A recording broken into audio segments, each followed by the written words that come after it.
Futures ticking higher here so far this morning. We are downside ever so slightly, but back to the upside currently.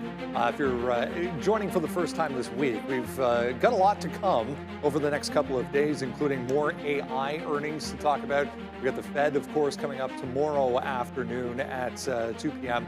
We'll get a cut. It looks like better part of 90% chance at least of a cut at this point from Fed Chair Powell. Going to be interesting to hear the comments, I think, at 2:30. We'll bring you that press conference live when it happens as well on not only what's going to happen going into next year, but any kind of indication as far as the overall health of the economy. Going to be very, very important. Lots of individual names moving around this morning. I was just reading a note on, not terribly exciting, but Home Depot downside this morning on a guide cut. Not a lot of volume here so far on Home Depot, but looking like that right now. Actually just took out day lows and continuing to the downside. Full year 2026 guidance cut for them, so not good on that part. Tesla moving around here this morning back to yesterday's low after gapping down yesterday morning, and then it was just a big flush throughout the entire day mostly. More incentives coming into the year end. Elon's renowned for trying to pad the numbers, for lack of a better term, going into the year end every single year. This year, no different, but positive news around the semi-truck. There you go. A little this morning. DHL, Uber fleet, Brendo, they're going to get it. But to build on your point, great point, because I got a text message from Tesla saying that they've got special rates now on the Model Y. And I think I told you this off camera one time when I was looking for the Cybertruck back in the spring. One of the sales representatives told me, come towards the end of the quarter. Right. That's when we like to juice the numbers. We'll give you rates. We'll give you cuts. Right. Good morning, guys. Lots to talk about today. Nvidia certainly in focus with President Trump authorizing the sale of the H200 to China. Doesn't mean China wants to buy it, though, despite President Trump saying President Xi was positive about the news. I'm reading articles already from the Financial Times saying that China's quite cautious with looking to purchase those. Also, multiple investigations surrounding Nvidia smuggling H100 and H200s. Canada has a part to play in this as well, Brendo, into Southeast Asia, finding its way, of course, into China. A lot to talk about this. It's only going to cost them 25% as well, which Not is too much. I mean, it's a fee, but I guess if you're Nvidia at this point, do you really care about that? Actually, getting a nice little uptick right now, some volume coming through. Probably just some dark prints going off, guys, but. Wild day yesterday, including after the close for Nvidia. I mean, all these AI-related semiconductors going to be worth a watch today. Good morning. Yeah, good morning. So what, they don't want the chips, but you've got people literally like conspiring to smuggle them that are going to go to jail over this. So like, obviously they do. It's a matter of whether the government allows them to. I mean, I was speaking, go ahead, yeah. The desire is there for them. There's zero question about that. So like the businesses will buy them, so long as the Chinese government doesn't disallow them to. So the demand's going to be there. And Nvidia spiked a couple times, obviously in the afternoon and then overnight here again. Yeah, you were right about that. It was dark pool wicks in there as well. We don't have a ton of in terms of like earnings, but there were some plays yesterday that you want to pay attention to because Coreweave upsized that offering that they put out, so that's going to be in play. Intel has its own news, although that's minor, rather minor, I would say. And Bitcoin. It held 90,000. But that's about all it did. Didn't do much after that. Yeah, 90,500. Yeah, no, I was saying to Adara, it's funny how, I guess America's just for sale. I mean, we've known that for a long time. I mean, basically, this was a national security issue until they could get paid.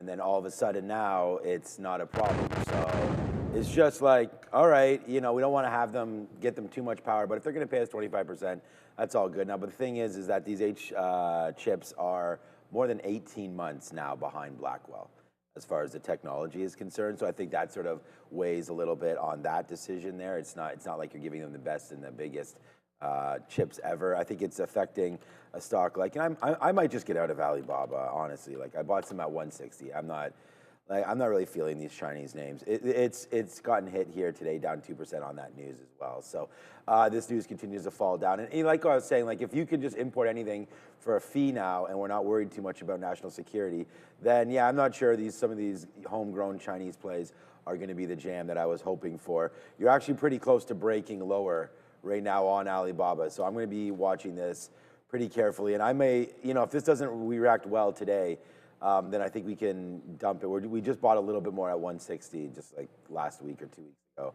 We can get our money into better names than Alibaba, especially on this kind of a news right here. But yeah, I mean, I asked earlier, I was like, what are we even doing today in this market? I mean, the market right here, the NASDAQ is flat right now, just a 0.2, ES 0.4, one red, one green. That doesn't really matter. And then as you mentioned, Neil mentioned there, Bitcoin flat on the day-ish as well. So it's just kind of like, I like the Home Depot trade. I just don't know if it's going to be a good one for you know, our purposes here. It's not doing a whole heck of a lot of volume, but all of a sudden just coming out and saying, yeah, no, our forward guide is not as spicy as we had hoped it would be there. And they just reported.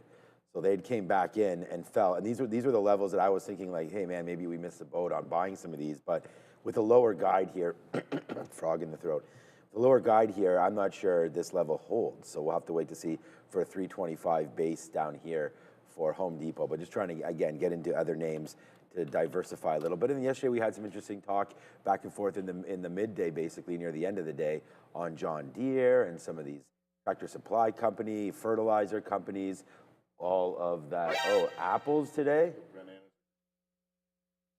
Bananas are greener than the apples, yeah.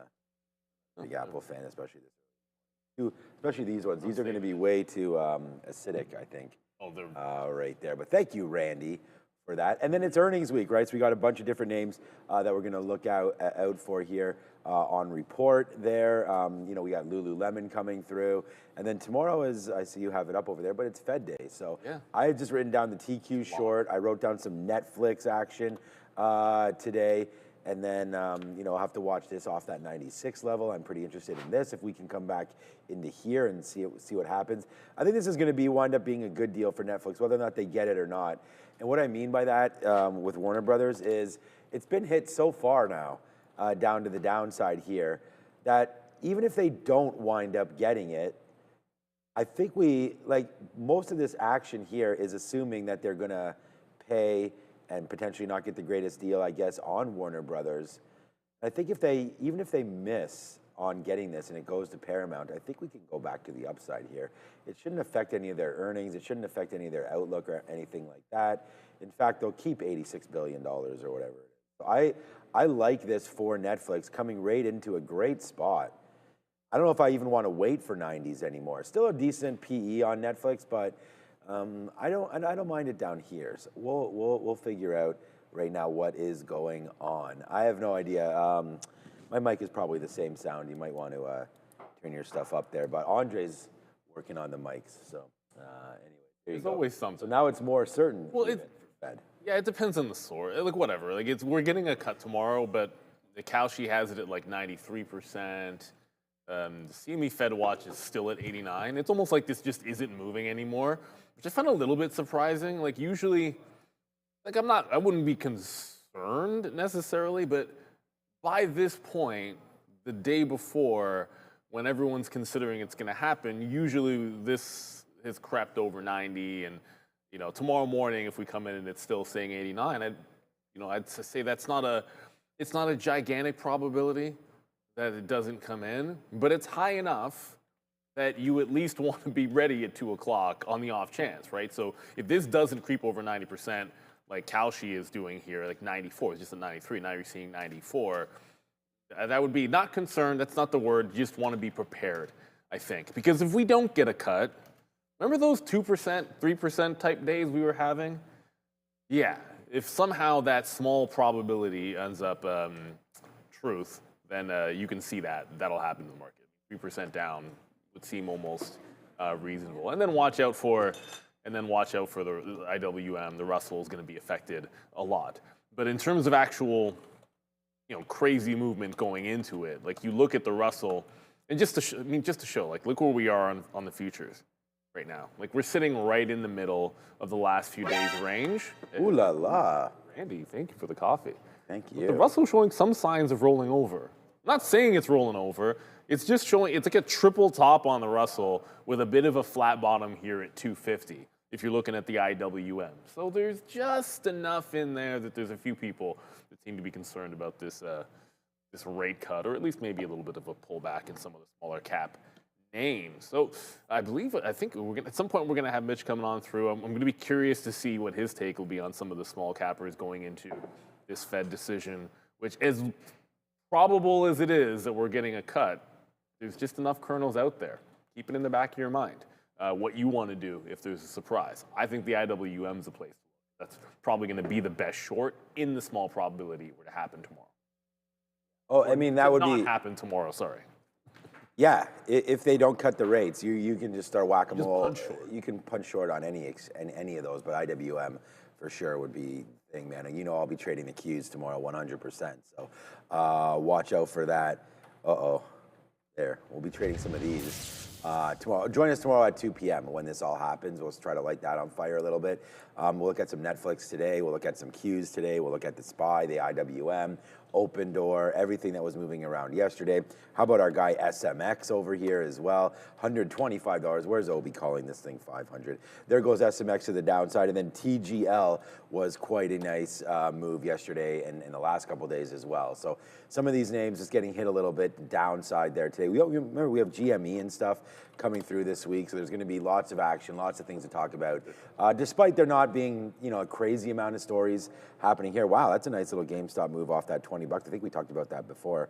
GameStop nicely cooking right now, over $23. That looks actually really good right now, holding that 50-period moving average. We'll see what GameStop has in store for us today as well. In order to get our watch list, you got to go in there. You got to get to our link in description, sign up for the watch list. It's mailed completely free directly to your inbox. And if you are a member as well, you'll get Sharif's morning note. And of course, membership is just $5. And you get that through YouTube. And many of you have been gifted membership, so please go check that out. And if you like it, then just continue on. It's just something that we put together every day, and you get little cool emojis and icons and all that kind of stuff for the chat. So yeah, Carvana added yesterday. Lots of stuff going on over there. So I don't know. Yeah, remember how Fastly had an imbalance last night? We're like, why was there an imbalance on Fastly? And it was a big buy imbalance. Yeah. Did not remember this. Fastly moving to the NASDAQ. Okay. So I think this would be the first instance where I've actually seen a stock. It doesn't really moving from the NASDAQ to New York is not that really. Didn't really do anything in terms of imbalances, but I guess it created some demand.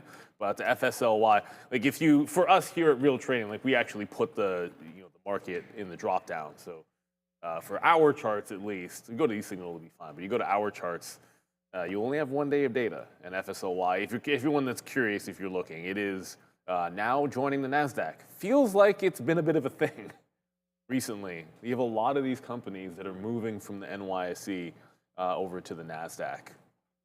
Yes, I don't know if this one really matters at the end of the day, but just anybody if you happen to be curious. And just a reminder, Fat Figure, you've been around a while. Oh, I see you every single morning. IBIO, great.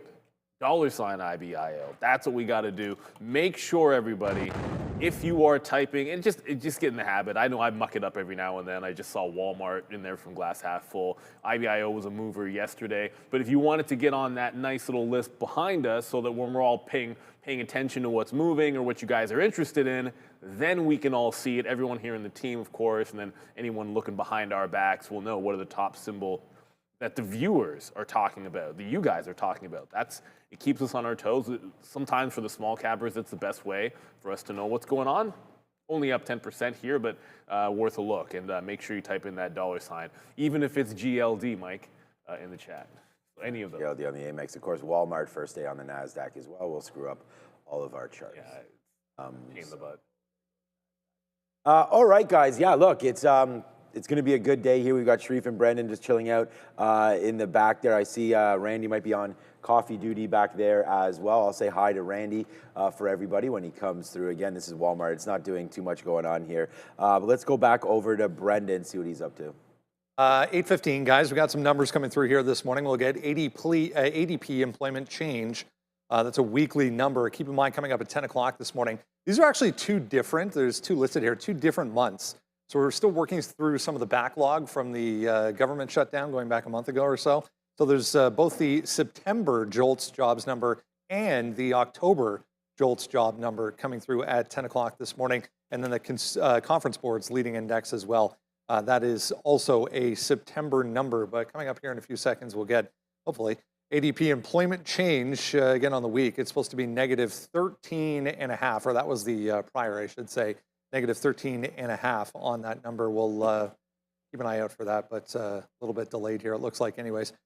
Jolts coming up at 10 o'clock. We have, looks like a 6-week bill auction at 11:30, and then 1 p.m. during your guys' show, we'll get a 10-year note auction as well today. That's a big one, Brendo, especially for longer dated debt mortgages specifically. Yeah, we start the first day of the FOMC meeting today. We'll get the rate decision tomorrow. You'll recall that the FOMC President Powell, Chair Powell, excuse me, said that, the rate cut in December was not a foregone conclusion. Well, the market feels a little bit differently here, Brendo, with a 90% likelihood of another quarter-point rate cut tomorrow to bring down the rate to 3.5 to 3.75. So we'll have to see whether that jolts the market to the high side. Widely expected that it was supposed to be a rate cut tomorrow anyway.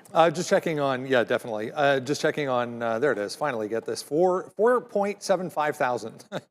4.75 thousand was that ADP number. Again, the prior negative 13.5, so at least we get back to positive on that side. Again, 10 o'clock, really the headliner coming up today is going to be a whole bunch of employment data as well. There was an interesting note I was reading this morning on Ford and Renault. Ford very, very, very much struggling, as we've talked about in depth on this show, with EV production and EV demand, really, in North America specifically. But they're going to go over to Europe and team up with Renault for a quote-unquote low-cost EV build-out manufacturing. They're going to supply the engine side, Renault the rest.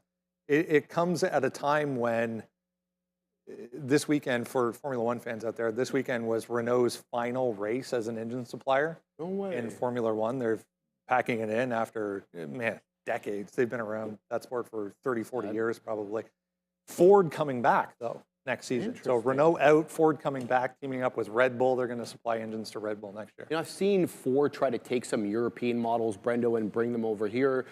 Comes to mind right away the Ford Modena. Did very well in Europe. They tried to bring in here under the Ford Fusion label. It did poorly. This tie-up here is a little bit different. They're actually trying to take some of Renault's already established lines, engines, and frames and try to, build the Ford product on top of them for the European market. Not doing well, obviously, in EV sales, as we saw.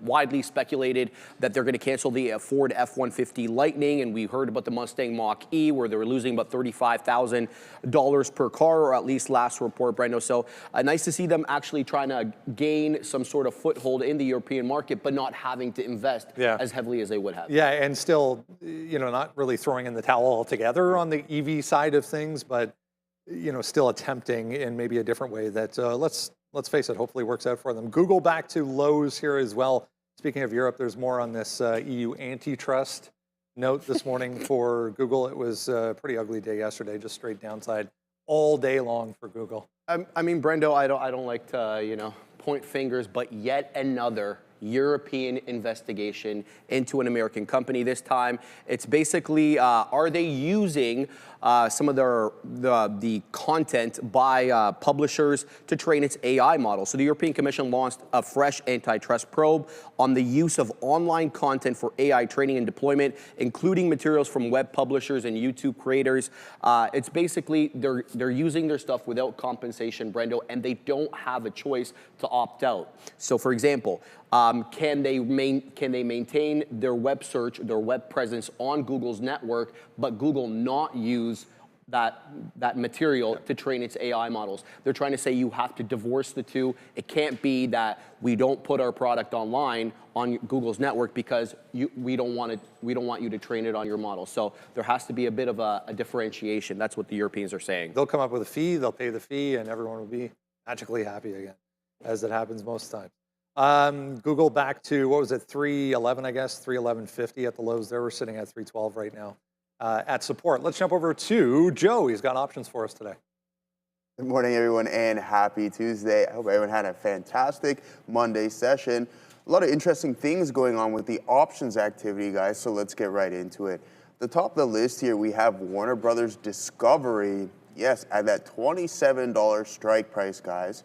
Very interesting stuff. That is going to be expiring next Friday. Open interest sitting around 20,200 contracts with volume around 5,700. Very interesting stuff there, relatively speaking. There might be a ceiling. I'm going to be looking at this as a potential supply zone on Warner Brothers. Now, as for Carvana, continuing its climb higher, guys, open interest relatively light and some volume coming in here with 4,200 contracts and 4,100 still currently open. Once again, that is going to be expiring on the December 19th expiration cycle. Watch out for that 450 level to come into play. Yes, Microsoft coming out with some news yesterday as well too, guys. So we want to take a look at this. This is going to be expiring this Friday. Open interest sitting around 5,600 with volume substantial here, relatively speaking, for Microsoft at that $500 level. 12,500 contracts traded and closed on the session yesterday, guys. Now, as for some of the activity, we know Nvidia getting the nod by the United States government saying, yes, you can ship your H200 chips. So we want to take a look at some of the options activity. But first things first, I've been pulling up the daily. This is the value of the options contract. This is going to be the December 12th 200 call. And once again, we can see that it was worth a substantial amount, $1,800. And now it's lost 99% of its value over time. So there's something to be looked a little bit deeper into here. And I'm going to continue to do that. And I'll most definitely be bringing it to you guys. But as for the volume, 84,000 contracts traded on yesterday's session with 64,000 still currently open. That is going to be the largest amount of open interest at that specific strike price and through that expiration cycle. Now, as for the bid and the ask, it's only $1. So that's a dollar spread. That's not bad at all and relatively cheap. So you're going to be paying $22 for that. But again, time is not in your favor, and that's really something important.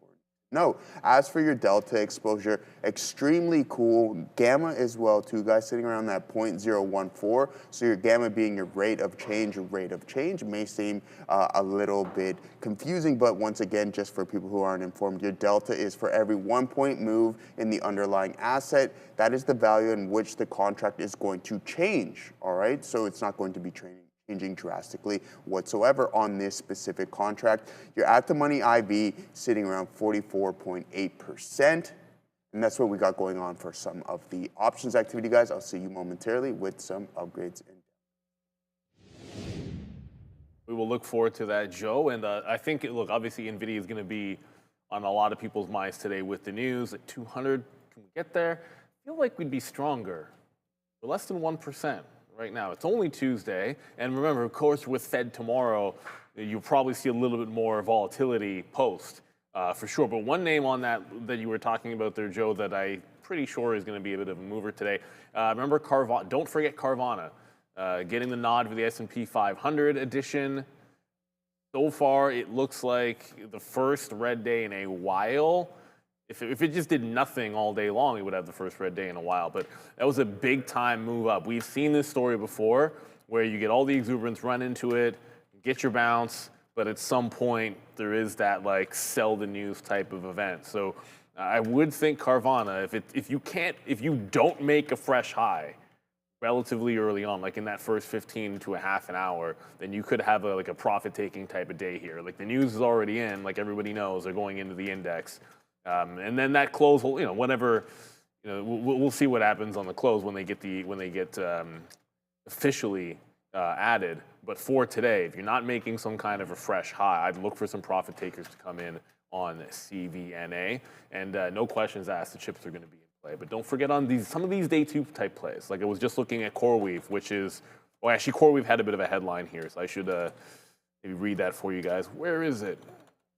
It didn't seem major. Expanded mission control, whatever that is, to accelerate enterprise AI adoption. So Coreweave's up about a point. The upsize they're offering to like $2.25 billion, the one that was announced yesterday in price yesterday, and popping here. So reversed pretty much all of yesterday's down move and then some here for Coreweave. So names starting to come into play, some volume starting to come in as well. Yeah, we're excited to have Mitch coming very, very soon. I was looking to potentially short Intel. It doesn't look like that Jolts number did anything. If anything, we started to go a little downside right here in the market. But I'm going to look short on Intel. It's starting to head up, but I want to look at this break right here, 39.60. So the sticky note is going to be out in 2 seconds, and it has this breakdown on Intel right here. I mean, boom to the downside right there. And we're going to see if Intel wants to hold or not. But I'm looking short today on INTC. It might be a little bit better of a short up here near 41 if we can get near there. But for right now, I'm looking short on INTC right now. We'll have some more larger and longer looks at all of these names as we go. Thank you, Joe, for all that information. So we're going to be moments away. We'll talk to Mitch, see what he thinks about some of these chip names right here, right now. Yeah, guys, today just in the back there, we had, it's funny because we had Fastly move over, we had Walmart move over.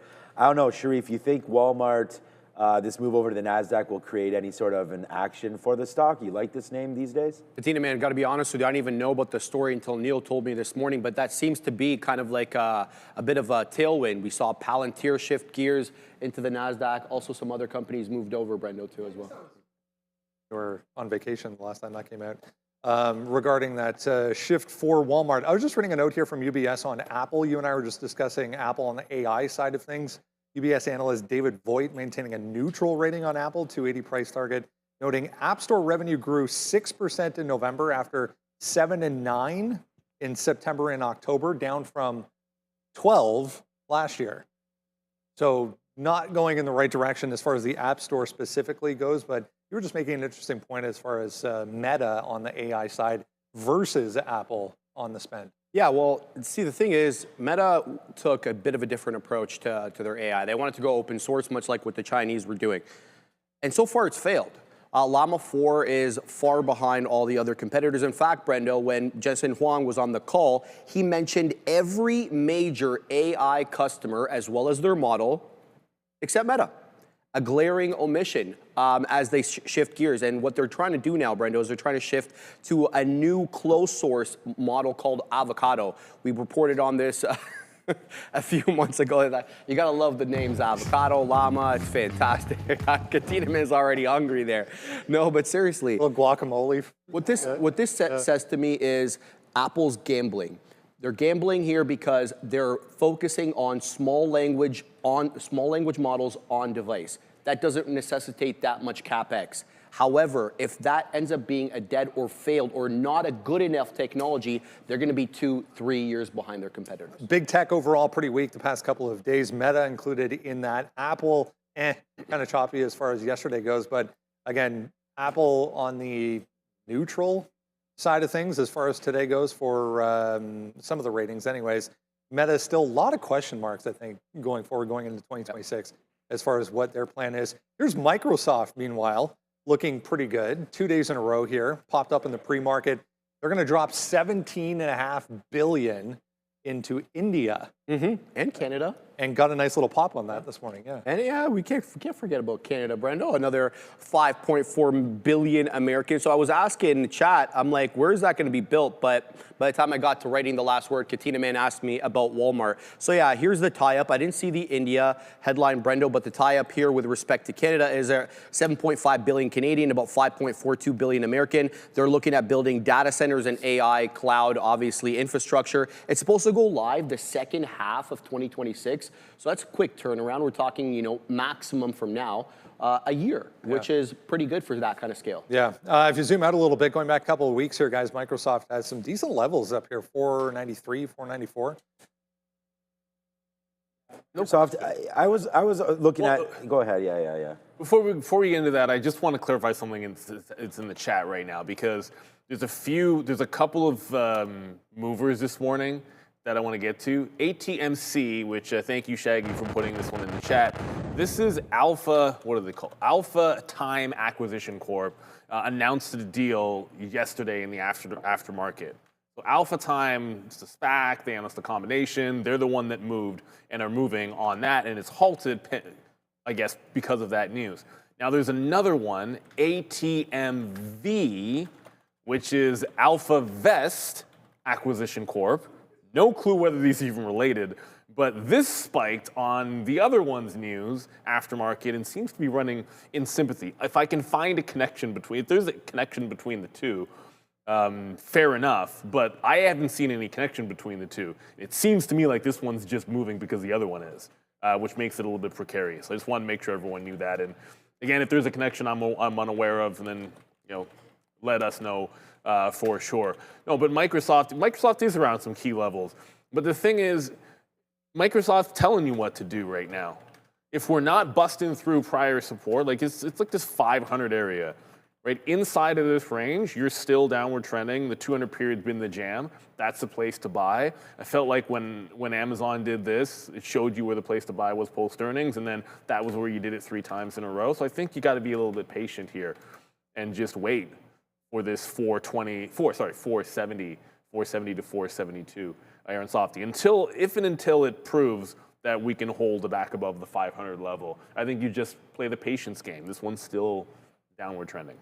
I really think I would be buying, I'd be buying Microsoft and Meta and all these names here if I wasn't already so heavily invested in all of these names. I mean, I try to wrap my head around, for example, Meta's all the way back to the 200 period and looking great again, back up there to the upside. I didn't know what Sharif had mentioned there, that it was sort of dismissed there, the llama, that we're not even talking about that, which is the case for Meta, right? That's why it's been hit so far, is just the spend, and are they getting anything out of it right now, and are they just playing to play in the sandbox? I mean, that's the thing. There's so many players involved here that does Meta even need to be doing something like that? Maybe they should have looked at something like what Apple was thinking about, just worry about Instagram and sort of what they're doing, worry about their own metaverse, and then maybe even deal up with an Anthropic or somebody else that has a model that they can potentially adapt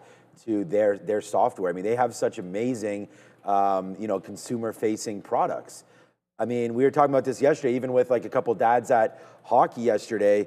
It's just they open up their phones and it's I have no idea what to do. So everyone just clicks on the Instagram app, or whatever, or TikTok if you're a kid, or I don't know if anybody's using Facebook anymore. But WhatsApp is well used as well as a messaging. I mean, I'm talking with some of the hockey dads right now, actually, it's funny, my only friends are friends from either high school or from what I'm meeting at my kids' stuff these days. But there's the move down for Meta over the last couple days. And yeah, be interesting to see where this name winds up going. I'm actually excited to see their next earnings report, just to see how some of that has been accrued. And then the same thing with Microsoft. If I wasn't already in this name pretty heavily and trying to look outside of AI, I mean, what a great opportunity it is to buy this name. I agree with Neil, 470 would be great to get that 200 period moving average, but at the end of the day, I mean, 490 to 470, unless we're talking options or something that's really gonna matter over the next couple weeks on the price, this is a great opportunity probably to buy another perennial beat, right? These guys, the reason why the stock market's at highs right now is earnings have been incredible. All these companies keep on beating. And they meeting their expectations. That's why the PEs aren't getting blown out on a lot of these companies, because the price is meeting the earnings. So it's kind of the analysts are having to upgrade a lot of these stocks just because of what the expectations are for the new year. Now you get rate cuts coming through as well. I think it's a Goldilocks situation. Jobs doesn't seem to be too much of an issue right now. So we'll have to wait to see. I mean, if jobs get even worse, that might even be better I hate to cheer for that. I mean, I'm not, but if jobs continue to get worse, which the Jolts was relatively flat here, then I think, a stock like Microsoft in this market does continue to go higher on the back of a Fed that can continue to be quite dovish in the favor of cuts. So I know we only have 75 basis points scheduled for all of next year, but I think that Microsoft, Meta, all these big, huge conglomerates will continue to put up earnings. And as long as they continue to do that, these stocks are going to be forever buys.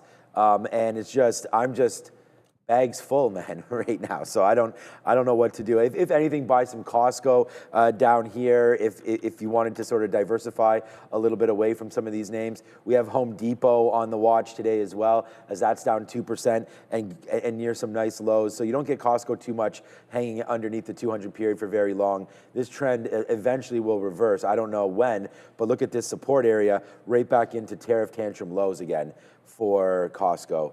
So this could be a name that we start to look at here. You want to talk about a name, that does well on earnings. I think they might have missed the last quarter, which is what's creating this little move down, but I like Costco here. I like the banks. When we do get Mitch coming through, we'll have to see if there's any names outside of the tech space that he enjoys also, because there's a few, right? Like the SMRs of the world, if you're looking to get some gamble mood in your life there. Talk about gambling. I mean, DraftKings, man, if you gambled on their earnings miss, you're doing okay on the DraftKings earnings miss, because they went down to $26 there. They got flushed, and now it's a nice little bump up there for DKNG, which could lose some steam here now that I look at this. Look what level. Wow, when you take a look at that, right back at a nice little level here for DraftKings. This could be, ooh la la. Maybe I should think about this on one of the short list today as well. Come in a little bit. DraftKings. Yeah, well, the market is a forever short, I think, until. Look, so my note is out now, by the way, guys, and I think we're still waiting for Mitch, and when he shows up, we'll get him. But here's what I have on the note today. It's pretty simple, man. Short TQQs. I don't know if you might zoom in a little bit here. Short the TQs, long the Netflix, short Intel, short, unfortunately, crypto. So we'll wait to see if IBIT can get going here a little bit as well. We'll talk more about that. So I don't know, Sharif, Brendo, what do you guys think about this 90,000 area here for Bitcoin? You like Bitcoin better than ETH here, or are we just watching to see what that next big move is? Let's take a look, Katina, man. Let's see what BTC's been up to as of late, because I know that 90,000 area has been holding nice, but ETH was popping off a little more aggressively than Bitcoin was. So yeah, it looks like we're basing out here since the middle of November. That 90,000 area, this is a nice long area of consolidation. Let's take a quick look at ETH, see if we're getting the same look. Yeah, same thing, Katina, man. It feels like maybe the pops are a little bit more aggressive, but it's within that same range, about 2,700, maybe 2,750 to the downside, about 3,200 to the top side on ETH. Yeah, it's a tough look, Brendo. I mean, we were talking about this one possibly hitting all-time highs by the end of the year, but it's really... And I want to say something. I constantly complain about the fact that if I want to punch into the Qs, I'll buy the Qs. I don't buy Bitcoin for it to move with the NASDAQ. And we're getting divergence, but we're getting divergence in the opposite way. It's not like Bitcoin's running and the Qs are dropping. The Qs are popping or near highs, and Bitcoin is not following. So nice to see some decorrelation, but in the wrong direction. Yeah, I think it's one of those things from a technical standpoint. First thing you want to see on a pullback is for the selling to slow and maybe get a little bit of a consolidation. So, pretty good levels right now, I think, for both Bitcoin and Ethereum. Going into the end of the year, I wanted to mention this real quick. Just getting set up here with Mitch over the next couple of minutes. We'll bring him in, talk about what he's looking at. Medline, decent size, sorry, I'll zoom that in. Decent size IPO still to come before the end of the year. This is set for, there isn't a specific date yet. It just says the week of the 15th. So possibly next week, we'll get Medline, 5.37 billion on this one, 175 million shares coming 26 to 30 in the medical side of things. So we had a whole flurry of IPOs going back to, spring, end of winter, spring of this year. It was very, very exciting. Then it kind of died off. Most of the latter ones that came to market didn't perform terribly well. This will be a good test, I think, for the IPO market specifically going into next year. Absolutely, and you got to feel maybe we get a little bit more of a bump up this time with the rate cut coming. Hopefully tomorrow, widely expected. But it should be really interesting, Brendo, because I don't think any of the IPOs are trading near the highs. Not the Coreweaves, not the Figmas. Yeah. They've all sold off quite aggressively. Big names behind this as well. Blackstone headlining it, but take your pick. As far as investment bank goes, they're all involved in Medline, guys, next week. That might be it might be a better sector, because I think at least you don't have to, like if you look at everything that's been more tech related, I wouldn't be a believer in them. MyX has been a good one. Yeah, that's what I'm saying, but MyX is, that's like directly market related, so market volume, market volatility for the Miami Exchange is just boded well. They've been a fantastic IPO, MyX, and I was about to show you guys Coreweave, but Coreweave's actually in play. And we've all seen all these IPO charts. They just have not been very good. Even MyX has actually pulled back a little bit here, but this would be the one. If there's another IPO that's actually up from its open this year, let me know. This is, and it close to its highs, I should say, because lots have given back, but not given it all back. Coreweave hasn't given it all back, but it's given a bunch back. And that's sort of the thing. Even if this one ends up being decent sized and a solid trade, it doesn't mean you actually want to buy it next week and then hold it. That's not necessarily been the game. A few have been okay, and I think you can dig into those for sure. But you know what? Speaking of stocks, with just one stock, 3D Capital, you can get exposure to 60+ early stage plays in AI, biotech, and blockchain, including some more. Led by CEO's last deal returned 150x. 3D trades under IDK on the CSE or IDKFF in the US. You can subscribe to their YouTube channel for exclusive interviews and deep dives, and you could win up to $1,000. This is your ETF for early stage innovation. Scan the QR code you see out in front of you. Shout out to 3D. And shoot, I just heard that there was, you catch that in your ear? So there was another small capper that was going. But I did want to confirm and thank you guys for putting up those two alpha ETFs, or not ETFs, ATMC and ATMV. They are not, in fact, related. And that was thank you to one of our viewers pointing it out. I said I couldn't find anything related between the two. One of our viewers says they are, in fact, not. So ATMC halted the upside, did get a deal. ATMV, and look at that. It was at about 13 and a quarter. And we're like, this is just running because the other one went and there's no connection here. And it's down like 30% since then.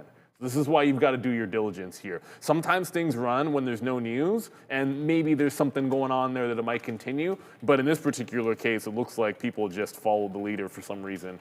And hopefully you didn't get caught in that one. That's why we try to get you the actual story so that you don't trade blind. Yeah, I think the name, I just saw this right here that you might have heard was this Akari, AKTX. Just another data therapeutic company here. Pancreatic cancer, I mean, so we cheer on any kind of obvious development in the race to cure cancer. But there goes AKTX right now, just a name that's been obviously destroyed once we broke through that $1 mark right there. It's just kept on going, broke through that 90, broke through this 65 area.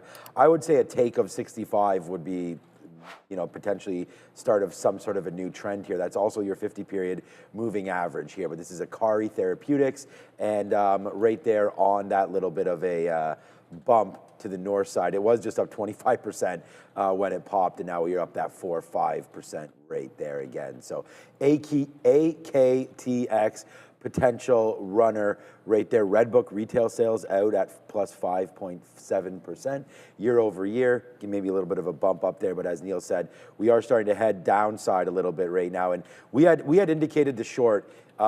Yesterday, my biggest trade was on the NASDAQ. We went long early, which was wrong. Then we got doubled up on the short. So we were feeling big time short yesterday, as that was a big trade for us. We were, as I said, we were long early. Then once we broke through this 56 area, we went short. We got it again right there and took that short into the close before covering, before those imbalances, which were pretty wild. But I'm going to try to use this 57 top. Now, I don't think we're going to get there. When we're writing this down, of course, we're at 55.80 or so. It went down 40 cents. Would have been nice to go up 40 cents and get closer to this 57. So I'm just up here because this has been the top. So whether or not we short it at 56.60, something like that, if we get a little bit of a runner here in the market today, I think it's going to be either a down or sideways day. I don't think it's necessarily going to be an up day. So for me, I'm going to be looking short early somewhere. If it happens to be here at 56.20, then that's what we'll do. But for right now, market going to the downside. We'll wait for a little bit of a pop. And if the market gives us that pop, then we will look to fade this a little bit. I just don't see like the rhetoric tomorrow with Powell. I don't know, man. His job is over in May. I think he's going to remain somewhat, I don't know, hawkish potentially, which means, could throw some cold water on future rate cuts. We got the report yesterday that it was only going to be 75 basis points. And remember, at the beginning of this year, I think we were talking about like 5 or 6 cuts alone this year. Those turned into 2, all right? And then next year, we're talking 3. Like if those turn into 2, then all of a sudden we're staring at those earnings again, which I still think will be good, and I think the market will be fine. But just as far as the Fed is concerned, I would say that 2 to 3 cuts is what it's looking like. We showed you yesterday. This is the Qs, by the way, which is on just such a nice run as of late, and nothing to complain about, man. If you're long tech or you're long the market, that's for sure. But it just there could be some cold water thrown tomorrow. And there could also be nothing but love for the market. So that's why we dance, right? And I mean, join us tomorrow at 2 p.m., even earlier. Neil and I will probably be on 10 minutes earlier. So we'll review sort of the price action heading into the number, and then we'll have it for you live. We'll have the conference. We'll probably put Powell up there. Adira will focus on what color tie he's wearing. And then we will have all of the information as it comes through. So yeah, we're excited to trade that today. And we are joined now at 8 o'clock by all of you guys. So make sure you hit that like, hit that bell, get notified every day now at 8 a.m. So it's an 8 a.m. start. So if you're looking for new numbers, 8:15 we had a number today. Now we can get that live to you. Some of these small little runners there as well. So set your clocks just that half hour earlier and join us now in the morning time. And the response has been great. You know, more viewers throughout the day, and now YouTube's starting to promote a little bit. So thanks, guys, for continuously hitting the like, and get active in the chat. That's another thing, right? If you guys participate in the chat, it makes the group so much better, and we get more ideas and a funner environment, that is for sure. You know, talk about a fun environment over here. Looks like Mitch is about getting ready to go to the beach. So let's get ready to rock and roll. He wouldn't wear that stuff around here, I'll tell you that much right now. But shout out to Mitch, looking good over there. We'll throw it back to the desk and see what he's up to. The heat. Beach for Christmas. Okay. Oh yeah. The heat is on. He's here already. I can hear you before I can even see you. On. Yeah, is it a beach day or what's happening? Hey, it's the NBA Cup, baby. Gonna go Miami Heat, of course. And I'm all about the Heat culture, of course. The hardest working. You know how we are. We got to keep working hard, especially in this market. It ain't easy, guys. But I hope you were long AMD and Nvidia, because I know I was yesterday.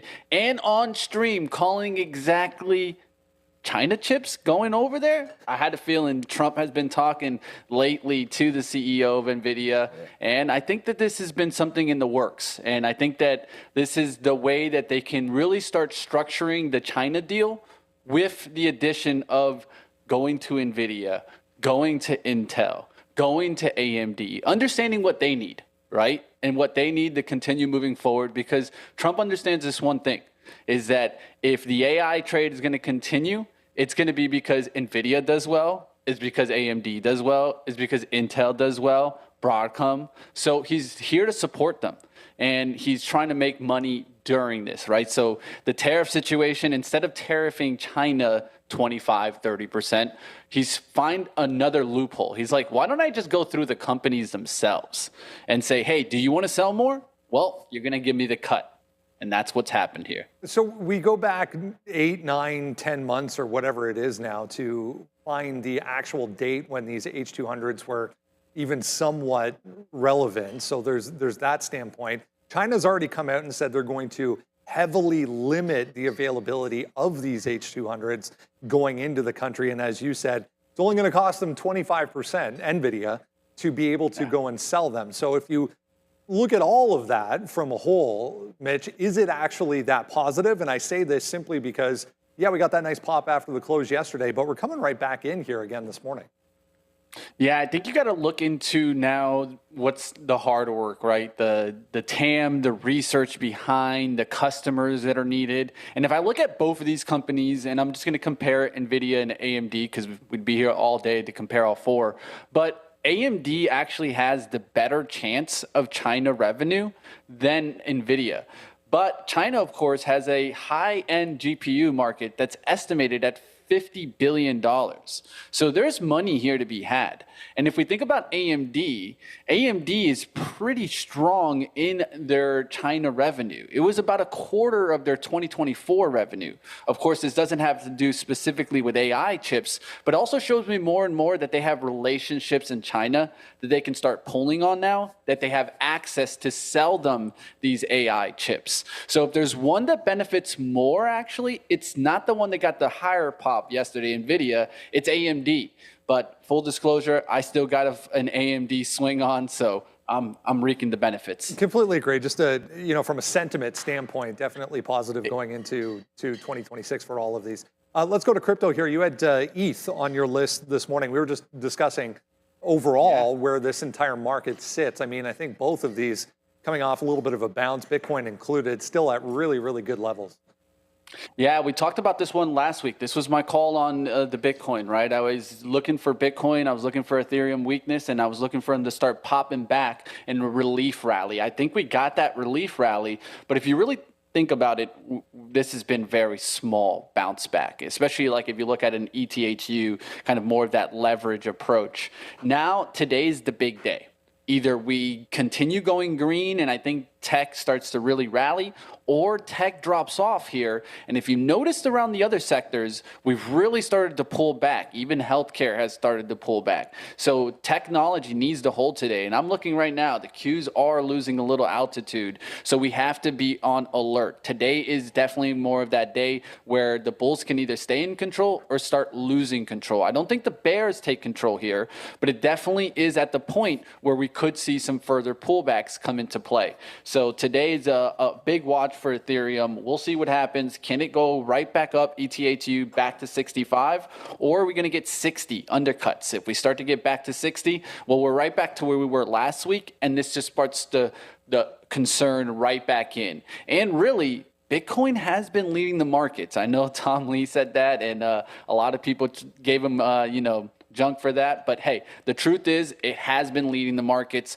Let's see what happens here. If we get another break on Bitcoin to the downside, another area to look at will be what happens with gold, because gold is starting to get in a little bit of a rut here. I think the market needs to hold on also for gold to hold on. So there's 3 trades there, right? Bitcoin would lead, gold would start coming down, and the market would come down with it too. So here's where we need to pay attention to see what happens towards the end of December. All right, another list you had on the weak side of things, retail. We mentioned this one. You saw the chart there real quick. That's Home Depot. Did bounce off 340 coming off the back of that guidance cut going into 2026. But, I mean, you had a list of 4 or 5 here on the weak side of things as well in the retail group. Yeah, we got that flip. Remember, we did the Black Friday call out to the upside, and I talked about later in the week, you start to see the weakening start to happen, and that's exactly what we got. We got certain names to really start falling off that were really strong. You had, Gap going up stronger. You had Best Buy going up on a bad report. Those are signs, right? The bad report was telling us the real stats, right? But it was a buy the rumor, sell the news event, right? And if you look at it, the news wasn't really bad. There were some Black Friday stocks that did really well. So I think at this point, you start to look at some names that are holding it that could rebound if we have a strong day. But these reports like you're getting in Home Depot and Lowe's just shows us more and more what? The consumer is weakening out there in the long run. And so for the next couple of months, I would be looking at this as a downside trade leaking back. But of course, you could look for maybe a name like ANF to hold on. But you kind of look into this space and you saw all the names go popping and right back, like names like KSS and Macy's, right back to where they came from, right? The truth is, there's no real retail rally here. It was just Black Friday exuberance. And ANF, good one. The chart there, just holding underneath $100. Just holding, yeah, right? Huge level there. And these are like your mall kind of retailers, and we all know what happens in the holidays. Everyone starts going out to the malls, and they're buying that kind of stuff. But it's limited stuff, right? And I think that's what you got to be looking at. Big purchase stuff might struggle this holiday season. Part of this all on the back of maybe what's to come tomorrow, just from a high level. Going into the end of the year, going into Fed Chair Powell's last hurrah, if you will, for 2025 anyway, still 90%, we're going to get this cut. Could benefit names like Home Depot, some of the retailers, take a little bit of pressure off that consumer group. Yeah, you're going to get the cut. I think you might see a little bounce there, but the longer guidance for Home Depot just probably really kind of shuts this out here. I think what you got to be looking for is more that IWM play, right? The small cap area. Because if you've noticed, we've had some recent small cap activity where you've had some of these names like SMX just go crazy the other day, was able to take a short on that name. Don't advise that, but it was more of a learning lesson. 2 shares short when made over $150 on that, but just to show how to go after a name like that. But that tells me that the small caps are getting and they're starting to fire. And normally they come a little bit earlier. Everyone's front running that Santa Claus rally and the small cap rally that usually comes at the beginning of the year. So now it's been slowly but surely moving further and further back in time, closer towards right now in December, leading towards the end of the year. Let's see if we get some more of these small caps to get the rally. Not necessarily a small cap, but on the stronger side of things, and don't want to go all the way there, but SaaS names have come back to life a little bit. CRM looking pretty good. You had Unity as well, another name in this one too. Not necessarily SaaS, but tech. Uber, right back to recent highs. Anyways, got up here to 92.5 a couple of times over the past 2 days here. What are you thinking on Uber? Yeah, I think this is a perfect monthly chart where if you look at the daily, you might be a little bit scratching your head, but the monthly chart cleans it all up. It's just support right there at 87, trying to come right back for the trend line approach towards 100. So I think this is a really good levels to start looking for continued upside in Uber. You could look for quick dips if we do get a down day. It could be that dip towards the 90 MA around the 90 spot, but I think Uber wants 100. I think this is one of the leading stocks into next year. One of the things that I'm looking forward, and I always talk about this, is theme focus. This is when you got to start thinking, what's going to come in 2026? Is it still the AI kind of dominance, right, leading? And what are the things that will lead that AI? So, of course, you've been seeing people taking bets on energy, right? Because they feel energy will continue moving, data centers, that kind of play. And another play is the autonomous play. Uber is one of the leaders in autonomous here. They're in so many cities that they will continue to get more approval in different places. And I'm looking for the autonomous trade to stay hot. One of the names that I didn't really trade often, but recently have been taking a look into, and it's a LiDAR play. It's AEVA. So take a look at that one as a longer term kind of outlook to kind of watch what performs on this. It has been coming back as of late. You guys can clearly see it holding here.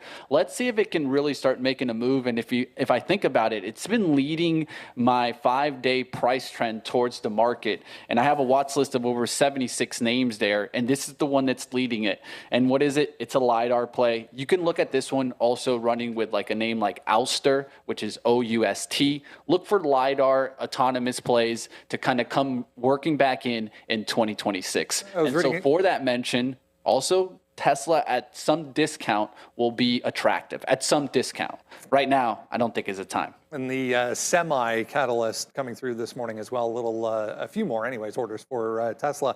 I was reading an interesting note on the weekend, just kind of echoing your sentiment there with regards to, is it going to be the broader AI play all throughout this year?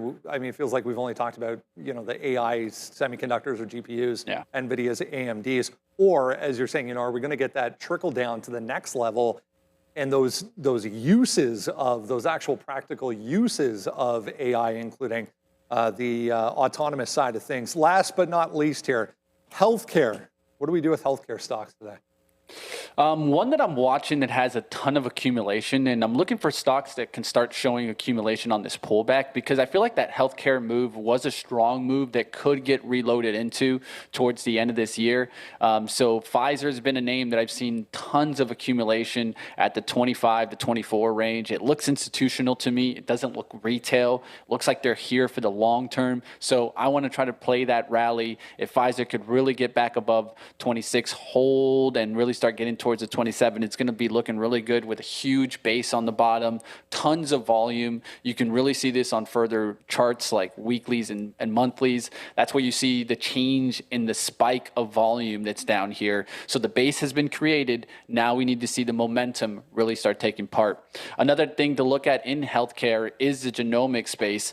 You've had names like Path, Beam, and CRISPR start to show that strength back up, right? Twist Bioscience, a lot of these are starting to get stronger. So the genomics area is another theme to look in 2026. And a big part now, it's like I'm talking about, start looking at where the ball is going, guys, not where it is today. So I'll pass you guys the ball. 14 and a half trading days left, Mitch, in 2025. Only 14 and a half trading days left in this year. It's gone by so fast. What do we need to know over at Trade the Pool going into 2026? Well, it's going to be a great end of the year, of course, and this is the time to get after those evals so that you can have a nice funded account to start the year with. I know that all of us are looking forward towards that, so here's the time, right, to get after it. So if you haven't had a funded account before, I say get after it before the end of the year because, like always, we like to start the year fresh, focused. I know I'm enjoying the action, excited to keep things going. Swing account looking great with those Nvidias and AMD calls. And that's the major watch today. If Nvidia can stay green, I think the market can stay green here. If we start to undercut those lows and we start cutting towards yesterday's 15-minute, hour kind of support area after the rip, that's what you want to be watching because they are going to put a little bit of shake on buyers that bought at the close. So watch for that quick whoosh, but buyers should quickly step back in. That's what I'll be watching to trade right here, guys. Check us out, guys. Trade the pool. Great stuff. Mitch Hool over at Trade the Pool. Good to see you. Go Heat, baby. Let's go. Shout out to Mitch and to the Miami Heat. Yeah. The one game behind the Toronto Raptors, Miami Heat. Boo Heat. Well, I'm just calling it like it is. We're ahead of the Heat, and right now I think we got a better team. That was a good call on UiPath there, though, because the genomic names, like they are absolutely breaking out. So no question about it. No particular catalyst today, but there has been nary a red candle, and on the daily chart, big time breakout here happening. UiPath, a Cathie Wood favorite, but let's look to see what upgrades and downgrades are in tow with Joe. Yeah, absolutely. But first things first, 14 and a half sessions left for American Eagle to stay under $26. I think that's the most important thing to know. All right, guys. All right, let's take a look at what we got going on for some of the upgrades and downgrades. Here we got Colgate at the top of the list, guys. Price target being raised to $88 by RBC. You can see the ticker just below there. CL, we're up slightly, a little bit under 1% in the pre-market session. Now, BCE, this is Bell Canada here, guys. Price target going from a neutral to a sector outperform. We're relatively flat here on the morning. And then Wave Life Sciences up almost 10% here, guys, in the pre-market. Price target being raised to $27 by RBC. And then we have Otis Worldwide by HSBC Securities, lifting that price target to 105 with just about over a 0.5% here in the pre-market sessions.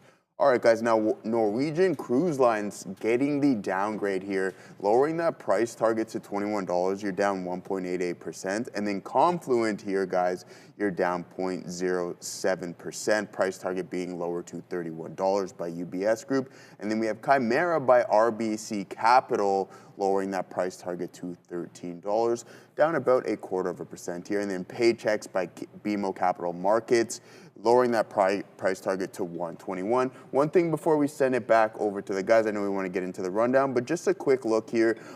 This popped up a little bit later. A lot of the Chinese ADRs, guys, getting the downgrades here. We have Alibaba Group. The only reason why I'm bringing this up is because Sean was talking about it earlier this morning. So we have Alibaba Group as well, too. JD.com and Pinduoduo also getting the downgrades there, guys. And Warner Brothers also on the downgrades list, everyone.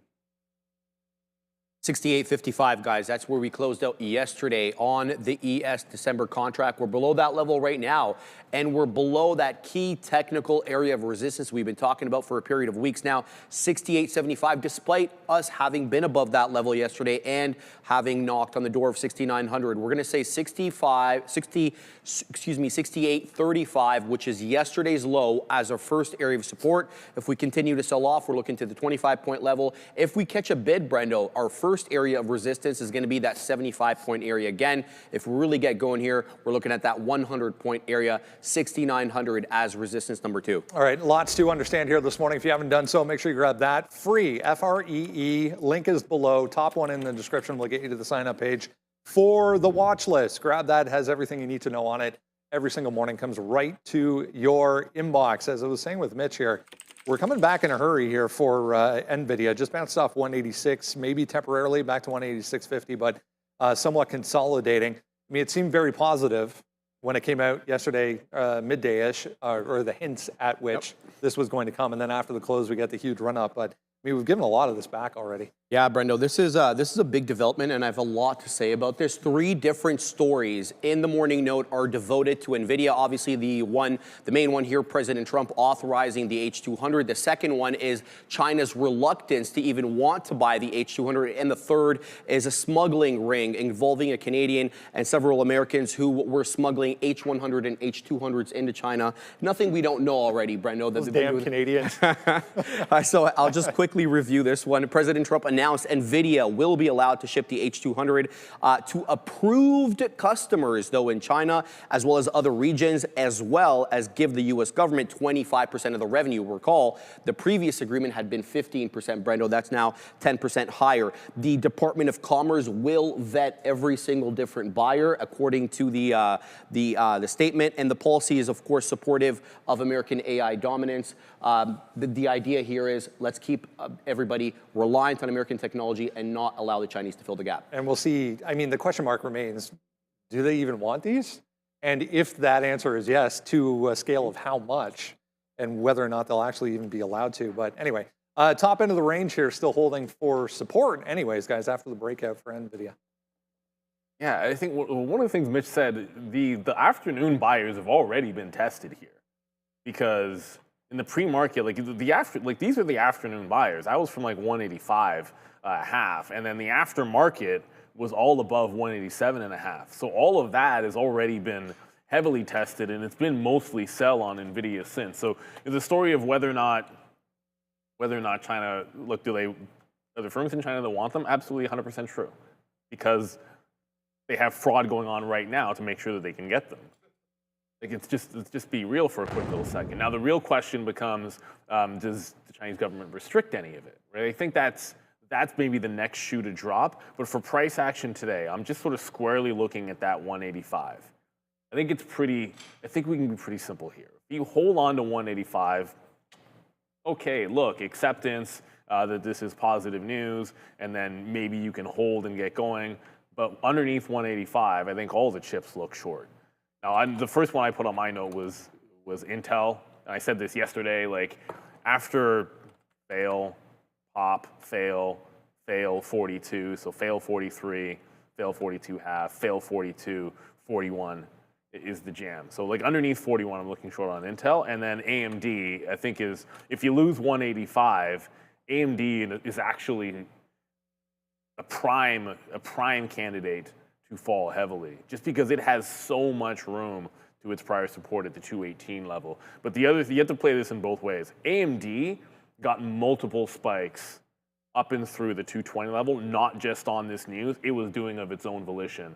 So I think this is one to be a little bit more patient with on AMD. But if you lose 185 today on Nvidia, I can't think of a chip name though.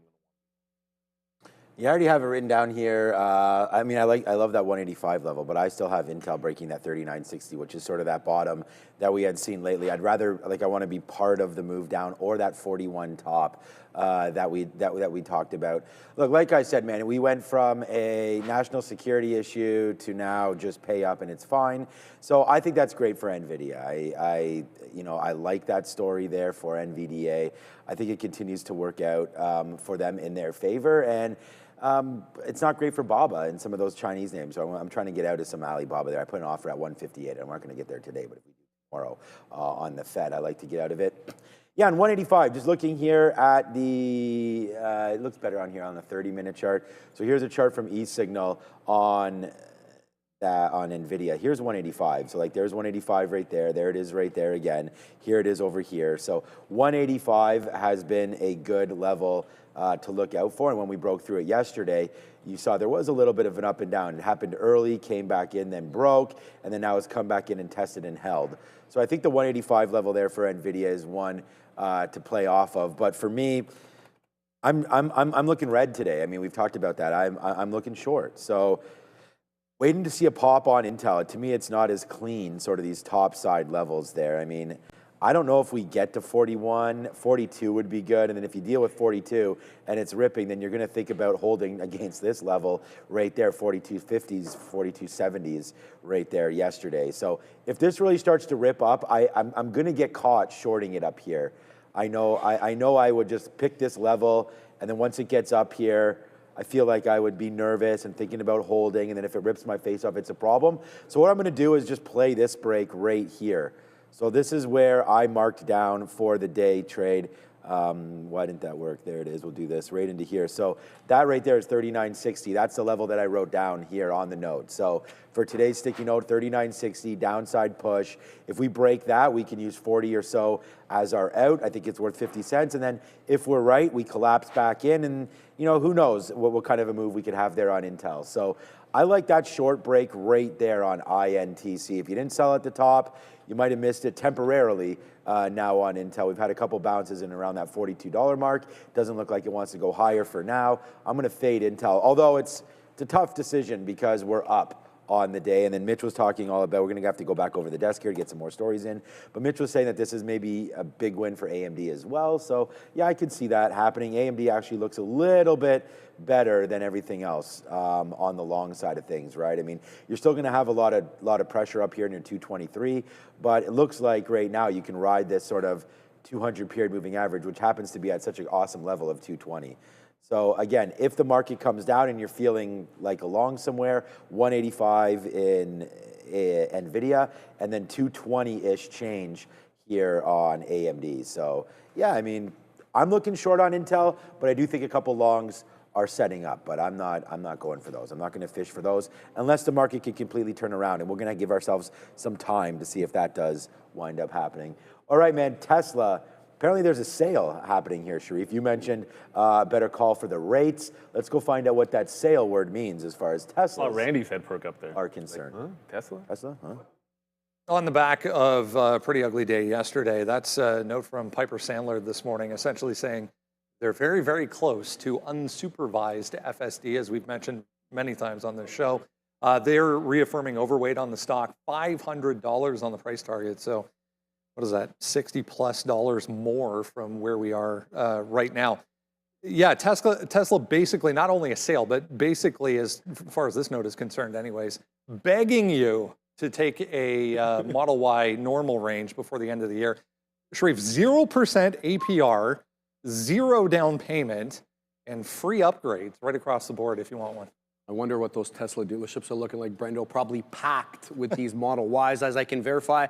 I received a similar order, but not 0%, Brendo. We always seem to get the shorter end of the stick north of the border. I got offered 2.99, but this is what I want to cover here. DHL and Uber, they are very bullish on the Tesla Semi. In fact, DHL confirms receipt of the first Tesla Semi in North America, and they plan to expand the fleet of the trucks to more than 150. DHL is reporting good data here, Brendo. They're talking about exceeding expectations, 1.72 kilowatt hour per mile with over 3,000 miles already in testing. The truck is running daily 100 miles, California loops with a 500-mile max range and weekly charging cycles. DHL expects additional semi-truck deliveries to come in the later part of next year. But it's not just DHL, Brendo, Uber Freight as well. They announced a collaboration with Tesla, which will generate the Semi into onboarding and fleet operations. Uber sees rising truck and EV demand adoption due to cost savings. And Elon Musk, he confirmed volume. He's done this before,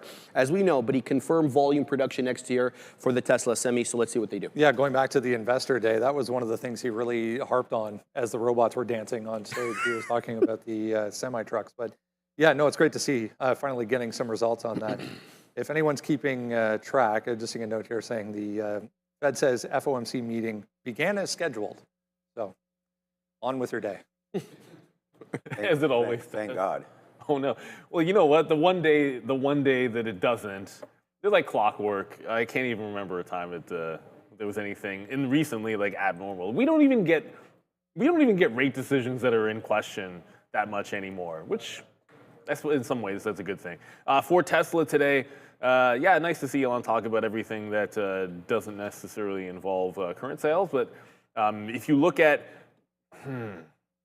this is so similar to that 185 on Nvidia, where it's like, okay, well, because we're over it, it ain't that bad. The 50 period is at about 435 on the daily chart here for Tesla, and because we're above it, it's not that bad.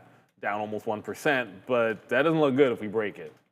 Tesla loses 435 today, then we should be thinking about that 420 number, where I think just psychologically, and it's not always exactly at 420. So you don't have, it bounce. Sometimes it bounces at like 422 or like 419 or something like that. But in and around there, you lose 35 today, and that's a real possibility that we can get that. I mean, usually I would say higher probability to get moves like that after Fed than before, but that's a pretty interesting shelf there at the 435 on Tesla. But I do think there is the possibility that we're to fall. Actually, the EV name that's on my mind today as well is going to be Lucid, that 13. For that 13 potential that it could just fail there again, but Lucid has an interesting kind of breakdown around 12, just underneath 12 and a half as well. And Lucid, of course, reverse splitting and then doing what you do. It has about $1 to get down to its post-split low, which I think it's pretty much headed to almost for sure here on Lucid. I had to pay for locates, but they're cheap. One of the better decisions that I made, and we did it live on the show, we talked about it, was when the market was falling back in here, I actually stepped up and bought Uber.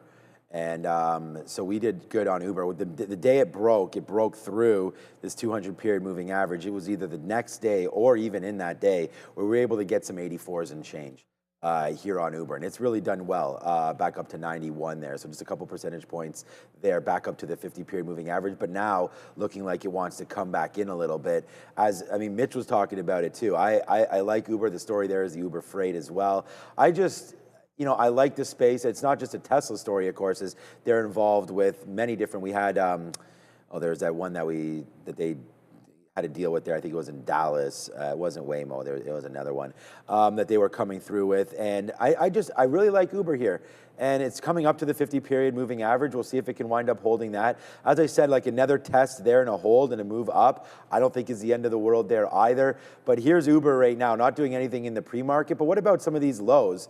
Again, yesterday we started off down around here for nine. I don't know what happened there off the open, but down to $90, and then the huge move up to 93, held this area 91.80. So if the market is going to go to the upside, let's see if Uber does drip down again a little bit here and see, the close from 2 days ago is back in and around that $91 mark. So if we can come back into 91, sort of yesterday's lows, we'll see if Uber has a little bit of juice back there to the upside. But I'm favoring the short today. This was just an interesting name there to look at. And then Tesla, yesterday's trend is this way. We weren't really expecting anything from that. And then today now, as we get ready for, lower interest rates tomorrow, no surprise there that as the overnight rate gets lower, Tesla also coming with some nice better pricing on those loans for their cars. Get those things on the road, ship them out there. That's, Tesla, again, so much more than a car company. So I think that's great. I mean, the lower rates, the more cars that they'll ship out. So see you later, Tesla. People talking about how good FSD is. I still don't have that in mind. But yeah, excited to try it out and absolutely enjoy that car like you have no idea. So right now, Tesla to the downside, but I like the stock, but not down 1%. This might be a case for a short here. So we'll wait to see if that 200 period plays at all. But I'm looking short. We've been thinking short this whole time. Join us now at 8 o'clock every single day where you would have heard me talking short. And since then, obviously, the market has bled down, but pre-market is so tough to judge. We'll see what happens here once we open up. And just a quick look at these imbalances right now. We'll sort them by size. Look what we see here. This is the first time I actually looked at this all morning. Not a bid to be found except for on the low end. So right now it's looking like, we don't even have the NASDAQ out yet, looking like it could be a little bit of a bleed here early in the broader market. So we'll wait to see as those imbalances settle down, maybe we can find a bottom, or will the selling pressure continue? So, hey, look, I'm a buyer of Tesla down here near 400 to 380. Let's see if it gets there. Not today, but maybe one day soon. Let's go on to Coreweave. Back to the downside we go. We're right back to session lows right now. Volume increasing as well. I guess they didn't mind the reaction yesterday enough, so they said, heck, let's throw another $250 million onto this offering and go to $2.25 billion. I mean, they couldn't even get it to 80 yesterday, and it bounced right back up. So right back. Why not? It's interesting here, Brendo. So maybe there was a lot of demand, and they're looking to take advantage of that. So we reported to you guys yesterday that it was going to be a $2 billion convertible senior note due in 2031. It's now going to be $2.25 billion. And we also reported to you yesterday that the initial purchasers were going to be allowed to buy an additional $300 million within, I believe, 13 days. That's been upsized now, Brendo, much like the initial offering itself. $337.5 million is going to be the aggregate principal amount for the notes. They're going to pay a hefty interest price, Brendo, 9.25% on the 2030 notes and 9% on the 2031 notes. They're going to be capped call transactions, which prevents dilution. And then the majority, or not the majority, but a portion of the money is going to go to general corporate purposes, likely to expand their data centers. It was actually reacting positively to this initially this morning, but as we said, right back to low here is on decent volume, escalating, it looks like, too. For Coreweave today. I mean, there was the positive story in there, obviously, but the offering got received. Let's be real, relatively well. But it was a short yesterday at the open. Liked it for a short, pretty much breaking down at 84. If Nvidia loses 185, this feels like this is another one of those chip adjacent names or chip names that I think you're looking in the other direction. It's holding barely at that 84 level. Except if Nvidia loses 185, this could see 80 again with this offering. And if you look at what's been going on for Coreweave, usually, the way that you want things to happen is you want, resistance to turn into support. But in this particular case, you have a prior support level right in around this 90 turning into potential resistance. So sorry, Coreweave. If you're not breaking above 90, at least up and until it's breaking away from this $90 area, I'm going to favor fading. I mean, the top is closer to 88 the last couple of days, but I think to me you need to be above that 90. I'm going to remain bearish on this stock, at least in the short term, right? So if Nvidia breaks 185, I think this one underneath 84 is going to make some sense for the short. If we get a pop, then I want to be testing that high end of the range for resistance in either way there for Coreweave. And as far as, I know Sean mentioned this, but as far as potential imbalances go, I know it's in play because it's a story, but in about 3 minutes, maybe 4, we'll get some of those NASDAQ names. It'll be interesting to see if they all come out sell. It doesn't, and just to further for the imbalance, just because imbalances are buys or sells, it doesn't necessarily indicate exactly what is going to happen at 9:30. So it does give you a bit of a guide if most things are in the same direction. And if you're looking specifically at New York stocks and there's a lot of imbalances, I like to make sure that a New York stock has actually printed the opening print before engaging in trades. For the NASDAQ, you get the print right at 9:30, or fraction of a second after that. But with the New York names, if you see a big imbalance on a New York stock, sometimes it doesn't print right away.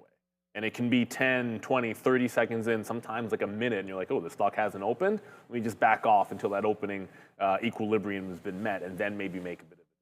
That's in the back of my mind.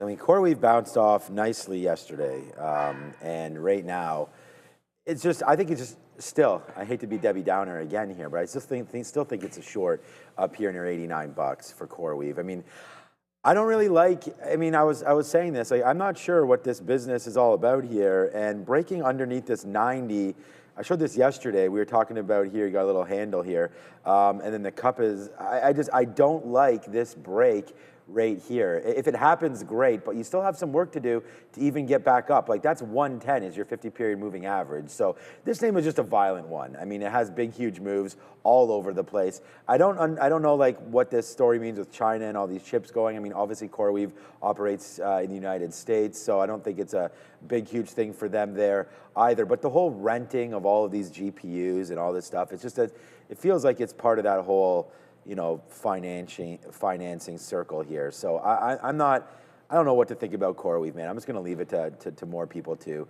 understand if this is a long-term buy down here or not, because it's really gotten hit, right? We talked about some of the IPOs that haven't been that successful. This has been a huge success. I mean, Coreweave came out in April, which not a great time, obviously, of last year. And it just ripped, man. We went from 40 bucks all the way to 190, and you're still double from the IPO price. So I think the stock seems to want to hold down here at 70 bucks, and maybe that's where it's headed right now. But in order to get long, I think you got to get above 90 first. So we'll see if that ever happens. It's at $84. I don't expect a $90 fill anytime soon on Coreweave. But I do have opinions on the next one, and I'm actually looking to buy some more Netflix in the long-term account. I got Netflix as one of the 4 ideas here on the note. So let's go back over to the desk, find out the news, and see what's happening with Netflix as, of course, the NASDAQ continues lower. Not much new as far as the news itself. I mean, Paramount going hostile and upping the bid for WBD. Seems to be a bidder in this stock so far this morning. We just took out pre-market highs, or testing pre-market highs anyways right now after quite the flush yesterday. Yeah, this is an interesting story, Brendo. More developments are coming out, more information, mostly from Paramount Skydance because, well, they're quite aggrieved. So here's the deal. $108.4 billion is what PSKY is offering. The filing shows a detailed timeline, though, of where CEO David Ellison repeatedly sought discussions with Warner Brothers Discovery's CEO David Zaslav, most of which were ignored or delayed. Paramount claims its sweetened offers were dismissed without material or dialogue, which kind of prompted Paramount to go directly to shareholders and circumvent the board. But here's the deal. Let's talk about the breakdown in communications. Earlier outreach between the two CEOs, including a November 24th dinner, suggested momentum between the two companies. But WBD's board raised concerns over the Ellison's family's financial backstop as well as their regulatory exposure. After Paramount raised its bid, Brendo, to $30 a share, Ellison sent multiple unanswered texts to Zaslav, even adding a personal appeal. Hours later, media reports came out that WBD had entered an exclusive deal with Netflix. And now, with respect to Warner Brothers Discovery's concerns over the financing, here's who is involved, Brendo. The Ellison family is providing full financial backstop reinforced by Affinity Partners, which is Jared Kushner's fund, Middle Eastern sovereign wealth funds, they got plenty of money, we know about that, and a governance structure designed to avoid scrutiny. Tencent, which had been included in that, was removed to get around regulatory scrutiny, worried about the regulator, worried about the Chinese. Ellison asserts, though, that regulatory approval would be faster for Paramount than it would be for Netflix. That's according to him. We'll have to see how this works out. Yeah, and then we get Trump yesterday, of course, coming out saying, oh, hold on, pump the brakes here. Maybe the Netflix idea, not such a good one for competition specifically. So might be a wait and see here. Sean, what are you thinking for Netflix? Yeah, so I had basically a long thought on Netflix, man. I mean, I wrote down, it's the only long that I have written down on here. And I just want to see if we wind up holding in this area of $96. So, you're starting to move upside, like I said, pretty short bias into the day. But I was just looking at Netflix and just thinking all that news came out yesterday about Paramount and coming out with a much better deal. Apparently, it's like $16 to $17 billion more when you work it all out and you consider the $30. And then you have to consider also that when they agreed upon this deal with Netflix was over $100. It was like 104. So all that stock that was included has now been depreciated as well. So Netflix is probably going to have to come up with a little bit of a better offer here, right? And so for me, thinking if we got that news yesterday, we definitely got hit to the downside. We had, Kushner and Trump and all these kind of, political sides coming through. And we really held. We held down here. 95, 95.50, $96. So into this area, if we can come back into here, I do want to test the long. So for me on Netflix, I want to take advantage of it in the long-term account. I actually want to buy some Netflix. I don't know if this deal doesn't happen, that Netflix is hurt that bad. They had a great quarter. They had 8% growth year over year, good EPS, and really a good guide. So I think Netflix is getting hit here on all of this deal talk, which makes sense. You don't acquire something for $80 billion and not get hit a little bit. But on their daily chart, it's just been getting, we can call it monthly, whatever. Look, there's a lot of room to go to the downside. There's no doubt about that. But why not just pick a little bit up here? This is $96 right here. We held yesterday. Looks like we could possibly hold again. This goes all the way back to last year at the beginning of the year. We've now had that reverse split take into effect. That's supposed to be a good sign for retail, and I think it is. It's just it hasn't had a chance to breathe. So this is $96. I think it's a buy. I'm sitting there in my long-term account looking to pick up some Netflix right there. And I don't even think we get down there, but if the market does crack, like I think there's a chance, then maybe we do get that bid on Netflix, because you never know where the heavy hands are going to last here off the open. Maybe we do flush and we can pick up a bid down there, but I like Netflix for the long if we can get it near those support areas. I'll be looking at Warner Brothers specifically. The buyers came in at 27 yesterday. And there was on a 15-minute, there was just a trend break right around that 27. So I want to look there for some buy support and kind of express the trade in that direction. There was just a spike. I know we're going to quickly go back to the desk and back to us. There was just a spike in Tesla and Apple. Didn't see imbalances, but it was right when the NASDAQ balances came out. Tesla now at 437, Apple with a $1 bounce, as well as HD guidance wasn't pretty good. Yeah, real quick, Home Depot Investor Day on now, guys, started at 8:30. CEO is speaking currently, talking about opening more stores coming up in 2026, a little bit more than anticipated. But remember, they also cut their guidance, but some executives to come at this Investor Day, guys, for Home Depot. About 30 seconds there. I guess, okay. Yeah, Home Depot is starting to bump up to the upside. I actually like Home Depot down here at 340. We talked about where it is on the long-term side of things, back into tariff tantrum lows. I'm trying to rush here. Back into April lows of 2024 as well. So you're into some nice levels for Home Depot. I think it's a buy, but for right now, our focus is on the markets. And we get 4 seconds until we do open up. And now we are now open. All eyes focus on Nvidia. All eyes focus on the broader market. And, you know, to be honest with you, as I'm looking for a little bit of short action here right now, but there goes Nvidia, still going to the downside right now. Pretty easy call to the low side right now for Nvidia. Let's see if it does bounce. We both indicated that 185 area there as well. We never got over to IBIT. I like the IBIT short. That's coming in as well right now as Bitcoin looks to break through 90 right there right now. And then Netflix, we can have a quick look to see if we did get a flush on it. Yes, we did. So we're going to wait to see, will our order fill down here near 96 bucks? Right now it's a flush for Netflix. I'm still waiting 5 minutes, man. We've had some big days by waiting, so let's do that right now. Market just trying to figure itself out. Yeah, Tesla with a big-time bounce there. Yeah? So when you said Netflix was down, I was expecting Warner Brothers to go with it, but there's someone holding the bid for about 250,000 shares at 27.40, so it's not going at all. But Tesla with the biggest bounce off the open, up to 439, so no problem apparently for Tesla. As you mentioned, Intel to the 41 level. There's only one name. There was Google with some antitrust news. Yada, yada, yada, antitrust, right? Okay, yeah. So 314 was a flat bottom break yesterday on these guys. So there, 314. Any close on the 15-minute underneath 314, I want to look continuation to the south side. But it was Intel getting to 41, but only for a brief second. Like it was there for, I don't know, not very long, and already starting to come back, and actually got to 41.25. So if there's a second pop and fade, I like the 41 for the short. Nvidia now well underneath 185, by the way. That was a litmus for me. If Nvidia can't hold 185, then there's a bunch of chip names that should be shorts. Coreweave, that looks like it might be breaking that 84 level as well. AMD, first of all, man, I mean, we absolutely nailed Netflix, but we just patient. Like, we're not trying to get in right now. That 96 bottom, oh boy. So there's a sticky note right there, 96 long. We should have had it. It's just, I was literally like anxious to get in, but letting it settle down. Maybe it will come in again. And I still don't know if I'd take it. I want these things to settle down, but so far, so good on that one. And then what I was saying was, wow, AMD got hit pretty good to the downside. Just one quick candle and extension right now lower on advanced micro devices. So we just broke through right there. So similarly to Nvidia not holding its bid, it doesn't look like AMD wants to either. Now down 1.3% as the news getting worse here for advanced micro devices, it seems like. Is that what's also happening with Nvidia? Yeah, so the exact same type of thing there. I should have just looked at those shorts, which we did. It just did not take them there. And, you know, there's going to be lots happening in this market.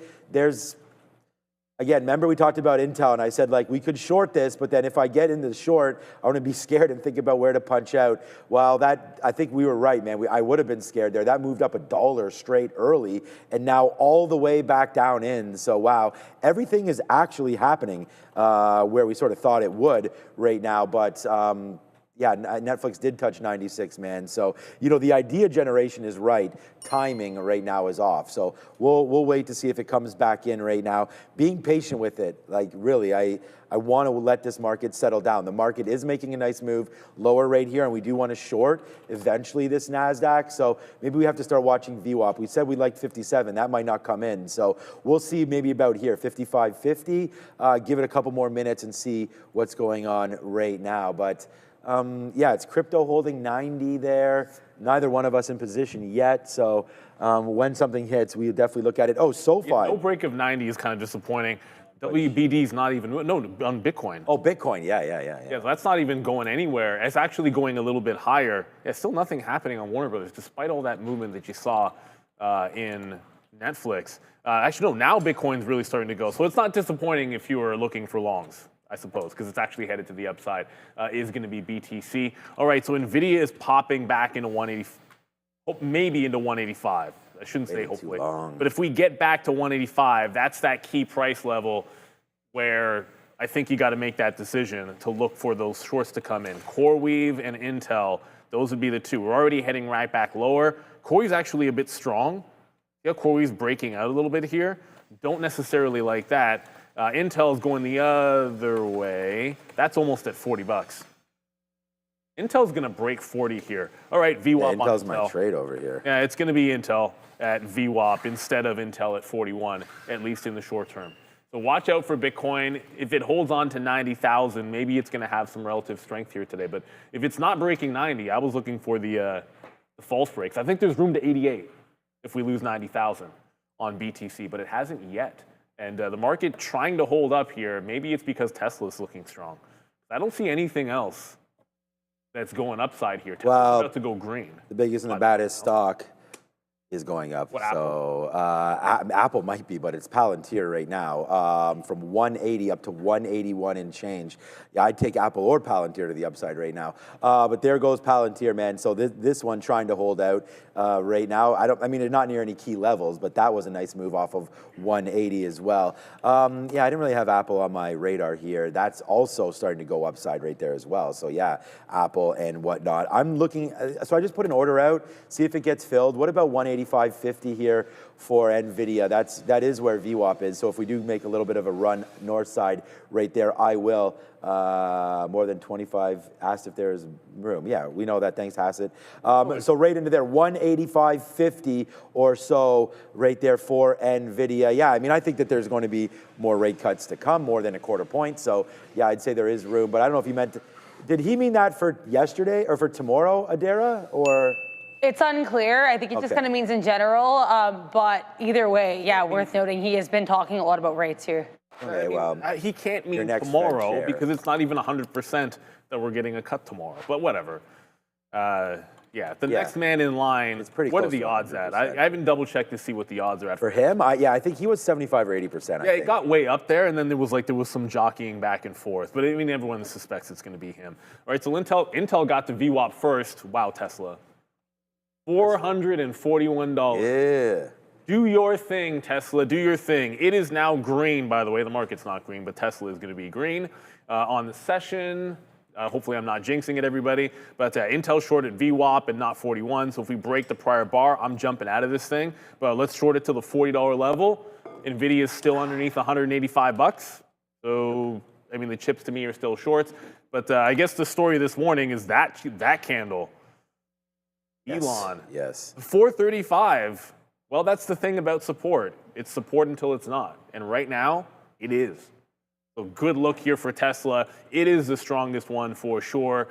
Cheers or live thing Beyond is doing a bit of a move. Can't imagine why, to be honest with you. Is it? No, it's not. Oh, no, that's not really moving.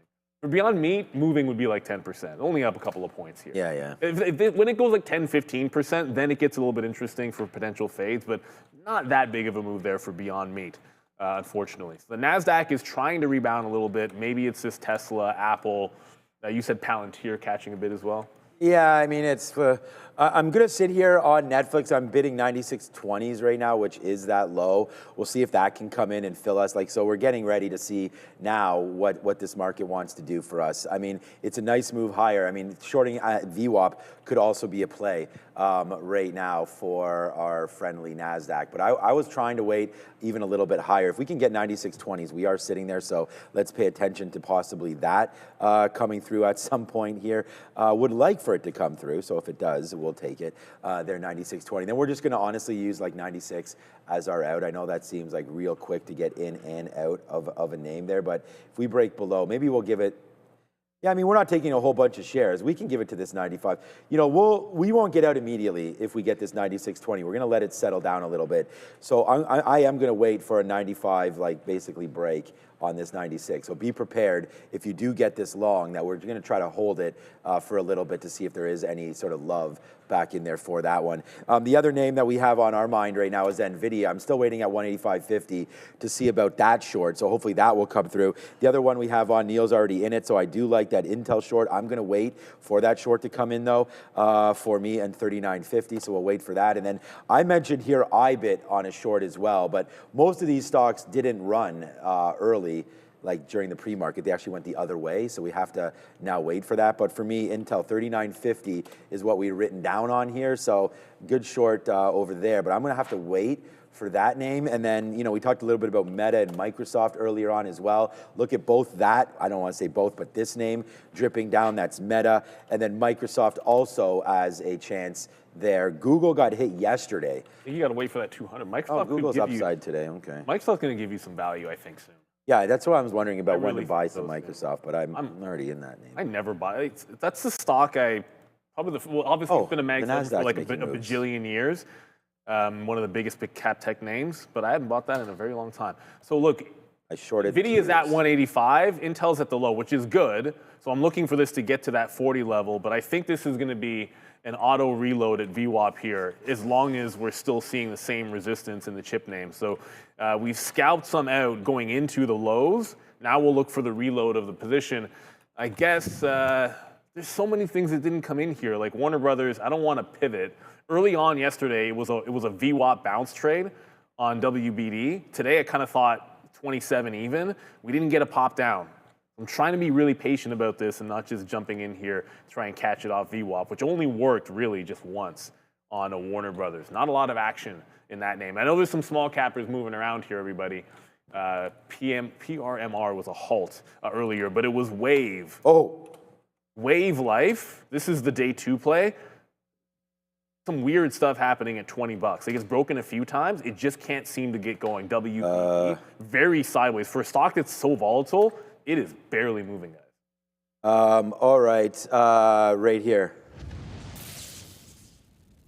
First position for me right now, we short the Qs. So this was going to be the top trade idea for me anyways. So here we go, man. We are now shorting the Qs. So far, so good. We do take a little bit of a dip down and get some out at VWAP right there. The 50-period moving average just held at 40. So we're sitting there at 39 for some reason. And then we'll wait to see if we can get low again, like 55.20 right there, a potential, but not a bottom by any stretch, but I will bid out a little bit more there. So some outs at 39, just because we put our bid there, and then another bunch, hopefully down here at 20. But here we go, man. Trader alert is up right now. So here we go with the TQs. We are into this first position right now for me today, and it's going to be a little bit of a short. And we're just going to hold this to 56. The level that we wrote down was 57. So if we break above into this area and take out some of these highs, I'm not worried about this move up high. I'm just going to play off of some of these actual levels there. That's 55.90. So if we break low above that, then we'll just snap out of this thing, looking to get more short around 80 right here, and then out at the top side. But right now, first position is in for me. Is the long here on the futures, and we're just going to wait for that. Okay, perfect. I think you said long, but Yeah, I see my mic was having an issue now, so back over to you. Oh, it's all good it's now. all good, okay. man. Apparently, it's all good now. But I canceled my. So what I wanted to say there before I throw it back to see what you're doing, I'm not going to go short the futures and Nvidia. So I actually canceled that trade. I was going to go off view up there 185.50. So if you guys are looking for a short or maybe an out, it would be there. I think it's a little bit better, especially if these futures rip up. I don't want to have the double-edged sword on here. I'll wait for 186.50 then on that trade. But for right now, just into this trade, you're on Intel, so I'm going to leave that alone. And then Netflix, I'm bidding 96.20s, which could, what? Oh my gosh, that went to 96.24 there and missed us. So, okay. Yeah, we get missed there on NFLX. So, yeah, for now we're in that one. Actually, you know what? Now that I'm in this future short, I'm going to hold off on this Netflix buy just for a couple seconds here to see. But if you guys are into it, you know, we have written down on here Netflix long 96. So that's come into play a couple times. And I'm just going to wait to see what happens here on the futures short right now. Yeah, as the market got to VWAP and bounce, so Intel, I was just looking at Nvidia, still underneath 185, but Intel was able to break the volume weighted average price. So we scalped out into 40.10, which was a low, but this could be breaking out. Then we have to wait for 41 even. That was the price I put in the note that I liked. We happen to take VWAP because it rejected 41. If we reject the volume weighted average price the second time, then I'll jump back in here and get into the short another time, just because like Nvidia is continuing to look weak. So it looks like, yeah, the sellers are coming right back in. So I'll jump back into the trade. Again, give it to the prior bar high. The other name that I liked for a fade, if Nvidia did this, was Coreweave, but Coreweave is still holding VWAP. This needs to break 85, and then it joins the party. Bitcoin is holding 90K, but I don't know if it's going to for long. You're down at 90 and then 150, 90,150. This is also losing the volume weighted average price and heading back in. There was one more short. It was Lucid. But Lucid, it's not the most liquidity in the planet, and it's all to the downside. So Lucid not really giving you a chance to get into a short. Almost need this thing to pop somehow, unfortunately. Yeah, like Lucid's just incredibly weak. That's what happens when you reverse split. Go look at Workhorse yesterday. Oh my goodness. Yeah, you got. That was the best example of what to do when a stock reverse splits, was Workhorse yesterday. Insane. Insane. The move here really has been very muted again. So I think we're pretty right by saying, like, you know, we're going to have to wait. Hasid's talking right now, so that could be interesting for the futures. But for right now, it's like we're just stuck. We're in between VWAP and the 50-period moving average. That's like a dead zone right now. So we're going to just sort of sit on our hands. We've just gotten missed a bunch of times there at 39. So, you know, we're there at 39. I'm trying to be stubborn with it. See if we get, oh, see? There it is. Okay, we get the fill right there, so let's go, man. It's actually a decent trade alert right now for this price action on the TQ. So let's go to the downside. It's your number one trade idea written over there. Neil's just back into Intel, so not much to do right here. We could check out what Warner Brothers is doing. I know that's been a big talk, obviously, of the Town 2750. This name, I don't think you even have to really look at it until you get, you know, an update from Adair or we hear something else about Warner Brothers, because they're just stuck, right? People are bidding for them. So whether or not this stock moves or not is going to be headline based. They have a deal with Netflix. The deal's done. It's just right now, will they pay that couple $1 billion there to get rid of it and take PSKY? We can see what Paramount is doing right now. They had a nice move up yesterday when that was announced that they're willing to go to 30 right there. So we'll have to see. I don't even think it's 30 cash. There's something involved with that as well. So we'll wait. Maybe they have to. There was talk. It is cash 30, but there was discussion of potentially they could kick in a breakup, make up for the breakup fee. So they might kick in a few extra dollars. I just want to holler this one out for you guys. Trox, TROX, breaking to highs as we speak. Another small cap runner, Tronox Holdings, whatever. They announced they're receiving a non-binding conditional letters of support, interest, yada, yada, yada.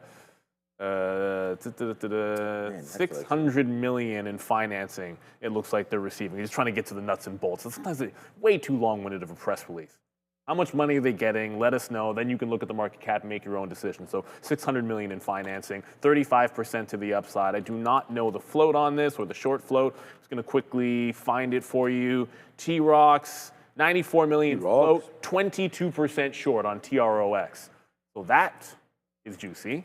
if you're into the small cappers. So we reloaded Intel. Sometimes you get wicked out, but then it's just a wick out. So we're back to the short underneath $40.50. It's back under VWAP. Want this to get to the 40 evens.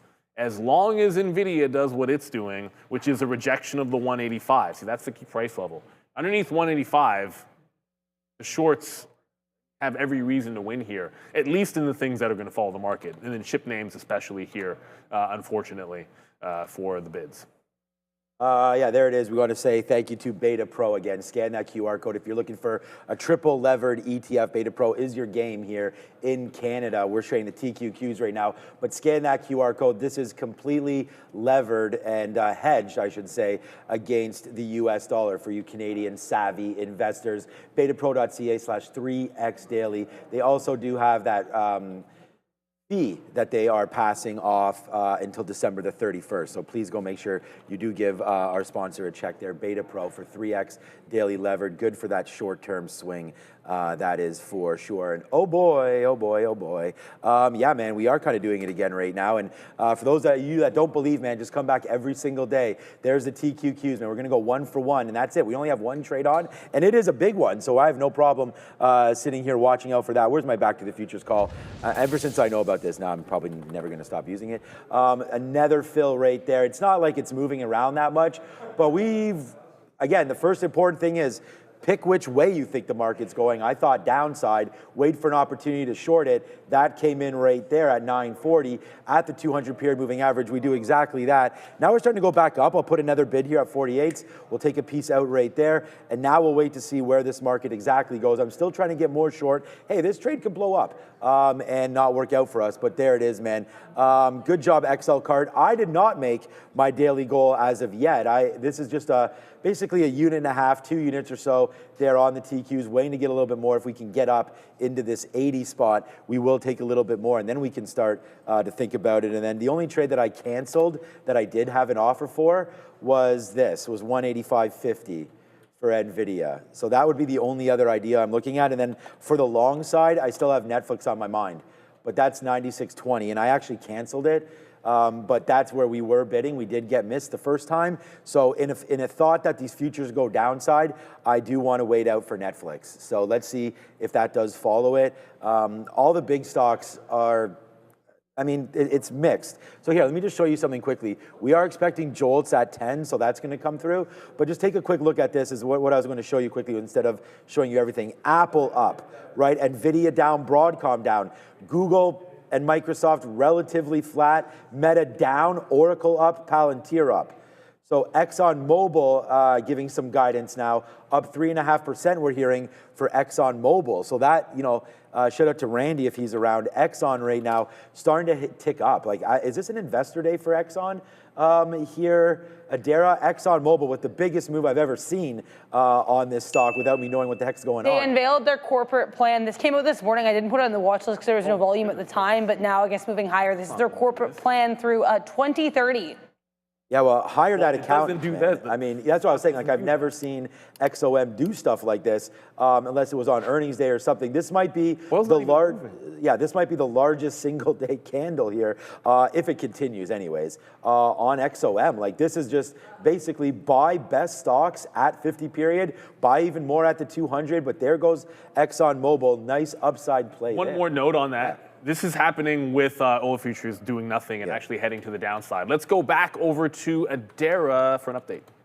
I just want to mention here, more comments from Kevin Hassett, who, again, the presumptive Fed chair nominee. He's also a White House economic advisor.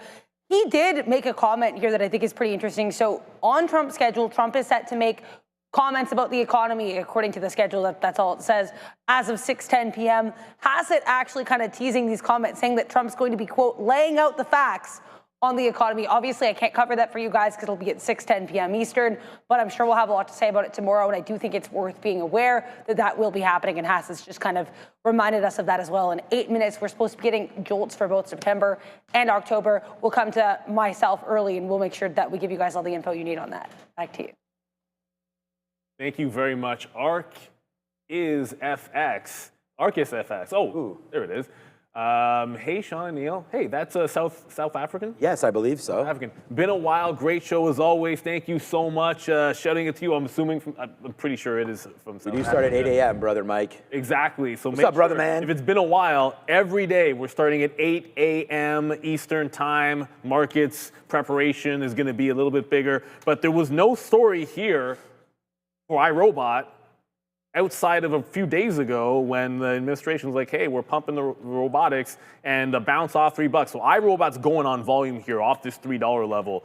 This is a big time, it's a big time support. Look at the 50 and the 200 period moving average is kind of converging at that $3. So yeah, it's finding some support here on iRobot. This could be one worth joining. Wasn't on the list because it was not a particular catalyst in here today. But let's see if it can hold on to some prior resistance. Call it 330. That's just where I'm looking for a potential dip in. Still only in Intel. Man, Lucid is allergic to the bid, so it's just not going anywhere up. Was able to get some 40 quarters out, but we're headed right back into that 40-50. So we're holding under 40-50. 41's the level I like more, but if we're only going to get to trade around VWAP, we're going to continue to hold. I'm holding essentially a good third of this for the lows. Otherwise, we reload every close underneath the volume-weighted average price. It's Tesla. For anyone that's bullish in the market today, or anyone that's looking for something bullish outside of a small capper, it looks like it's Tesla. Holding higher highs, holding higher lows so far, but it's nowhere near that 450 level. That's the big test. Dumpsville after that on that 450 earlier today, or sorry, yesterday. We are, let's go, man. We're still running in stock here pretty good right now, right? We have one trade on so far today. It is a futures short right now on the NASDAQ, and it's trying to get a little lower right now. But wow, to Home Depot. I mean, we talked about wanting to buy this name, and again, like, whatever, talking about it is one thing, pushing the button is another thing. There goes Home Depot, man. Like, I really like that stock on there, on that earnings miss. And they just, you know, the day 2, day 3 call would have been perfect on that, man. Right down there into 330, now up to 356. Let's not worry too much about this stock and you know, potential mistrade. There will be others, but yeah, Home Depot right now, man. Just upside there. Great little, I think they're on analyst day, but yeah. So Home Depot, man, saying all the right things right now. It's similar to XOM as well. Just an update on the futures. Another piece out there. We're still waiting for 20 to see if that comes through. So that will be something that we actively wait for right there. Are those 20s and a reload? Yesterday, Google went for a little bit of a dump as well, and it's kind of doing it right now. Like I had mentioned that I think Google's proper home is probably around $3, if not even 280. Like, we just had such a huge move up there for Google. Hasid is still speaking, so we'll have to wait to see if that ever settles down. Go Hasid, man, just keep on saying something negative. I don't know, but there goes the market again. Again, we are bidding 20s. We'll see if we can get that. That was Home Depot, right? A little look at some of the other retail names. Target, let's go, man. That looks like that's going to be a good idea. Target, it needs to still get going, but you know, we're long in this one in the mid 80s as well. And then coming up to, they had a bad day yesterday. We'll see if Lululemon can come through and hold that 180 level. We've been buying that one. We talked about why we like some Lululemon. And then earlier on today, again, Uber was a good talk there with Mitch. We do like some Uber. I'm long into this name. And again, we only looked short today in Uber when we talked about it, but we did not get anywhere near that $93 today. In fact, I mean, Uber is heading south side, which is, you know, funny because Tesla right now, I mean, that's holding and going higher there. I guess they liked it, man. They might, you know, Sharif might get involved here with those lower rates. I don't know. He was just mentioning them. But it looks like Tesla there, lower rates sparking a little bit of interest maybe in the car, in the Model Y, more on the road there. And of course, the more cars that are on the road for Tesla, the better it is. They can sell that software. Watch out for FSD. But yeah, Intel going down, futures going down. It looks like we got a couple of good ones here. We'll get $400 billion in tariff revenue this year. Yeah, wow. Okay, why not? You mentioned cars. Yeah. Remember Carvana yesterday? Was just checking the VIX. Nothing really happening on the VIX. But Carvana, well, the buyers came in. Carvana back into the green, so there is some strength elsewhere in the market. And just trying to cover some other names for you guys in here. This will be like you guys can count. I'm not going to bother. I don't know, like we'll call it a dozen days in a row, and it's getting added to the S&P 500. So Carvana day 2, after the official announcement, continuing to go green. Just fighting a sneeze. Okay, well, might actually It's actually happening. Lucid's going up a little bit, just a little bit. I want to play this one for continuation into the prior day, like yesterday's lows, which is about 1240, and it's going to be VWAP as well. So I'm offering to get into the Lucid short. I'm just not actually getting into the Lucid short yet. Intel heading back toward the low, but it's done this before. I want to make sure, like I've been taking shares sometimes underneath VWAP, but from now on it's either at or slightly above the volume weighted average price on bounces for Intel. Just a little bit of impatience. So hoping to get Lucid. Coreweave still, whoops. Oh yeah, Blue Ocean. I'll wait for Blue Ocean. There we go. Coreweave still holding above VWAP. So Coreweave showing some signs of strength. I don't want to get into that one just yet. I want it breaking down under 85 if it can, but there's been buyers supporting this on Coreweave. They actually did have a positive story in addition to the upsized pricing of their offering. So there is some reason why this could go in the other direction. No need to fight it at all. It's like if you were trying to short Tesla right now, you would be fighting it, and that would be the #1 name. Yeah, I was just going to say, like, we just keep on going over some of the same names here. So let's just unpause this leaderboard and have a quick little look. I mean, it's not even filled up here. Meta, Apple, HIMS, maybe at $40. That's pretty interesting. We have less than, or we have just over 1 minute now until Jolts, which is job openings. So we'll figure that out with Adair. It's back-to-back months coming through, so that could jolt the market. We are still obviously in the futures trade, so we'll wait to see if there's anything happening there for us as well. But that's, you know, that's the early look right now. Shopify getting off there a little bit, off the bottom of 150. Netflix still that 96, man. You know I like that price, but not really giving me anything there. And then Nvidia still down. SoFi is an interesting name. Maybe we'll look at SoFi there. Wanted to look at SoFi quickly. So there goes Tesla upside as well right there. So I think Google maybe could get bought on any kind of a bottom there as well. So we'll have to watch out for Google. And then we'll go to Adara right now with 30 seconds left until these Jolts numbers. We're short the futures, looking to get a little more short, but watch out, number time. Adara. We're going here a little early because we have some stuff to go over. October, I'm not seeing like they're preparing to release this, but again, we're supposed to get October Jolts, so we'll have to wait and see. Forecast for October is 7 million, but the more pressing number here, September Jolts in 10 seconds, 7.2 million is the consensus, and the previous print here, 7.227 million. So again, this is for a couple months back now. Let's see what number we get. CB leading index also on watch. Jolts way higher than expected here. Jolts job openings for September, I'm seeing coming in at 7.67 million versus 7.117 million forecast. And the previous print there is 7.227 million. So again, looks like a higher than expected print there for Jolts job openings. I'm not seeing the CB leading index yet, but again, looks like we're getting higher than expected Jolts.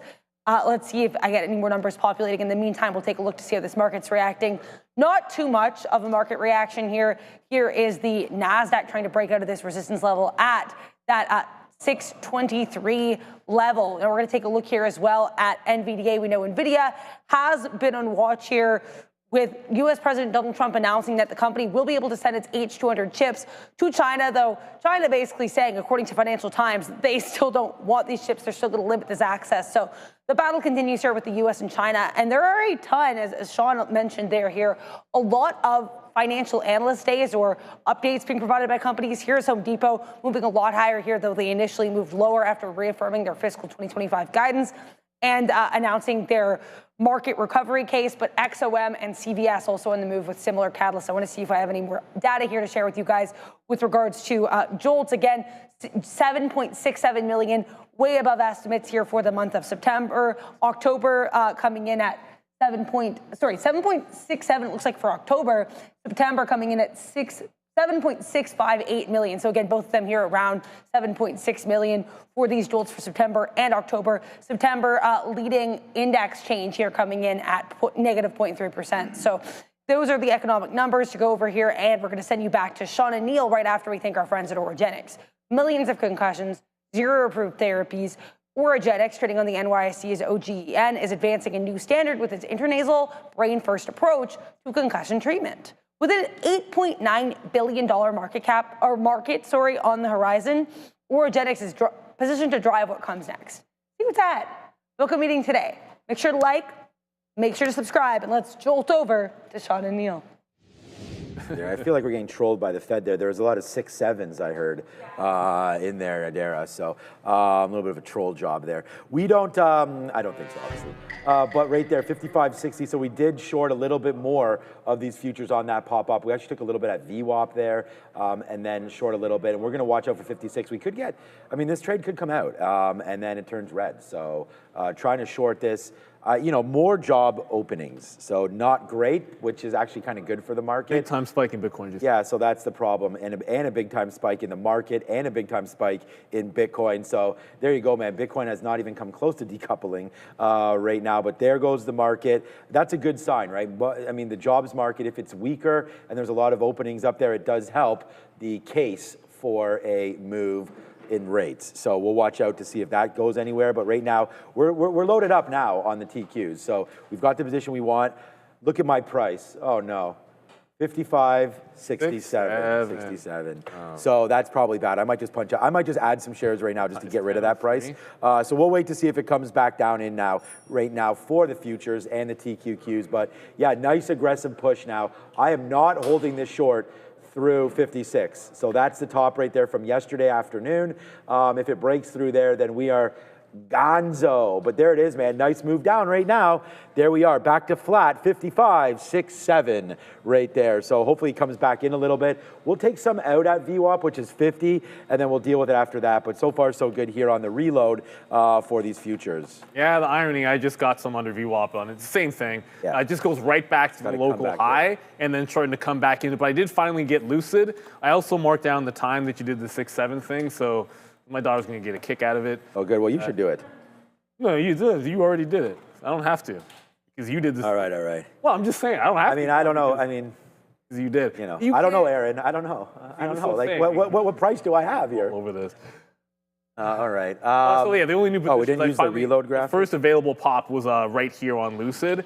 So if it breaks, I'm going to wait for a low of the day break. I don't know where the bottom is going to be on this one today, but I think until it gets to 1140, then I want to favor the short side of Lucid. As yeah, market's starting to come back in, and Tesla's starting to come back in. So for all you bulls out there, or at least if you were bullish, Tesla was one of the strongest names. That's really starting to pump back in after getting to 445 and heading decidedly lower for sure. iRobot popped without news. So you know what? I don't even note that it made our visualizer, but it is going off on some pretty solid volume here at the open and near the high of the day. But this one might be an opportunity for a long. I'm going to throw this one on a side chart just because I don't know if Bitcoin's going to give me what I want. We're not breaking that 90,000 anytime soon. So yeah, finally got into Lucid short, and is what it is, heading back into the lows. If it holds the low, I might actually just put a bid down there, but I'm holding right now for just underneath that low. I want this getting to 12 even. So 12.50 to 12 quarters to 12 even. You like those quarters and evens in the market. No problem. Christopher Ocean wanted the reloaded button. He got it. And it was a reload on the futures, but not a, we hadn't really gotten out of that much down there. So there's I mean, that's just honestly. So we're bidding some 56s, then we're bidding some 51s. As here we come right back in right now, just ahead of VWAP. We'll see if we can get some out. But this is going to be a big time trade for me if this does work out. So get ready, man. We're almost at 1 day already. As we'd be very, very patient and very, very specific, man. We laid out this trade exactly, and it's playing out the way we like it right now. Doesn't mean it will long term, but let's try to hold on to that one. There goes my guy, Palantir. It's another one of those days for Palantir, as it just, whenever the market goes, man, this stock really goes up 0.32 right now for PLTR. Just looking through the scanner, man, the hot list is as follows, man. XOM is great right now, right? I mean, that's a hot name right there. AMD all the way back to 222. Wow. It's green. I was going to say, what a battle back there. I was not expecting that there for AMD. Okay, wow. Good little look there. NVDA as well coming through. 185.50 did not fill for us yet. We're not waiting there anymore for that either. AMD CGC, okay. The Puff Puff Pass name that's around here. What's up, Weed Batman? CGC right now. There it is, Canopy Growth. It seems like it's getting a little bit of a bump up, but maybe that was just a volume spike there. Nothing happening on the stock. They completed an acquisition recently. Okay. Maybe even this morning. Okay, so good. So APLD there as well. There's not much happening here. It's Tesla to the rescue here today for anybody trading momentum. I mean, the momentum's been in this name straight upside. So there goes Tesla. I mean, like, Tesla's so crazy because like yesterday it did this on what there wasn't too much news, I didn't think. And then today I was like, it's not even really on my radar, and there it goes. So, I mean, if you guys nailed Tesla, like, let me know in the chat or something, like what really got you excited there?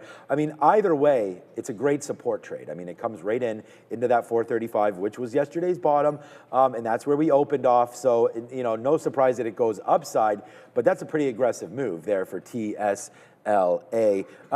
We only covered like about 10%. I was gonna say less than 10%, but now they look at about 10% down here. So hopefully these futures can continue a little bit lower, but I don't really see much in the way of catalyst.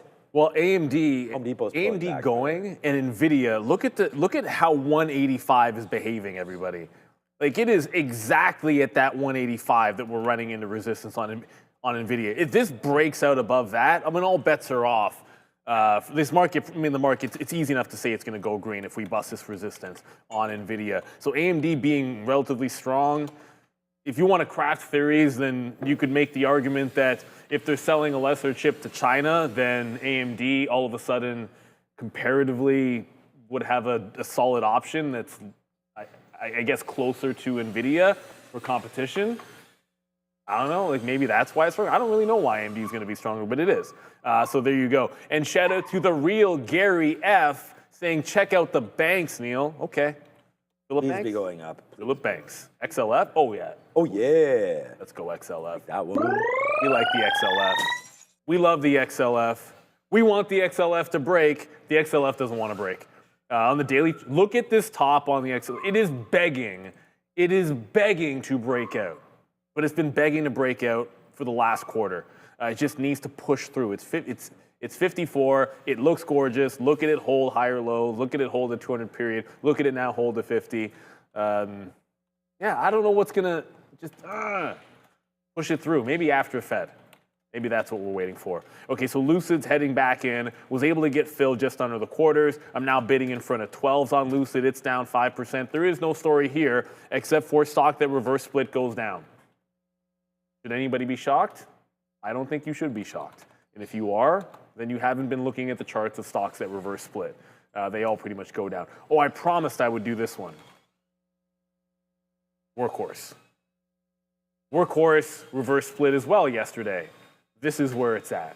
This went all the way to $18. By the open, it was at $14. By the close, that was $6.50. It is now underneath that price. That's why don't get trapped buying stocks that reverse split. They do it for a reason, not because things are going well. Usually it's a bad thing. I can't think of a good instance in which it happened. I'm sure there is one. Yeah, I mean, I like the strategy there about the, oh shit, I forget. Oh, the AMD versus Nvidia. I'm just there. guessing. I can't think of a better reason. I think that makes sense. I mean, yeah, a little bit more affordable there, and maybe China would be looking over there at the AMD chips instead of the higher powered sort of Nvidia there. It's just the H200 or whatever there going through. Alibaba does get a nice bump up. I'm actually waiting at 158 selfishly to actually get out. What I bought at 160, I just want to get out. I might even just do this midday because I was thinking like with Microsoft where it is and Meta where it is and all these names where they are, you know, they're at the 200 period, if not a little bit lower. And if Alibaba's going to be in trouble, I think it does come back in a little bit here. And I don't really like this story for China now, especially the fact that, you know, if Chinese companies had a choice, and I don't know where Baba's chips land as far as production or cost or and efficiencies against some of those Nvidia chips. But I don't think I like that story as much anymore for Alibaba, especially now that some of those taxes are being imposed there, 25%. I don't even. Whatever. I mean, it's in the Supreme Court. Is that even, Adara, is that even settled yet? Like, how's the Supreme Court and all that tariff talk? Oh, like, not at all. They just did like the initial arguments, and yeah, I don't know. I will say I've heard updates about Kalshi. Does not seem like people think there's like a huge chance of the Supreme Court upholding these tariffs, but we'll have to see. Okay, so yeah, with all. with all of that being said there, we are still drilling here as we get ready for our new and improved desks and whatnot to come through. So if you hear that in the background, we do apologize for that. But, you know, work needs to be done. We are improving. And no, Toronto is not on fire. That is an old, that's a nice picture. We like it for the warmth, apparently. So, well, the problem is we actually do get a bunch more forest fires up here. So, like, it is kind of ominous. And I love how people say it looks like Canada is red. That's just Toronto. Like, Canada is actually geographically a very huge country. But that's Toronto. If you have not visited lovely Toronto, we do encourage you to do exactly that. Powell, I don't think Powell speaks today, Yoshi, unless he does, Adara. Powell, everything. It's Fed blackout. No one in the Fed should be speaking today at all. Okay, so there you go. So I wasn't sure if that was happening, but no, not happening at all. So by rule, everybody. Yeah, it's tomorrow at 2:30. So no questions, no nothing. The next time we'll hear Powell is after the Fed rate decision. I was going to say cut, but it is a Fed rate decision. And I know Neil and I have showed this, but we always get various viewers popping in at any time. So here is the Fed rate CME watch tool, and this is for tomorrow, right there, December the 10th. Current rate 375 to 400. Looking rate now 90% chance that those rates get squashed, and tomorrow is a completely different beast. And we wake up on Thursday to a 350, 375 overnight rate. So that's 90% chance right now of a Fed rate cut. And when something is that certain, sometimes you get this action in the market. And I mean, right now the ES, everything kind of just on chill mode right now. And I'm trying to deal with this futures trade, but it's just not doing a whole heck of a lot. We did get another fill there at 55 since the last time we spoke. So 3 fills down here. And right now the future's not doing a whole heck of a lot, as we'll wait to see if Hassett says more. Again, not a Fed member yet, so he could speak. So maybe that's what's sending you offside a little bit there. Just a quick check-in on a news story stock in Netflix. Honestly, man, puff past to this one. Sleepy name here for Netflix. I don't. We were going to get 96 long. That was a beautiful price to write down. Again, trade number 2 on the note, but we missed our 96.20. Then I canceled it. And I'm just going to let this one float around. For the long term, though, I am sitting at, I think, I'll have to double check the price. I think it's 96, just waiting to see. I put it in the pre-market. I like the opportunity to get a little long on Netflix there. I do think the move on Netflix is overdone to the downside. I still really like the properties that they currently own.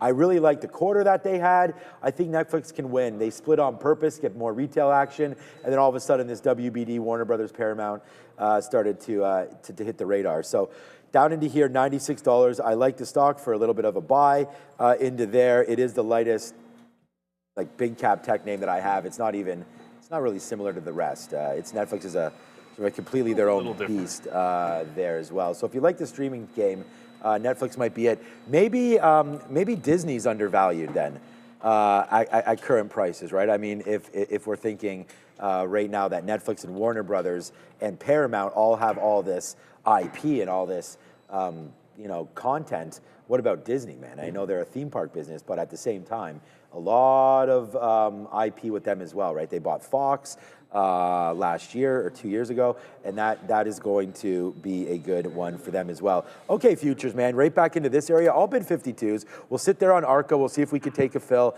Right now, nice little downside push here for the market. Yeah, good look, because the market's not really doing a heck of a lot. All you can do is play inside of the range. I want to give you guys a couple of updates. WeBuy's halted again. Yeah, what's up with WeBuy? Well, it's not up today. It's down. Do you remember the story yesterday? Because I remember you looking at it. Actually, I don't remember. Look, I don't remember the story from yesterday. I will look it up in a second. But there is one. Give me 2 seconds. There is. Dara's going to have it in a second. The tap is upside, 267. So halted at 244. It was actually halted down off of the open, and then reopened lower, now getting a bit of a bounce here for WeBuy. But it's down tremendously from yesterday's prices, unfortunately. Dara will have the story in a quick little second, which was yesterday's. Tesla heading right back into the highs. It looks like it's breaking out. I really thought, okay, and we're starting to get there now. I really thought that this iRobot was going to look a little stronger. It's at VWAP. I mean, it's here. And it's trying to bounce, but that is one heck of a reversal here on iRobot. And there wasn't a story why it popped in the first place. It's the only thing that's kind of getting me here. Like, there was no real story for iRobot except for IBIT, I should say, Bitcoin. And it's just holding on to this VWAP we're above 90,000. I was thinking that we'd be breaking. Part of me thought it was more of a breakdown under 90,000 to 88. But it's really holding on to the volume weighted average price. And usually at this time of day, if you're holding VWAP, I'm auto long. I just can't bring myself to do it on Bitcoin at all. So I'm going to stay away from that. I'm going to reload Lucid here on the next available bounce. Going to look for VWAP here again. So I'm just shorting this one under VWAP as long as it holds. Just feeling like the trend, it's a short until it's not. And if it goes to $12 today, then that's a good target to have. But I'm shorting this under the prior day high. Hopefully all day here on Lucid. Just not sold on that Bitcoin bounce. I could be wrong about that, Adara. So here's a story on WeBuy from yesterday. Their subsidiary WeBuy Advisor entered into a collaboration agreement with Witstar Group. They're basically going to jointly design and promote some cross-border education and cultural programs with China and Malaysia. So that's the story here for WBUY. Back to you. Yeah, I mean, I remember reading about that yesterday or talking about it, but not nothing significant there. But nice move, anyways, for WeBuy today to the downside, and great move yesterday to the upside. What's his size doing right here? Okay, it's gone. Okay. It was, wow. Look, this is why, man, if you want to trade, like, look at all, that just got eaten up. There was like 40,000. Unfortunately, I can't pause this, but look at all this size right into here that just got taken out on ARCA in one print, as if it didn't even, it's multiple prints, but in one fell swoop, as if it didn't even matter right there on the TQQs. So we'll take advantage of that. And I was sitting there with the size, so we get out some at 57 there. As it's not really moving around. We've still done okay today, but nothing too crazy as we wait for our prices to come in. Nvidia's not hitting that 185.50. That was going to be a big short if it came in, and it just didn't do that right now. Okay, market, now it's time to get down. So what I'm waiting for is just breaking through this VWAP, breaking through the 50-period moving average, and retesting some of these lows. So if we could do that, good on you, man. We have one trade today. It's 1 for 1, and I wish we had more, man. Boeing, let's have a quick look there. It's sort of hitting on the scanner, but let me find out why. Okay, so maybe low of day there getting hit. And I know you got out of a little bit of XLF there, but I do appreciate the fact that you like XLF, and that's a big one, man. The banks, thank you for everybody. It just wouldn't break that top. It's like, how do you not? Yeah, then you didn't like the... Well, I also didn't It was like a credit card exposure, I think, right? So yeah. That makes sense. But there it is, man, 317 upside for JPM. And it's funny because, you know, the banks have been hot, but SoFi, this is going to rhyme, is not. But it's just like this has not been hot since they released they dropped, well, it was actually recovering quite nicely. And then they had that offering there on Friday, which sent this name down 7%. And it really hasn't recovered much from that level there. So, yeah, it looks like we still get some downside pressures here coming from SoFi. So, not really SoFi so good on that name. We'll see if it can battle back here. But, man, we're just waiting. This could be a real good trade, a real big one if these futures do come in. I am bidding 52s one more time, and then 42s where VWAP's at. That's 52. Then we'll wait to see if we get into the 40s. And then our lows, if we get anything in the 30s, man, we'll be celebrating here on the desk. This could be a real big trade. We are now short. Telling it to you guys because, like, you know, I just want you to know I do believe in this. We do have some shares on. My stop is still up here. If it blows out, it blows out. And I could change this up real quick, man. Like, the futures don't appear to be doing anything. And honestly, a dull, sleepy market is often good for the bulls, not for the bears. You know, the market will tend to glide up when there's not much volume and not much action happening. So I'm going to... Not if Nvidia keeps falling. Yeah. I mean, that's what I mean. We need some catalysts here. Nvidia would be good. But if Nvidia's falling, the market's not doing anything. So, I mean, I'm nervous that Nvidia reverses maybe now and goes back there to the upside. I'm bidding 57s there. We'll see if we can get out right there at that price. Hopefully we get another piece. But, yeah, a little nervous now that I think a sleeping market does tend to go higher. But I do like what Neil's saying there and wouldn't mind this market going a little lower on Nvidia weakness. But you could see, man, not much going on. We're actually now out of about 20% of this trade, looking to get out of a little bit more. All right, are we going to Adara? Then let's do that. It's small cap recap time. Let's start here with one that is halted, but I think we should address because I know it's been pretty high on that, I guess, the stock counter. Alpha Time Acquisition Corp, ATMC. Yesterday, they announced that their shareholders have approved their merger agreement with HCYC. Market cap here around 180 million, not significant, but I have to talk about the float. I've seen, according to FinViz, a 420,000 share float in this name. So it's a very small float. For ATMC, still halted. Be careful with this one. Next up, NCPL, Net Capital, this one with about a 4 million share float and a whole boatload of announcements yesterday after the close. They announced the appointment of Rich Wheelis as CEO, and they also think they're planning to expand into the crypto and blockchain-enabled space. They also announced that they have an inducement grant here under the NASDAQ listing rules, so nice look there. Last but not least, not really a small cap, but certainly a big mover with a pretty big short float. HIMS, thank you to Neil for bringing this one to my attention. Hims and Hers moving higher after Barclays initiated coverage with this one with an overweight rating and a $48 price target. Now again, a little bit more expensive, around $40, but this does have a 33% short float. Make sure to like, make sure to subscribe, and make sure to listen up here as we thank our friends from BTCC. Guys, I just found something crazy. I'm digging into exchanges and I stumbled across BTCC, top 30 globally. But here's the wild part, BTCC has never been hacked. Well, major exchanges keep getting wrecked. BTCC stays untouched. Zero KYC if you're in the US, Canada, or Europe. And through Trader TV, you get 100 USDT coupons for registering, plus a 15% bonus thing that covers losses up to 15K USDT. So seriously, what am I missing here? Scan that QR code for more info. And back to Sean and Neil. The only thing getting wrecked is our opportunity to read those anymore. I mean, Adara. Well, I'm not doing another one. Adara right now, just like putting us to shame right here. We are getting wrecked right there. Thanks, Adara, Knocked that one out of the park. for that excited read right there. We do want to thank BTCC.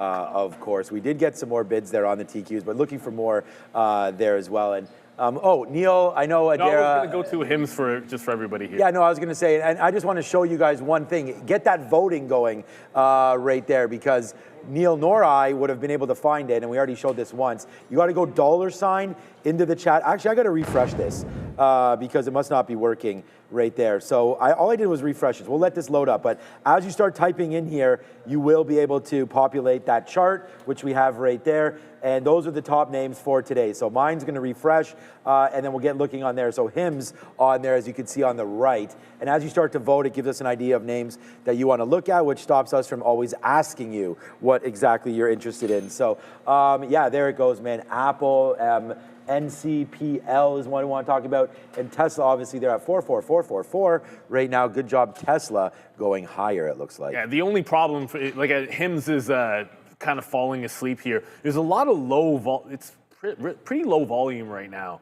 So Yes. just be a little bit careful. Like a name like this, it's in play, it's moving, but it's only a little bit better volume than yesterday. So it's not out of control, despite being strong. And then, shoot, there was one on here, that was a new one. It was that NCPL that you guys have been talking about, Net Capital, which is broken out above $1 here and really flying. This will be a Shreve special. Just be careful. This is halted a couple times. And when you're a cheap stock, you have the halt bands. It's, well, I won't get into it. Right? The halt bands need to be wider on stocks like this, but they're not. So 140 million volume. It might even go into a down halt pretty soon here, although I do not on my level 2 see the halt indicator, but it looks like it is potentially going into a down halt at 160.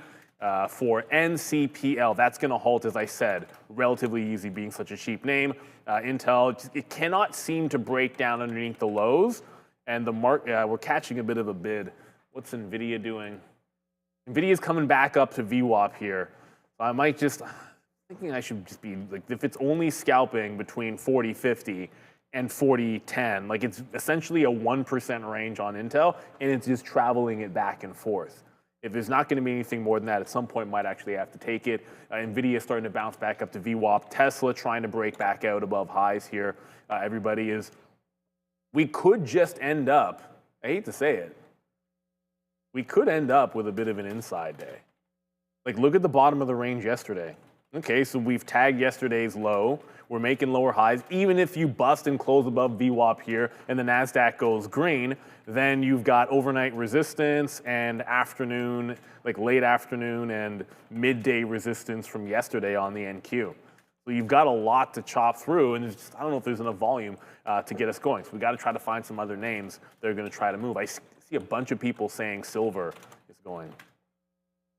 Well, that's an understatement. Congratulations! There goes silver. I'm going to make the assumption that gold is also making a power move, but another day and another high for silver. The breakout just keeps on continuing here for SLV. Oh yeah, this is a join. Why not? First available dip. Ooh. Yeah, this is one. Why was I not liking silver today? Hi ho. I don't have hi ho silver. It's First off to available work we dip. go. I'm gonna look for something in silver alongside. Now that gets to occupy a level 2 for me. Just gotta find something that's gonna move a little bit more. Like Lucid, I'm still in that one to the south side. Reloaded VWAP, bounce off the lows. If it breaks VWAP, I get out. If it holds VWAP, we short it to the low of the day. Very, very simple plan for that name, but silver looks pretty exciting to me. Adara?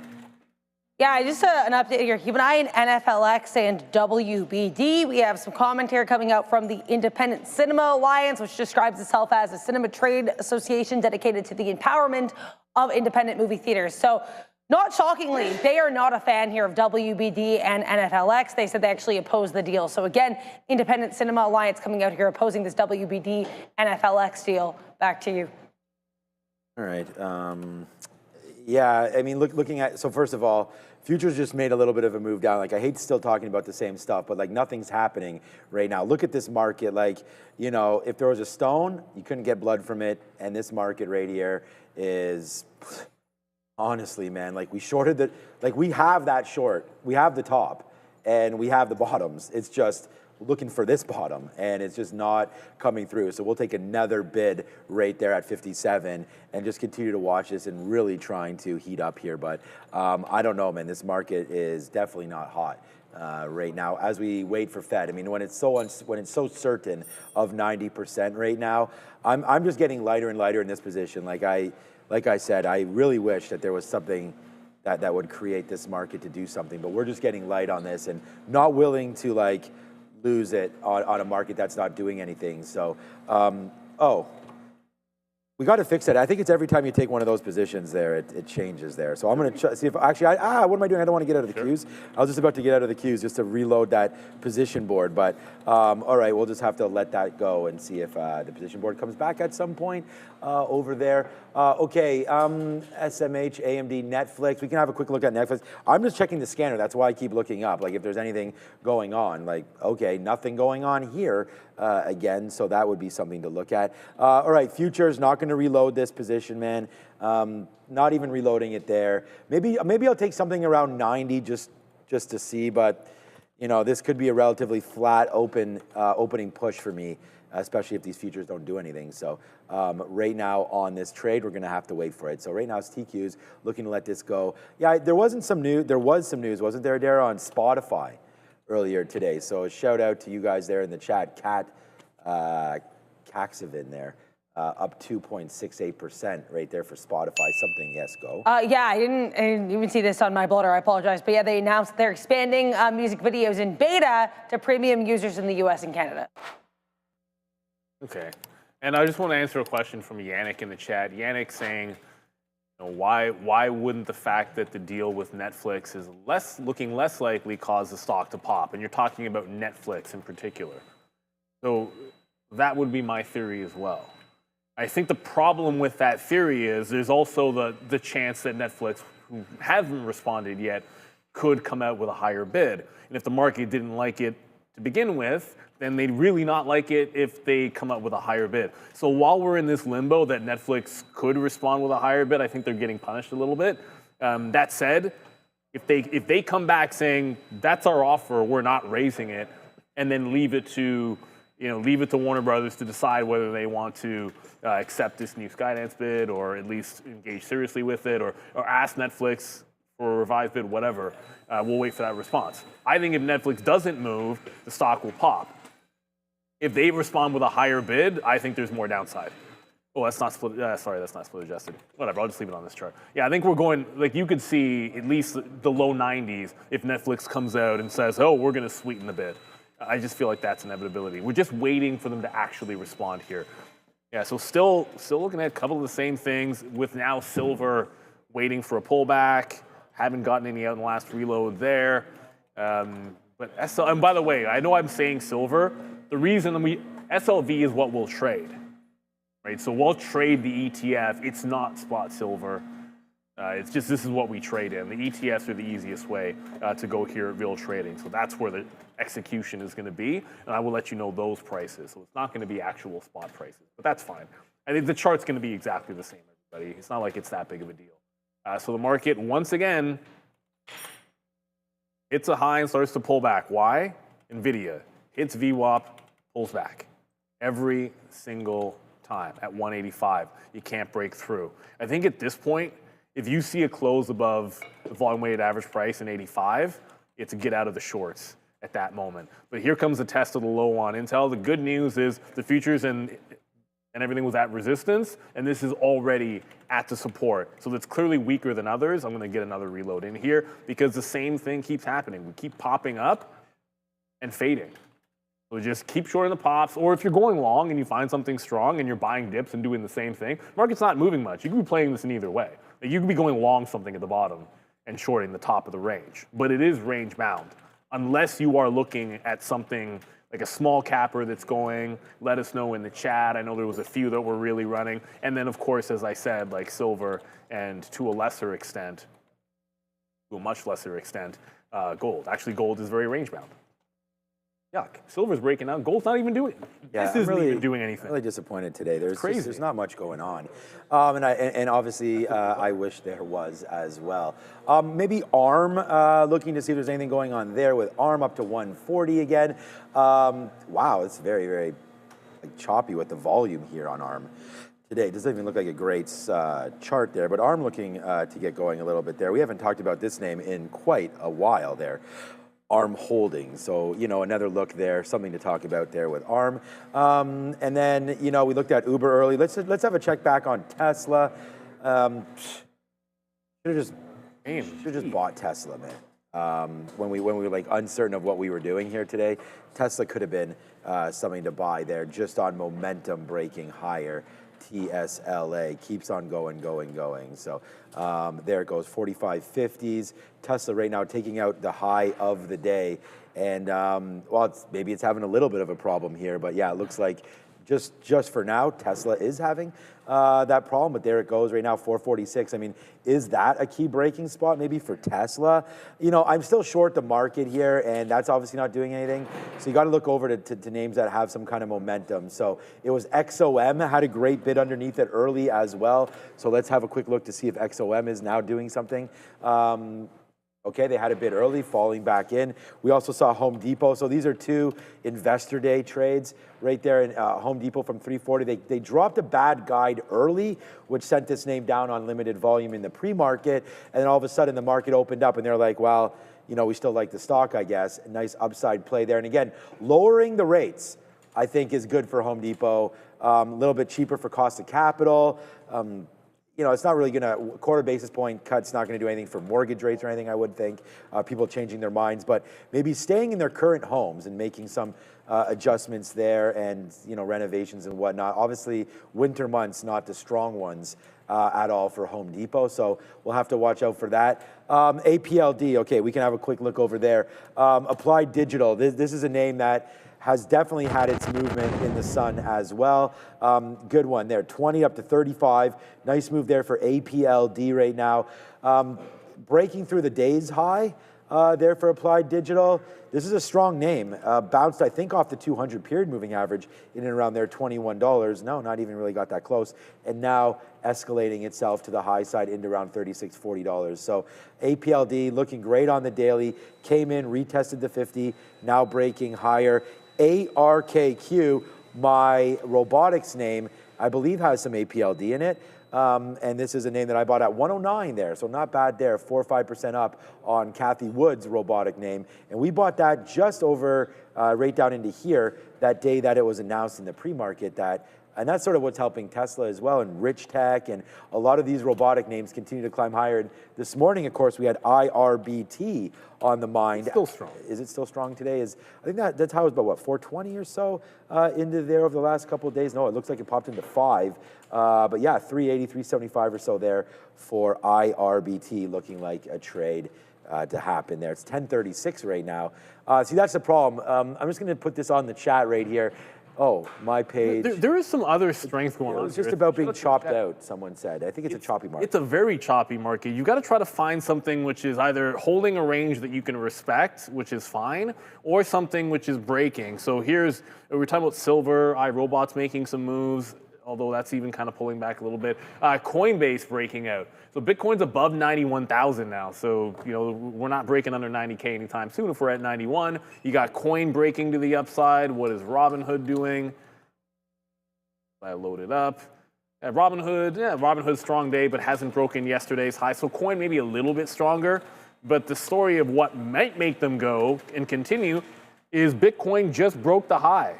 So I guess it looks like it was a good buy at the volume weighted average price. At this point, there haven't been many to draw, to be honest with you guys. But this is now a pretty clean upward trend here on IBIT. So it's a very clean upward trend. So I want it on a 3-minute chart. I'm just kind of connecting it. So this is the open. I like to leave out the open bar sometimes, and then where it starts buying after that, I think can be a little bit more interesting. And it's starting to hold very decently on the 3-minute. If we break that trend line, I probably would look to go short. But until then, maybe just ride the trend line as we continue higher, and then find some names that are doing something similar. Because I keep waiting for silver to pull back. There hasn't been a red, since you guys brought this up, there hasn't been a red candle on the 3-minute. Not a one. Unbelievable rally here. And it's not like gold is going. It's doing its own breakout. Just go to a daily chart. It's definitely on its own turn to the upside and doing its own thing. So yeah, there are some things that are moving, everybody. And shout out to Aldringler. Interesting name. I probably got that wrong. Not that it's moving, but GameStop reports. We're going to get them, I believe, after the bell today, pretty much right after the bell. And GameStop, it's right back at a level of accumulation at $22, $23. The last time it was at this price, well, it held for a bit, but it held a lot longer in the middle of the year. So there have been buyers in this range before. It'll be interesting to see if there's anything that they could say that could cause it to bounce fundamentally. There's a bit of a Bitcoin story that goes with them as well, so there's always that potential with Bitcoin catching a bid that they could do a little bit of a jaunt to the upside just based on that little sympathy. But not moving yet, but something to watch for the afternoon. I like the jaunt right there. City Boy wants us to have a quick little look there at SMX and what you had mentioned here. I'll try to see if I can find it. Oh yeah, again, this thing just on me up here. Here it is right here.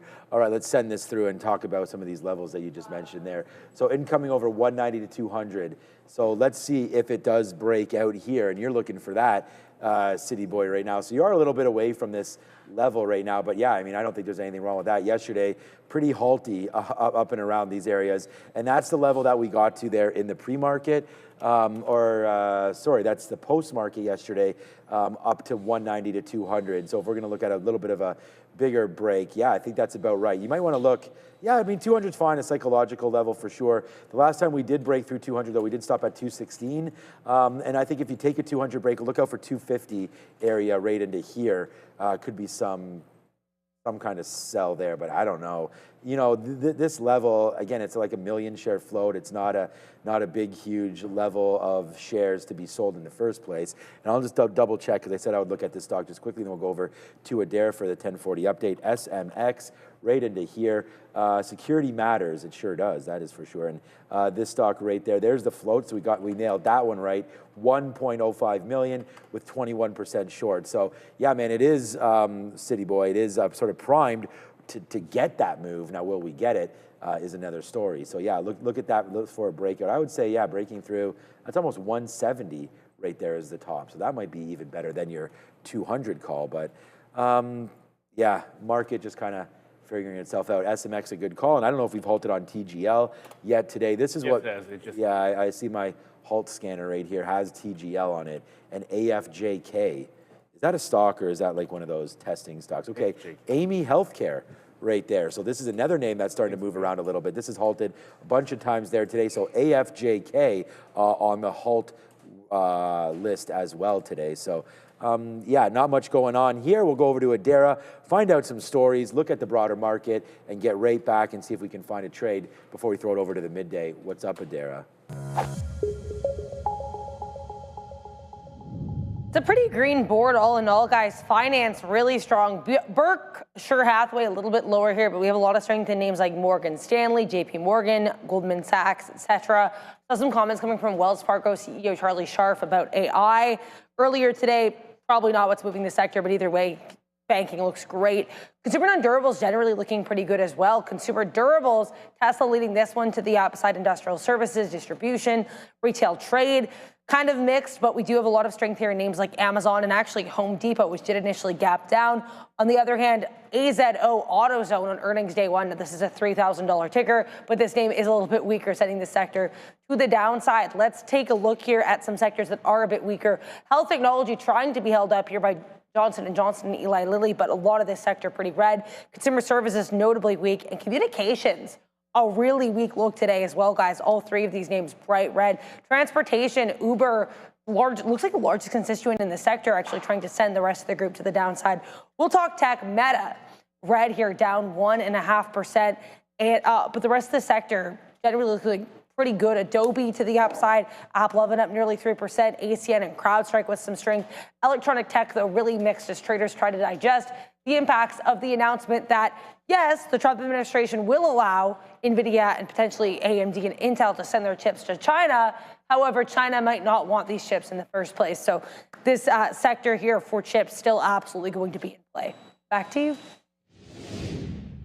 Well, I think it depends on, when it comes to wanting the chips, it depends on who, when you say China, businesses want them. China. 100%. It's what the government wants that ends up mattering. So you got to make, I think we have to make that distinction. But you know what? This is crypto that's going. Bitcoin's going to get to 92K here, it seems. Everyone keeps asking in the chat, what's going on with Circle? Like, is there a story here with Circle? I don't think so.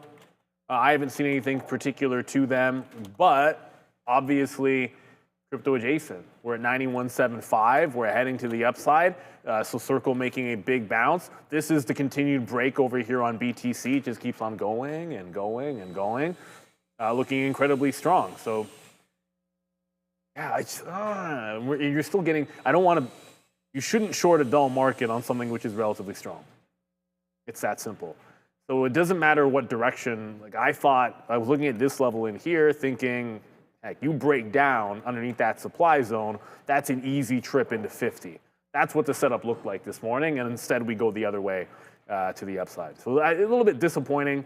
Ultimately, hopefully we'll get some silver, but I just got out of Lucid. I did not reload a third time because Lucid just broke back above the prior high. So even this, like the market's gliding higher, didn't even bother reloading it the third time. So we scalped to the low a couple of times, not even reloading, not going to fight it. Doesn't make any sense. Intel at least, like this one, as the market goes higher, like it's holding the same range.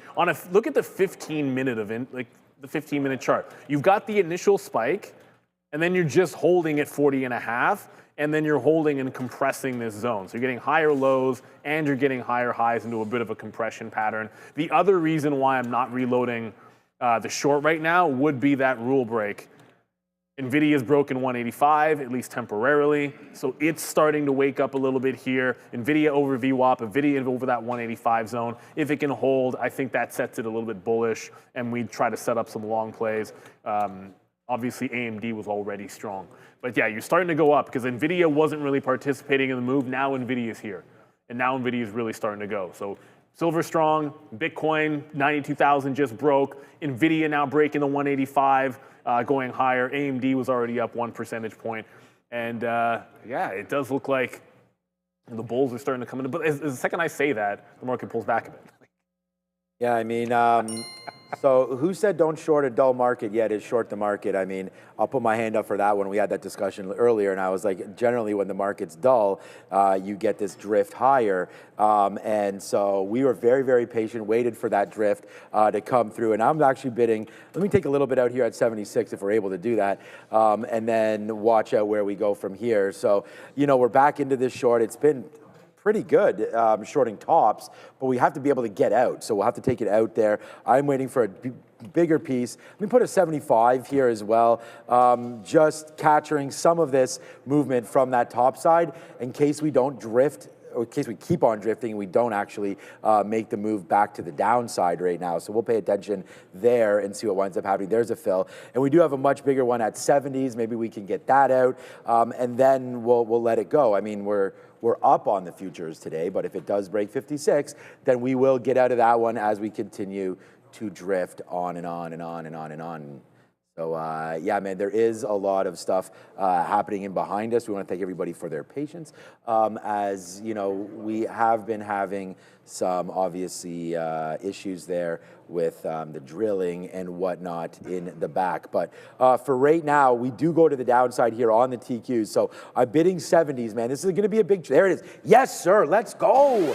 Right now, as we get a little jacked up, man, we are at the highest spot we've been at all day right now, and the market goes lower right now. So there goes the TQs. Oh boy, was that a short rate there that we just put on. So yeah, man, we let it drift up, and exactly as we talked about, it's the #1 trade idea for myself, and there it goes, man. The TQs really printing out. Daily goal met right there. So dull market, we did short that very top, take advantage, getting out at the 50 period, then on the way back in right there. So yes, sir, daily goal met, and no better time than right now.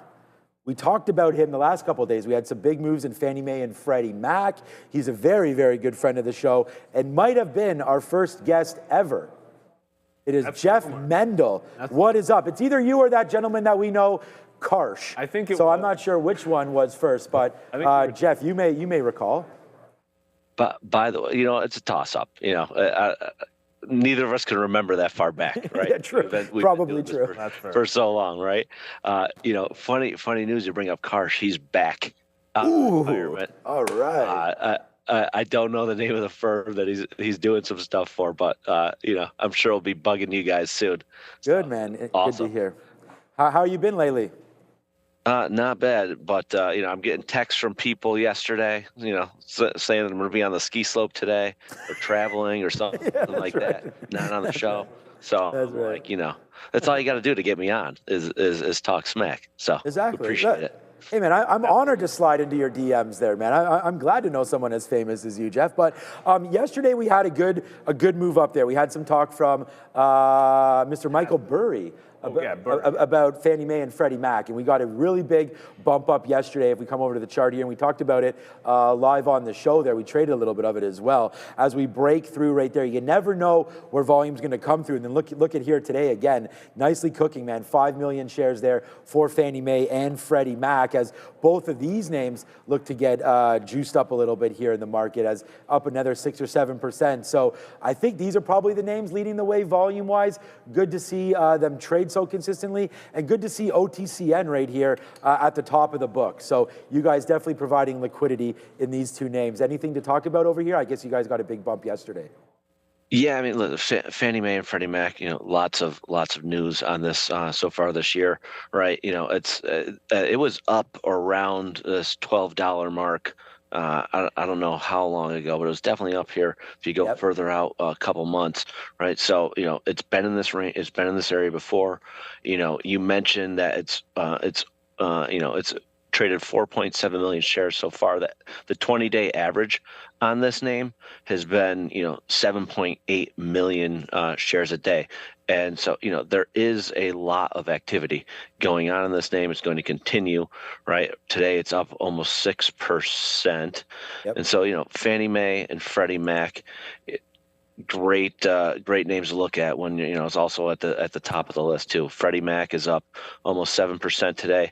Not as much volume, but that's you know, typical. It's been around 20-day average ADV 3.5.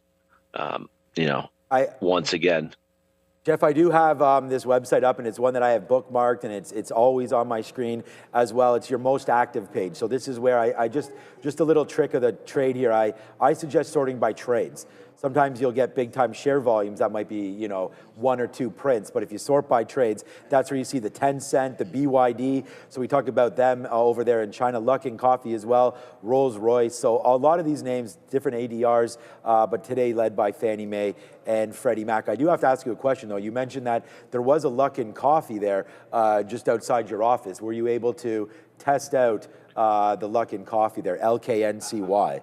It's not yet, but it's definitely on the list of things to do. Maybe next week I'll be able to get there. I'll send you guys a picture so you can share it. But definitely looking forward to that. LKNCY, you know, we've talked about this before.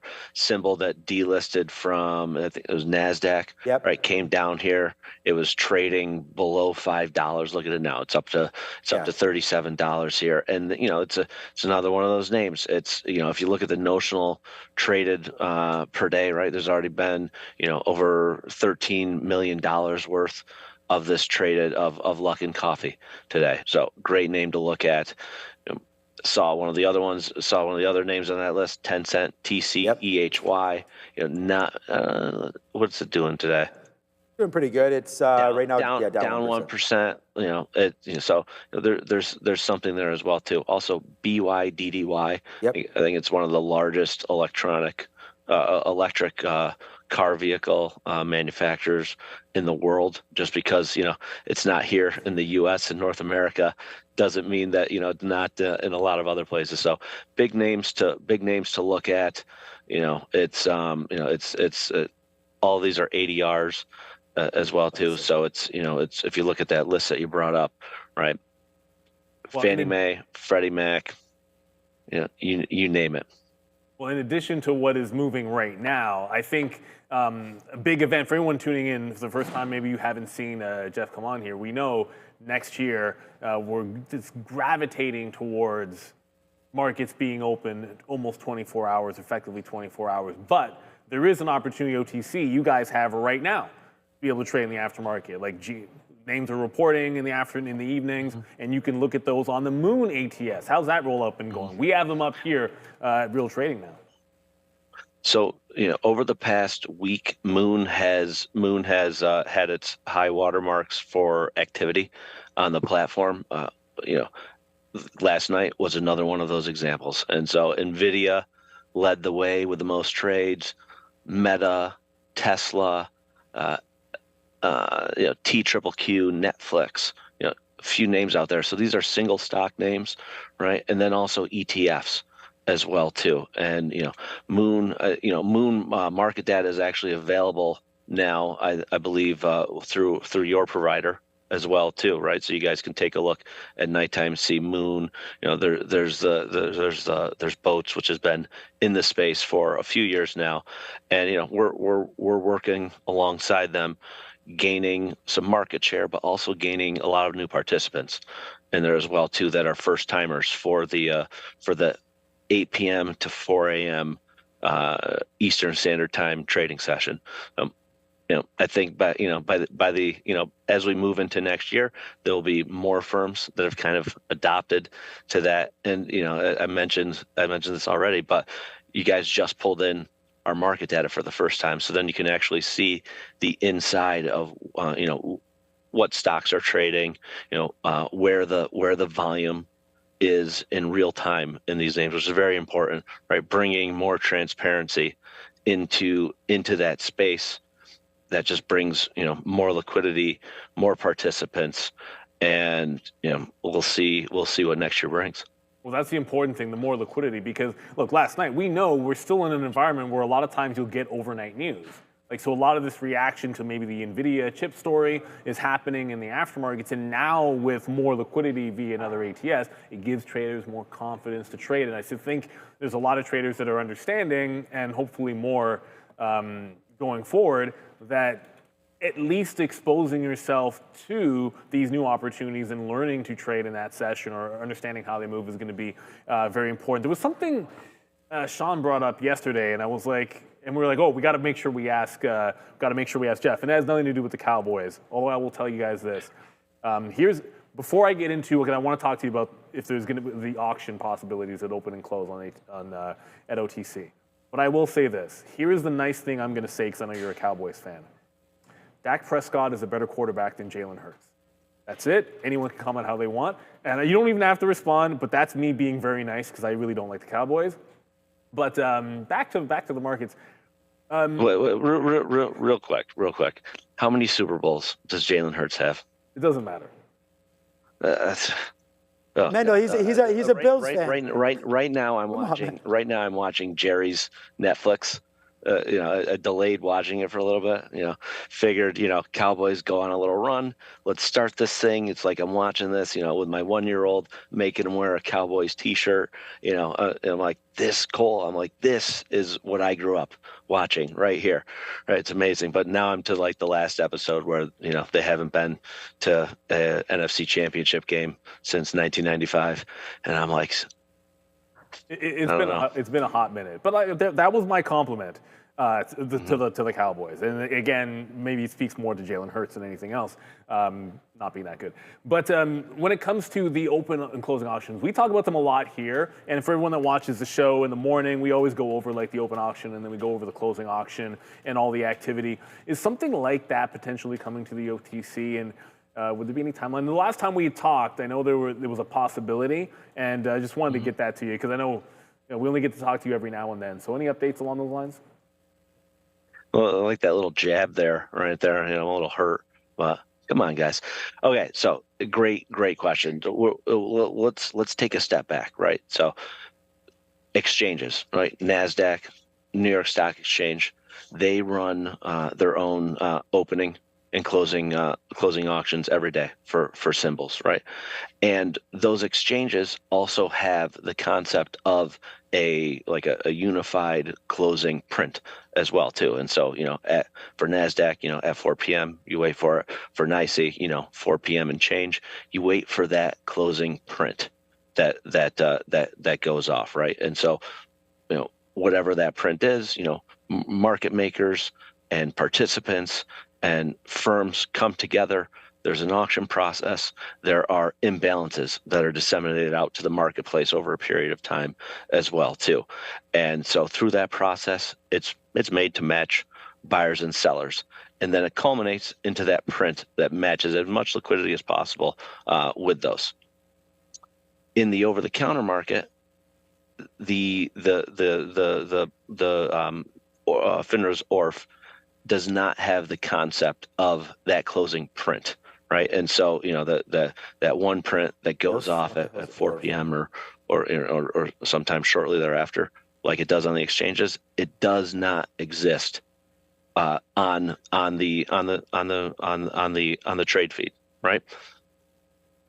What we have done at OTC markets is made a process though, where if firms are looking for a liquidity event at the end of the day, they can be a part of a closing cross, right? And so that closing cross has an imbalance feed that goes out. People can opt to be a part of that closing cross, where they send in an MOC or an LLC, and then what they do is firms can offset that as well too, and that culminates into a process that we go through with the imbalance feed going out there 10 minutes before, and then ultimately we look to match buyers and sellers as well too. The one difference is versus the exchanges is we don't have that closing print, but we still obviously print that closing spin, that closing cross out to the tape uniquely from it. And so we built the process maybe a little bit ahead of time, but it's, if someone is looking to be a participant in that, there are a lot of brokers that offer access to it as well too.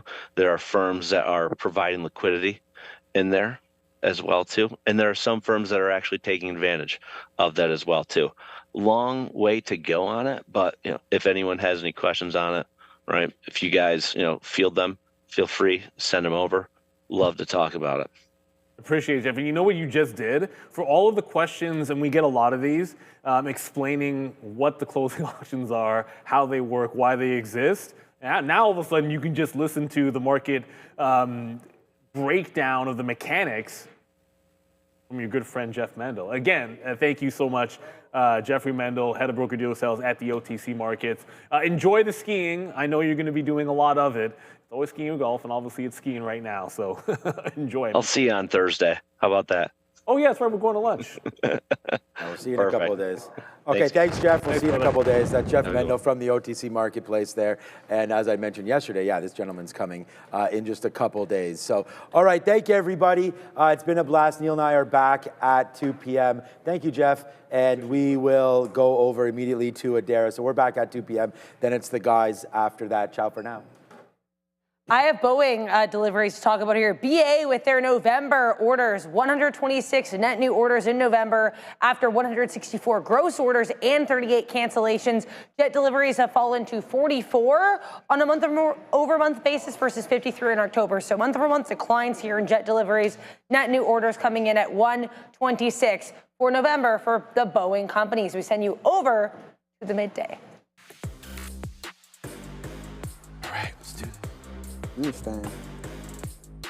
Boom! Greetings and salutations, beautiful people. Welcome to the midday show. Not that guy, this guy. It's your boy Joey Options, and I'm Sharif. I can see how you can mix us up. Yeah, well, Same I mean, shirt, you guys got the obviously. same color shirt on. Yeah. People need to know, Joey. All right, man, let's see who's in the chat. All right, we got Blackhawk JP. We got Sean Riff J. Job, I Neil. All right, man. Duran Gordon. We got Lee the Conductor and Goldie Isaac. Shout out to Tizman. Shout out to Max Trading. Jody, she's ready for her cup of Joe. We get it. All right, Tizmail. We got Super No. Yes, we got KC526. We got other Zinks. We got Jameson. Papacito is joining us from Israel. We got D. Westermeyer from the Great Plains or the Midwest of the United States. We got Greg S. Jesus. We got, who else, man? We got Ricky Trades. We got William. We got Jay Coingy. Peter Zed is in the house. We got New York Fat Cap Club 8034. We got Yannick the OG. Shout out to Cheese World and Rollaflakes. Gile Press. And one more here. We got Ronaldo, says Sharif and Joe, I lied, Joey. Ooh. We got Dexter Smith, 2566. Yeah, good morning, everyone. I hope everyone had a fantastic day yesterday and a good start to this morning. But enough is enough. Let's get right into some of this trading here, guys, and see what we got going on for today's session. Yes. Had to be keeping an eye out on Nvidia. Definitely choppy throughout the first hour and a bit, guys. So I took a couple attempts on this and I'm like, all right, yeah, let's get rid of this name right now until it finds a direction, which it currently is, but it's a nice, steady, slow grind higher. Attempt number 1, risking 50 cents. We get that move, and I only take about 5% off, and then we get stopped out break even. And then we get that second attempt right here at the push for the break of the volume weighted average price. Same narrative, guys. 184.70. We're out at 35, so I was giving it 20 cents. I got out a little bit prematurely, and I'm happy to do so because it would have stopped me out. So that's what we had on NVDA. Now let's take a look at some SMR. Now it's important to keep risk measures in place. 10 cents here, so you can see that we're in at 12s. We get out when we're supposed to at 02. Same thing here, we're in at 80s, and then we get out at 70s. So essentially I lost 20 cents. But you have to take into consideration right here that I'm in at 75 and I go up to 40s. So that's over a 5-to-1 right there on SMR on that trade, just risking down to 65. I'm still sitting in this. I literally have 3% of the position remaining. I had 10% at this point. I cut it in half, left the 5 remaining for a runner, and sure enough, we're starting to cook up a little in SMR, my friend. You're a runner. He's a runner. All right, guys. There's a whole lot going in the world of small cap gappers. There's a lot of halters today, so let's get right down to work. TGL, big boy mover, more expensive, trading at around 23 bucks, give or take. It's moving crazy. It was just at 22.14. It just rocketed up to 24. So it's moving very aggressively. It's up 17 and change. Be on the lookout for this one. TGL, the ticker. Below that one, bottom left of your screen, this one was a big mover yesterday at 4:30 and a big mover again today, a multiple halter. AFJK Afrojack. I'm calling this one Afrojack. AFJK, $25 on the dot. High day. It is halted now to the upside, 21.72. This will be a 10-minute halt. And look, even though this one did halt down on that candle at 10.50, it still held trend in the sense that it's still holding the 10 EMA on the 5. So we're going to have to trade this one carefully if it's warranted. We're going to be keeping a close eye here on Afrojack. OCG also catching a bit of a bid, off the 10 EMA on the 5 at 4. I want to say mid 30s, rocketing back up into the 4 low 60s right now. This one is suffering from a downtrend though, and has been since around a quarter to 11. That topping, I don't want to call it a topping tail candle, but that green candle at 10.45. Every subsequent candle after that has a lower high as well as a lower low. So OCG, I do like volume weighted average price, which is 4.25. But if it loses VWAP, I'm really looking at that 375. Look at that flat top break in the pre at that 375 area. Many topping tail candles into that level, and really wasn't able to shake that $0.75. Alas, it is far higher now with a 545 high. I'm talking, of course, about OCG. TGL is rocketing into 25 bucks. This thing's crazy. IBIO lost the volume weighted average price. It's setting up possibly here for a head and shoulders pattern. I'll have nothing to do with this one. Let's keep an eye out though on FLWS. Look, you're not getting much in the way of a big move. It is a 377 low with a 446 high, but what you are getting is a very predictable, at least for now, uptrend. Every single move into the 10 EMA has been bought. Even when you get big downsized candles like the one we got at 10.05, it's bought up aggressively and right off the 10 EMA. I'll be keeping an eye on this one. And then this one started moving crazy when we started the show. CYPH, topping tail candle into $1.57. It is on the way down now. I want to see what it does between $1.35 to $1.37. That's where the 10 EMA and the VWAP are. If it loses those levels, it loses me as a trader, so we're going to keep an eye out on that. But as you can see there on the position board, we are in a position and we are taking it up to the freaking high side. Give me my money, man. 166, there's the breakout there. We take that 150 right off the 20. Here's 170, Joey. We're going to halt, Joey. Oh no, we're going to halt at 170, guys. Here we go. NCPL up a light and easy and not so big of a deal. 158%. We need a couple of more seconds, and there's the gray out. We are now halted to the upside on NCPL. Caught this one at $1.50. Let's see what this one's got, Joey. High of the day on NCPL. Right on. $1.86. Oh, let's go. Yeah, man. Coreweave also messaged me on Xreef saying he was riding. He was in LA for the week. He was riding in Waymos throughout the duration of his trip. Said it was smooth, felt comfortable, relatively safe. So shout out to you, Coreweave. Nice, Coreweave. I want to hear more about that. Yeah, and thanks for telling us about that. 110%.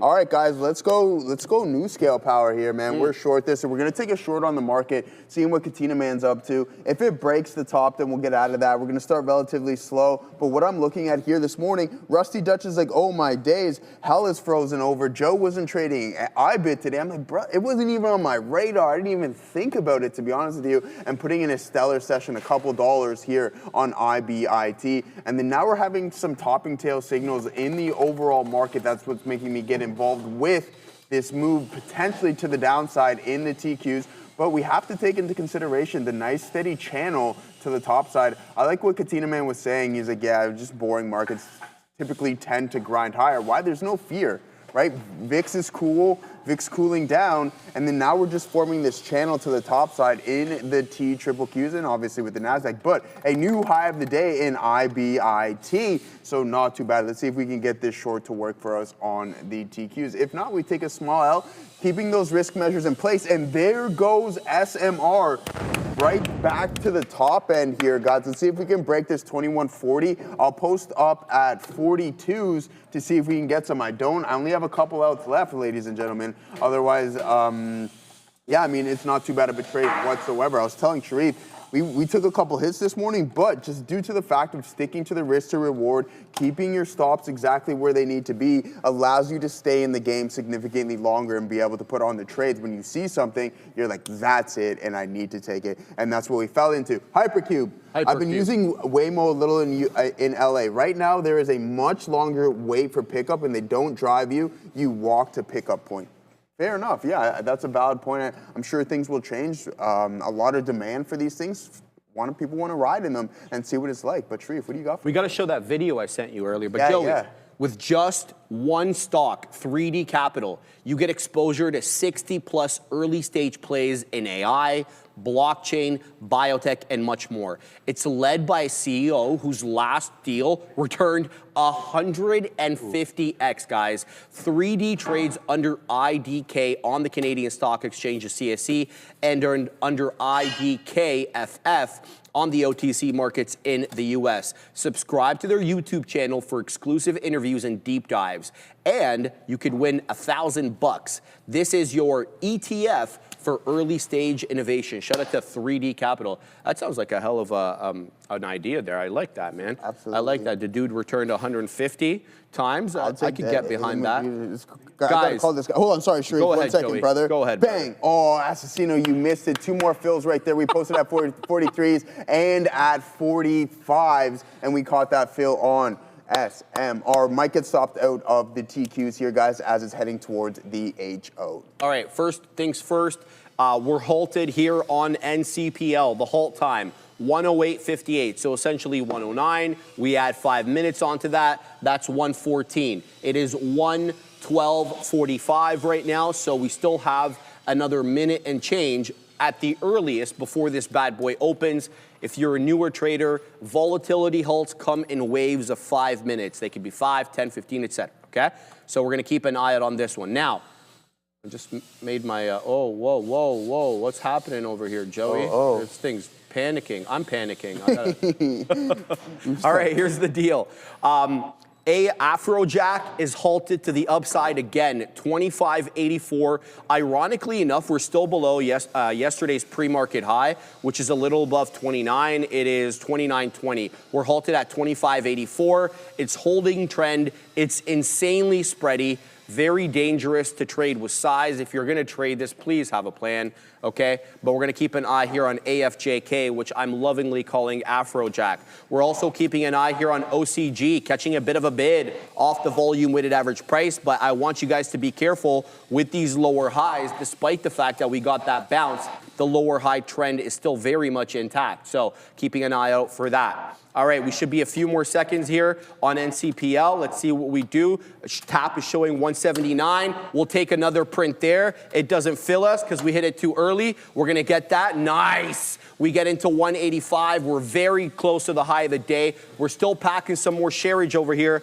So let's go ahead and wait just south of that too. We're posting at 97s. What's my move that this comes down? Well, I'm looking for it to hold trend, man. It's got a buyer. I know for a fact it's got a buyer at 150 because I got in at 150 and it didn't break. So my move is going to be, let's see if we can get that 197 print. By definition, that will have to be a new high day as we have a 94 high day, or it comes back in, holds trend, I add more. We're in no man's land right now. So I'm packing the patience over here on NCPL. TGL, I want to load this one up as well. OCG, we're going to leave that one there. TGL, I promise I'll get to ASST. I promised somebody in the chat I'd cover that. Just give me a second. TGL is all sorts of insane. This is the one that I mentioned has a very wide spread, 74, 55 is now on the bid, and it's about 50 pennies now. I've seen it wider. I've seen it $1.25. So it's still holding trend, ironically enough, at the 10 EMA. It's holding the 10 EMA like a glove, even with a wide spread.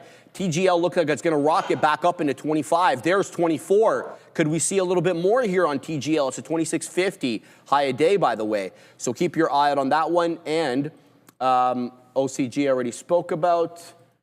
And CYPH, that one is going to lose trend. So let's look at ASST now that I've covered those ones. So ASST is Strive Incorporated. It's about an $875 million market cap. And it's up like 2% on the day. So It's not really for me, but somebody asked nicely. So look, it's struggling right now at the dollar, right? A little above the dollar, a little bit below. Good news is it's taken out the aftermarket general high from yesterday at $1, okay? So if we can stay above and hold above $1, this could be a nice squeeze trade, possibly into the 10s, the 15s. But the volume really is okay for a dollar name. We're doing about, I want to say 2 million shares per 5-minute candle, give or take, in and around that level. ASSP, not bad. Strive incorporated, but certainly not for me on the day. There's just way too much stronger that's moving right now. So yeah, NCPL coming back again into that 70s, Joe. Yep. So here's the deal. 50, we know there's a buyer, but what if it doesn't make it back down to 50? Is there another level a little bit higher up that I could pick this up at? And immediately what screams at me is the halt level. So we were caught in an up halt here at $1.70, and it already tested that $1.70 and then popped back up into $1.94. So I'd like to see if it comes back down into the low 70s, does it hold? A strict hold, mind you, not just a quick wick down, a strict hold and then moves back up. So I'm going to be looking at that 170. Doesn't mean I'm going to have a resting order at that 170, but I'm going to be looking at it. If it doesn't hold 170, we'll keep an eye out on that 150. So NCPL in focus for me, Joe. Nice. Super chat. All right. Yes, pull that bad boy up. We'll take a look at that one for sure, guys. Okay, there it is. Morning, guys. What's going on with ATMC? Yeah, we'll take a look at that momentarily. There it is, guys. A 9-to-1 right there on SMR. Obviously, I'm not holding the full size, but 10 cents worth of risk. You're trading for all the way up to 21.66 here. I got stopped out of the TQs. I have no issues with that, guys. Gave that approximately, when was I in at? 90s. We got stopped out at 04, 15 cents there. No worries. We'll be able to get a better price on this. And if things do want to turn around, there we go. We get to sell it a little bit higher. But as for SMR, guys, a nice move here. Going positive on the session, almost 1/5%. I have one out left, so I could just take it out right now near the high of the day. But I wouldn't be surprised if we continue to grind higher in SMR. Let's take a look at it from a daily and see what we got going on here, guys.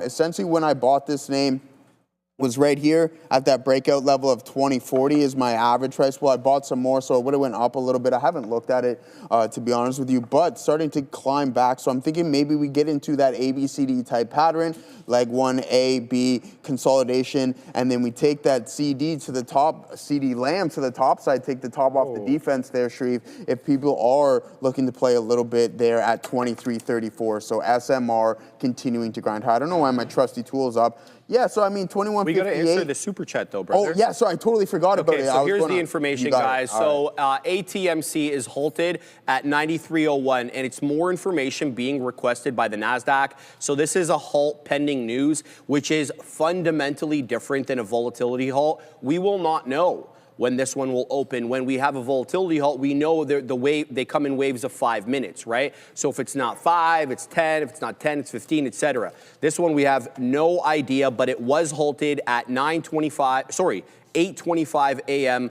Halt pending news for information requested by the NASDAQ, which came in at 8:25. Just want to let you know that's ATMC, which is up, Joseph. You want to guess how much? 150%. Keep going, baby. 300%. Keep going. 500. 496.22. Ooh, close. You're real close there. Third time's a charm. Third time's a charm, Third Joey. time's a charm, baby. And there goes SMR. We'll look for that move. Maybe we'll just take it out. If we could get to 21.75, we'll take that last little bit out there. But we are not going to complain whatsoever about this trade. I'm still going to look to take a move back in towards the volume-weighted average price on the Qs if we can get it. See, the thing is, though, NVDA is lagging. If we do get somewhat of a bid, Sharif, on this, we punch through some key support or resistance levels that were prior support, then watch out. We can get rocking and rolling. It was climbing in the post market yesterday, guys. I'm like, what the heliante is this thing? Yeah, I'm like, what the heliante is this thing doing? Boom, off to the races, all the way up to 191. We'll pull up the... What was that? I don't know.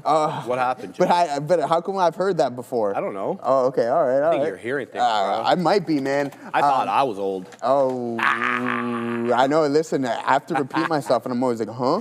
Bro, that is my biggest pet peeve. Pardon? And my old man, God love him, he's losing his hearing, bro. And I have to repeat things a zillion times. I ask God every day for more patience. Hey, man, tell me, he has earbuds. Don't those things kind of work as someone? Maybe not. I don't know. I'm just talking out the wazoo here, Sharif. All right, let's take one more. Let's take more attempt. I'm all over the map here, but 190, guys, 145,000 open contracts. That's going to be your supply zone. You can see that we have not had the ability to breach that on today's intraday session. We tap into 190 yesterday, and then we sell off. So I am looking at this specific level as a supply zone, Sharif. All right, man. We added into NCPL over here. We got 68s on. It's showing me 71, 72. It just popped up into 77s where I actually have my order. It didn't cross, so we didn't get the print. I put my stop at 64s, but I think that I should be putting it at prior bar low. Prior bar low takes to 67. I mean, potato, potato. I'll keep my eye out on that. But guys, CYPH is going. Okay, so this one was a bit of a reverter. It popped up into 57, lost VWAP into 35, but is quick to regain that, albeit on a lower volume profile. So we're not doing the same amount of volume we were before. We're also above that closing print at 47s. We're above the 50 penny area, psychological resistance. CYPH, a new mover, guys, breaking out generally at around 1045 or so. So this one really wasn't doing a whole lot in the pre or any other time. So let's keep an eye out on that. Separately, I'm keeping an eye on OCG. I feel like it might have broken trend here with the lower lows. Sorry, excuse me, the lower highs. But it is at that very critical area of $5. That is a key psychological area of resistance. So you can see these two candles have rejected 5. If it holds trend, I'm going to buy towards, 470, 4 low 80s for a move into 5. If it breaks above 5 and holds above 5, we'll trade it as a breakout trade and try to ride it that way. But CYPH, a few pennies now south of that high of the day. It just got into, I think, 54 is 57 high a day. So we're going to have to give this one a more thorough look. TGL and Afrojack still doing their thing. DGNX is going to lose its spot on the side chart any moment now. So is IBIO. And as always, guys, if there are small cap gappers moving here that I haven't mentioned, tag myself or Joe. Let us know which ones are moving, and we'll have a look at them for you. And yes, Ozan, Ram is here. Oh. And she was actually being nice. This morning. Can you believe it? Yeah, I got it. She said something nice about my TikTok video yesterday. Did a good job. Yeah, which is very, very unusual. Dang. So, there's that. Hey, man, we'll take all the small wins we can get, for sure. That's the name of the game, man. Just accumulate all the small wins, and the next thing you know, you never know, Joey. You're where you never dreamed you would have been. All right, guys, so there it is. We took it out at 2160s roughly there on SMR, so we're all out of this trade, guys. Still slightly, okay, so it's just fluctuating between negative and positive. Shout out to Biggie Smalls, because that's a line from there. I'm sure Darren knows what that song is from. But now let's head over to the TQs, guys. We're on to the next one, a beautiful trade there in SMR. Let's see what we got going on. Attempt number 2, we're in at 95s, guys. Again, we get 5 cents better. We're risking to 05, so 10 cents, a little bit better of a risk to reward. I'm going to stick to the same out. I'm going to add at the break of 55.90. All right, I'm going to add at the break of 55.90. Joseph, can you take a look at Bull? Absolutely, we can take a look at Webull, my friend. Anything for you guys. Ooh, a nice what it is, Joey. We're going to show them right now, brother. So there it is, a nice grind higher. Man, oh man, look at this. Off of the lows there, my brother. That looks like a great daily chart, Joe. It's great. I punch right away. Listen, hey, if you're in at $8, who knows? Slowly start to grab this thing. If that level breaks, then get at it, Dodge. See you later, and we're going to find something else to trade. But there's Webull. We had SMR. We're short TQs. Let's stock and load. Guys, there's a monster seller on NCPL at 75. It's defending generally the high 60s. But it's not breaking through that 75 penny level. New 5-minute candle opened prior low of the 5-minute candle that just closed is 68, okay? Prior one before that, 67. There's 76 now. Can we pop up a little bit more? 77s. There's the print, Joey, but there's no continuation. We didn't get that 82. We only got 77s that drop back down. So look, the shorts are strong here, man, on NCPL. They've been holding this one down at the $0.75. There's 76 again. Let's see if we can get a price spike up into that 80 penny level. It looks like a thick trade at these levels, man. And yeah, our cost base is fundamentally different now, having got in at 50, but we did add at that 72 penny area. There's 77 again. Can we get, look, there's just a thick trade, Joe.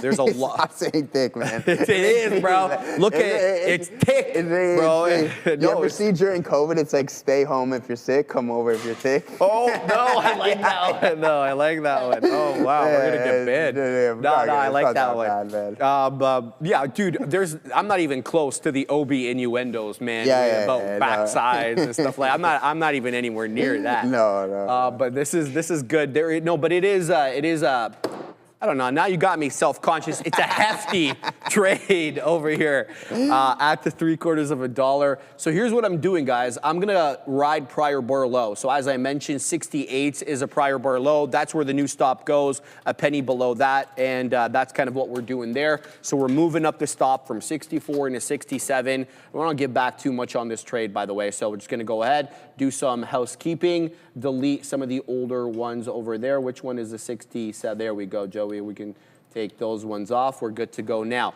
Now, TGL rocketing back up. Ooh. There's 24. We're holding, by the way, the 10 EMA on the 5 on TGL. This one can give you dollars very quickly, but can also take dollars very quickly from you. So trade it carefully, please. And then Afrojack is halted to the downside. Again, I'm talking about AFJK. It is halted at 23.40. Again, though, I want to mention that it's still holding trend on Afrojack. Look at this. So the continuation on the daily or on the 5-minute chart is that it's holding the 10 EMA on the 5, and it did that as well at that 10.55 candle. So we are 30.50 high now, halted down at 23.40, and the halt time, guys, 11:24:17. So the earliest we'll be open on AFJK is going to be 11:29:17. We're going to keep an eye out on this one, Joe. I got caught in a couple of halts yesterday. I don't mind, but we're going to have to set up the right way. We'll set up the right way for sure. All right, guys, there it is in the TQs. Once it blows that 56.05 out of the top, then I'm going to get out of there and wait for an additional move. Maybe we climb up to 56.10s. We'll look to get an additional short on that one. But I told you at 55.90s, if the momentum picks up in any form, we're going to add through those ways, through that level, and then look for that momentum and the velocity to really start to pick up. SMR was the trade of the day for us. Looking at Bitcoin continuing to climb higher. NVDA doesn't know what it wants to do here on today's session just yet, so be patient on this one. The longer it grinds, I mean, we had that catalyst step into the middle of the day yesterday, and there goes the TQs. All right, come on, keep rejecting 56. Let's pull up the options chain to see if we have any high levels of open interest where we can see, hey man, this is going to be our resistance zone. We're not climbing anywhere north of that, so let's pull it up and see what we got going on. Obviously, this is going to be the 0 DTEs. What do we got at, what's the high of the day roughly there, Sharif? 625.29. All right, so 625, we got 11,500. So a little bit of a supply zone right there, guys. So not too bad. And then we want to go to the expiration cycle, the end of the day, 625, 15,000. So you can see that is going to be the largest amount of open interest that we are currently seeing right now. So I like our chances at a potential short at these levels. Do I add a little more?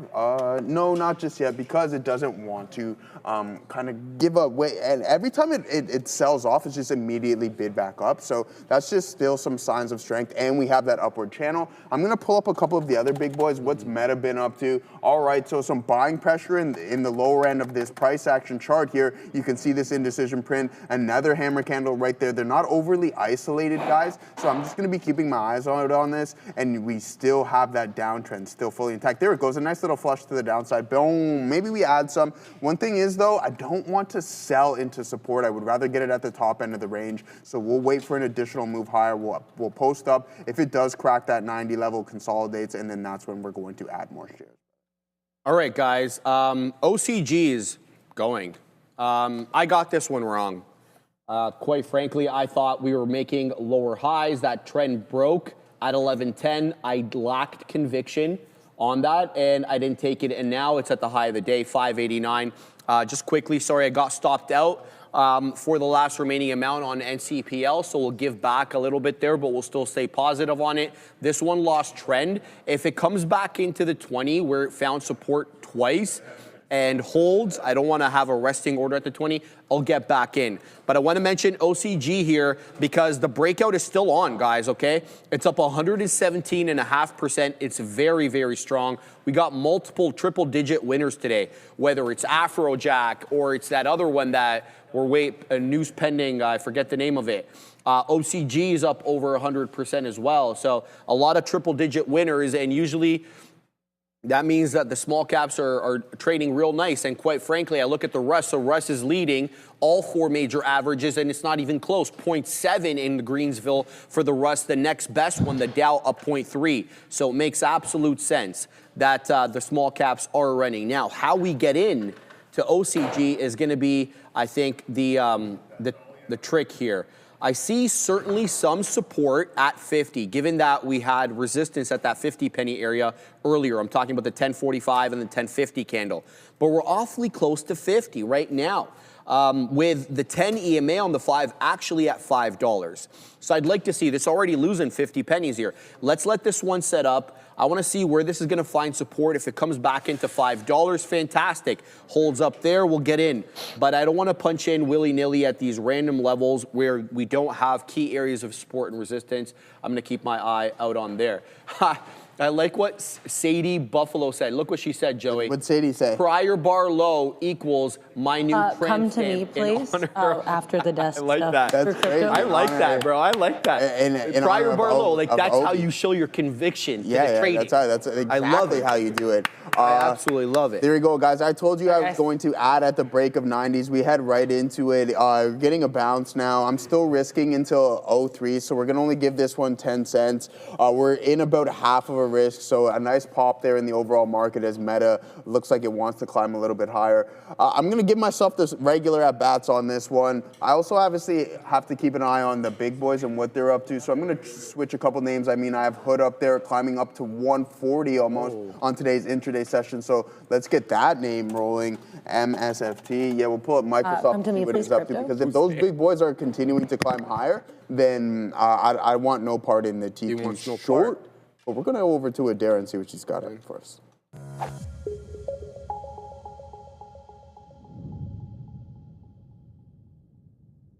Push here for BTC right now, trading around that 93 halves level. We'll take a look at the daily.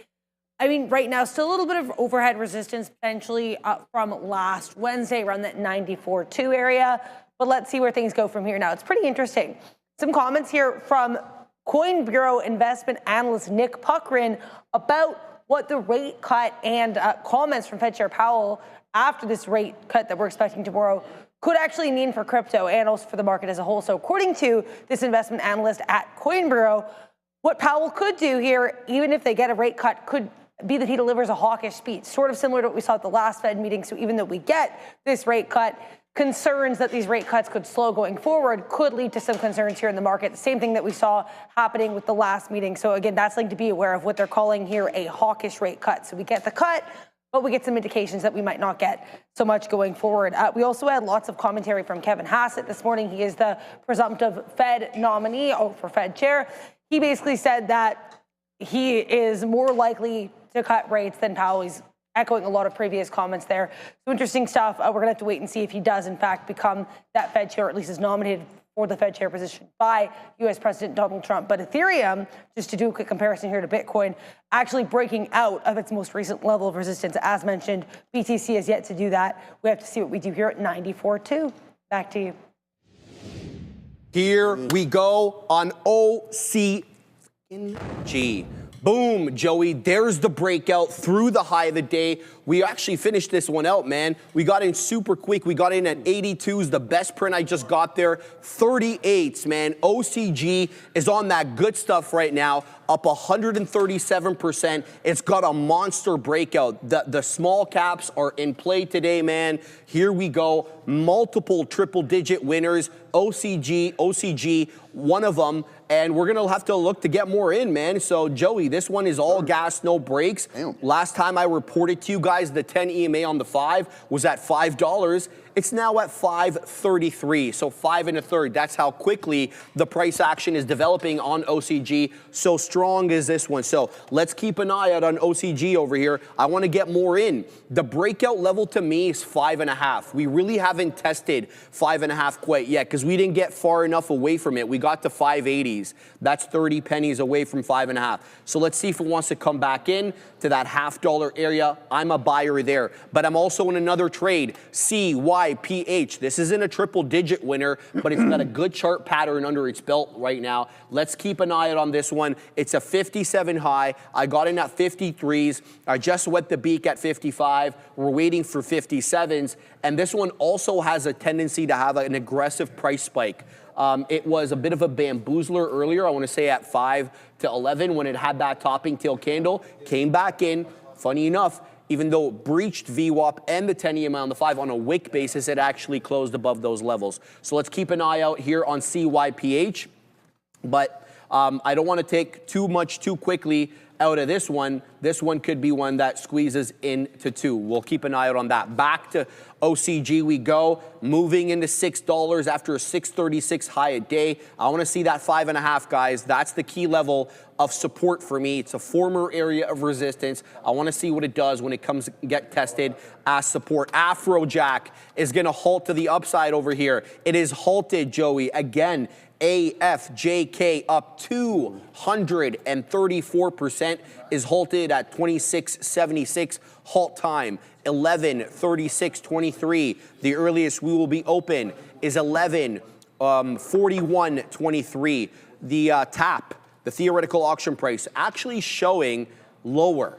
So we're halted at 26.76. The tap is showing me 25.45. So for the moment, it's a bit of a bearish look on AFJK. We're going to keep tabs on that, Joseph Wilson. Absolutely, guys. All right, this is going to be our final at bat, and we may strike out. So we're at 56.01. We're going to look for that move, and this is the highest, this is the most amount of shares I put on. 10 cents worth of risk, guys. Let's see if we can get a breakdown here in the overall market. I mentioned this is the last at bat, and I know, guys, not trading crypto today, surprisingly so, but guess what? We got tomorrow's session, and I'm going to be keeping my eye out on this one, 110%. It's going to be Bitcoin and ETHA. Let's see if this short comes into play with the overall market. The thing is, we had this selling, and we had Meta not necessarily participating, but looking like it wants to rebound now. We caught a couple pennies right off the get, like 5 cents just like that, so 0.5 to 1, but at the end of the day, let's go. Let's push this size. Let's stick to those risk measures. Let's keep those risk to reward ratios exactly how we want to. 0.1, we're out at 10s, so 11 cents roughly, but let's go, let's go. Look how much significantly better my pricing is now. This could just be an additional liquidity grab. I'm going to take my first out at 55.90s if we're privileged enough to get that level. Continuously being bought back up, but I like our chances of selling in a little bit. And again, guys, stick to your rules. 3-strike rule. That's what I'm at. That's what I like. The at-bats. Neil, apparently the Dodgers signed Diaz. I'm not familiar who that guy is, but my buddy mentioned it. Sounds like he might be a killer. Big-time move. Adara, what do you have for us? Yeah, just keep an eye on Amazon. Not a big mover here, but maybe just something to be aware of. This company just putting out here an announcement that they're pushing for safe and expanded drone delivery with enhanced standards in the FAA's proposed regulations. So some AMZN drone update. Again, kind of a nothing burger, but just something to be aware of. Back to you. Cool. Yeah, all right, guys. So, yeah, come on. So, baby, come back to the middle of the range. I think we can get the lower end of this consolidation right here. Keeping our eyes on the big boys. Nice indecision print at the high right there on IBIT as it continues to grind up to 53.28.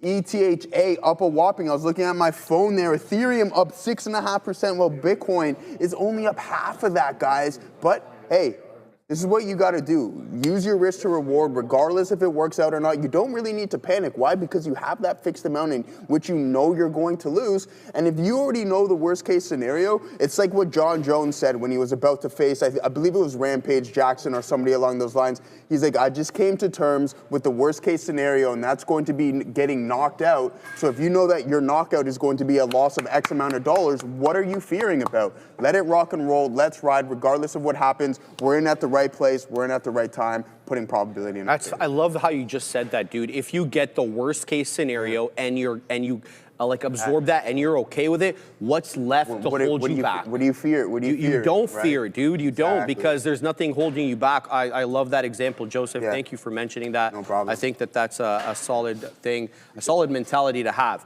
All right, OCG. Look, we're in small size here for a hold of 6. If it doesn't hold 6, we're out of this. It's bouncing through it's bouncing off $6. There is a buyer for the moment. It rockets up into, I want to say, the low 20s, but it doesn't have continuation for the moment above the $0.25. Let's see what OCG has to offer. I'm waiting for a first profit taker at 33s, showing me mid-teens now, looking for a move into the 20s and then obviously into the 30s. We're going to keep a close tab on OCG. If it loses 6, it loses me. We're going in with like literally a third of the size that we went in earlier. Don't want to give too much back. What's going on, Joey? Yes, but we hit it at the 1-to-1. We take 20% off. I took off right there, guys. Boom. Stick to your guns as the market is slowly starting to come back in. I'm going to sell. I'm going to buy back a little bit more here, guys. Nothing substantially. Oh, okay. I never got anything that I want. I'm going to wait till we get a lower price if we're fortunate enough. But just like that, I've already made back essentially what I lost on that first trade, waiting for that price target and increasing the size by drastic amounts, 3 times the amount of size I had on the initial 2 entries, guys. All right, we got stopped out of OCG, lost 6, so now we're looking at 5.5. 5.5 is the breakout level, as well as a little bit now above the 10 EMA on the 5. I'm talking about the chart on OCG. I'm looking at the 10 exponential moving average on the 5-minute chart, showing me 540. I also happen to like that level for exactly this reason. Look at the top of the screen there, 550 and area resistance. So if, and that's a big if it comes down into that level, I'm going to be a buyer. Afrojack is opened and it got into 29.50, rejected 30. It's showing me 29 now.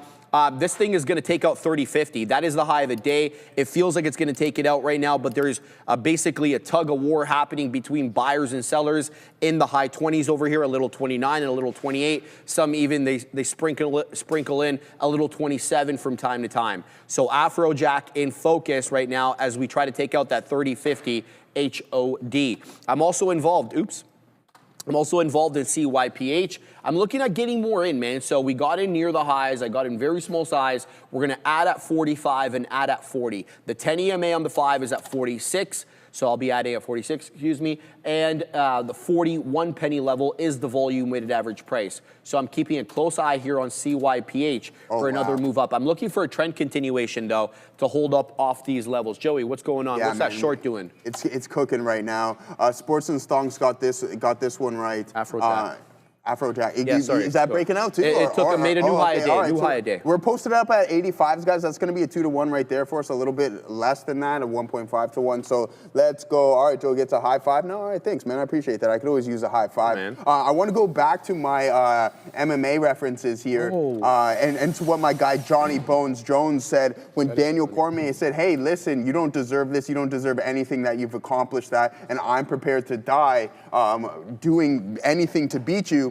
And then John Jones said, you better be. He's like, I hope you're prepared to do that. Why would anyone mess with that guy? He's like, I hope, he literally quoted, he said, okay, I hope you're prepared to do that, and didn't say anything else, man. What a cold, Stone Cold. Who's this guy? Even Drago, bro? He's going to kill him and just walk away? Hey, man, that's I'm allowed. That's probably the only place where you legally could and not get in trouble. That's what I'm saying. At the end of the day. That's what I'm saying. Yeah, exactly. Home. There it is, guys. As the market's continuing to sell, a nice little move here to the downside in the NASDAQ street. All right, man. Afrojack is all sorts sorts of crazy. AFJK 3213 high a day. It's showing a halt at 3254, guys. So if you're newer and if you're, even if you're a long-time viewer, we have a new option on P8 here. So on the time and sales, on the level 2, you're going to see red rectangles that show up sporadically. And it's going to have a gateway of LULD. That stands for limit up, limit down. You're going to see it both on the bid and the ask side. So that will show you where the limit up is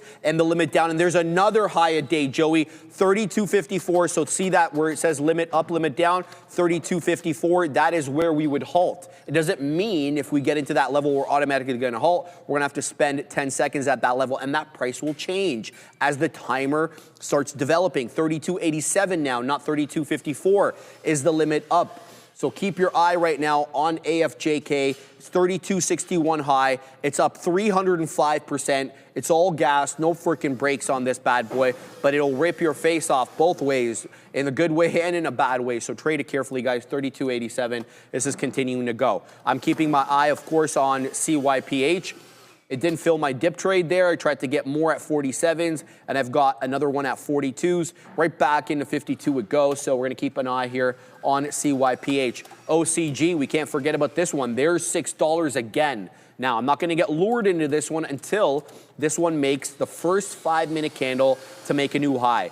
Since the candle at 11:30 on OCG, it's been lower high, lower high, lower high, and one more lower high. To change that trend, the current candle has to get above 621. So you could put 622, 625 as your breakout trade, whatever. That's what I'm going to keep my eye out on. OCG, I want to work back into this one, but I don't want to ride it when it's still downtrending. We need a trend change, and that, to me, based on the current technicals, comes above 622. So we're going to hold off for that, Joey. Yeah, beautiful stuff, guys. All right, we took some more out there. I took half of my remaining positions, so we were sitting on approximately 25% right there. Again, it took three attempts. So attempt number 1, we get stopped out. Attempt number 2, I'm like, okay, this could be the move. We add into that when we told you guys we were going to at the break of 55.90. It just bounces back immediately. We get out at the high of the day, and then we're like, you know what? This indecision print at the highs, there's no way you're going to fake me out here today. We came ready to rock and roll and to play. So indecision print at that high. This is a big time reversal candle. I don't like seeing this, but if we do have the ability to break 624.30s, then I think there could be some more downside, and that's when we're going to hit that target around the volume weighted average price. I mean, this is the decoupling that you essentially want to see, Sharif, in Bitcoin in the overall market, right? Going Oppo right now. Complained about that this morning. Yeah. I mean, going Oppo now. Market just not really doing anything. You can see it selling a little bit here, guys, and then we have Bitcoin just on that steady move higher, and the same with the likes of Ethereum as it's climbing up to 25.31. Some fantastic stuff in the crypto space. What do you got going on there, OCG just took out faces. There it goes. Damn. What a breakout. I missed it, Joe. I tried 669 high a day. OCG now up 150%. But look at the insanity. Moves up into 670, dropping aggressively back into 620, Joe. That could have got a lot of people in trouble if they took the breakout trade. I was trying to get the breakout trade at 626. By the time I hit the 6, this thing was already at 69. So OCG is rocketing up here, guys. The volume is not stopping. It is doing almost 750,000 shares per 5-minute candle, and right now we got 16.25 million shares traded on the day. And this one did all but nothing, I want to say, until about 10:15. So keep your eye here on OCG. Very, very strong. MF dangerous. You absolutely know that is the case. MF, if I had put in the order quick enough, I would have been taking profits there. You know that's for a fact. But alas, we're not in the trade. And we're going to have to hope for maybe another dip trade so we can take that print at 69. Shout out to you, my man. You always make me chuckle. So OCG breaking out, Joey, keeping an eye out on this one. Also, I want to mention that NCPL may be changing trend over here. It is holding up off the 20 again, but I don't want to be quick to jump in because we still have that very clear uninterrupted downtrend on the 1, 5, whatever you're charting. So we're going to keep an eye out on that. I'm going to look for a trend change before I jump in to NCPL. There's a lot going on today, guys. It's not just Afrojack, which is halted to the upside still. It's OCG, it's NCPL, it's CYPH. There's others as well, but I haven't got into them at the moment. We're going to be keeping an eye on this one. We got a runner, the real Gary F. Cron. Say it ain't so. Weeds moving again today? Marijuana names. Let's see what the marijuana names are doing, Joey. All right. Oh no, the MSOX is up 10.7. Weed's moving. Let's see if we got why. Okay, so Cron's got its own headline here. This is it, Assassino. Kronos Group subsidiary to acquire all outstanding shares of Adelar for upfront consideration of $67 million plus cash earnout of 0.5 times the normalized EBITDA in 2026 and 27. In any event, CORN is up nicely here to the tune of 16.6%, but it is the marijuana names at large. They're all up mid to high single digits. So keep your eye out on the marijuana names. I'm going to keep my eye out here on OCG, Joey, as it gets back into that 69 penny high a day. I don't know what the move is here, man. I can't punch in at these levels. I don't have, the conviction. No, it's not about the conviction. You know my style. I need to get in off technical levels. Yeah. I don't like punching in willy-nilly at highs. But, sometimes you just have to. And hey, man, got to stick to those rules, brother, and it makes you not chase. And if you were to chase, you would be more mad at yourself than probably you would be happy the fact that you that you did that. All right, guys, there goes the TQs. We're probably going to get stopped out break even. What a massive rebound in. And I told you guys the worst case scenario was that indecision print that we were seeing. And there it is. Yeah, we're at the break even there now, guys. So we got stopped out 25%, a big time rebound in the overall market as the big boys are continuously climbing higher. Microsoft going bananas right now. Here it is. Yeah, Microsoft breaking through that high of the day, a flat top break at 490s, continuing to climb. I said, watch out for that $500 level on Softy. Why? We're just following what the options chain is telling us, guys. Not rocket appliances, obviously rocket science. But anyways, I like saying the Rickyisms. But a nice key level is going to be right there around 490, 472, and 500. We need that one, eh? We need to get some Trailer Park Boy animations. Maybe. That's funny, bro. Keep it real Canadian over here. Yeah, but other than that, Delayed Nightmare's been busy, bro. I know he's busy. Oh, you know which one we need? Which one? The winner, Genyo. Oh my God, we'll get sued immediately. Yeah, I didn't buy anything, but a good thing I didn't buy. Oh, we would have lost? No, because they went up. So it's 75 million now on Lotto Max. Today. 40 million. Today, I'm gonna buy. Yeah, I gonna buy. I just forgot. All right, man. I'm gonna buy two. I'm gonna buy two Lotto Max and two 649. What do you want, American or what? No, you get me back after. Don't worry about that. I'll buy I don't like carrying cash. You don't like it? Bro, it's like $10, man. You know, I don't like it. All right, you don't like it. All right, fair enough. No one likes carrying cash anymore. My buddy from the States is like, hey, man, if you could just Apple Pay me, I'd be like, brother, you're getting cash. Like, I'm not doing PayPal and all that stuff. Anyways, aside from that, guys, he's not American, too bad. bro. How are you supposed to send him money? Venmo? I know, like PayPal and what? Just get destroyed by fees? Like, get out of here with that garbage. All right, guys, so here it is. We'll break it down one more time for you. Attempt number 1 stopped out. Attempt number 2 starts to work for us. Never comes to our stop out. We add, boom, get stopped out there, and then we take that attempt all the way into that 55.80. So you hit that 2 to 1, but we did get stopped out. It remaining 25%. Now, as for SMR, we're gonna go over the top performing sectors here later on. Up to 2170. Wow, what a monster there in SMR. New scale power, baby. What a monster on that one. But let's get into some good stuff here. And that what are you going to get into, Joey? The top performing sectors of the day. Sharif, leading the way is the energy sector. The boys were looking at XOM this morning, up 1.4%, and we have the financials up approximately 0.9%. Utilities sitting in that show place, that is third place for those who are not familiar, up about 0.7%. The real estate sector, guys, are down about 1/10. Communication service, you're down about same thing, 1/10. And then the healthcare, you're down 0.33%, brother. Man, OCG just keeps going, Joey, man. 686, there goes 650, blowing through. Wow, Joe! 744 high, it rocked up from 650 in 2 seconds, from 650 into 744.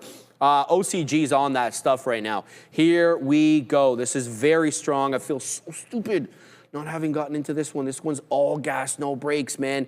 Now we're going to look for that 650 retracement. We may not even get it, man. We may not even get it. It's so strong. OCG is rocketing up, guys. The 10 EMA is even below 6. It's at 5 mid-80s right now on OCG. That's how quickly the price action has developed on this one. NCPL, I want to mention that this one is losing trend. It's at VWAP now, but it feels like this one might be a double top. So if this loses VWAP, the shorts will be very much in control on NCPL. VWAP is at 144. I think this current bar low is like 145 or 146. So we're on the precipice of losing that level, it feels like. OCG, another high a day, Joey. It's into $8, $7.98 right now on OCG. Every time I look back at this one, it's at a new high. So yeah, the small caps, very, very much in play today. Afrojack just got in to the day's high as well, into 36.13. Sorry, yeah, 36.13. Keep your eye out on that one. I'm still holding here on CYPH at that 55 penny level. There's been a seller here at 55 for a long time, so I'm hoping, or I'm anticipating, I hate to use the word hope, for a flat top break. What keeps me optimistic about a flat top break are the higher lows, with that same 55 penny level acting as a clear area of resistance. So CYPH flat top break candidate for those who are interested. I'm holding a position here, but neither of my dip trades actually filled, not the one at 47 and not the one at 42. So that's all I've got right now, Joey. I'm going to be looking for a 650, bless you, Neil, for a 650 retracement on OCG. That's a breakout level, showing 7 right now after touching 798. Let's see if it loses 7. If it comes into 650, I'm buying. All right, good stuff, brother. Let's take a look at some of the top volume names here this morning. That we're going to start that list with, you guessed it, Jensen and Company right here. Nvidia, 77.5 million shares traded on the intraday session. And then there is Confluent. Where's Obe when you need it, bro? Well, that's right. We put it in there. But it was on the old downgrade list, I'm pretty sure. That's okay. So Hope TSLA, can handle that. Yeah, he can most definitely handle it. There goes Tesla. I think he'd like that quite better. Yeah. Take that bad boy short. You'll short it right out the gate for sure. Around $18 or so, $18.81 roughly right there, and now climbing up to $20 on TSLA, TQs, guys. Where I'm going to take an additional move on this, right? We're going to keep an eye on the volume profile, indecision prints around the highs for those potential moves back lower. Let's head into a lower time frame actually, because the details are key. I mentioned this, short off of this signal right here, fortunate enough to get that move, but as soon as I seen this hammer candle print at an extreme, I'm not gonna call it an extreme low, but through some support levels, boom, look at that skyrocket, and we were looking at that in real time. VOR, what are you up to? All right, VOR Biopharma, we don't play too much biotech around here. INTC, Intel, oh my days, Sharif, what a hot mess we got going in Intel today, but rightfully so. The stock is more than doubled essentially from the middle of the summer, 126%. Applied Digital, Katina Man and the crew, we're talking about it. I like this name for quite some time, Sharif. I'm surprised that we're trading all the way up to $35. I never would have guessed that one. 89% from those November lows, so that's almost a double in the span of a couple of months. And what is the quantum names up to? Rigetti, These not are heavy. doing too much, brother. There goes CYPH. I told y'all this was a flat top break candidate, and it rockets through 55 into 61 high of day. We're still holding pieces here. Let's go ahead and set up. We're gonna set up now at 63, and then Ozan. Where are you, brother? Where is he? I don't know, but he needs to confirm what my next profit taker is gonna be. Where's my man Ozan in the chat? Shout out to him. If I had the cash cow animation, I'd be hitting it right now, but alas, I do not. So we're keeping an eye here on CYPH. Good continuation. What's my move if this doesn't rocket up, like say into the 75 penny area? Well, it's held the 10 EMA on the 5 essentially since the breakout, and I want to say there has been no lower closing print since about 1035, 1030. So my move on this one is going to be to add more into the 10 EMA, okay? That's going to be my thinking on CYPH. Let's see if this one either triggers my dip trade or gets some of my profit takers filled first. OCG's at 6.5.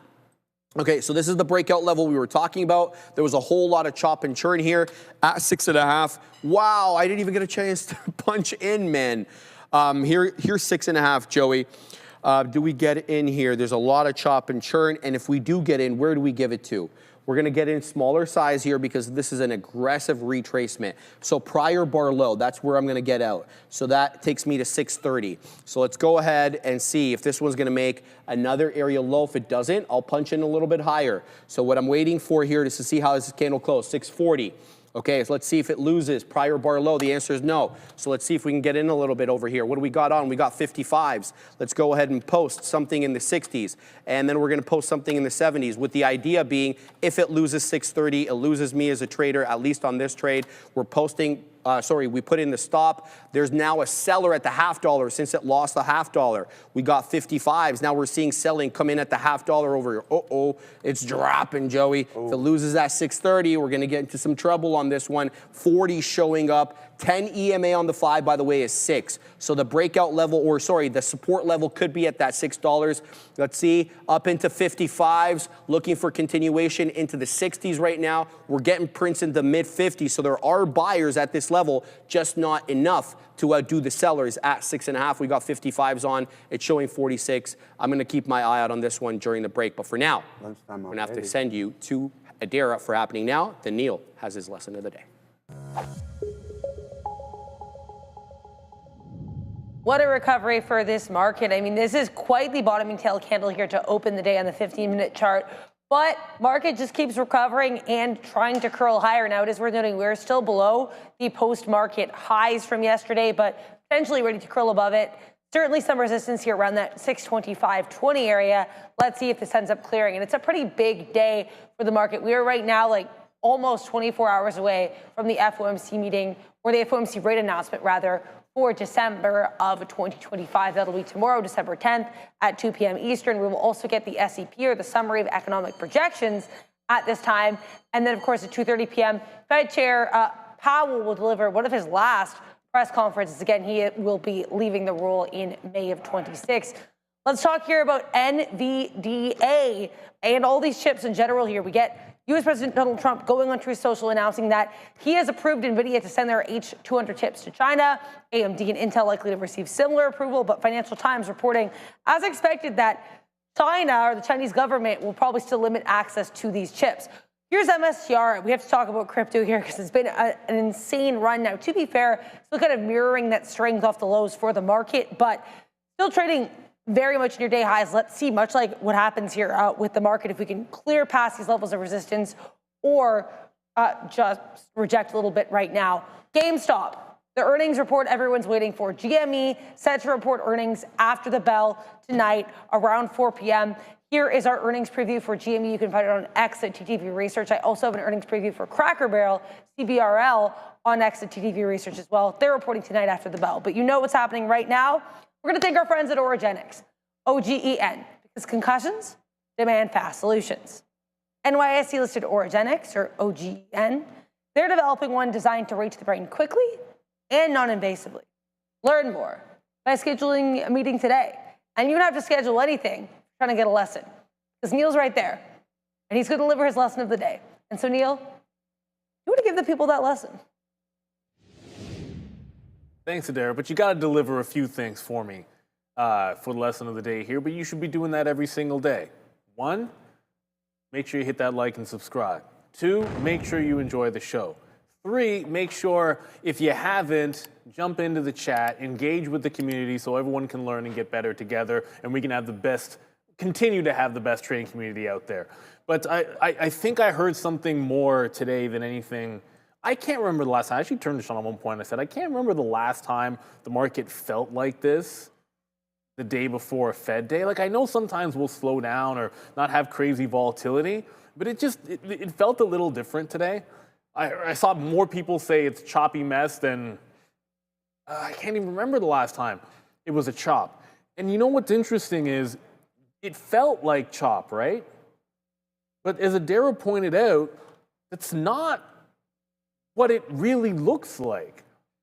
And so, like, this is one of those days where you look at the bottoming tail wick, as Adara mentioned on the 15-minute, like, look at the market right now.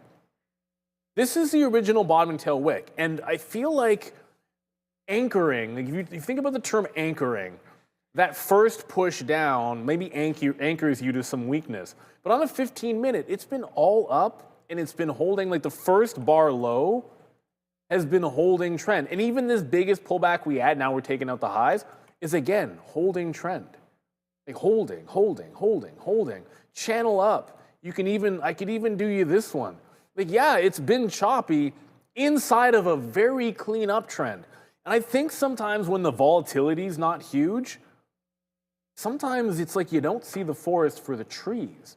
And obviously, I'm not sure this was obvious until it got to about almost like 11 o'clock that, hey, you're now breaking out some of these highs. Like until you took out the high, I don't know that you were. And that recent dip in there, it's like, it had me thinking like, hey, I know I missed a bunch of long trades today, so that's a bit of a fail. But the best way to think about it is once you realize that this is the game that we're playing in, or this is the arena that we're in, this is the market, this is the type of market that we're in, and some point between 10:30 and 11 o'clock, that had gotten, some people might have thought it was clear early, but it certainly was clear later on. If you're going to be not long something, make sure it looks different from this. If the market is playing in this type of a manner, channel to the upside, if you are going to be short something that is not doing that, right? So don't be short IBIT. Look at IBIT. No, don't be short IBIT. You don't want to do that. I saw some people talking about Microsoft. I mean, it's not moving a lot. So like Microsoft, has that scared you at any moment? Not really. Like right now, you wouldn't be sure. I think for most of the morning, that still looked relatively weak. But if you're going to find something, again, and most of the time I want to try to pick out things that I haven't traded. But like the example I'm using, which might not even be valid anymore, is like outside of that one wick. So the market wicks down and then trends up. Well, Intel wicks up and then has been slightly trending down. But even this is potentially breaking out. So I stuck with Intel. Why? Because it was doing something different from the market, at least. And for a while, Nvidia was.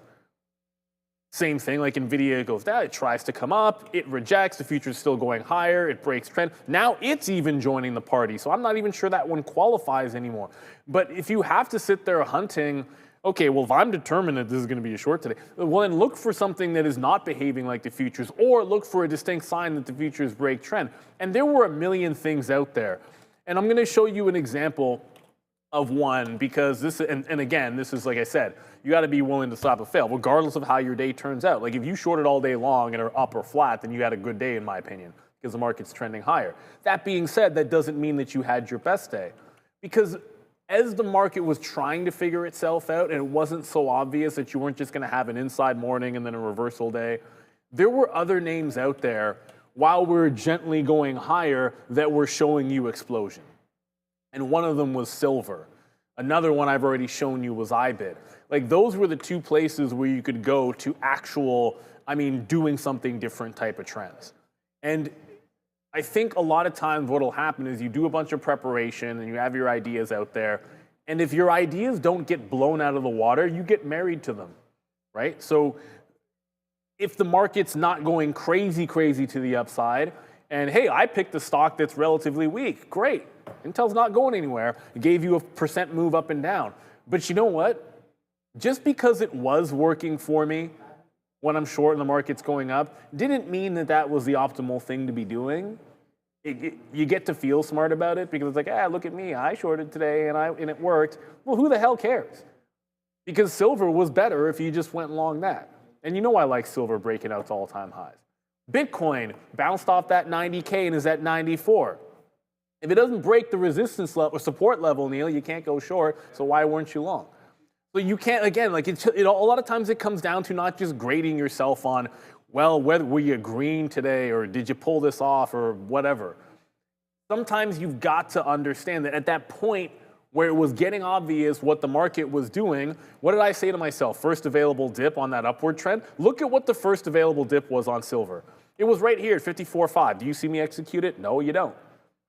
Right in here, it dips, there's your bottoming tail candle. The way that I trade these pullbacks, there's your bottoming tail candle, closes back above the body here. There's your entry at 54.36. There's my stop at 54.24. That's 12 cents worth of risk in a way that I would normally trade it, and I can easily get 40 or 50 cent move out of it. Well, that's pretty good, except I didn't take it. And ultimately, as I said, it cannot matter that I got stopped out once on Intel, I got stopped out twice on Intel, got stopped out 3 times on Intel, but then I got enough shorts because it wouldn't break the absolute top that I'm going to be up on the stock. That doesn't matter at the end of the day.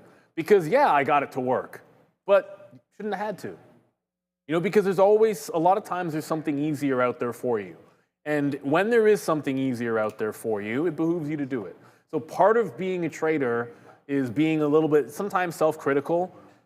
It's not always about whether you were red or green, or whether you read which direction the market was going. Sometimes it's just about, did you find the trades that were the easiest for the way that you trade?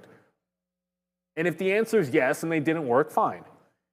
If the answer is no and what you did work, that's okay, but it's not good. Because you should always be choosing the path of least resistance as a trader.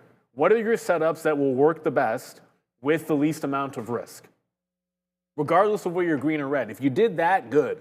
If you didn't do that, reevaluate. And it wasn't, to me, it wasn't super obvious in the first hour that we're going to have a crazy up day, but you could have found it in Bitcoin and silver with some pretty clean breakouts. So sticking with the shorts, it's not the end of the world if you caught some that worked. Don't get me wrong, but you should have, at least I should have been able to. I keep saying you, but I mean me. I should have been able to, and a lot of times it happens to all of us, been able to find those lower hanging fruit out there. Like what is moving different to the choppy mess that the market is, right? So jump from the choppy mess and jump into something which is trending if you can, because we will always have these types of days where it seems like a chop fest and nothing's going nuts. Believe me, there's always something moving. I've been trading long enough to know that. And if you can jump around and find some entries and exits in the things that are actually going, you're going to do a lot better. Whether it's small caps, whether it's, you know, it could be crypto, it could be the metals, it could be anything. You just never know on a given day. So that chop resulted to the upside, but there were bigger plays out there. Hi-ho, Bitcoin and silver as they both go higher. 4% for silver. What a great day today. Good luck, everybody, for the rest of your trading. I can tell you, we forgot to say what was for lunch. It was like chicken thighs and pasta with like a pesto pasta salad. It was pretty good. I mean, it could have used more chicken. There wasn't really enough protein, but it tasted good at least. There is never a situation where someone says there could have been more chicken, and I will disagree with them. Ooh, yeah, Never. I don't know when was everybody like, no, it's too much chicken. I don't want it. Yeah. Yeah. Doc, you're not going to hear that from me. No. Well, I could always use a little bit more protein after the peanut butter and peanut butter and whatever incident there. Peanut butter and what the hell? No, man, that was not acceptable, Joey. You want to bring peanut butter? You bring in number one, you bring in some jelly. You don't bring peanut butter on its own. That's number one. Number two, you throw in a little protein, man. I mean, figure it out, but it can't be, just all carbohydrates and fats. No, Stop that, man. No, Joey. I had salmon last night, if anyone. You got salmon. Is that the piece that Ram left you in the fridge? Freshly bought. It's been like 20 days there? I mean, 3 days there? New piece. We took the old piece out, put new piece in. Nobody bullied you, and you're the one that bullies everybody, by the way, okay? So don't try to twist things around over here. Listen, I said we took I have the right, she said. I took the old piece out, we put the new piece in. It's that simple. All right, guys, we're scoring. It's mostly protein. They are, Stevern, but like, what's the quantity of protein in a peanut butter sandwich? What, 5-6 grams? Like, that's not gonna cut it for me. Ratio ain't cutting treat, but what is cutting out right now is this potential, once again, another move. Looking for a short on the TQs, but the big boys are continuously climbing higher. Guys, I mean, Microsoft starting to come back in a little bit. Nvidia still hasn't really picked the direction. And then we're finally starting to get some cooling down in Google, which was definitely helped bring the market a little bit higher. So 56.13s. We're going to try to hold this Diamond Hands Deontay Wilder to $56. See that statue he got of himself in his own town? In his hometown? Bama? Yeah. Oh, no, I haven't seen that. Yeah. Pardon me. It was like one of those, thank you, Ram. Wow, she's really nice today. It's very unusual. Nice, it's like that one that Ronaldo got. Do you remember that debacle of the one Ronaldo got? It didn't even look like him. Is that thing still up? I think they fixed it. Speaking of soccer, something's going on in Liverpool. Neil, I don't know if you've been following this, but the Mo Salah saga is getting crazy. I love Mo. He may be done with the team. It might be all over. Really? Yeah, they're dropping him from the Champions League. He's training on his own. He went and he made statements outside that the relationship between him and the manager is broken. The club is trying to peg him, if you believe what he says, trying to peg the blame on the club's weakness on him. And anyway, it's getting crazy. I didn't want to see it end like that. You never want like a superstar like Mo Salah to end this way with their club. It should have been, I don't know, man. I really hate it. Did you see some of the World Cup tickets going for 111K? Your boys got some. I know, that's crazy. What an ROI. Yeah, I'm telling you, bro. Are you selling them? Absolutely. I'm going to retire insane. off these. Some of them are $111,000 for a ticket. It's crazy. I don't have any playoff games, obviously, but I've got a lot of the. So what the debacle was, the first game was not included in the package. The first game is a price of its own. So all the games that I got are from the second onward. So it was kind of frustrating. Nobody knew that, though, until after you checked out. Then it showed you that you didn't get the first game. You had to go back and then pay like almost double for that first game because they're selling the first game as like the first World Cup game ever in Canada. Because you got right there on those tickets, brother. Money, money, money. Yeah, big time stuff. All right, guys, let's see if we can get this short to work out. 56.13 here on the TQs. We got a penny right now. Bounced off of 56.10. Almost to a T, and then now starting to climb a little bit. What's giving us a world of trouble right now is Google itself, as this thing is an absolute monster and continuing to climb higher. I might even tighten my reaction. Nah, never mind all that noise. We're going to hold on. We're going to wait for 56s here. That's going to give us approximately a 1.3 to 1 there, Sharif. I'm being trolled in the chat by Richard. There's no playoffs in the World Cup. All right, brother. Sorry, knockout stages. Sorry, brother. I do apologize. The round of 16. Sorry, not sorry. I know, like you're just like constantly being audited. Afrojack halted to the downside. I was talking to one of the Algo boys in the back, and he was all over this, and he's up nicely on it. But you know, Joey, he was caught in a down halt. Who, Benner or Jose? Ben, yeah. That's crazy. Don't tell him. Don't tell him. I won't tell him. And anyway, he was caught like $24 in a down hole, and then the tap flashed 10. No. So he panicked. He got the hell out of that. That would be disastrous. Yeah. But in any event, yeah, he's still up on it. So that's all that matters, Joey. There goes what's it called? CYPH into 162. We don't get the print though, man. I'm not sure what's going on here with CYPH. I was waiting at I'm waiting at 62, but it didn't cross. Okay, I thought I chose the mid print there. In any event, I did not. OCG is losing the bid, and it is losing trend.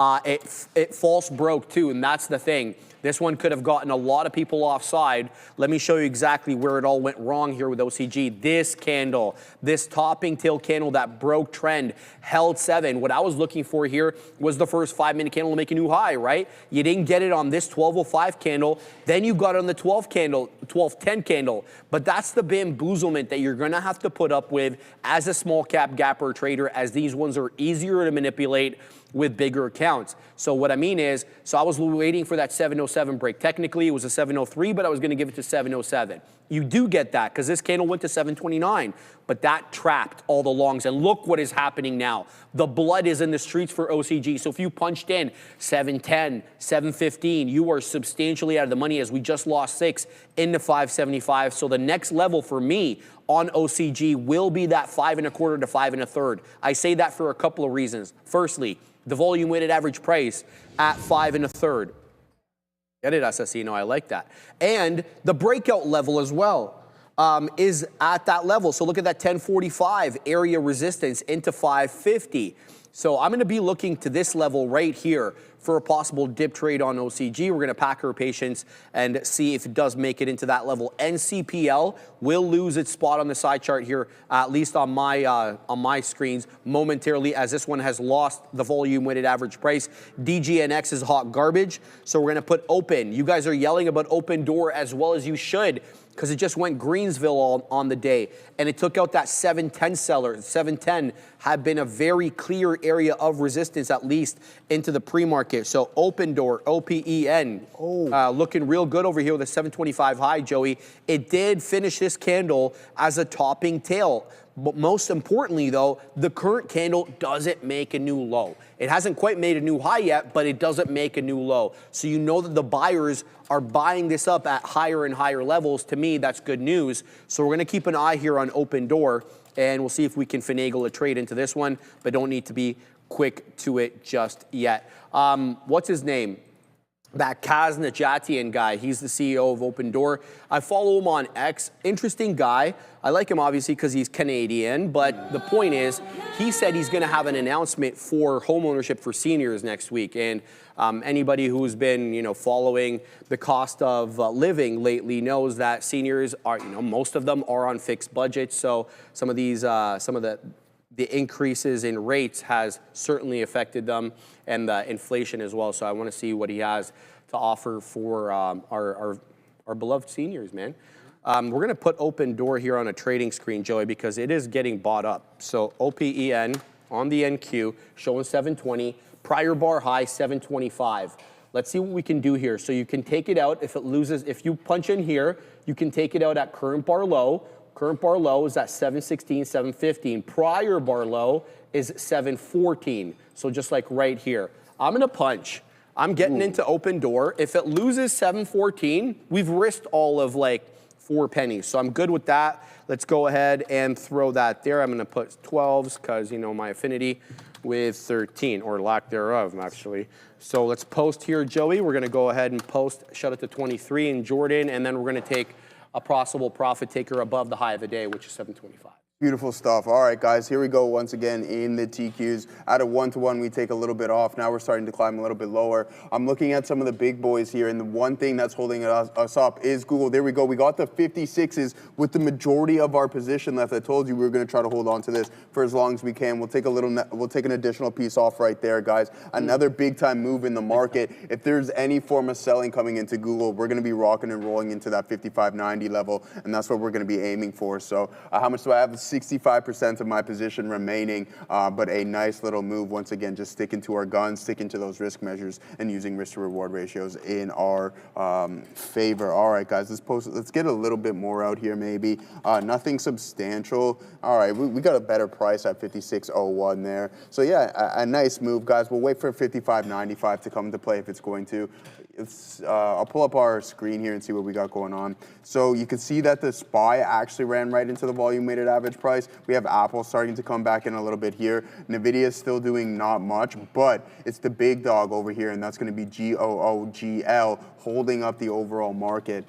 So yeah, if we get any form of a pullback, we're going to be rocking and rolling. But what we're seeing right now, I told you we were looking at this from yesterday, 313.70. If that support level breaks, which it did breach momentarily, and then now you're slowly starting to climb back. So hopefully we don't get stopped out and Google doesn't continue to climb higher, because I like the moves that we have been getting so far in the TQs. It's taken a lot of attempts. It's not the prettiest chart, that's for sure, but sticking to our risk management skills and just getting out when we're supposed to, taking profits at key levels. Now, as for anything else, if you guys want to go over any names, please put it in the chat. Open Door, yeah, we were just talking about that. Let's take a look at what Open Doors are. You're long 18s, it? yeah. Oh, wow, is it breaking out here? It's not, rocketing, Joey, like Afrojack or any of these others, but, but dude, look at the volume on this. It's good, man. It's good, Joey. That's big time volume. This is what you want to see for a breakout. You're long at 718s. Yeah, not too bad. You got a nice, you weren't in it. Were you in it when you got that move so up to I've taken one beak wetter, but I got it to 23, didn't fill me. Cool. Yeah, good stuff, man. This is exactly what you want to see.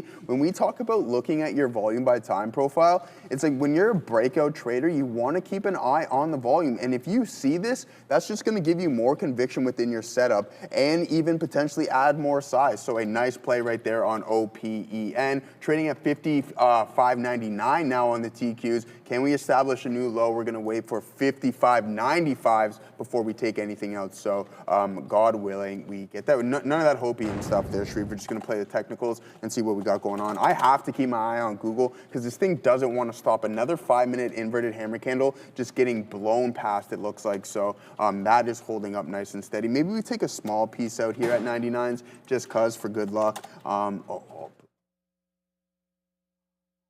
What? All right, yeah, can you take it over? I punched, like, I got to stop doing that, man. I just punched out the majority of my position. Right, I have a little bit left, but yeah, I did not mean that. As soon as I hit as soon as my finger hit the key, I knew what I did as I smashed it. Enter, and then Where's look at it, Rivian Millionaire? and then look at it tank right there. I still have I'm long now? Oh my God, no, that is not good, Shreve. All right, I'll take that's over, disastrous. Go ahead, yeah. All right, guys. Oh my day. Look, open door, topping tail candle. It's got higher lows, but not higher highs. So I'm keeping an eye out on this one. It got into 723, did not fill me. High of day, 725.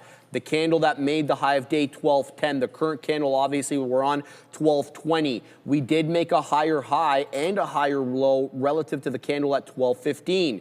So what I'm thinking about doing is moving up, my stop into 715. It's like at 12s right now.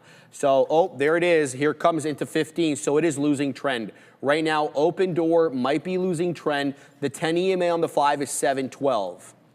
That's literally where my stop is. Let me just think about this one for a second. Should I allow this? I can allow this to come down into 712, and I can add more there. Let me just watch the price action develop a little bit because it broke trend, and there's two topping tail candles, meaning that shorts are getting aggressive above that 20 penny area. 725 high, current bar high, though, is 723, and that's why we didn't get the fill. So I'm going to think about this one a little bit more. Let me just take a quick look here at the other trade on CYPH. Still waiting for a print at 63s. Nothing doing there. We're going to pause for a second. We're going to Adair at the big desk. Let's be aware here, JPM on watch as their consumer and community banking CEO, Marianne Lake, speaks at the Goldman Sachs Financial Services Conference. This conference going on for the next couple of days. This consumer and community banking CEO was saying that the U.S. consumer is still healthy. So again, commentary from JPM on watch to send you back up to Joe and Sharif.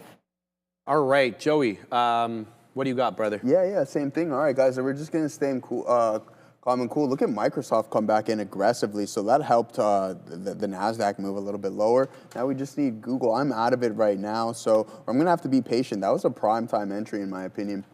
Someone was mentioning Tesla. I haven't really been looking at it. It's still steady grinding higher, starting to form this this top right here, I think, in my opinion. So the longer that we consolidate, you can see the selling pressure step in and on each individual 5-minute print. As long as you continuously see those and then you're not like climbing a steady grind higher, we'll slowly curl over and then you get that turtle shell type price action. And then that's when you can get that move a little bit lower. But see, the thing is, though, keep an eye on the volume weighted average price as it's tracking relatively tight.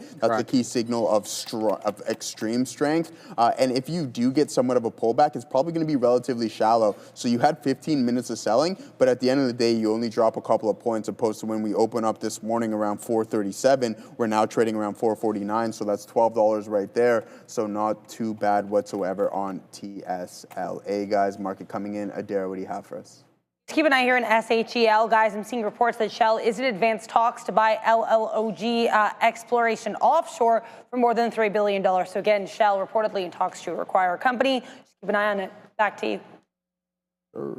There goes CYPH, Joey. Another high of day. It is 165. This is not a rocket ship, but it's a steady, I don't want to say predictable because, you know, that's just the wrong word to use here, but it's steady state, higher highs, higher lows, and most notably, the respect for the 10 exponential moving average on the 5-minute chart is just kind of hard to not notice there.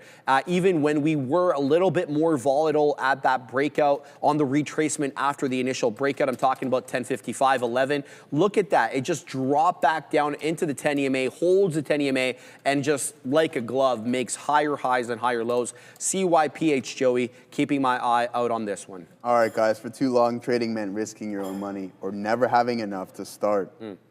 The fear of losing, that's what kept so many traders on the sidelines. But that's changing. Trade the Pool is transforming how traders access the markets. With its limited risk trading model, traders use funded capital while Trade the Pool absorbs the downside. This allows traders to focus on what truly matters: discipline, consistency, and growth. Bang. When you hit the profit target, you keep 70% of the profits. No fear, no barriers, just real opportunity. This is the revolution of limited risk trading, powered by Trade the Pool. Visit tradethepool.com or scan the QR code now to get 10% off your first evaluation. And that QR code, guys, Trade the Pool, man. Shout out to Money Mitch. Money. Came in with some bangers today. He did. He came in with some bangers, and he came in with some With the naked match. arms.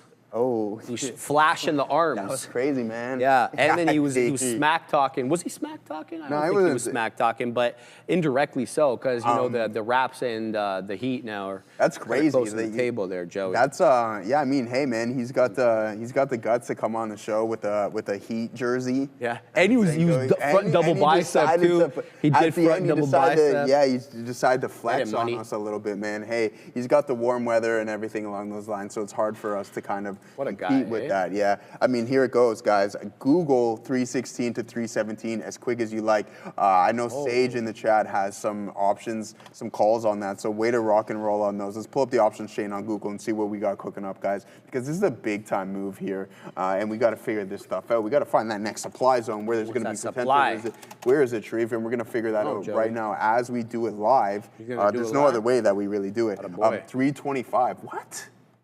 By the end of the week, Sharif, 325 could be in the works. Hey, I mean, by all means, we're just going to listen on. I'm saying that that's not necessarily going to be the case, but we might have that magnet effect into that specific level and then somewhat of a rejection, because that is going to be the highest level of open interest on this expiration cycle. We can head over to December 19th, which is really important, a bit of supply as well, as we're starting to trade up to 317, just a little bit under it. Microsoft is tanking right now. Watch out for this neckline, guys. What's our high of the day? I was talking about 500 on Microsoft. We got 492 right here. Let's pull it up and see what we got going on from a supply standpoint here on MSFT as we go over the Mag 7, because I think everybody's interested in those 492 fives. Not much going on there, so maybe just a technical breakdown. Didn't want to punch through the pre-market highs. We do have that supply zone right here on 500, and if we go over to that December 9th expiration cycle, no way. Okay, no, 20, okay, that's much better. 21,800. So that's 2120. So that is starting to grow a little bit there, Sri. See this guy? He got dinged by the ref for doing push-ups after he knocked out the guy. What did the ref do? He didn't like it. He started giving him the Matumbo fingers, like, don't do it. That's hilarious. the body this guy. shot knocked He him knocked him too? down, and you don't recover from a body shot, Joe. They're definitely hard. That's how Garcia got. Which Garcia? Ryan. Right, Ryan yeah, got that's right. stopped by Of course, Tank. by Gervonta, yeah. Tank, yeah, by Yeah, Tank. he looked bad with Rolly, though, but he had been drinking did. for a year straight. Oh, so you know who's, hopefully he does a little bit better next Yeah, time. yeah. You know Teofimo and Shakur Lopez, Ste- yeah, of and course. Shakur You sent me Stevenson that, are of course. going- That's gonna be great, Yeah, dude. that's going to be a good fight. I got Teofimo. I think Teofimo should win. 100%. He's the power. I don't really like Shakur, man. Don't. He's Devin Haney He's 2.0. boring, man. He's Devin Haney Sorry. 2.0, Yeah. man. Yeah. In any event, boxing's heating up right now. It is man. heating up, I'm bro. loving boxing right now. And a couple, dude, I think it's December 20th. Paul versus AJ. It's gonna be great.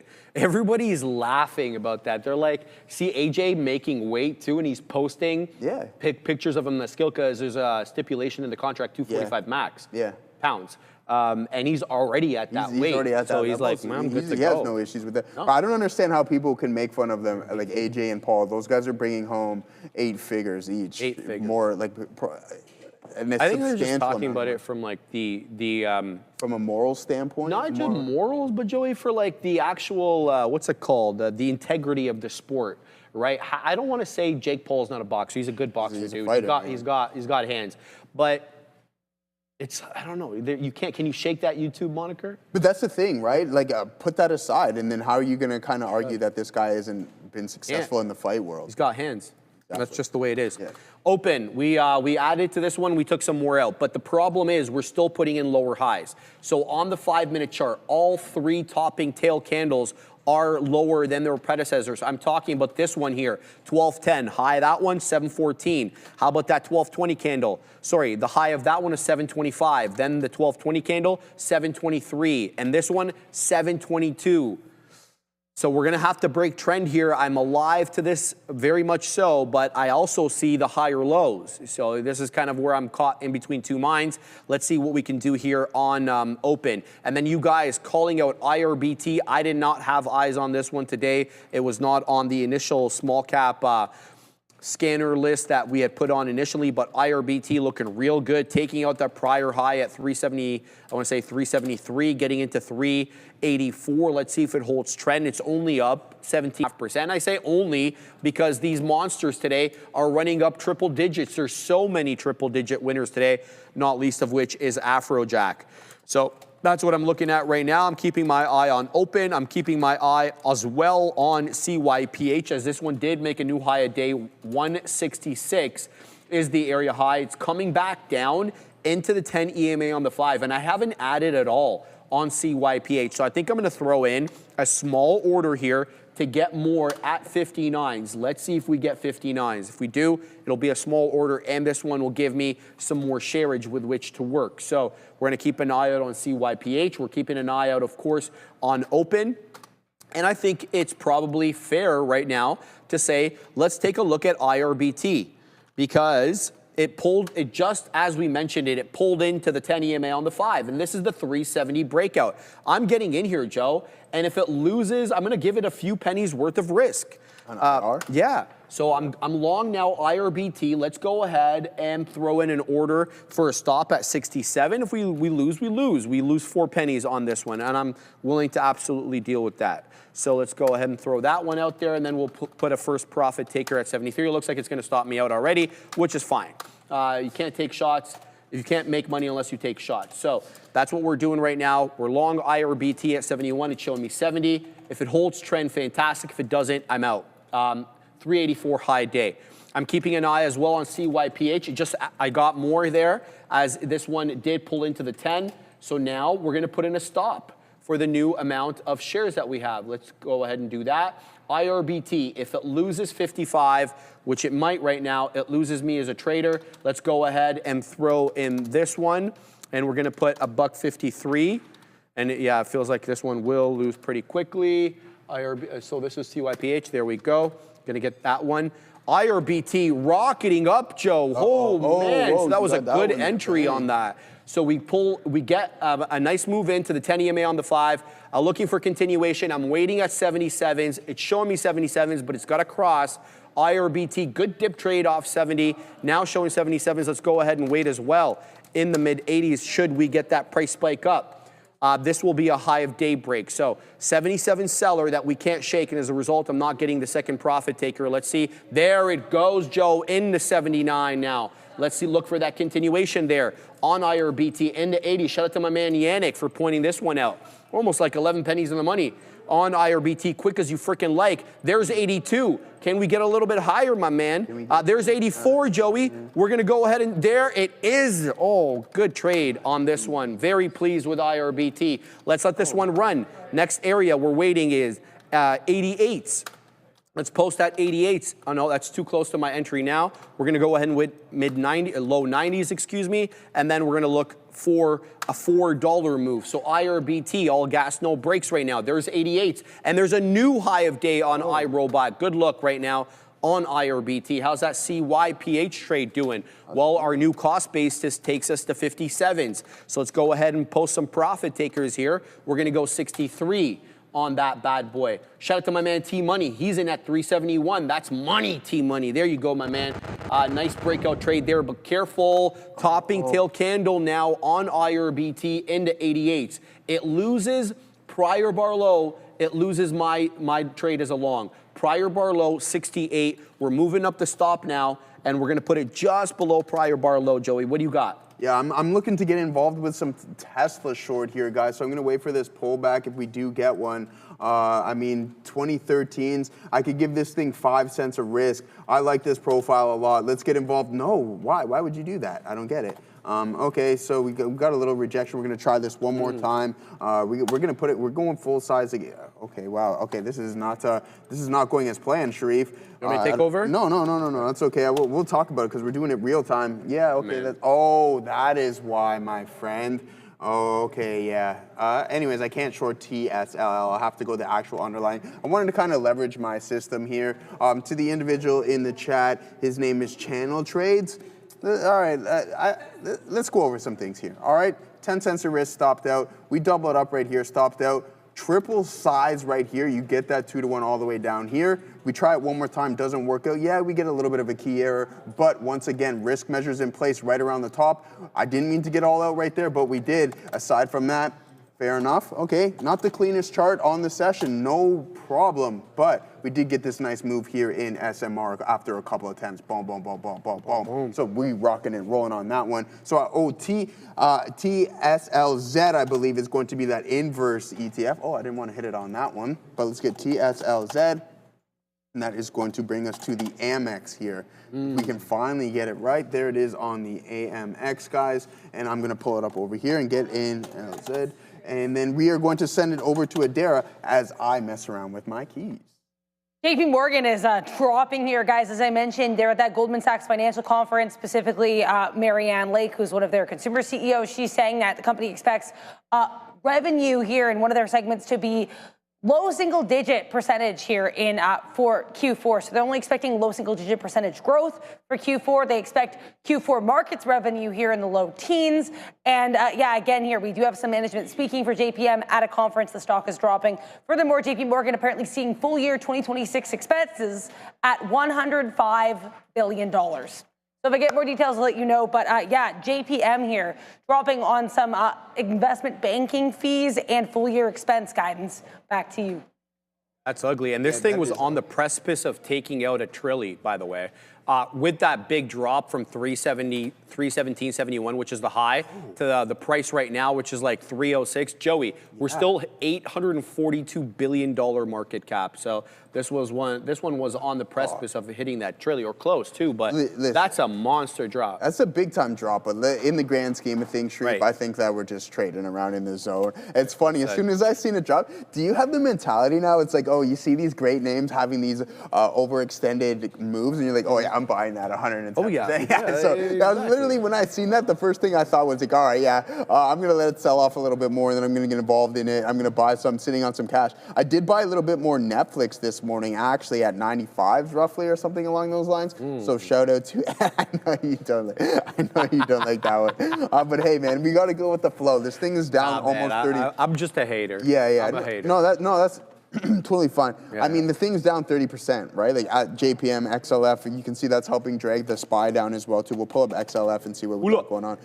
Not even really affected. You want to? Oh, look at this consolidation. This thing is going to break large because we know what's going to happen with the bank. What is that, XLF? Yeah, it's XLF. That pleases me greatly, Joe. That we're going to break out. Oh, hell yeah. Yeah. Oh yeah. Well, watch how much more efficient these guys become once everything is turned into stable coins. One thing we haven't talked a lot about, Joey, is the deregulatory tailwind that the banks still will get under the Trump administration. Yeah. He hasn't done that deregulation that he's been talking about since before the election. Well, didn't who was it? Was it wasn't Morgan? It might have been Goldman. Didn't they get their AUM cap lifted essentially? That was Wells Fargo. Well, Wells Fargo, yeah. But that Wells was under the Fargo. previous deal. Was it under the previous so deal? Okay. They were. But regardless, you're getting those caps lifted, so that's huge, right? Well, Joey, they were selling fake accounts. Well, they weren't even selling. They were opening accounts under customers' name who hadn't authorized. Yeah, who didn't authorize. Yeah, so you're going to get dinged if you do that. So. Absolutely. But yeah, other than that, guys, I'm gonna keep my eyes on TSLZ here for a potential long. Let's see if we can get this rocking and rolling. It's a really risky thing to try and short Tesla right now. It's just the risk to reward.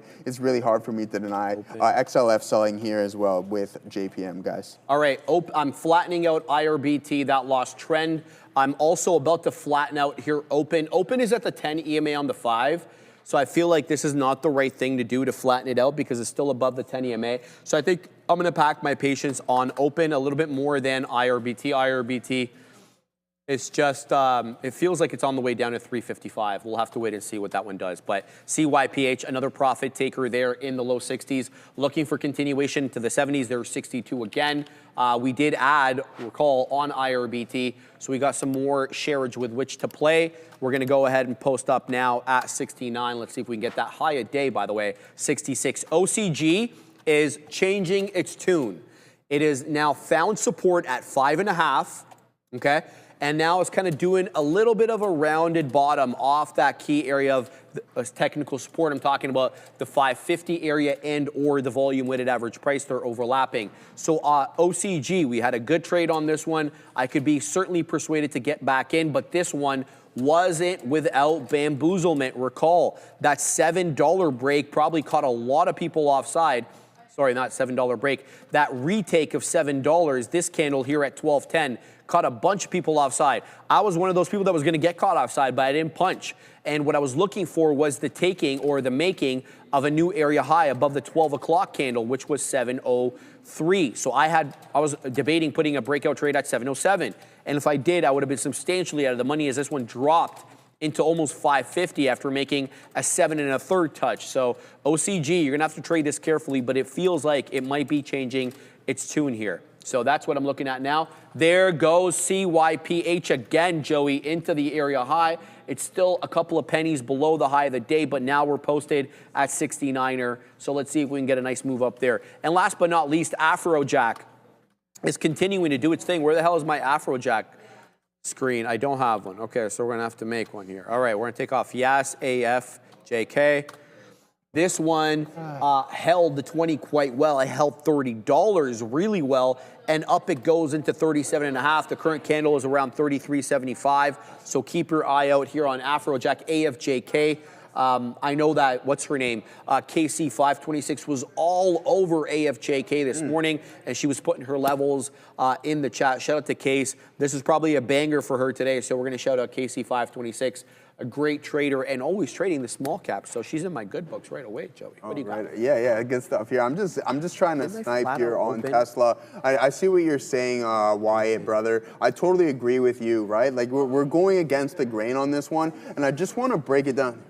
I don't think so, Joe. I'm in quarter on Tesla at 12, Racer XM, waiting for exhaustion. Yeah, that's a good idea. I think that's essentially what you want to do. And what I was telling Wyatt, guys, is that I'm looking for entries that have giving me the good probability of a solid risk to reward. I mean, if Tesla's going to curl over, I think it's going to be maybe later. And I don't want to talk myself out of this trade, but I think it's really important to note that, hey, I only have to risk the high of the day. So it's not like I'm putting on a substantial amount. I define it. I say I want X amount of shares. It's going to cost me this much. Okay, there it goes. All right, let's get involved here. I'm going to post up at 12.20s here and see if we can catch that fill. It's starting to climb a little bit. It's only a penny. Again, I'm going to only have to give this to 15s here. So if it breaks this, by all means, 4 or 5 cents worth of risk, I'm going to take that all day for a potential move all the way back up. You have to go substantially heavier than typically so, because you have to take into consideration it's only a $12 name, and at the peak here, that's going to be only 20 cents. So you have to really double it up, but make sure you stick with those risk measures. And that's exactly why, again, it's the strongest name, so you have to write out your game plan. It's what Juan Padilla and I were just talking about. He's like, hey, man, I got some calls on Tesla. They're performing relatively well. What are you thinking? I'm like, hey, are you happy with the gains that you received? If not, then just write down a game plan. If you hit that target or you come relatively close to it and you're satisfied with your return, then by all means, take it off and enjoy that profit. But let's get rocking and rolling in TSLZ, guys. There's a gap above that should serve as resistance. But on Tesla, you're referring to there, Racer 9? Let's pull it up here. I got this chart there on Tesla. Again, this is all, if it breaks that, we're out of it. And we were talking about it earlier in the day, man. If you already know your worst case scenario, then there's essentially nothing to fear. So 12.20, we're in on this one. Someone is, I don't know, potentially, oh, it might be Sharif. He forgot his phone. Yeah, I definitely forgot his phone. I'm rooting for you and I'm with you, says Wyatt. Yeah, man, let's rock and roll. Let's see if we can get this to start working for us. I mean, from a risk to reward standpoint, it's been a stellar one. And it was a cool start, but we just stuck to our guns, and then sure enough, you're starting to get somewhat of a pullback. Google is living in its own world, so keep an eye out on that 320, 325 level that we were talking about on multiple expiration cycles. Some big time stuff. JPM is really dragging the SPY down here, guys, heading right towards a key neckline. So, I mean, in a couple of sessions where we see the SPY and the financials help lead the SPY, here it is, dragging it down. And it's the same thing, right? At times you get that double-edged sword effect. It's like, okay, you're riding the wave of the tech boom, but then it also hit the hardest, right? And that has to be taken into consideration. So it's good to see that tech is relatively stronger. And let's see if we can get a move right back in here on TSLZ. Thank you, Adair, for mentioning that one on multiple occasions. I almost forgot about that. But a couple of pennies, and yeah, we just amped up the size, and I'm only risking 5 cents on this. Good look, Joey. Good look, guys. Still holding CYPH. Not a whole lot happening in my world right now. We're in the world of small cap gappers, for that matter. They're all taking a little bit of a break here from the breakouts that we've been talking about. Afrojack's taking it easy for a moment. AFJK is the one I'm talking about. Likewise with TGL, that one lost a bit substantially. ATMC, guys, which is up 500%. is still halted. This one is a pending news. So let me just bring in the side chart over here, as we don't have where'd that ATMC. ATMC, there it is. So this was the price action yesterday at around 4:15. It rockets up off that $15 close. When all was said and done, Joey, this thing closed at $15, and the pre-market, it got to 120. God, love these Crazy, things. man. Yeah, we've been pending, we've been halted pending news. So here is what we were talking about. Alpha time acquisition surges, well, more than 358. It's up 496 after hitting record levels, after a 98% of shareholders approve a merger with HCYC Group. December 5th meeting endorsed January 5th, 2024 merger agreement, which was amended on the 19th of August. It has a low float, gaining attention, driving ATMC's rise, stock available through brokerage accounts, Okay, so this one is halted, I believe, at 93.01 and has been so since 8:25 this morning. The difference is between these volatility halts and the news pending halts is we don't have an open time for the news pending. So we will have to fly blind here on ATMC. Let me see if I can see what the theoretical auction price is on it. Let's see if we can load that up over here. I don't want to take off Afrojack. ATMC on the NASDAQ, I believe.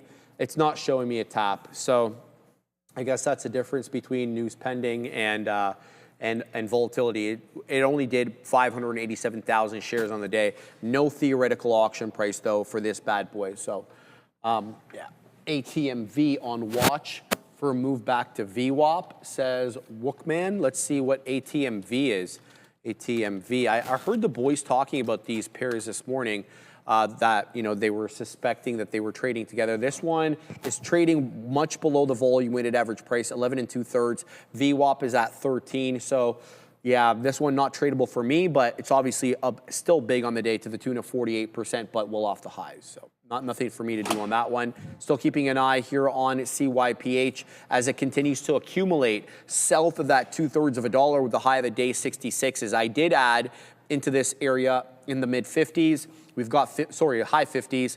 Looking for a little bit more if it's going to hold trend. I mean, it's not breaking down below the 10 EMA, so CYPH could be another addition for me. IRBT, still trending down after that topping tail candle. I had to flatten out of this one. Are we positive on that? Yeah, we're barely positive, but positive nonetheless.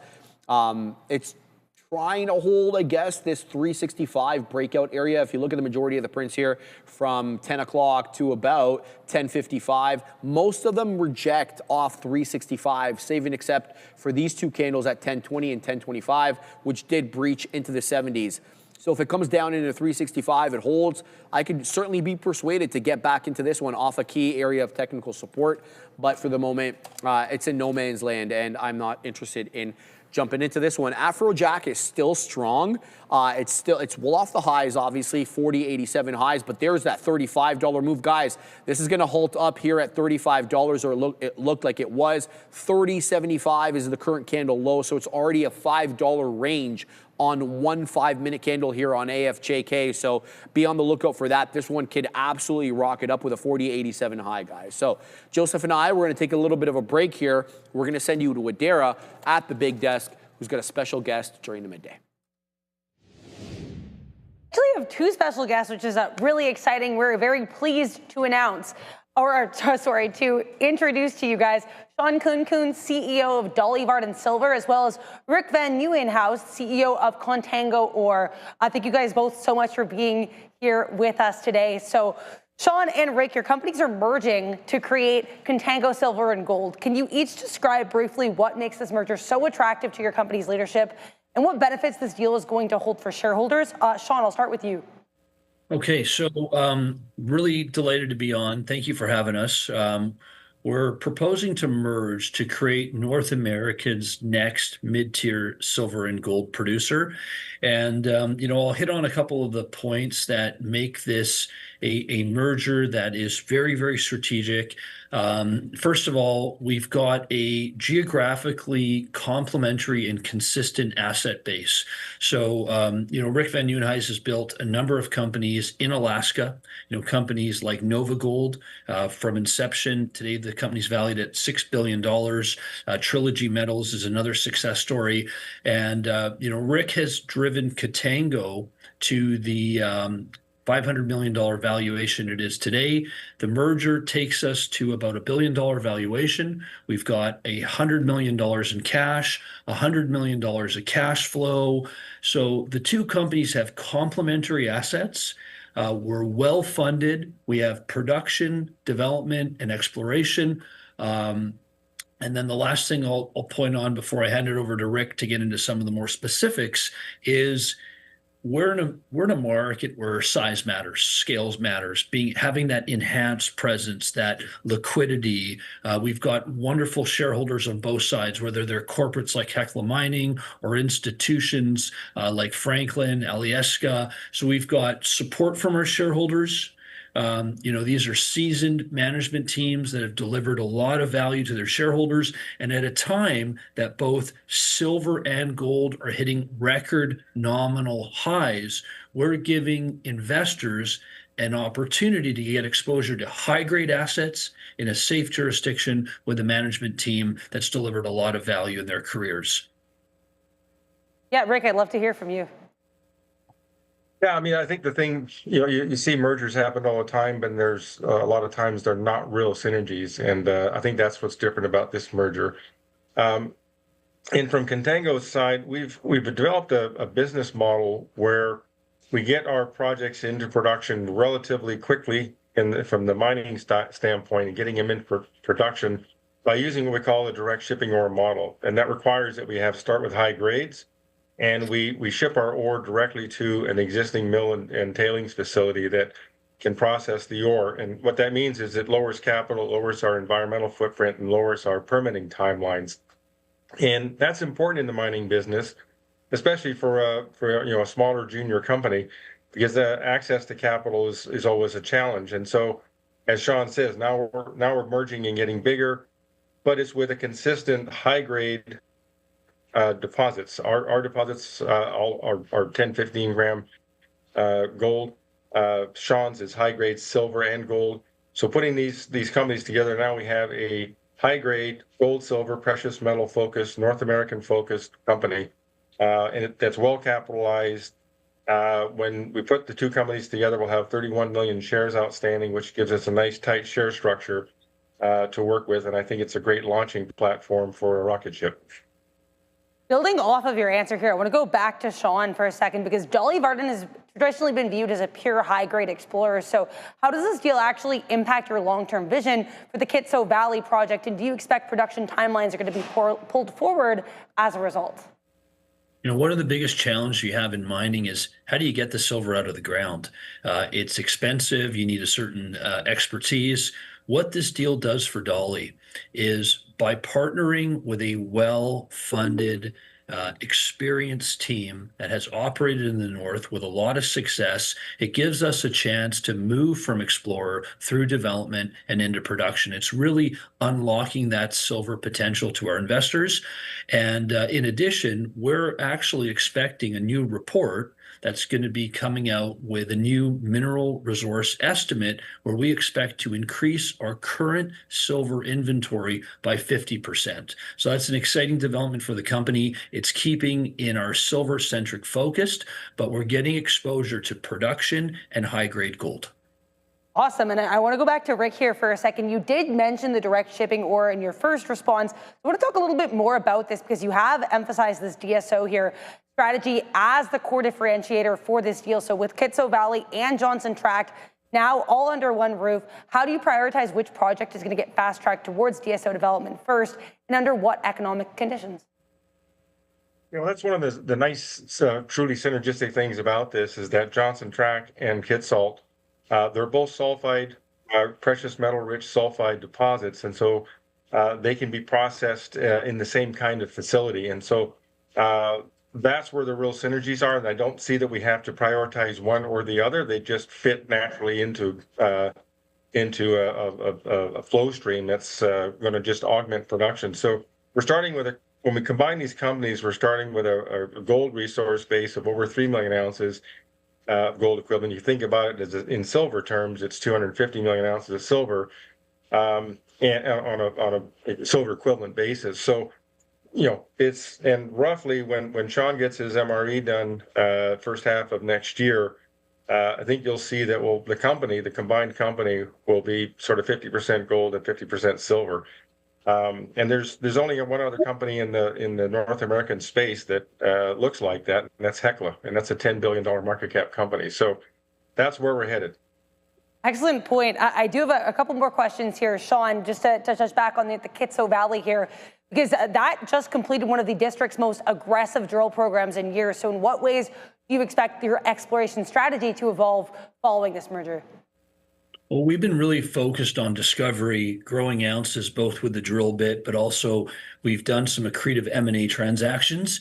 It's now time to wrap our hands. We figured how big the project is. It's now time to move it towards a development stage. So look, we've got 50,000 meters or 80 drill holes to report. And if we look at the drilling that we have reported, it's been very positive. It's directly correlated with a positive impact on our share price. You know, one of the hardest things to do in our industry is to discover and is to grow. And we've got that exploration pipeline.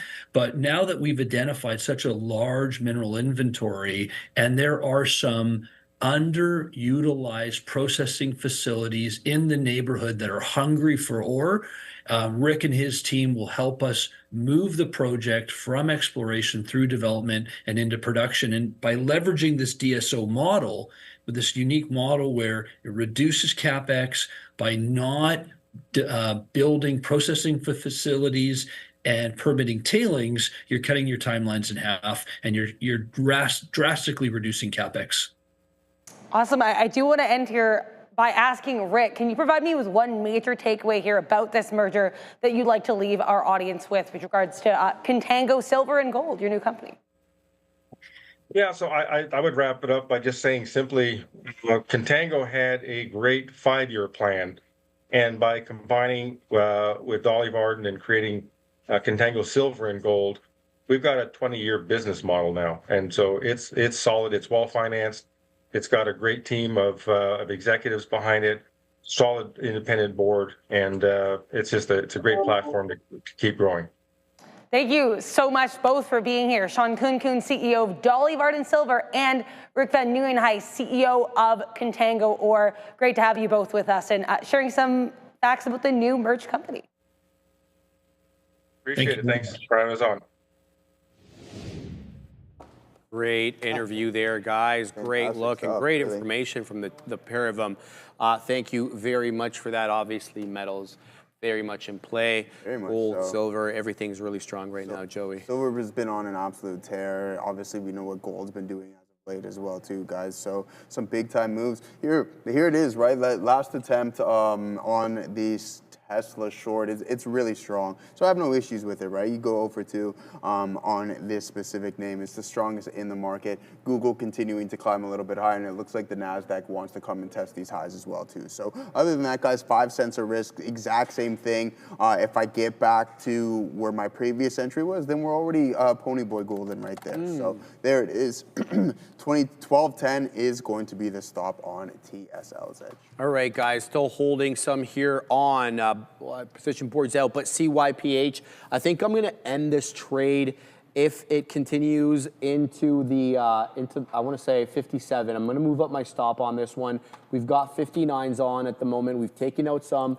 but not the full position here on CYPH after the reload. Separately, I got back into IRBT. This one paying a lot quicker than CYPH is, holding trend here. So we got back in almost at the same price we got in initially. So this will be the second time around here on IRBT. So let's go ahead and take some out at 75. I've got my next profit taker at 88. That would have to be a high of day break because the high of the day right now on IRBT is 88. It's finding good support at the $0.0025, which is unsurprising given what we had done at that level as a resistance on the way up. I'm talking about that breakout at around 950, where we range there with the top end of that bull flag being around 3, yeah, exactly, almost 3 2/3, 366. Lo and behold, we have a triple bottom, 1240 candle, 1245, and then 1250, all of which held that 3 high to mid 60s on IRBT. It's up 18.5%, and kind of putting a bit of a bull flag. This could be bull flag number 2. Initial one obviously started around 950. That's the big boy breakout that you're seeing there. And then bull flag number 2 starts at around 1130 with good continuation. Whether or not we get a break out from the second bull flag, your guess is as good as mine. It is less likely, of course, that we get a third bull flag than we do a second one. So we'll have to wait and see whether this one does that or not. OCG, I want to mention, you guys, I kind of gave you guys the hint that this one was starting to change trend before the break. It just breached 6.5 by 4 pennies. It's showing 640 right now. There is resistance at that $0.50, though. I have to mention that. All these candles over here kind of rejected the $0.50. So if we get above and hold above the $0.50, it could be a nice squeeze into that $7 area, and then ultimately we know the high of the day is $7.98 on this one. So let's keep a close eye on OCG. I'm going to keep my eye on CYPH, IRBT, and OCG. But open is starting to curl back above the 715 area. Where's my open screen? There it is. So this one I had to flatten out, man, on the last remaining amount. Are we actually negative on open? Yeah, that's my only negative name on the day. In fact, barely negative on open, but we did give back a little bit here as we had to stop out the last remaining amount. I don't know, man. I still feel like open is still putting in lower highs, and unless I'm catching it off an area bottom, it's not really for me at the moment. So I'm going to forego any trades on open. Last but not least, before we send it back to Joey, Afrojack is insane. AFJK, another new high a day. That printed at 1255, 42.74. It's showing you 39s, 38.5. This thing will move 50 pennies, $1, quick as you freaking like. So be on the lookout for that. Trade it carefully and make sure you're trading it with a plan. Absolutely. All right, guys. So yeah, we take that second stop out here on TSLZ. Obviously, that the truck, the semi truck, yeah. The Tesla Semi? Semi, big, massive catalyst, right? So I was thinking Cyber. No, it's the Semi. Again, so yeah, that's it, guys. I'm going to take a ground out here or a pop fly, and then we get struck out because I'm not going to continuously try to short the strongest name. We took our 2 attempts, and we're more than happy about it, so we're not going to complain whatsoever. That did turn me slightly red on the day, but it's one trade away from going back to rocking and rolling here, guys, and just churning shares on the session. So I'm happy with how we've been performing so far today. There goes the NASDAQ as well, too, heading right back up to 5620. That's obviously going to be the TQs there, and Google can't stop, won't stop. So yeah, I know. Yeah, so you know who does that, right? The guy that they just dropped the documentary on. Why don't you say his name? Puff, right? It's Puff, no? I like how you're like tippy-toeing around it. Hey, we beat Is he around that the bush. taboo now? Nobody can't even say this guy's name. Yeah, I know. But hey, man, I think he.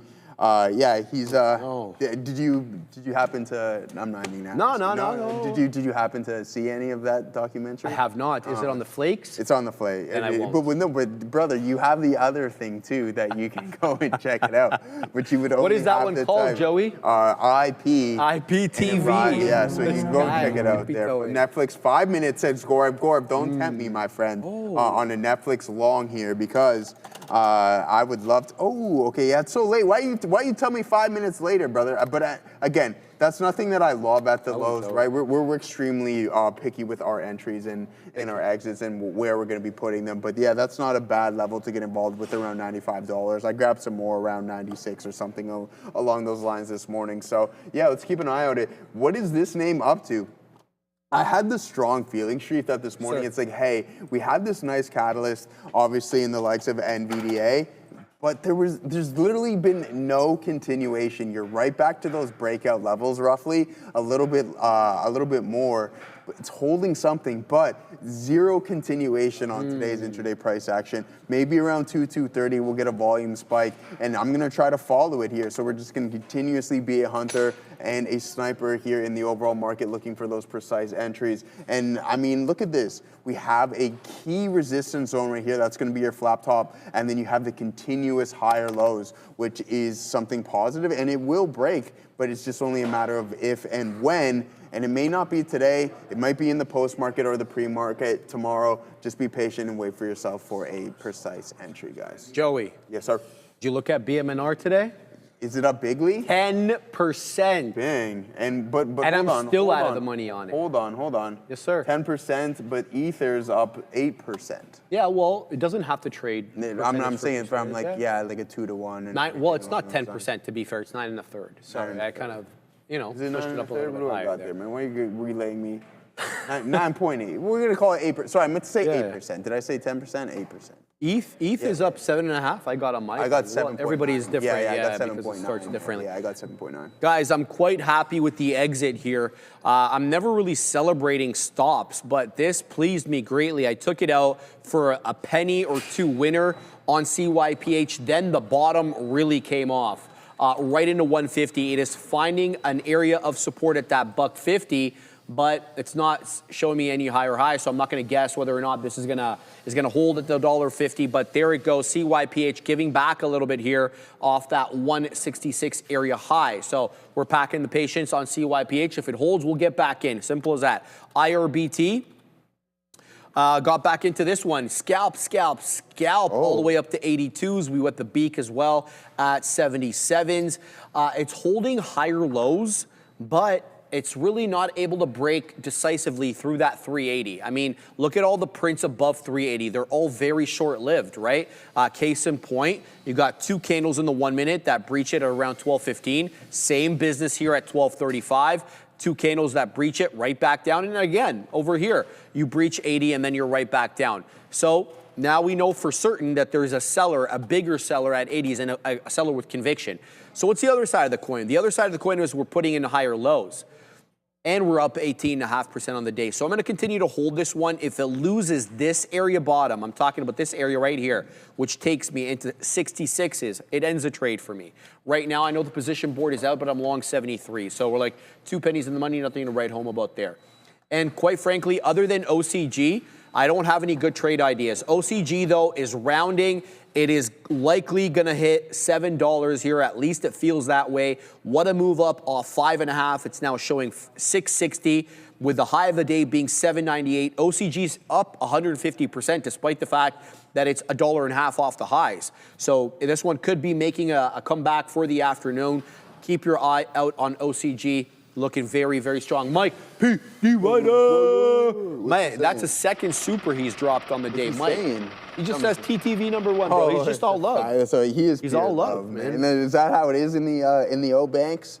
Mike P is just pure love out there, right? He's in the O banks. Joey, OCG just took out some levels, man. We just got on, I believe, into 680. So OCG's on the rampage up. We got to start the news because we're super late. It's 1:10, Joey. But I really wanted to get into this one. I'm going to hold my position on IRBT, but I'm not going to punch into OCG because OCG is much more aggressive of a mover, and I definitely need to be keeping my eye out on it. 2 New York cents. My problem lately has not been taking profits where it previously broke out. I'm expecting a new high, and I end up taking less than what I wanted.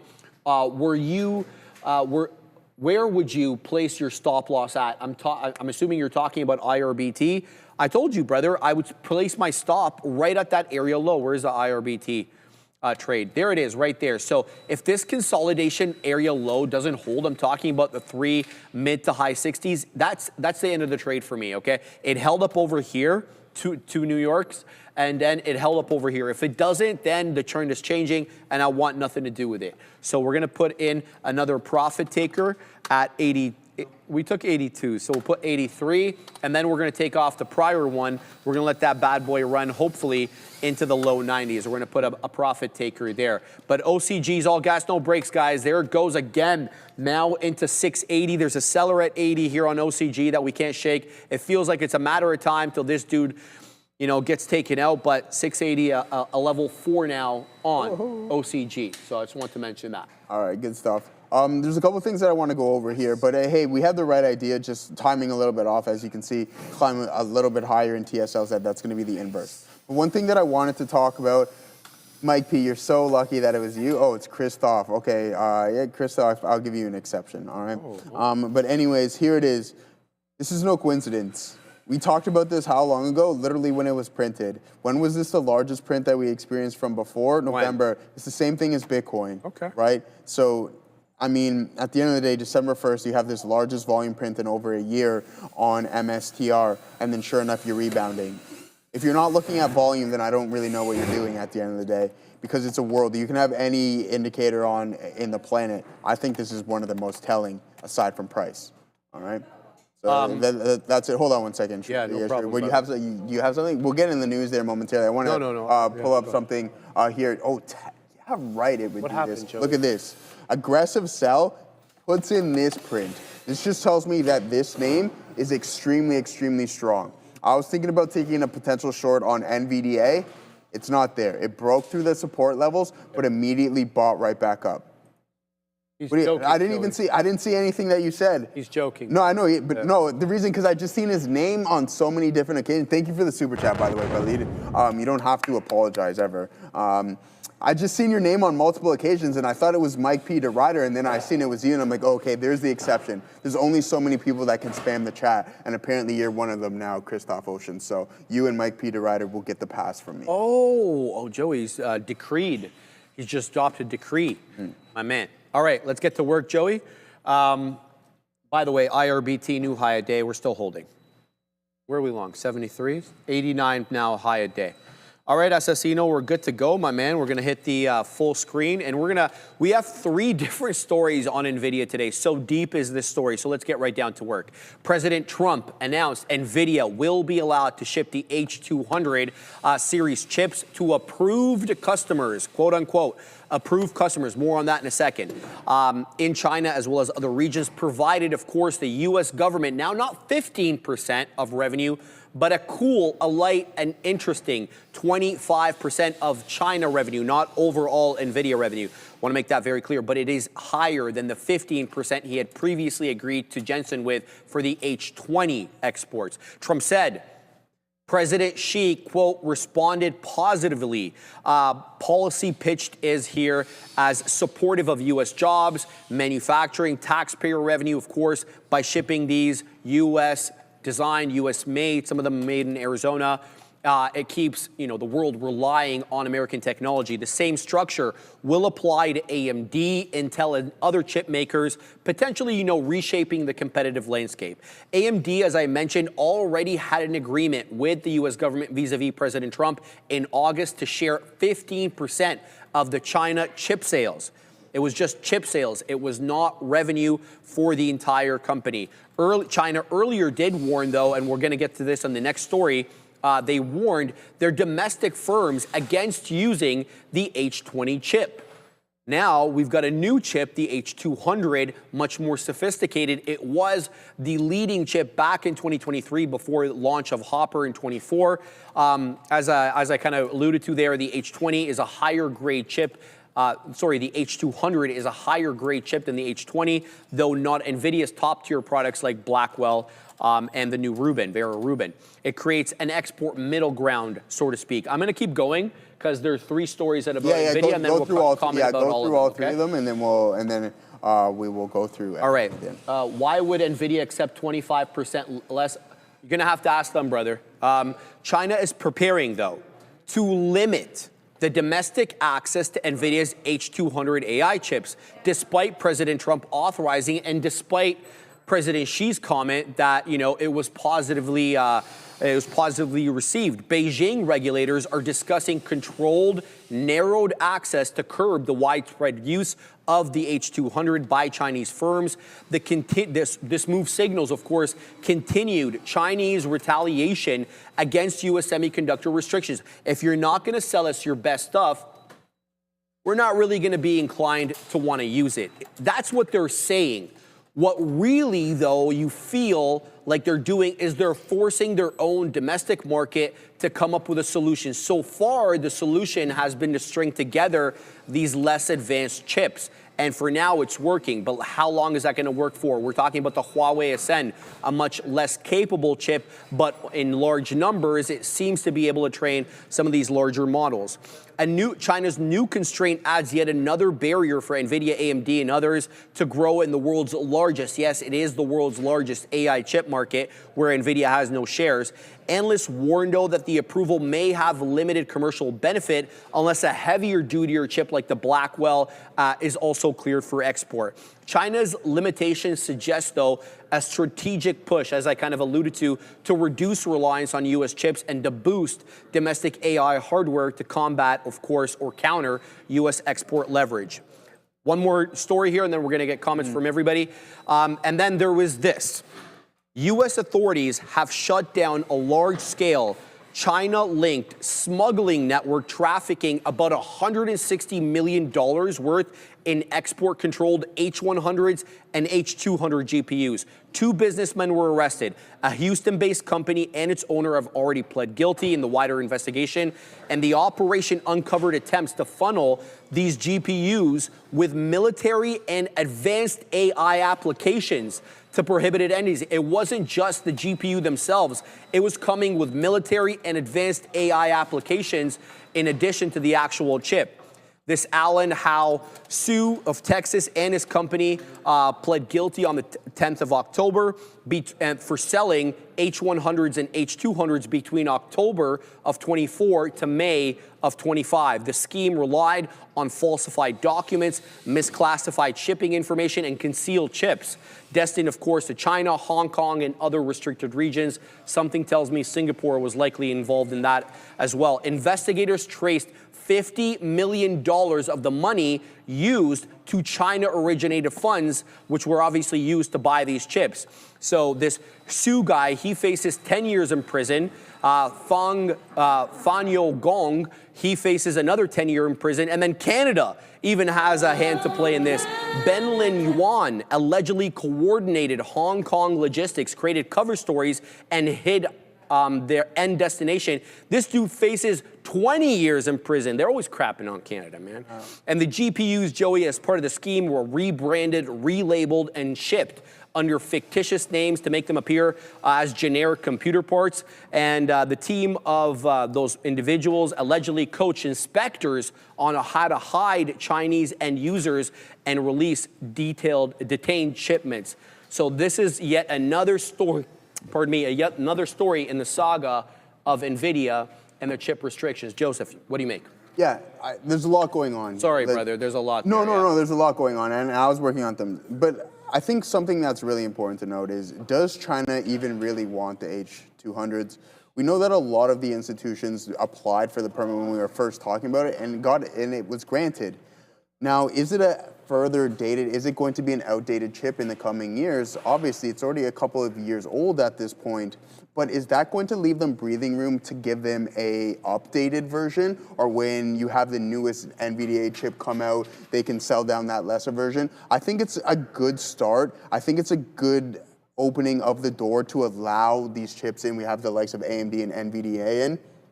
Now, it's just a matter of time to see if they actually are going to continuously want to buy them. And I think that's going to be a big factor coming into play here very, very shortly. All right, just before we get Adair's take on this, guys, I want to tell you guys, I just found something crazy. I'm digging into exchanges, and I stumbled across BTCC, top 30 globally, guys. But here's the wild part. They've never been hacked, while major exchanges kept getting wrecked. BTCC stays untouched. 0 KYC if you're in the US, Canada, or Europe. And through Trader TV, you also get $100 in USDT coupons for registering. Plus, you also get 15% bonus that covers losses up to about 15,000 USDT. Seriously, what am I missing here, Joseph? Scan that QR code on the screen for more information. Adira, give us your take on the Nvidia saga. Here's the thing, and I've kind of said in general, I think we just need to be at a point where, like, okay, you know, China is agreeing to accept these chips, great. U.S. wants to sell them. I was like, we need some kind of change here. And even now that we have this big announcement, there is still fundamentally no change. Why? Because, you know, there is zero force here for China or for these Chinese entities to even accept these chips. So it's still kind of a moot point. And furthermore, I think a lot of the interest in Nvidia selling these chips has gone away. Jensen Huang himself has said, hey, you know, it'd be nice if we can sell them, but we're not really counting on that revenue, right? So, okay, let's say if they do sell them, that's an extra revenue stream for NVDA. That's cool, that's dope, I'm not going to dispute that. But are there any downsides to this? Well, the one downside you could argue is, okay, now they're gonna have to have a larger revenue share than before, but again, it's still a revenue share of something, whereas they weren't making any revenue on this before. So I think this is, the point I'm trying to make is I think this is a zero-sum game for NVIDIA. It's cool that they can do it. It would make no difference if they couldn't do it. And yeah, I think at this point, like I've said, I find this story to be so tedious because we get all these tiny little updates of these backs and these forths, and here we are. And again, at this point, because we spent so long wringing our hands about NVIDIA sending chips to China, I wonder if it's all a moot point.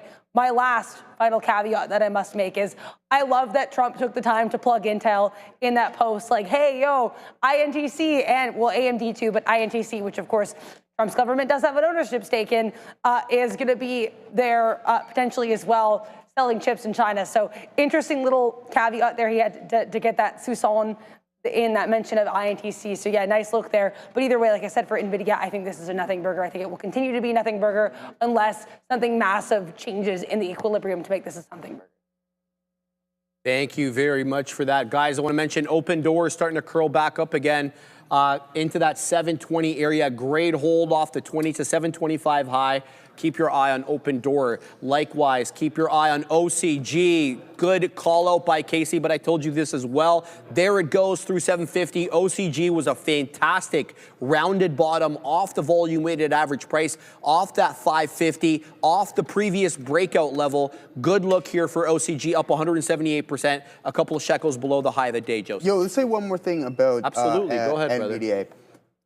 Again, we're all worried about China, but one thing that we haven't really talked about too much is other nations like the Gulf countries who can definitely subsidize, which they have been, and can probably in the near future probably put in even bigger orders and continue their AI build out. So I think that what I'm getting at here is that NVDA, no matter what happens with China, still has the potential to have a lot in the pipeline with other countries starting their AI build. I don't disagree with that at all. I'm just worried about certain headwinds. One, you have no access to the world's largest AI market, that is China. That's China. That's number two, is I'm worried about the application-specific integrated circuits that will be a disruptive force to NVIDIA's, not just GPUs, their margins. So if these ASICs chips, and you know, basically only the hyperscalers can make them now because you've got to team up with Marvell or Broadcom to make them, right?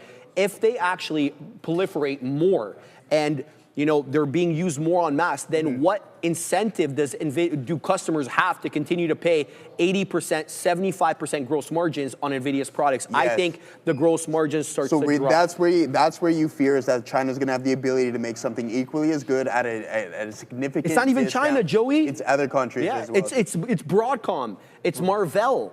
It's other. Okay. So you're domestically worried as well. Yes, okay, I think ASICs chips are fundamentally disruptive. They're not new, but they're being used in a different way now than they were previously. So we're going to see exactly how it I think that, I mean, I think them locking in, obviously, the Saudis, Qatar, and the Gulf countries is a major win. And if they can keep them and lock them in, because they already signed a 5-year deal. They did. It's a 5-year deal. So if that gets extended, I think that's going to be substantial for. I don't think anything you're saying is wrong. Like, all right. No, but you have the at-home concerns, which is I do genuinely. But we talked about it's the same thing with Tesla. They have the most amount of market share. There's only one way that they can really go at. There you go. There you go. Yeah, it only was going to go one way. It wasn't going to go over 100. Is that shirt Lulu? Yes, Grant Ratcliffe, it is. How did you know that, man? It is Lulu. One of the only dress shirts that I have that's Lulu. All right, let's go on, guys. European Commission. Oh, God. Launched a fresh, that's not even my word, man, a fresh antitrust probe into Google's use of online content for AI training and deployment, including material from web publishers as well as YouTube creators like us. Regulators are assessing whether Google imposed unfair terms or leverage privileged access to publishers' content to gain an edge in developing their own AI overviews and AI modes. So they're using your data that's on Google search, it's on Google's network to train their models. They're doing it without your consent, according to the European Union. Whether publishers can refuse content without losing visibility on Google search is the main issue. So you can theoretically take your website off Google so it's no longer indexed on Google, and then that way Google won't train off it. However, that's an unfair trade-off according to the European Union. They don't want you to have to lose your spot on Google or to lose indexing on Google in order to not use or not have Google train off your information. That's what's being said here. The investigation will assess if AI outputs, including AI overviews or AI mode that are being offered by Google now, rely on publisher content without adequate compensation. The EU aims to determine whether Google's dominant market position in search and video give it an unfair structural advantage in AI.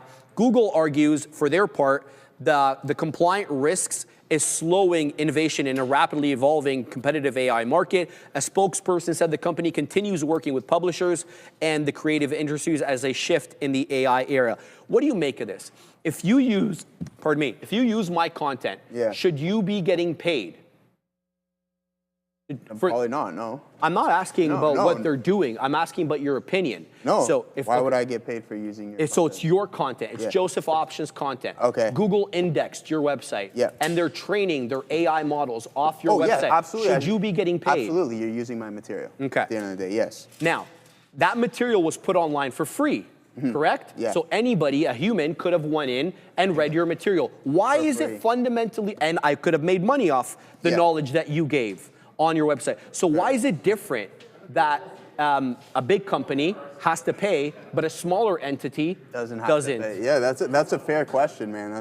I mean, if it's free content online, it's really hard to argue that. The EU's been obviously antitrust left, right, and center. It doesn't matter who it is. It's Google. It's Google one day. It's Meta the other day. It's Amazon the next. So yeah, no, that's a very valid point, Sharif. Why should they have to pay? And I think they have a pretty solid argument. We're just gonna see how it goes. And watch it. See, I don't know how much weight that these antitrust from the EU are going to hold on Google's shoulders. But hey, that's just another tailwind. If the judge rules in their favor, which I would be surprised if they didn't, probably at the end of the day, then you can see this thing continue to climb to new highs. I just don't think it's I don't think it's that heavily weighted on Google right now, considering what we've seen. And if it is weighing on the stock, then watch out for what exactly. Well said. Because remember when that antitrust cap came off and what Google did after that? Exactly. All right, guys. Shout out to Ichiro. He's chiming in as well. I love the comments that you guys are dropping in the chat. So many different opinions. I don't think there's one right or one wrong answer, but I love the interaction back and forth. Keep the ideas coming, guys. And if you want Joseph or I to read out your comment, make sure that you're tagging us. All right. It looks like it's a tough world right now in the world of Meta, guys, as Llama.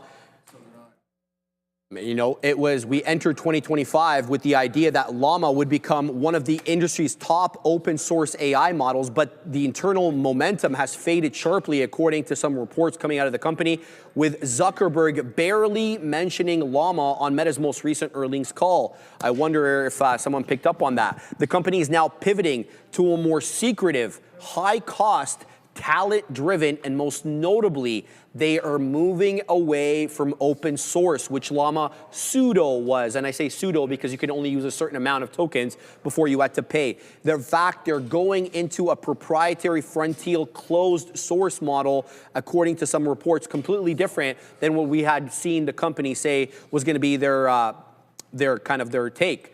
Insiders say Meta's AI roadmap looks scattershot, reinforcing the concerns that the market had. Meta is also developing a successor to Llama, as we spoke about this morning, codenamed Avocado. It's expected in 26. It's a typo, excuse me. But it's now likely to launch. So it was expected in 25. That's not a typo. Now likely to launch in Q1 of 26. Meta claims the timelines are unchanged, but internal teams report delays. Avocado likely will be a closed source model, a dramatic departure from their previous philosophy.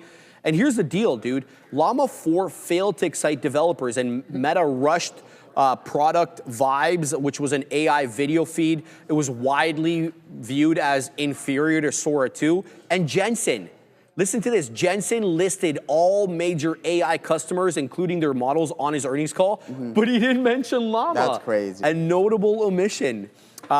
Meta's increasingly relying on Coreweave and Oracle, and they signed a $27 billion deal to develop that Hyperon AI data center in Louisiana. Yeah, I mean, listen, I think out of the big names, I think Zuck might catch the most heat out of everyone. I don't know how you feel about that, Sharif, but one day they love him, the next day they're like, we don't really love you too much. But considering so, I think there's nothing wrong with this stock. I don't think it's going to be broken. It's unfortunate that he wants to be at the peak of this race. He wants to lead it with his Llama, but it just didn't work out. We've seen it before with the metaverse, spending by 30%. I'm not saying that's going to be the case here with Llama and Avocado, but for some reason, for me, I'm just like, hey, Zuck, stick to what you've been good at for the past decade and a half, and then maybe don't spend so much money on those other things. Work on Instagram, work on Reels, work on WhatsApp, which is absolutely taking everything by storm. WhatsApp is phenomenal ad revenue on that as well, too. A lot going on. And who just announced that they're, Gemini ads on Gemini. I still haven't seen that, have you? I haven't seen it yet. No, it'll probably take a little while. Ads on Gemini. Yeah, exactly. Like, I get it. If that's what you're looking to head towards, just expect the fact that you're not going to be the best in class because we have Gemini and ChatGPT in the top of that. There you go. Guys, couple of updates before we go on to the next story. IRBT just got into another high of the day. We're holding 73s on the ad. It's a 92 penny area high. OCG running as well. There it goes into 7.5. It is finding some resistance to be expected at 7.5 as it had spent all of 0.1 seconds above that level when it squeezed up into 798. The closing prints, though, all have been below 7.5, but OCG is on that good stuff right now. It's a fantastic hold off the volume weighted average price and a previous breakout level. Look for the continuation in $8 on OCG. Let's go on to the next story. Microsoft announcing investing 7.5 billion Canadian dollars, which is about 500 million American. I'm playing 500 million American there. 5.42 billion, of course, is the conversion rate there. So that's what Microsoft's going to invest in Canada, Joey, over the next 2 years, marking one of the largest international AI cloud expansions for the company. The new data center, and they're going to add new data center and new cloud capacity coming online the second half of 2026. Total Microsoft investment in Canada between 2023 and to now, basically since the beginning of the AI era, now 19 billion Canadian dollars, highlighting the strategic importance of Canada as an AI and cybersecurity hub. Microsoft will expand its Azure locally as well in Canada, giving new tiers and new prices. They're also launching, Joey, Threat Intelligence Hub in Canada, dedicated to cybersecurity, AI threat detection, and collaboration with the Canadian government. The hub will monitor what they're calling state-backed hackers, organized crime groups, and emerging AI-enabled attacks. The company employs about 5,300 workers across 11 cities in Canada, and they plan additional hiring. And I was looking at see where these data centers are going to get built out. Where? Vaughan and Etobicoke. Yeah, I know, because we'll think about it. Vaughan, right? You want big land. Vaughan and Etobicoke, as well as Quebec City. Vaughan? Of course, it's York region.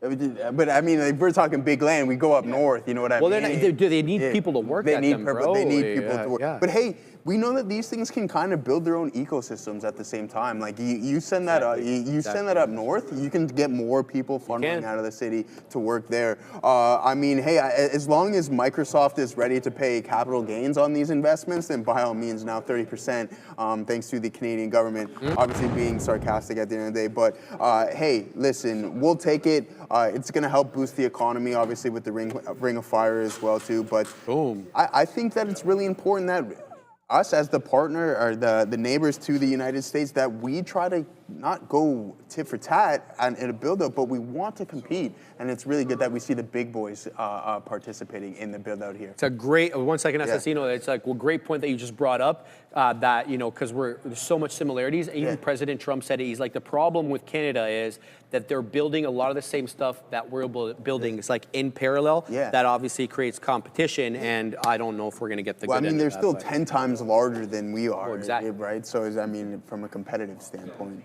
Ram. A little bit tougher. New traders, listen up. The first month it is absolutely free. That's right. We're waiving all the fees so you can trade smarter, not harder, by upgrading to that elite experience where you'll be able to analyze, you'll be able to strategize, and hopefully after you do all that, you'll capitalize on their platform that has everything. We're talking about infinite data, Randy. We're talking about instant trading. We're talking about lightning fast market insights and game-changing charts. And you can also predict better with their backtesting tool. Guys, you get reliable, real-time data and global markets at the tips of your fingers. It's an all-in-one platform, so don't miss out. Execute your best trades now if you're ready to elevate your trading. Scan that QR code or click the link in the description. Shout out to Ozan, eSignal. All right, guys, let's go on to the next story. Tesla's semi-truck momentum grows with two tie-ups now. DHL and Uber looking to pick these semi-trucks. So DHL confirmed actually receipt of the first Tesla Semi in North America, and they plan to expand its fleet to more than 150 trucks, believe it or not. DHL reports the Semi is exceeding expectations, and it's averaging, Randy, 1.7 kilowatt hour per mile, and over 3,000 of miles have been done in testing so far. The truck is running daily 100-mile California loops with a 500-mile max range and weekly charging cycles. DHL expects additional semi-truck deliveries starting in 26, so very close. Elon also confirmed volume production. He's confirmed this before, but hopefully this time it's true. He confirmed volume production for the Semi is going to begin next year, with European expansion also planned, and Tesla revealed updated Semi design. So the new Semi is going to have over 500 miles of range, faster charging, and 1 to 2 megawatt charging support. That's crazy. That's really good, and you got to have a big battery for that. Tesla also announced, Joey, collaboration with Uber Freight, which will also integrate the Tesla Semi into onboarding and fleet operations.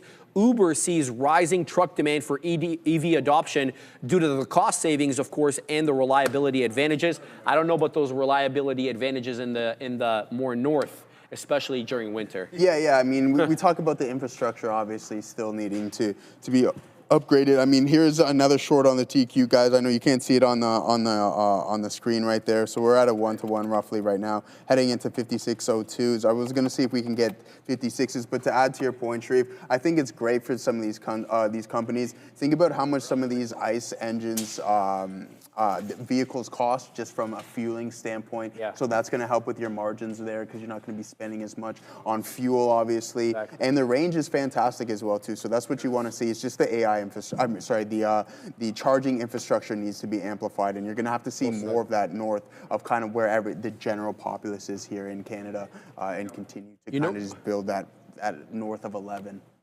What I'm concerned with is when you load these trucks. Have you heard about the F-150, the joke about the F-150? So let's just say it has, I'm just giving you an E number, okay? 250 miles of range. Load it up. It's like 60 or 70. I'm exaggerating for effect, obviously, but the point is it cuts it down substantially. So what I don't know is that 500 mile goal is that loaded, and if it's loaded, how much is it loaded with? Exactly. Because I don't know. From know. the capacity standpoint, how much is in that freight. Exactly. Yeah, that's a big factor as well, too, because it may not be, so kind of just to go against the point that I made, so if you're too heavy, if your load is substantial, then you can cut your mileage in half. Well, that's the thing, right? So we need to see real world reports. All right. Another development in the saga of Warner Brothers, Netflix, Paramount, Skydance. This is really interesting stuff. We're going to take more of a Paramount Skydance angle to this than Netflix today, so let's talk about this. So as we know, Paramount Skydance launched an 11th hour hostile bid valued at $1.084 billion after months, I should say, of frustration over what Warner Brothers called lack of engagement.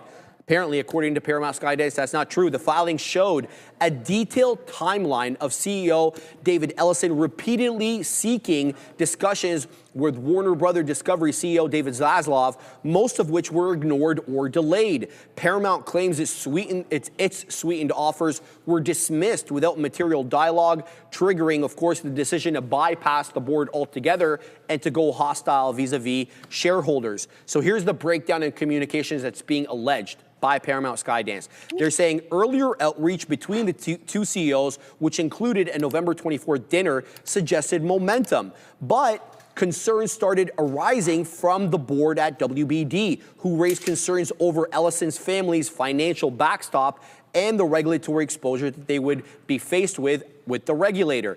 And after Paramount raised its bid to about $30 a share, Ellison sent multiple unanswered texts to Zazi, even adding a personal appeal between them. I guess they had dinner and they knew each other. Hours later, Paramount Skydance found out via the media that WBD had entered into exclusive talks with Netflix. And now, with respect to some of the concerns that Warner Brothers Discovery had about financing, et cetera, as well as regulatory exposure, the Ellison family provided a full financial backstop, which they say is reinforced. Affinity Partners, which is Jared Kushner's fund, is backing them. Middle Eastern sovereign wealth funds. This article doesn't say which one. I'm assuming the Saudis and the Emiratis and the Qataris probably throwing their hat into that ring. And a governance structure that was designed to avoid scrutiny. And they also took Tencent off. Apparently Tencent, the Chinese company, was going to be part of this conglomerate to finance, and they removed them entirely so that they wouldn't have problems with the regulator being Chinese and whatever. Ellison asserts that regulatory approval would have actually been faster for Paramount than would have been the case for Netflix. His assertion, not fact. Paramount's tender offer is open for 20 business days and can be extended. WBD, though, must formally respond, Joey, within 10 days, but has not changed its Netflix recommendation yet. Another development in the saga. What do you make of this? It's very, very interesting. I wrote something in the chat. You can go and see it there. Oh man, that is, yeah, I didn't, dude. I barely touched it. That's twice today. No, man, that's not fair. We were short up here, and then I accidentally hit that flat, and so we got to move that here. I got all out. Oh man, that the Katina man is all out of the queues, by the way, guys. He's short TQs. Yeah, Katina man, me too, brother. I was short TQs at 56.16. What'd you got? Oh, you don't have your. All right. So, anyways, yeah, man, I accidentally hit it once again. Some big time moves. But as for what's going on with Paramount Skydance, it's gonna get. It seems like it's getting messy, and it's probably gonna get even more messy before things start to clear up. That's all I really have to say, because I was just looking at this trade, and then I hit the flatten key, and then I lost my train of thought. I'm sorry, brother. Yeah, it's all good. There's the next trade. Bro, no, I did it twice today. It's the second time that I did that. Disastrous. Before we go to Adira for her take on the story, guys, OCG into the day's high right now. I think it's like 8 mid-40s. It looks like it's accumulating here for a $0.5 break. It is now up 210%. What a great hold off 5.5 and into 8, almost 8.5 now. Be careful with this one. Support possibly at 7.5 now that we've cleared it by $1. All right, Adira, give us your take on Paramount Skydance Netflix. So it's funny because I actually agree with the PSKY crew on one side of things, in that I do think that they are much more likely to get through regulators. 100% I agree with that. And then also, on the contrary, or I guess on the flip of this, you've got WBD saying, oh, well, we think it'll be easier to get through Netflix with regulators. I think that's a ridiculous argument. They clearly want Netflix for other reasons, that's fine. But don't make us think you really think that you have a better shot with NFLX from a regulatory perspective. You cannot possibly believe that. No, what I think is just wild here and kind of funny in a weird way is David Ellison texting David Zaslav, or Zazie, as Sharif just called him, and like, hey, you know, take our deal, please take our deal. Never mind. Speaking of texting, I also heard the Wall Street Journal reporting that apparently David Ellison's father, Larry, notably of Oracle fame, apparently he contacted Trump, according to this WSJ report, and was like, hey, you know, maybe consider the regulatory issues with Netflix and the antitrust issues here with Netflix, right? So it's the amount of, like, you know, ex parte communications within this deal is kind of staggering. Honestly, though, like I said, I'm going to go back to this analogy. This will forever remind me of the MTSR attempts here at an acquisition in that eventual deal. So again, and just to clarify for those who don't know what I'm talking about, so Metsera was basically, it's a pharma company. We had both Pfizer and Novo Nordisk wanting a piece of Metsera. Pfizer was a bit more aggressive initially in terms of trying to force these offers on Metsera, but Novo Nordisk came at it with a better deal. And then, we had judges also agree, like, hey, Pfizer, you can't say it's against the rules just because Novo had a better offer than you. Then we get some regulators involved saying, hey, Novo, you're going to have a tough time. And then Metsera ends up going with Pfizer. So either way, I think regulators are going to end up settling this. Long story short, I find these updates to be pretty entertaining. And I'm eating my popcorn, ready to see what happens next. Thank you very much for that. Let's go on to the next story. Intel taps Tata Electronics to build an India semiconductor plant. So Intel, yeah, barely negative on the day, down 0.4. I think this is a good headline. We'll see what this one has to say. So Intel has signed a memorandum of understanding with Tata Electronics to explore manufacturing and packaging Intel products in India. The partnership will support India's strategic goal, of course, of reducing their own dependence on Chinese imports, where the majority of these chips are made. Intel views the deal sort of as an on-ramp to rapidly expand the PC and AI offerings that they have in India, one of the world's obviously fastest growing technology economies. Intel and Tata will also explore scaling AI PC platforms, which are going to be tailored for Indian consumers as well as businesses. Intel CEO Lip-Bu called India a tremendous opportunity, pointing, of course, to the surging PC adoption, Joey, and the rapid enterprise AI deployment across the country. We've said this many, many times. India is a burgeoning economy right now that everybody seems to want to get into. Yeah, absolutely, man. I just changed my keys, actually, to be honest with you. So I'm no longer F4 on the flat, brother. I had to get rid of that. Yeah, because yeah, that's it. As for what we got going on here, let me pull it up and see what. Open is taken off, by the way. Open AI. Open door. Open door, yeah, let's take a look at that. I mean, there was the TQs. Primary target was going to be around that 56, so we did get all out right over there. And then we're trading to 55.94. So yeah, other than that, Sharif, I was working on something here. That's okay, brother. No worry. We'll go on to the next story. Exactly. Let's head over there. ASML faces renewed scrutiny over China shipments. Oh boy, can't be selling those big boy machines to the Chinese, at least not the good ones. Anyway, so reports indicate ASML sold advanced chip making parts to subsidiaries of China Electronics Technology Group, which is a state-owned entity, and of course has ties to the Chinese military. U.S. sanctions have already restricted China's access to advanced chip technologies with companies like Nvidia, Intel, Micron, as well as ASML. Despite the fact they're not American, they're blocked on national security grounds. ASML was also linked to shipments to the Shenzhen International Quantum Academy and chip makers SMIC, not SMCI, SMIC, and Qingdao.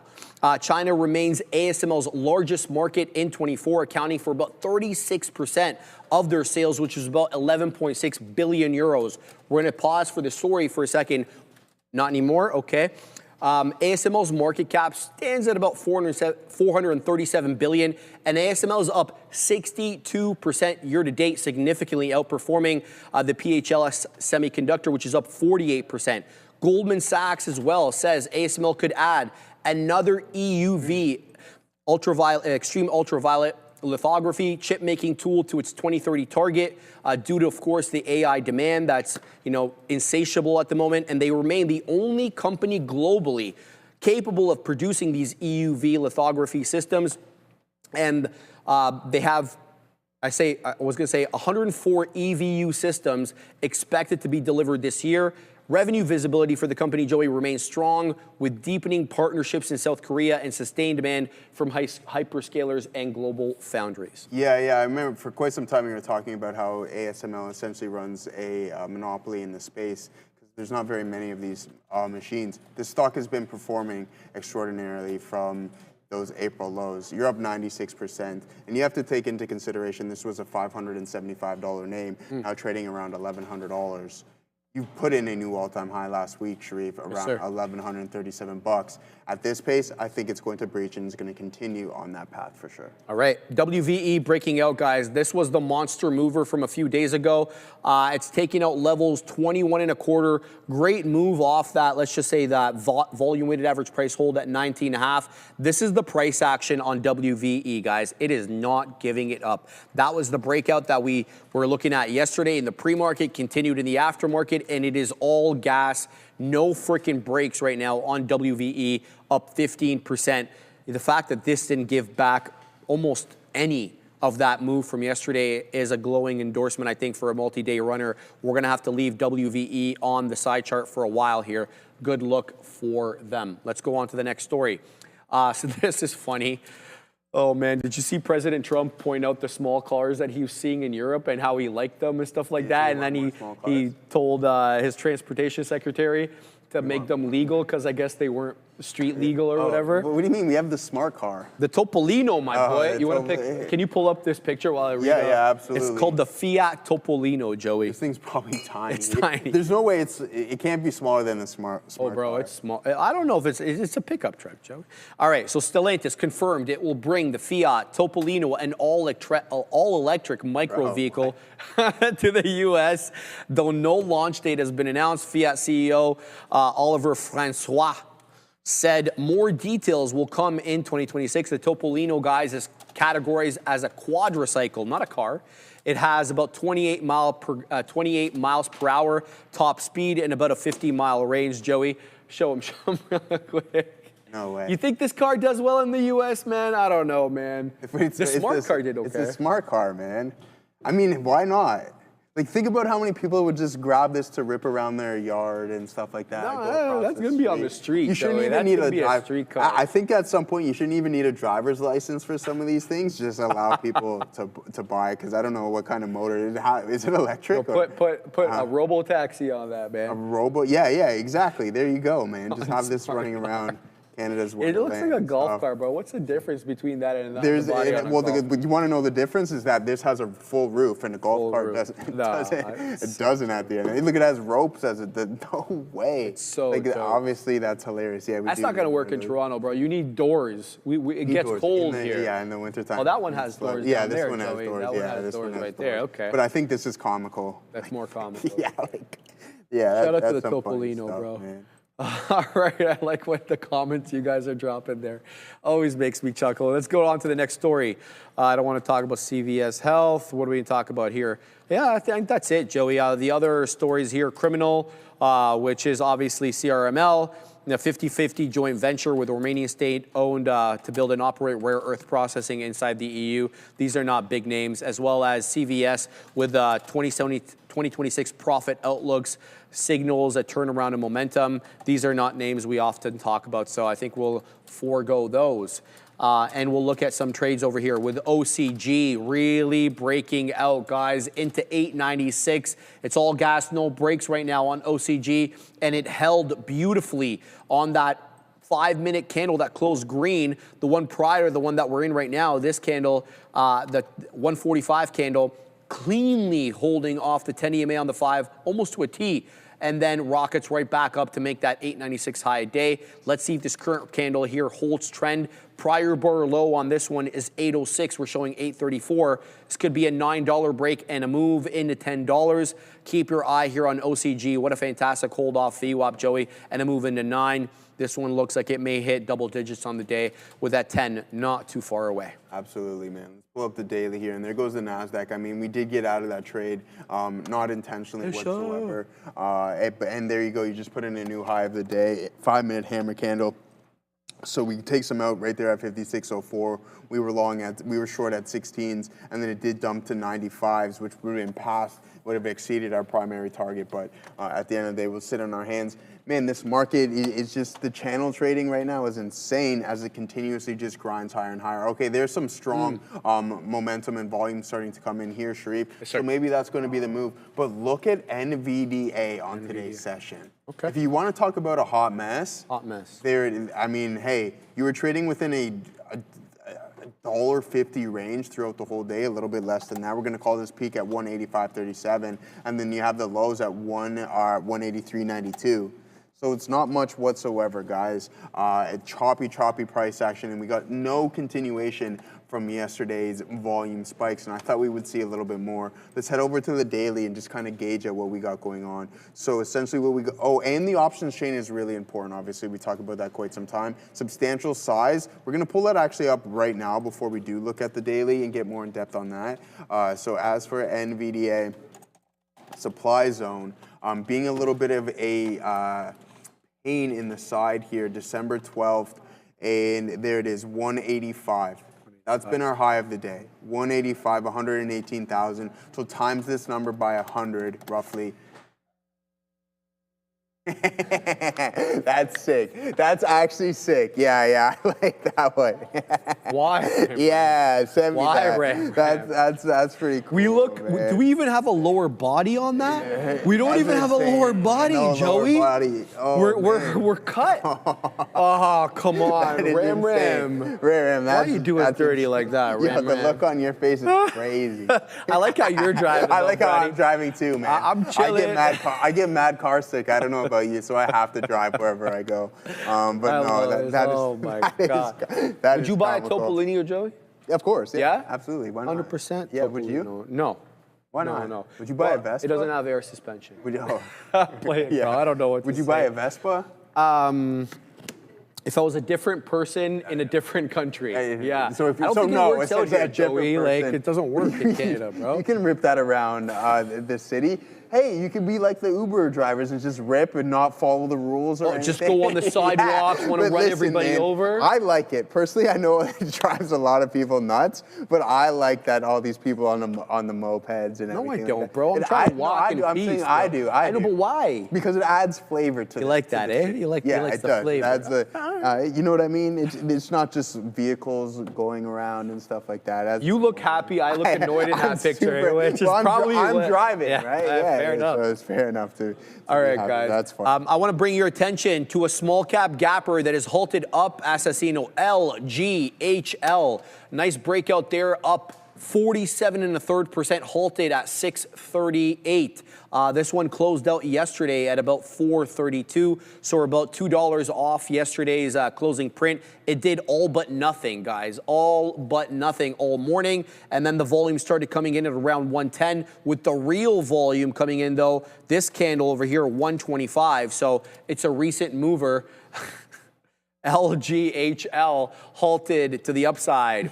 I want to give you WVE as well. WVE is that one I just gave you guys not that long ago. It was a holdover from yesterday, and it is finding more strength today, clearing the pre-market highs, clearing yesterday's highs. It is now trading at the day high, 21.33. It's up 15% after being up 10,011% yesterday. No, I have no idea. This was up 150% yesterday and pretty much closed at the high. So good look here for WVE. Keep your eyes on those two bad boys here, Joey, as we're closing in the show. Yeah, we're closing 20 seconds. Yeah, I mean, 20 seconds. Yeah, I mean, no, man, guys, it's been a pretty good session. I mean, we've been trading the TQs. We were trading SMR. What else did we trade? NVDA, we took a small trade on that one earlier in the morning. So it's been fantastic stuff. I hope everyone's had a solid one. I mean, here it goes. Tesla's starting to come back in a little bit. It just you just had to be patient enough and wait for that precise entry, and sure enough, you would have got it. It takes multiple attempts, but obviously stick to your rules, guys. I like to use the 3 at bat, 3 attempts, just due to it helps with precision. You get better at understanding the price action, and you find those primary entries in which you're looking for. All right, guys. We'll see you guys, everybody, tomorrow. Same bat time, same bat channel. I'll see everybody at the big desk shortly. Welcome, everybody. Welcome back, I should say, everybody. Well, we're back, but you guys didn't go anywhere. Shout out to an awesome midday show. The market is like, it's brushing off this JPM move in the middle of the day. So, yeah, a few headlines with JPM, and the market's not caring. What's hilarious about this, and it's not hilarious, it stinks, is we were literally this morning talking about XLF potentially breaking out. And how, oh, this could be it. The XLF could finally be going, and we're going to break some highs. And thank you very much, JP Morgan, saying, what was it? It said the consumer is becoming more discerning and the environment is more fragile. So, yeah, some negative outlook specifically with them. And I'm kind of, it is what it is. We just happened to be talking about, Sean and I were talking about the XLF this morning. Like, completely out of context. Like, no idea this was going to happen. Like, this was allegedly breaking out and potentially going to make a new 52-week high on the ETF, the financials ETF, and unfortunately, that's not the case. What did happen and what has been strong, though, and continues to be relatively so, is crypto. So I've been able to bounce, crazy move here, probably the biggest moves in a kind of a slow sliding upward move in the markets, where like silver had a big move. Obviously, Bitcoin had a bit of a move here, got to like 94K, pulling back. I was trying this one to the short side, and I was like, why short this when Mara is all the way down here? Like, Mara was just weaker. So if I think the top had been made, like, I went away from Bitcoin to short the thing that said VWAP and it's a little bit weaker. But yeah, like, crazy move there in JPM. I don't know how much it got talked about it during the midday, but there could provide some opportunities because that's a pretty quality stock to be down 4% right now. Yeah, I love JP Morgan. I'm trying to get into the chat over here. I actually don't even have it open. Oh, there it is. Okay, hey, what's up, everybody? Yeah, we are live and ready to go. Back in short the futures again, right? So we're just doing the same stuff. We did get taken out. So, you know, as we left you guys earlier, it does fall back in. We get taken out right there on the break of the high. And we're back in right now. I've been hitting these for a little bit. So, yeah, I know I should try FSD very, very soon. I promise I will. But TQ car just charged up. I've just put it in there. It's great. Doors. Yeah, it's great to come. Yeah, it's great to come in and just get your car charged at work. Like, it's kind of crazy. Yeah, it's snowing outside. Nice snow right now outside. So shout out to everybody who enjoys a good light dusting there today. Is the camera tilted? Like, why does it seem like I'm like, it's not level? But maybe I'm not sure. Yeah, I'm not really. Maybe I sit up a little bit better. Google curling down. Yeah, the future's also coming back in just a little bit. We're pretty short right now and flat, unfortunately, right now on the futures there. Take profit, get stopped out. Now we wait to see if we can make a move down here on the TQQs. I heard a throw to Adara quickly. Keep an eye on Moderna and Pfizer, both of these stocks dropping. I'm seeing reports suggesting that the FDA is probing alleged deaths tied to COVID shots. That probe is going to include adults.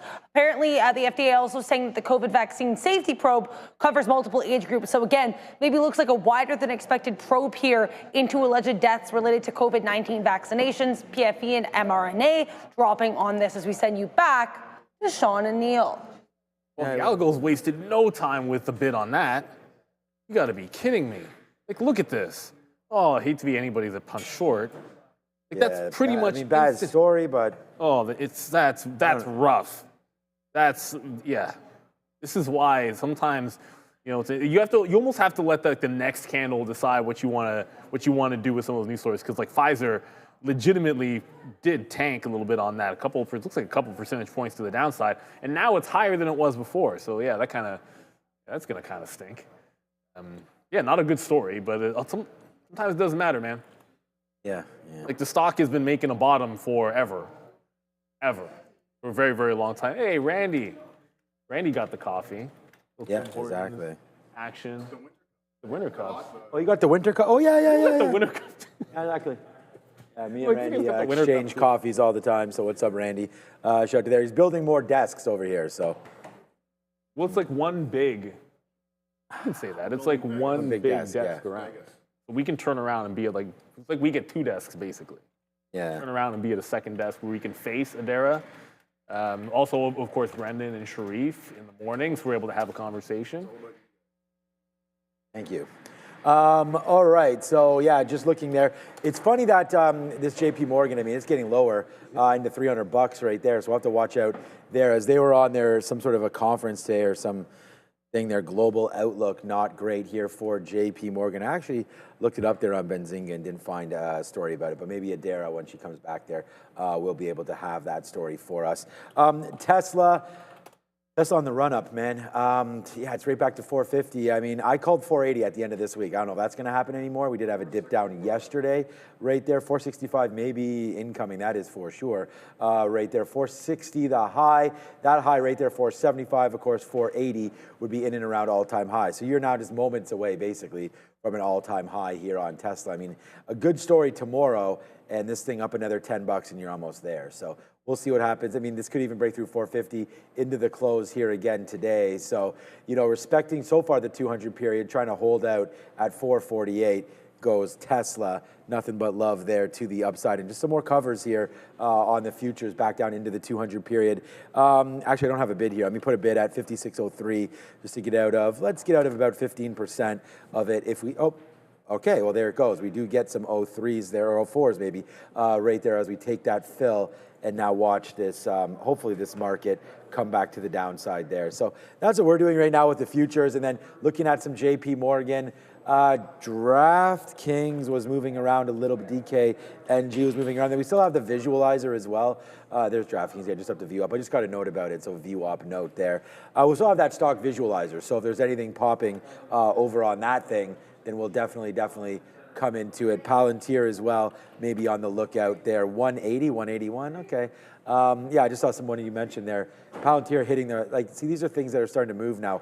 Occidental, Palantir, ARM. There's Oracle flashing on the scanner right now as well. But yeah, nice little quick, aggressive move down there on Palantir. Hey man, we'll take it. We're now short the futures, so we'll go back to that as much as we possibly can and see what we can get going here with the futures and the downside push. I mean, join us tomorrow at this time when we have Fed. So we'll see what this market wants to do at this point. But for right now, I could see it drifting a little lower into the close. It's the market's flat on the day, right? The ES probably a little lower on that JP Morgan and Citibank and all that kind of movement to the downside. But here we go, baby. This is going to be a big move, hopefully, for us. Now, if we can get something right where we just got last time, that's 95. We'll take a bid there and then see what happens with the rest of this trade. But we're short right now, the market. So that's my only position. Intel and Mara, so we're both short. Yeah, I mean, Intel's been like an all-day thing, but Mara was just now when it broke. It's interesting. I can't remember the last time I saw this kind of a trend break. Like, look at the trend in the morning, and then it breaks out like absolute gangbusters, comes back in, and then starts respecting the morning tight little trend line here. So it's a weird one, but it still ends up working out. Before we go up to the rundown, I doubt this name will be in there. Some people were talking about Webull making a bit of a pullback here. Maybe that comes back to retest the magical $10 level, which, I kid you not, is exactly VWAP right now. $10.01. Webull up 4.5%. So not all things in the financial space are down. Of course, fintech and the crypto type names tend to be a little bit stronger. Let's see what you guys want to talk about in our little rundown, which, by the way, we don't get to cheat today because I look at the desk. I have to cheat the old-fashioned way. I can't look at the desk and see what's at the top of the visualizer. Now I can look up and see for sure. And of course, as always, I just managed to talk about one of them accidentally. Let's go to Sharif.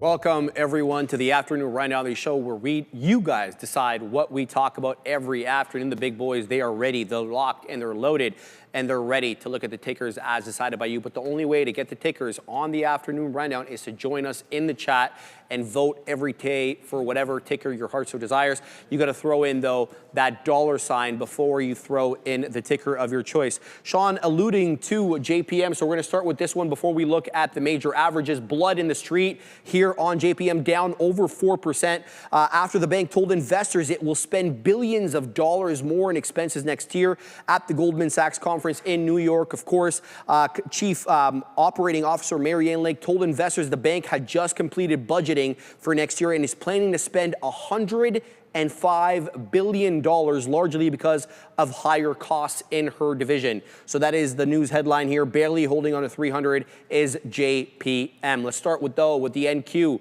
Looking at all four major averages, three are positive, at least for the moment, one negative. The NQ barely positive, up 0.15. The ES literally flat, guys, 0.00, with the Dow trading below yesterday's close, down 0.28%. Leading the way, though, as has been the case for a little while now, is the Russell 2000, up 0.25%, but certainly off the highs there. Let's take a look at the first name as decided by you guys, TSLA. Multiple comments today from Piper Sandler maintaining their overweight price target on Tesla, but it really has to do more with the Tesla semi-truck now, where we heard today that they had tie-ups with both DHL and Uber, guys. So Tesla trading up 2.15. Okay, before we go to Tesla, I promise we will get to Netflix. I'm pretty sure that's going to be like probably second on the list. But just because it's moving right now, Netflix just a couple of minutes ago really broke out, relatively speaking. Like it was just chilling here, got all the way down to like 95.5. It just broke through VWAP. I'm scanning, looking, not really seeing anything in particular. What is Warner Brothers doing? WBD.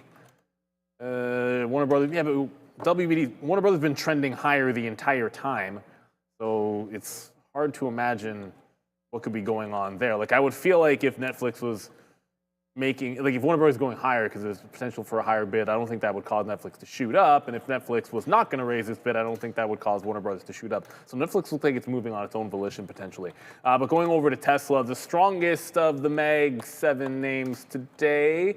I say that tepidly because, quite frankly, I don't think I looked at all of them. But that being said, up a couple of points here. Whether you want to talk about the cab, certainly that's going to be a big deal. It feels to me technically like you just held the 50 period today, though. Like the 50 period SMA on the daily, 435. They came in this morning saying, oh my goodness, like if you're looking anything bearish, that stock breaks 435. There's a breakdown and you can get into the 20s. Well, you know what? It didn't break 35. So there was no flat bottom break on Tesla. I think it would have been a good technical trade if it happened, but it didn't. And now we're back trying to retest that 450 for a close above. I think that's going to be the good over-under here, because that's where we fell yesterday. We'll kind of get a little gravity towards that. It's early in the week, so I wouldn't be worried necessarily about the wall yet. But that 450 is going to be key. So another successful defense of the 50-period moving average on the daily for Tesla. So I think that's a good sign. Like it's making some higher lows at that good support. As long as that holds this week, I mean, Fed's going to be a big deal, obviously. Not much you can do about it if Powell tanks the market. But if it's able to hold the week, I don't see any reason why you're not pressing to at least local highs in here at 470. Look, we put our neck out and called all-time highs a little last week, so I'm pretty happy with obviously the performance of this. And yeah, I think we can get there. So I like Tesla. The only thing is breaking yesterday's open or closing price there, hard to get that first thing today. But I think like that price of 440, that was yesterday's close. We could have probably done something with that. That was around 940 this morning. So, that was probably a good opportunity right into there to catch that bid long. And yeah, just a pullback to view up would be nice. I'm short. You guys can see that right now in the market. So I'm pretty much looking for pullbacks here. But this name, would not surprise me if we keep going. So watch out for that 450. We just broke off of that and headed a little bit lower, but then stopped right here at 448. So I think if we are really going to go lower, watch out for this 446 to break, and then we get off of that. So yeah, I don't know if there's going to be a trade on this afternoon, especially because I'm looking short, and this one looks long to me today. So yeah, Tesla, I mean, great stock, great name. The robo-taxi story. Everyone tells me to get into that FSD. I'm sure it's amazing, and maybe I will. So, but right now, Tesla just really working out, man. I mean, there's so many Mag 7 names that are underneath. Meta, Microsoft, even Google's had a rough week and a half or so, or maybe only a week. But some other, Apple's been heading a little lower as well. And for this name to be, a shot away from its all-time highs is pretty impressive. So considering all the hatred that this stock does have to put up with sometimes, not just hatred on the stock, but there's a lot of pressure always pointed at Tesla, from competition and regulators and everything like that. So yeah, it's pretty impressive that it's still hanging out here. So congratulations to Tesla. I really just want to get more of this stock in the long-term account. So waiting for dips, man. Possibly my next dip buy if it ever gets down. Right there. I know. It's only, I don't even know if it's only 100 Canadian a month too, even, I think, FSD. So it's pretty cheap. Oh, it's not even, I thought it was US. No, I can check. I think it's pretty cheap. I think there might be a free trial, someone was saying, coming out soon. Well, yeah, man, you get your own. So basically, I have my own tab. Yeah, but why? Yeah, why wouldn't they offer you like a free 6 months? I don't know. They offer me like $20 off if I recommend somebody to it. But hold on a second here. The car's charged up. Oh, you roll people in. Yeah, I know exactly. Let me see how much it is here. It is loading. Yeah, it's $99 a month. That's it. So yeah, pretty cheap there, Canadian. So it's like 70 US or so. We just add up all of your streaming subscriptions, probably the same thing. Yeah, probably less. And that's only going higher if a certain deal goes through. Which I'm speculating that's what we're talking about next. If we're not, then that's my bad, because it's either that or Webull. From what I can tell. Yeah, let's go to street and figure it out. All right, guys, Webull up next, up nicely here, 5% and looking to go more. They're going to get added to the Russell 2000 and 3000. It becomes effective on the 22nd of this year. Obviously, it's a good look as some of these funds who shadow the Russell 2000 and 3000 will be buying Webull into their own platform. So nice move here for Webull to the tune of 5%, trading above $10. Somebody told us this in the morning, and I remember, like, a cursory look, I did not see the story on Webull, and I looked in our note and couldn't find it. Like, I'm looking in tip, I mean, but that's probably because it was next week, not this. Yeah, that'll be Friday of next week, right? Yeah, the right, or is it not even next week? What's the 22nd? 22nd is next week. Oh, it's effective. The 19th is Friday. Effective the Monday means the close on Friday. So the 19th, the close would be the action for Webull. There's a bunch of other index actions that are happening this week we should pay attention to. Like in the Russell 1000, SoFi is going to be an upweight tonight. It's only 1.6 million shares, but that's worth watching. Webull's back above 10, baby. Up 5%. It's done it. Oh, yeah, that's right. This chart. Zooming in here so you can see. We're back above $10. Didn't really last super long at 8, only like 5 or 6 days. I thought consolidations usually here are a little bit longer, but I think this is a good sign. Now, the only thing you would be concerned about is, you keep in mind, we've seen this phenomenon. The 19th shows up at the close, it runs into that, and then the week after that, there may be some profit taking because now it's happened. Like, you get added to whatever indice, a bunch of people buy it up going into it, and then there's a little bit of a sell-off after, sometimes a day or two after, whatever it works out to be. So understand that as of the 19th, or I guess the 22nd, that can be a bit of a thing during the Christmas shortened week. I want to see this hold a little bit longer. Like, one day above 10 isn't going to be enough for me. This is the level I wanted to come back into and start holding to get back in on Webull for a swing. And I think that can happen. A couple of closes above, maybe even the 50 period get itself going. Yeah, good look for Webull. I do like them. I think there's better companies out there. I just feel as if the risk reward on a trade for this, the last couple of times, like when it went 10 and held, you were able to sort of catch it on some higher lows. It played up into almost exactly the prior resistance at $18 and then came right back, but it didn't hold 10 the second time. So if it's rounding out, let's hold 10 this time. Once it can prove it does that for a bit, look for that similar swing long on Webull going into the event of it being added to the Russell. This is not the same impact as the S&P, but it's not bad. Yeah, I mean, I'm still long Webull. I haven't done anything with these shares. But I was actually, I don't need to worry about Webull. I was actually going to talk about SoFi, so we'll just go Webull here, and then click back over. Yeah, this is just a name. I'm a little bit more interested, obviously, in SoFi than in Webull. But, you know, we still got shares in both of them. I don't have anything in Robinhood. That might be the real winner because I'm not in it. But, yeah, so today SoFi just continues to go lower. Remember, they did have that share offering. Happened on Monday, sent the stock down 7%, and it's basically to this level, 27. I remember writing down $27 on that day. We bounced nicely off of it, and I honestly think that we're a little bit in risk here of making a decent move lower. I mean, especially tomorrow, if that Fed doesn't deliver, you know, positive words moving forward. You know, the negativity there from JP Morgan having to spend a little bit more, obviously SoFi moving more into the traditional bank, you know, Webull and Robinhood, not banks. SoFi has that charter, so I really like SoFi. I think it's a great long-term hold, and you know, with student loans and everybody opening up bank accounts, and you know, just sort of capturing that market.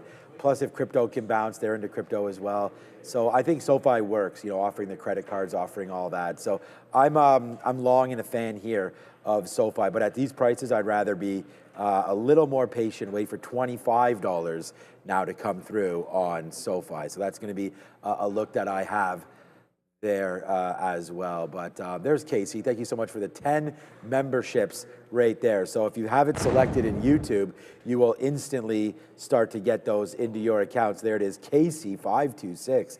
Thank you so much. Very, very kind. And I know that there's some love for you as well on the midday show. So thanks, Casey, for all of that. Thank you so much, Casey. Yo, Sean, man. Yeah. Digging around, I found something good. pretty crazy, bro. Nice. Digging into some exchanges here and there, and I stumbled across BTCC. They're top 30 globally. But you know what? There's a wild part. They ain't never been hacked, man. Oh, my God. And Wow. Look, other exchanges out there, they're getting wrecked, they're getting smoked, they're getting attacked. BTCC stays untouched. Like Josh Allen running through anybody's D-line. Yeah. Zero KYC if you're in the US, Canada, or Europe. And you know what? Through Trader TV, you get a 100 USD coupons for registering, plus a 15% bonus that covers losses up to 15K USD. Seriously, what am I missing here? I'm not sure. And the QR code for more info right there in front of you. Shout out to BTCC. But now, Adara. Yeah, good read there. Adara. I mean, Neil. Oh, Adara no, I know. Adara crushed that. Yeah, good research there into BTCC. So, okay, let's go back over to the desk now. We've talked about Webull, we've talked about Tesla. Let's go find out what's next on the docket. I gotta tell you, I'm a little shaken out of that read, man. That's a hell of a read there, Neil. Look, Netflix down, was down. They're essentially flat now, 0.13 in Greensville. Look, this has been selling off ever since we heard about Paramount Skydance's counteroffer of $30 a share. It is undecided at the moment. Paramount Skydance taking a hostile approach to the acquisition, going through the shareholder route. WBD obviously tying up with Netflix vis-a-vis the board, guys. So nothing's really changed. We got more information coming out from Paramount Skydance's side about the overtures being made by the Ellisons with Zaslav, and then basically the ghosting by Zaslav of Paramount Skydance. So nothing really new on this one other than just more information about the saga. Yeah, and whatever happened at 2 o'clock, it's like, I didn't see a particular story. Dara hasn't been able to find a particular story, but for whatever reason, like right exactly at 2 o'clock, Netflix, on not a huge volume bump, like a very small volume bump, just kind of spiked. Like it bounced right off yesterday's lows, and you could argue that it made a trend break, but then, I'm being real, like it broke the trend, did nothing, and then 15, 20 minutes later, broke out back to the upside. So I think that the thing that has got to concern people is twofold. When the stock looks like this, and there's a lot of pressure on them right now for saying that this is already an expensive deal, we have yet to hear if they're going to up their bid. If they up their bid, I think you could see this thing, and I have a weekly chart up, by the way. Well, you can see the W. I think you could see this underneath $90. I think that's going to be an opportunity. So if I see this down in this 83 to 90 range, it's a double bottom on the weekly chart. If this pressure puts them back down there, I think this is going to be a good buy on Netflix. Unfortunately, the market's not really loving this price tag, and that's being reflected. And so, while you just got to wait for a response to happen, if you're in WBD, I think it's giving a floor for Warner Brothers right now, because like the Netflix deal is a bit of a bottom, and then you've got this higher 30 cash bid, which gives you some upside, and the potential that this bidding war continues gives you some upside. So there's WBD like longs to be had off 27. But for Netflix, I think you're in a bit of a wait and see. I mean, you could. Like for me, like I want to see either a response or underneath 90, but you could also be DCAing. Like it's so far from the 200 period on the weekly. I wouldn't be too worried about that necessarily. Just want to hear a response. Like what do they have to say? One way or another. Like tell us you're either upping your bid or you're not. I think the market's going to like it if they don't. Yeah, I don't know what spiked this, man, but Katina Capital got into Netflix today. We bought 96s, so I bought some 96s in my own account, just deploying some capital. So this could be nasty tomorrow. I don't know. This could be down to $91. I have no idea. But I just think Netflix down off the highs. Right now down about, I think it was about like, what is it, 15% or so? Or 20% off of its all-time highs. So here's Netflix right here from 130. So even much more than that, man. You're down over 30%. Right here, 35% from highs in Netflix after a good quarter. So I'm completely comfortable buying this stock, put some money to work today in it, and don't ever plan on getting it out. I mean, this is just what it is for now. Just dip buy on strong companies and then think about it when and if it ever gets back up into this 120, 130, and then again into all-time highs. I mean, there's no... Not trying to be smarter than the market here. I just down 35%. I like the stock. I think it's obviously a little undervalued right here. The PE is still 40, so which is a high, but low for Netflix's growth potential and where I think this eventually goes. So I like Netflix. I like the live sports aspect. Forget about all the Warner Brothers Discovery thing. I think is just like sort of cherry on top. Like that would be great for them to get it, no doubt about that. But is it necessary? I don't necessarily think it is to make the stock go back up to the upside. And quite frankly, if they lose the bid right now, I think the stock goes higher. So I'm in this. I think it's a win-win here for Netflix. It's going to take 12 to 18 months, something like that, to settle anyways, all of this. So yeah, I mean, the negative is that the cash will be tied up for that long, and I don't know, what that looks like for them. But, I think it's a buy down here at 96, and I stepped in and did that. So, you gotta make some calls at some point. I did it here at $96. So we'll wait to see what winds up happening. With Netflix, I like the stock down here, down 35% from highs.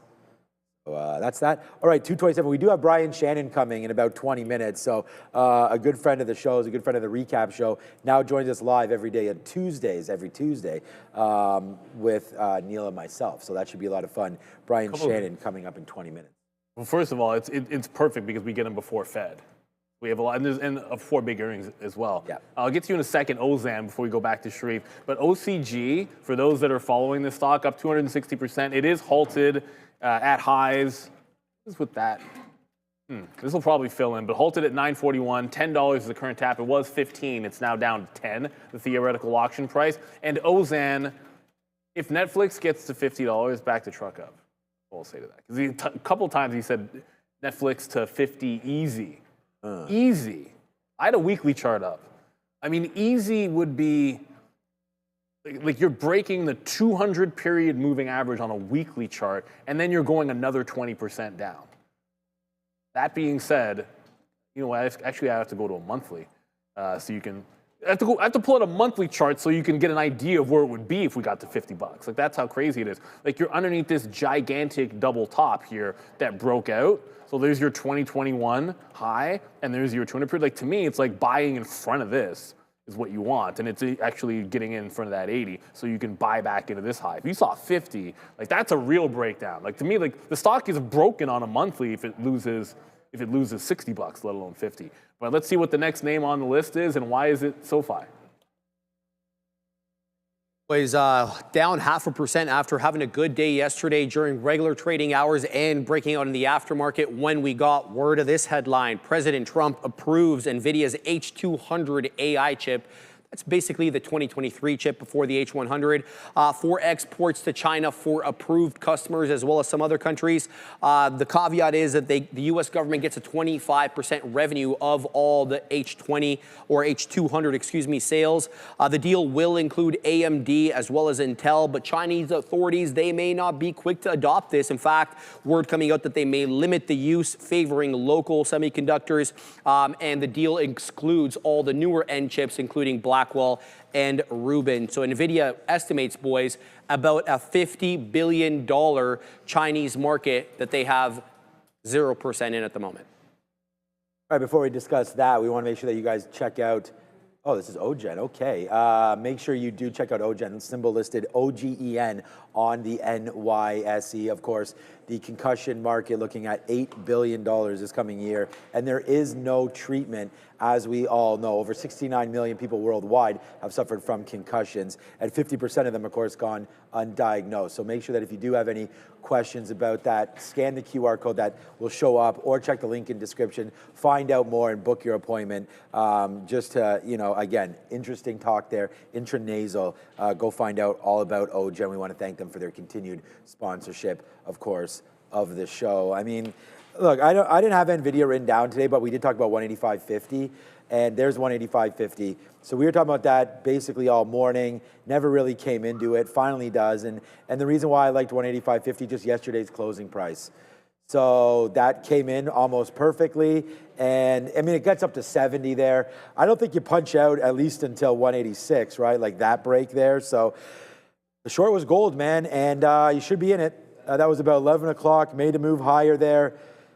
Now just doing what it wants to do. I'm surprised that it's actually not moving more considering this story.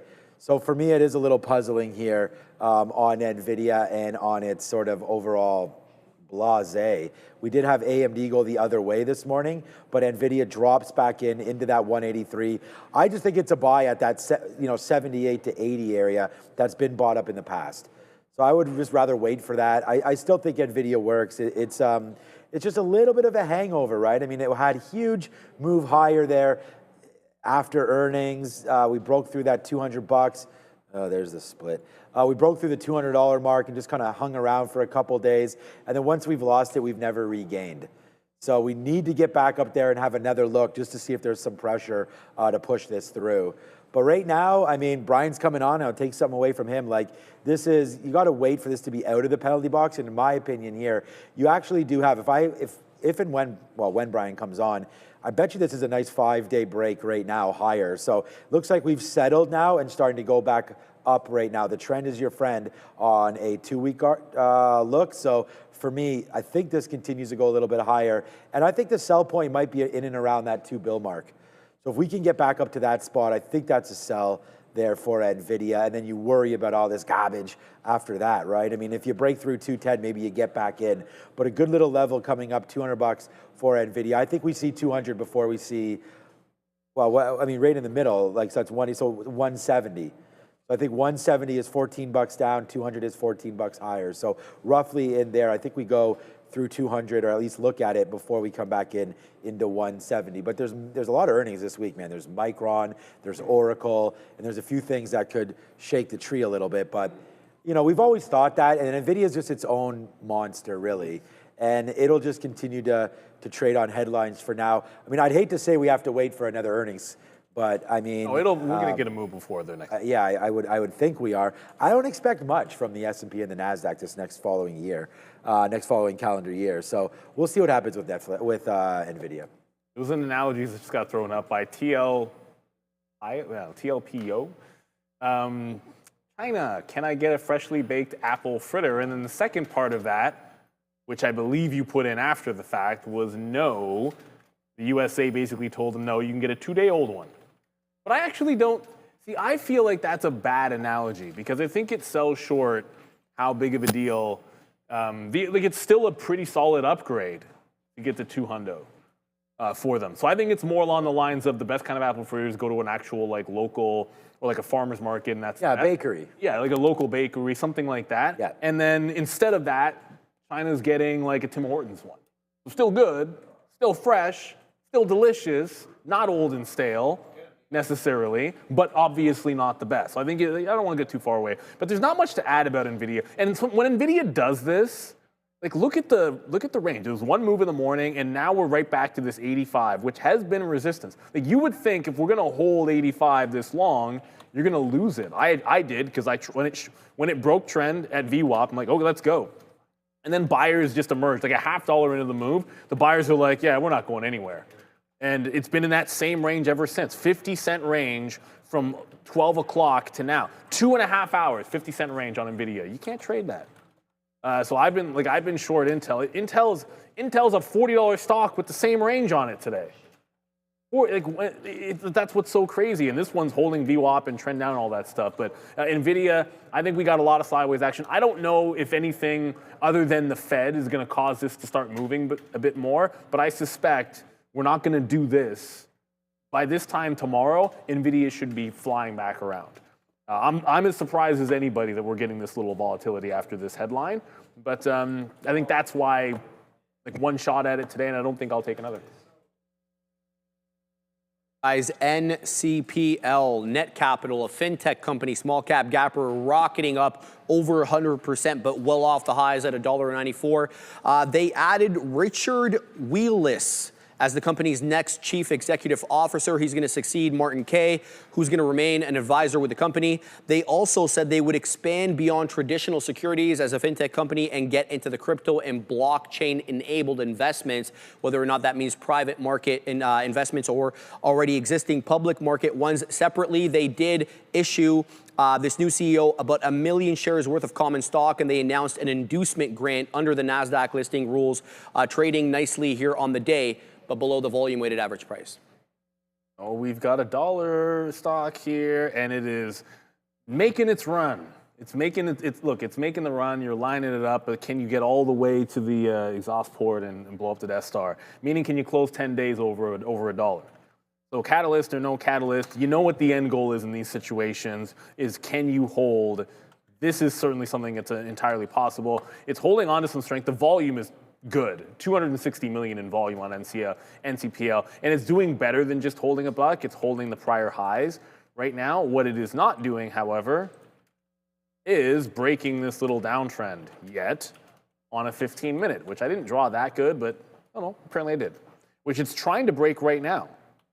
So volume, yuck, could start to pick up. This would get interesting for a trend break and a close above VWAP. But the key will be close above $1 today, be above $1 tomorrow morning, and I think you have something for NCPL. Otherwise, like I said, volume, like if you look at the trend down from the highs and it's under VWAP, the trend on the volume is actually worse than the trend from the highs, which to me I don't like at all. Like if it smooths out and starts ramping back up again in terms of volume, then I would like this trend break. But it's happening on essentially no vol for NCPL.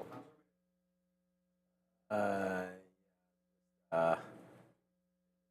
trying to. There might be a bet in our pool there. I'm trying to get Pasha versus Jeff for next year. Pasha versus Lang. How much money can I put on Jeff? No, it hasn't happened yet. So we're trying to wait to see if that goes down. Okay, so lots of names to talk about here today. That's it for the rundown, I think, Sharif, is.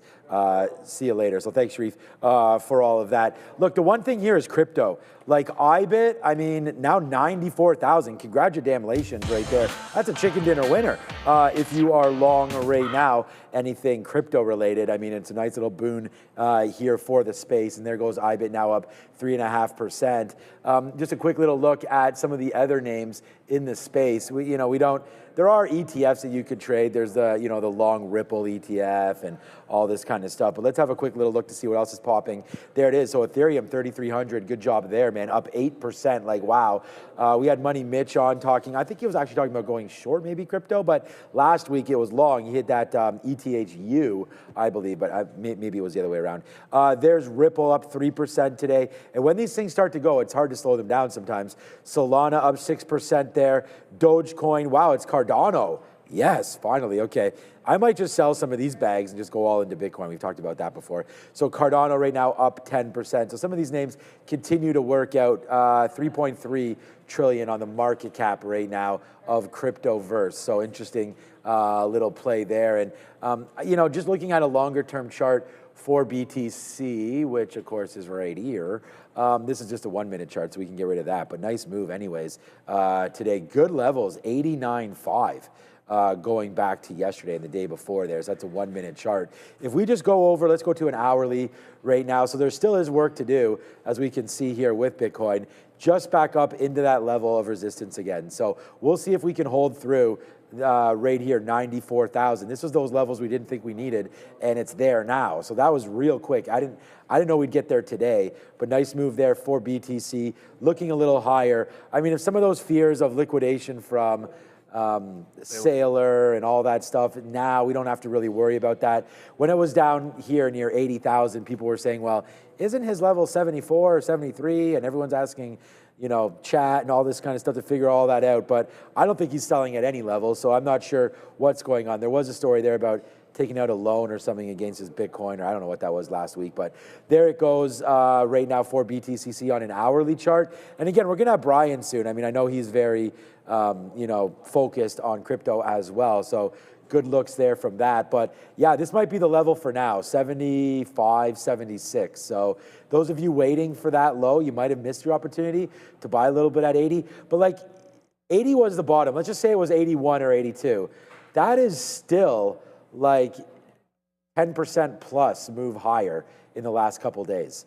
So it's a nice move there for BTC, and I don't think it's over. So I said 97, 98 might be a little bit of a top there for BTC, so that might be something to look at. But that's what I'm doing right now, waiting to see what that next move is on BTC, and then potentially sell some around that 97, 98. But remember, like, I still want to be able to hold this for a long time. All right, security review. So we heard this, right? Like, yeah, this is like 10 minutes ago, I think. Yeah, and not only that, I mean, I think even from yesterday and stuff, like, you know, there was always going to be, they even mentioned like reviewing some of the companies that were going to receive some of these chips and whatnot. So there is still a story to be had here about not just giving away the technology. There's going to be, I mean, look, if the Commerce Department's doing it, I don't know exactly how much vetting there will be, but there will be some kind of vetting, apparently, not just on, I guess, the chips themselves, but also on the companies that are being shipped these chips. So, yeah, Nvidia for right now, downside, but by the way, we're also short the futures, so that was a good one right there. We'll say what's up to Ozan as we're short the futures, so Nvidia's helping that play get to the downside. Now 21 cents in the money. We should maybe take a fill. I'm waiting for 95s. Let's be patient and see if we get a 95 fill here on the futures. But yeah, I like Nvidia here. Like I said, I think I'll wait for 178, 179 to buy it.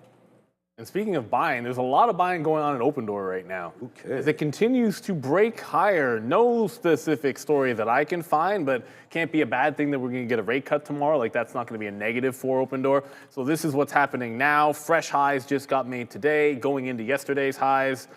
Like, it's not just yesterday's highs you have to contend with. You still have like about 765, let's call it, a bit of a double top. But here's what looks good. Open Door. Look at this nice wedge that's forming. It's only nice, though, if it breaks higher out of this wedge. That's one way you got to think about it. Like, this cuts both ways, so don't at me if it breaks this wedge and heads down, and then you're buying this thing at $4. Right now, it's going up, so it looks like the most likely thing that would happen is a potential break.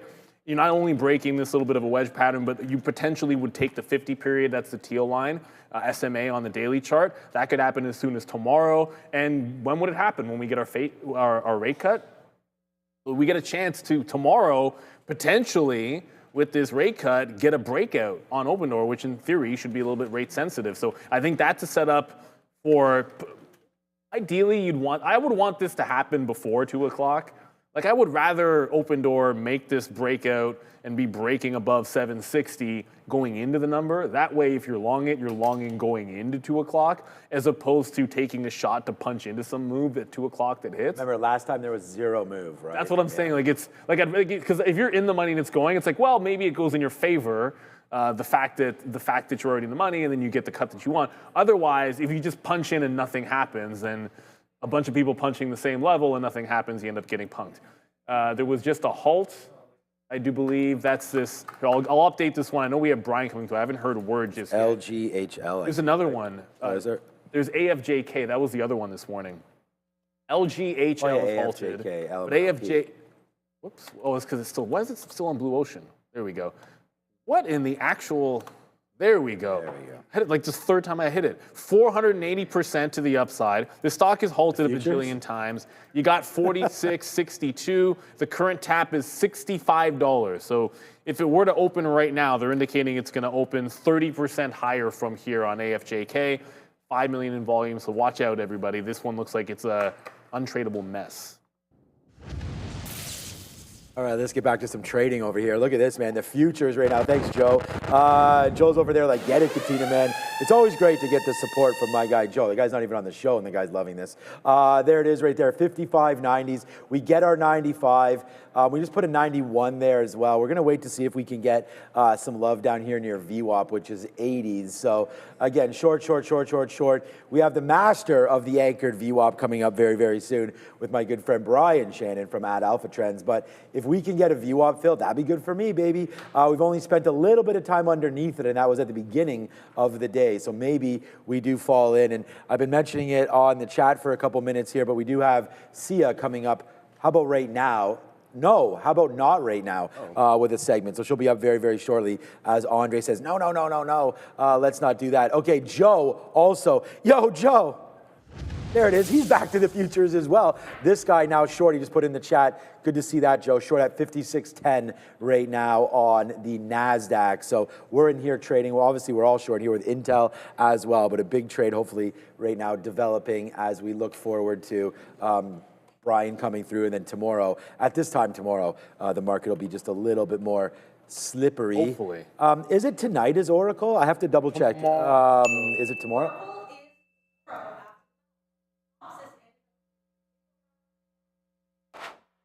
Infographics to come. Tonight's only GameStop, I believe. Yeah, so GameStop's looking. Sorry about that. I'm back. Oracle, Synopsys, Adobe tomorrow after the bell. Infographics on watch. All right, yeah. People in the chat saying Adair had some sign language there, so that was good. Yeah, thank you so much for that update there, Adair. Yeah, tonight I think might be just GameStop. You can go over Cracker Barrel. Oh yeah, the barrel of crackers there tonight. You can go over here at Trader TV Research and get that. Here's me at the gym, by the way, right there doing my best Sharif impression right now. But yeah, it was a fun day over there. It's starting to snow. I don't know. We'll have Brian on coming through, and we'll probably snowing in his neck of the woods as well. Great for that powder. I'm going to show Brian. We were on a little baby hill compared to those there in Colorado. Of course, I took my son there on Sunday. What a great time, man. Outdoors for like 8 or 9 hours. Man, did we sleep okay that night. All right, Sia, it's time to get an update. Let's go see what she's up to. Thank you so much, guys. So let's talk about the Fed interest rate decision that drops tomorrow at 2 p.m., followed by the Fed press conference at 2:30 p.m. tomorrow. Stocks are on the rise. This interest rate decision will be the last of the year, and CME's Fed Watch tool indicates an 87% chance that Jerome Powell and the Fed will cut interest rates tomorrow, which is up from 67% from last month ago. There was also a 10-year note auction at 1 p.m. today. The Fed bid 4.188 versus the 4.074% last time around. Stressing this yet again, following the initial announcement late yesterday, Nvidia's shares are slightly lower today. The company received green light from U.S. President Donald Trump to sell its dated H200 chips into China. President Trump okayed the sale of the advanced H200 chips only to certain approved customers. Nvidia is also going to pay a 25% fee to the U.S. government on all sales. This decision is also going to apply to other giants in the chip-making industry, such as AMD and Intel. Moving on to Pfizer is trading lower even as the company is at a $2.1 billion licensing deal with Yao Pharma.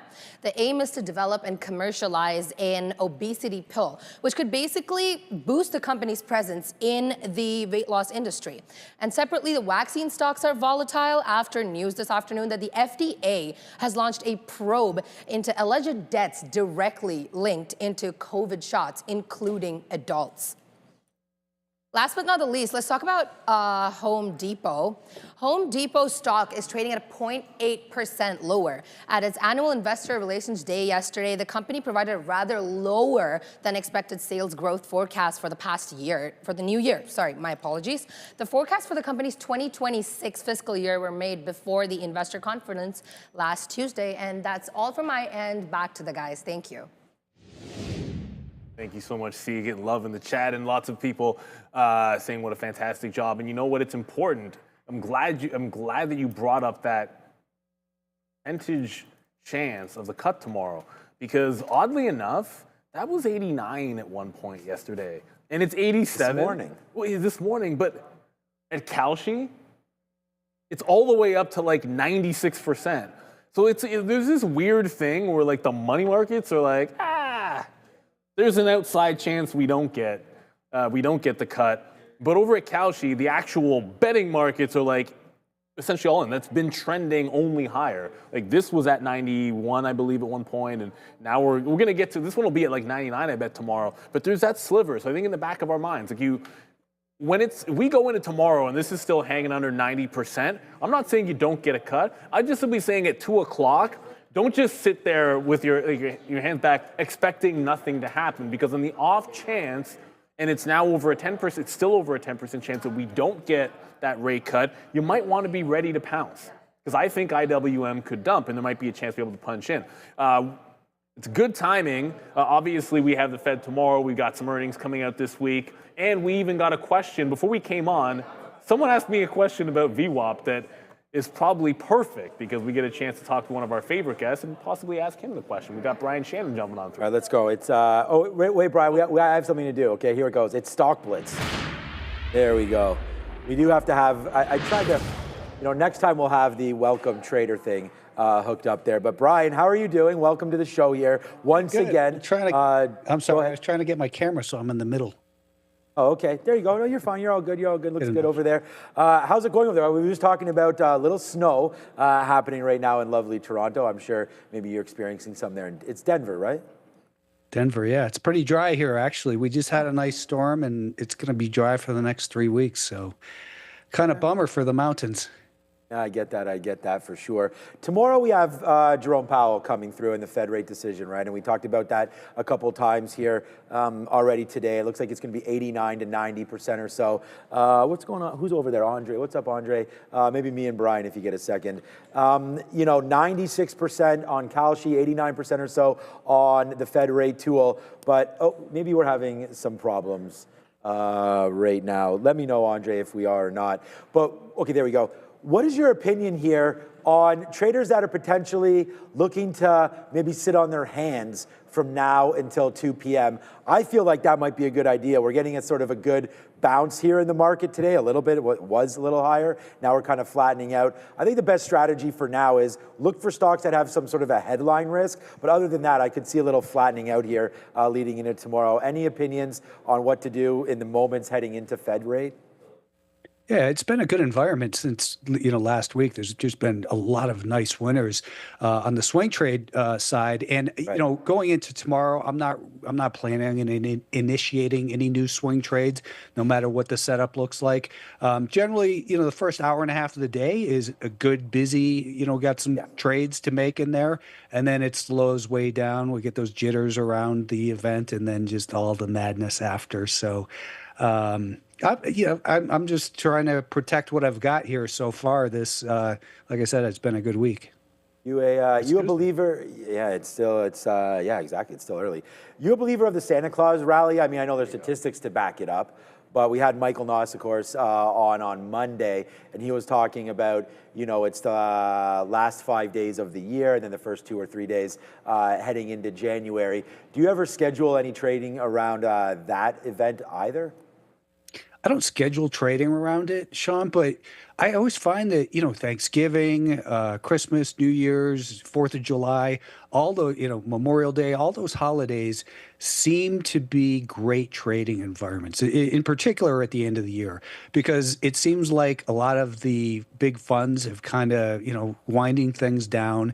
And then you get a lot of crazy moves in the little names. All the theme names, I think, are going to start to really wake up again the last 2 weeks of the year as maybe some of these hedge funds try to really gun them pretty hard so that they can ensure nice big bonuses based on where they close December 31st or whatever the last day of the year is. So that's really what I'm looking forward to and do every year at this time of year.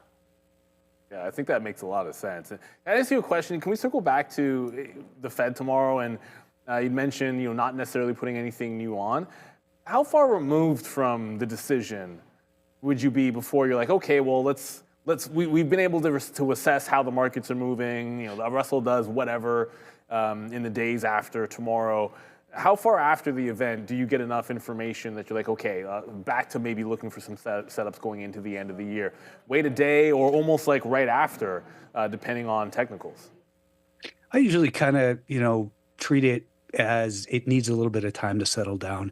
We often get a little bit of false movement, and it'll take 2 to 3 days for the market to really figure out what it wants to do. But in those 2 or 3 days, we get some good volatility that can be great for day trades. But as far as putting new swing trades on, I'm going to take things a little bit slower for initiating in there. But as we come out of that and the market figures out what it wants to do, then we should have, I think, a pretty good trend into the end of the year. I'd actually love to see a sell-off tomorrow and maybe the next couple days, bring us down towards that 20 and 50-day moving average on the SPY down at about 675. And then that would really clear the decks and set us up for a super strong close to the year. Yeah, sometimes when you want those really good levels, it's like, it'll bounce right before because everyone's looking at that technical and you just miss it. There was a question, Brian, that I'm glad you came on because I gave my answer to one of our viewers. And today, specifically, I think they were referencing Nvidia. But there's been a few stocks like this. So we're not getting a lot of volatility. Nvidia is on a day after this big H200 news for China. It is just literally hugging the volume-weighted average price. Effectively, it's not really doing anything. And the question that got asked was, what price action do you typically see when a stock is completely for the whole day anchored to the volume-weighted average price? Now, what I said was, you know what? I don't know, but I would default to what was the trend before, if there was one. Otherwise, what would your explanation be for a stock news-based just hugging VWAP all day long? It would tell me, listen, the market can't make up its mind here, so why bother? But I agree with, give it the benefit of the doubt to the higher trend, which, with this 5-day moving average is rising. That purple is the week-to-date anchor, and the blue is the month-to-date. So on the 30-minute time frame, we're still looking bullish, but then we're up against the 50-day moving average. We've got a declining 20. To me, there's just too much trend confusion in there that I think you're better off, looking at a different stock, basically. If there's no volatility in the name on the short term and you're getting mixed messages on a longer-term time frame, then to me, it says if it's not clear, just leave it alone. I like that whole leave it alone when it's not clear. If you left Bitcoin alone recently, or like some people, myself included, thought, hey, this move is naturally taking us into the mid-70s. Now we're already bouncing. We're back above prior support here on Bitcoin. And that the trend line, because I have this trend line going all the way back. It goes back to like 2023. Like that broke, and now that prior trend line is offering resistance. Did we miss the move? Or because to me, it hasn't really broken out from here yet, but it's starting to look like that move into 70, that happened, and it was 80. What are your thoughts? I think it's tricky. That Neil, if you look at the daily chart, we're still got a declining 50, declining 200-day moving average, and this could still be setting up kind of a little bit of a bearish flag. Now, it might be the time it just goes, but, in the last 2 weeks, we've had rallies from 80 to 92, back down to 84, up to 92, back down to 88, and here we are at 94 again. I'm not going to chase it, and maybe this is the time it goes and I miss it, but I'm okay with that. Again, it's just one of these ones where I don't have the clarity, so I'm not going to try to go in there and force things and try to make the trade happen. As they say, missed opportunity is better than lost money. So I just got my screen sharing there to show you what I mean. These are those 3 drives that I was talking about, and they're right into the anchor from this pretty important high from November 10th. So I definitely wouldn't chase it here, and this could be a bearish flag still. Maybe it goes. If it does, 100 looks like the spot. There you go. Thanks. Thanks. I mean, it makes Yeah, I me didn't feel really better. say much there, but I mean, it's just not clear. So I'm just not going to get involved. Well, I've been sort of, for myself, and I'm speaking for myself, I've been like, I'm not kicking myself, but I've been pretty convinced technically, like each time we break down, I'm like, okay, we're just going to wait. It's getting down there. And this hasn't been a big enough move to give me that FOMO, but I feel like if it breaks out this like 95, then I'll be asking myself, okay, did I really miss it? But, looking at that 100 and reminding myself, hey, look at the 100 support turning into some resistance. And obviously now that you have some anchors up there, that could still reject and we could still have a move down. So you can always zoom out to a higher time frame, Brian. But I like what you said last, which was there's nothing wrong with missing it. There's nothing wrong with not taking the trade if there's no clarity. Like if it's not there, it's not there. If it's not there the way you like it, then what's the point? There's a trader that would say to me, you got to be willing to miss the trade to make the trade. Like that means you have to be looking for something, right? And if you're looking for something and it doesn't happen, then it doesn't happen, and you got to be able to move on. Definitely, if it doesn't fit your parameters, then it's okay to just not trade it. But you hear all the talk, hey, it's going to 100 by the end of the year, and people believe that. And we've had 2 good drives that suckered people the last 2 times. This could be the one that goes, and if it does, I'm happy. I'm not happy I'm not in it, but I'm happy to miss it. I'm okay with missing it because it doesn't fit my parameters. So we're gonna get it mic'd up and in just a quick little second. But Joey Options on our show wants to be able to ask you a question. So I think we're gonna get it mic'd up for a chance. And you guys let me know if we can work that one out. Otherwise, Joe, if we can't, then you can always just let us know for sure. But like risk management is absolutely everything. You have to have a plan of action. We say that all the time. Yeah, you need to have something like that going on.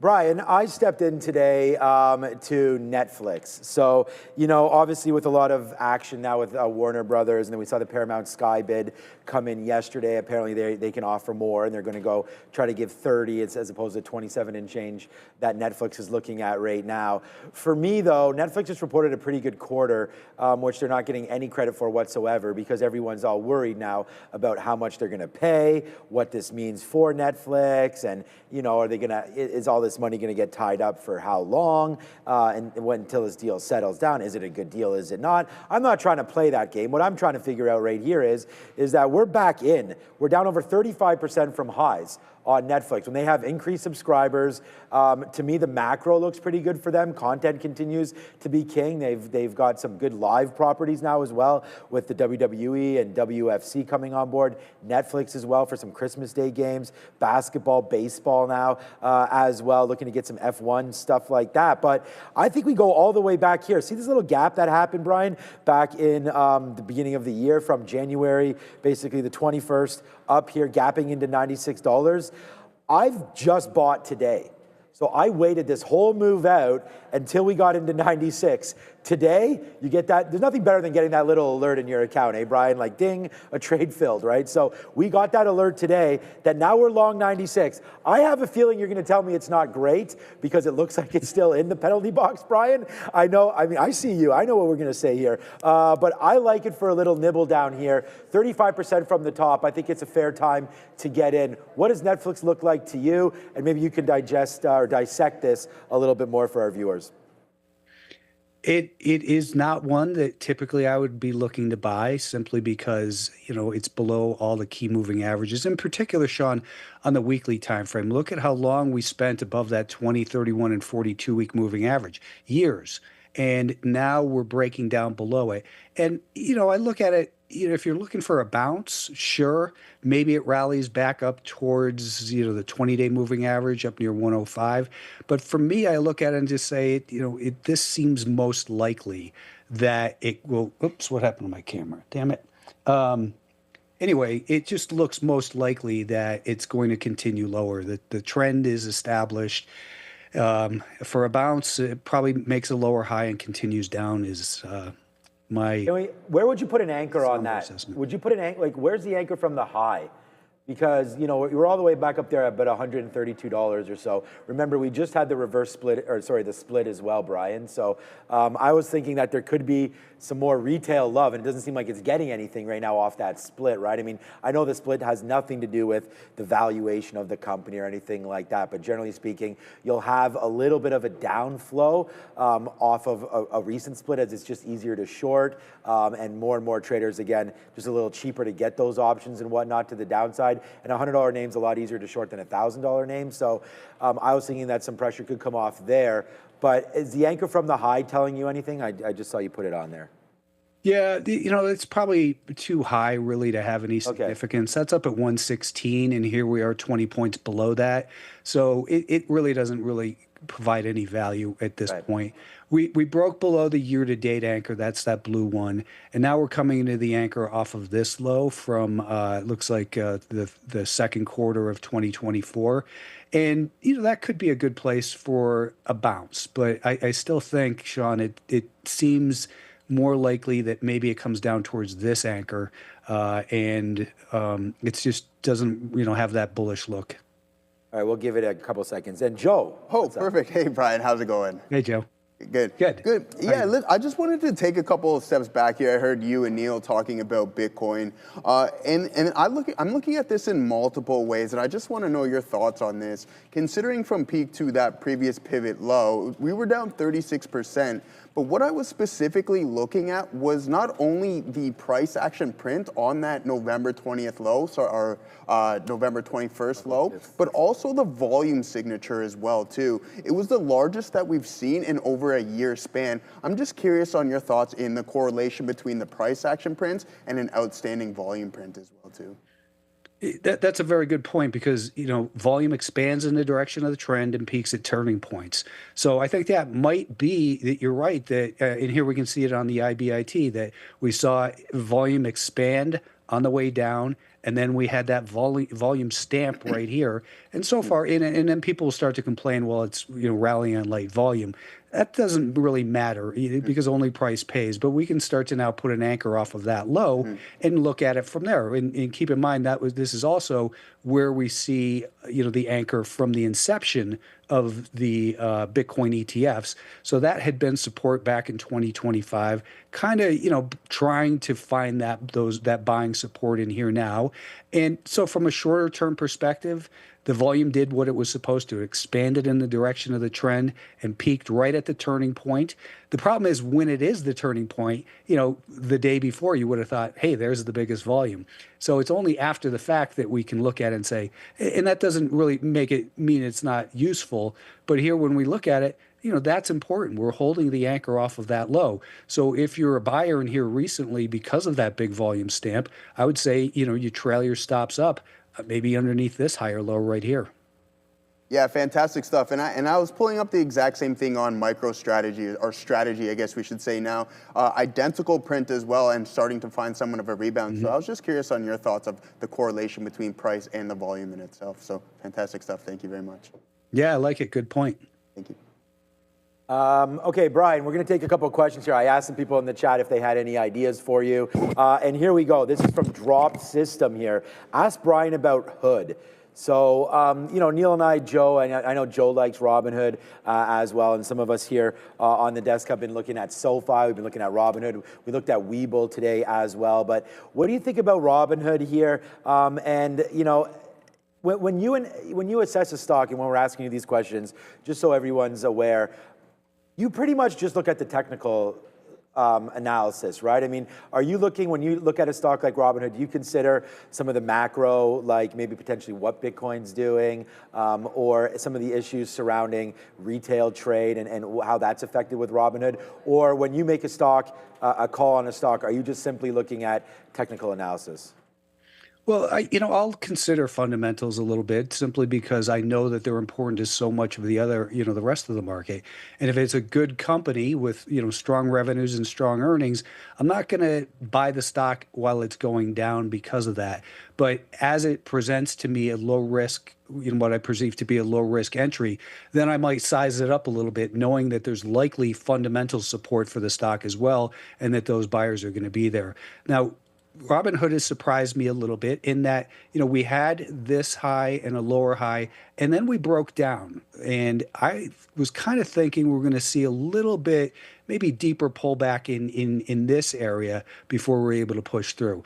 Now, though, we're getting, we've just run from 100 to 140 in a month, less than a month. So it's up 40%. Great gain. I would say the name of the game in here is to make sure that, especially with the Fed tomorrow, that you have a plan to protect some of those. It would be really nice to see maybe a pullback down towards that 20-day moving average, come over like this, and then you could look at this as a head and shoulders pattern. With this is the shoulder, this is the head. Now, then we start to carve out this right shoulder. And then, it kind of plays into what I'm hoping we get for the market overall, which is to pull back down towards, for the SPY down towards this zone. And then, clear the deck and let this market really rip into the end of the year. I don't think it's as likely that it can make a big move from this level because it's so far extended. So pull back, create that right shoulder, and then get going would be the ideal scenario. And then I'd want to buy it over right around this area as it's starting to rally up that right shoulder, and like right in here with a stop maybe there initially and raise it up further. Yeah, that's a name that I know a lot of people are interested in. And we have another one from PMAC, if we can. And we have you here, Brian, so we're going to take advantage of it. Thoughts on Coreweave? This actually, there was news today, so it has been moving around. Well, the last couple of days with an offering and then a bit of a positive news piece. It's been moving around for the chip news as well. But it falls into this category of IPOs that have gotten, effectively woodshedded from the highs and now trying to make their way back up. Which one? I didn't catch the symbol, Neil. So CRWV, Coreweave. Coreweave. Oh, yeah. Coreweave, yeah. I mean, what I forgot what price they came public at, but I mean it's still 40. Major from the IPO price, and it's getting a nice run. I just don't like the personality of this name. It gaps up, sells off huge, and then it gaps down and rallies. So it's just super choppy in here. And the way I look at it is just right now, it's at the towards the end of maybe one of these moves that it looks like chasing it up here. Doesn't mean it can't continue to go higher, but to make fresh purchases here, especially with that Fed tomorrow, I'd rather see it pull back and then start to buy in spots like this as it starts to rally after that pullback, that next pullback. So somewhere like that would be ideally what I'd be looking for. And maybe it can rally, who knows, maybe all the way up to that 50, up here we've got the 50-day moving average and the anchor from the IPO. Ryan, can we just have like maybe a little bit of a broader discussion here about where do you think the market is headed into the new year? Like, heading maybe the first 3 to 6 months of 2026. I mean, earnings have been pretty strong. And the chart to me, I mean, when we're looking at, I mean, you tell me, but I think when we're looking at the Qs right now, I feel like one more test, we've come up here once into 640. We're just sort of right now retesting pretty much, the second level of this high, right? Like tier 2 there. If we can get back above and break through this 640, I do think it sets up for a decent run next year. But with some of these overhangs with China, and then just where the valuation is in the market with the market PE around 25 and some of these stocks getting extended, I don't really think it's going to be a huge rally in the first couple months of next year. Is there anything that you're thinking? Have you sent anything out to your subscribers potentially about what to expect for the first couple months of 2026? I'm just not really good at that, Sean. I mean, if I say I think it's up 10%, it'll go down 10%. If I think it's going to go down 10, it'll go up. So I just like to take it, a week or so at a time and try to project out the scenarios for that. I just can't participate in that type of, it's not my time frame. I add no value to the conversation there. Okay, yeah, fair enough. It's just that then what do you think about that high then on the NASDAQ? Like, do you think we can fade off of that? Because that's really what I'm looking for right now, Brian, is like, are we going to touch that 640 on the Qs, or we can go right to the ES whatever, or the NQs if you'd like to as well, or the SPY. But I'm just trying to figure out, like, for me, it's just things are seemingly like a little top heavy. We've had a hard time sort of breaking through the top. Everyone thought Nvidia might do it. Since then, we sort of pulled back again here. Now Neil was just talking to you about crypto. Look at the financials. You know, XLF trying to break out. It can't do it either. Yeah, there's good point there. JP Morgan down 4 or 5% today. Oil continues to be lower here a little bit. Gold pausing, silver taking off. So it's just there's just a bunch of stuff happening right now, and I'm just thinking that we're a little top heavy. What kind of action would you expect if we touch that 640 again on the Qs? Again, let me point out this scenario that I just drew in for the NASDAQ. If we got to pull back down into here and created an inverted head and shoulders pattern, which is supposed to be a reversal pattern, but whatever. The height of that pattern is approximately 40 points. So we take that 40 points and we add it to the breakout point at 625. That would imply a price target objective of 665. So maybe we're going to see a really nice, blow off top into that 665 level in the first quarter and then start to settle down. I mean, that's as much as a scenario as I could look at and say I could see that happening. Okay, I mean that makes sense. I'd like to look for something like that. I mean, as some of these higher value stocks look to sort of rebound from those lows. Do we have another question? Cisco, did you say? No, just high valued stocks. Like we have a Palantir. Oh yeah, how is Cisco doing? You brought that last week to us. No, but you had brought this to us last week, and we haven't actually looked at it. It's actually, Brian, as it come over to my screen here, it looks like we're kind of at the same levels we were a little bit when you were here last week. It must have been down here. You nailed that one, so congratulations. You had mentioned to us what stock was at like 25-year highs and looking to break out. So I assume you still like Cisco up here? And what's the target on that? I'm still long 3/4 of my position. I'm looking to take a quarter off on a breakout past this year's high, which is just above 80, so very close. I'm not going to take it off exactly at that point, but I'm going to start to get really tight on half of my stop. And then I'm looking for it to go to the all-time high by the end of the year here. That's at 82 and change. What is it? 82 even is the all-time high. I think they just want this thing up at a new all-time high for just because it's been 25 years. All right, I found one of the most unique charts to see like a double top, like a 30-year double top. Yeah. It's hilarious. First of all, there can't be too many comps for what's going to happen next on that high of a time frame for like that little U-shaped pattern, Brian. But I mean, if it breaks, wouldn't you think it would explode? Maybe a breakout.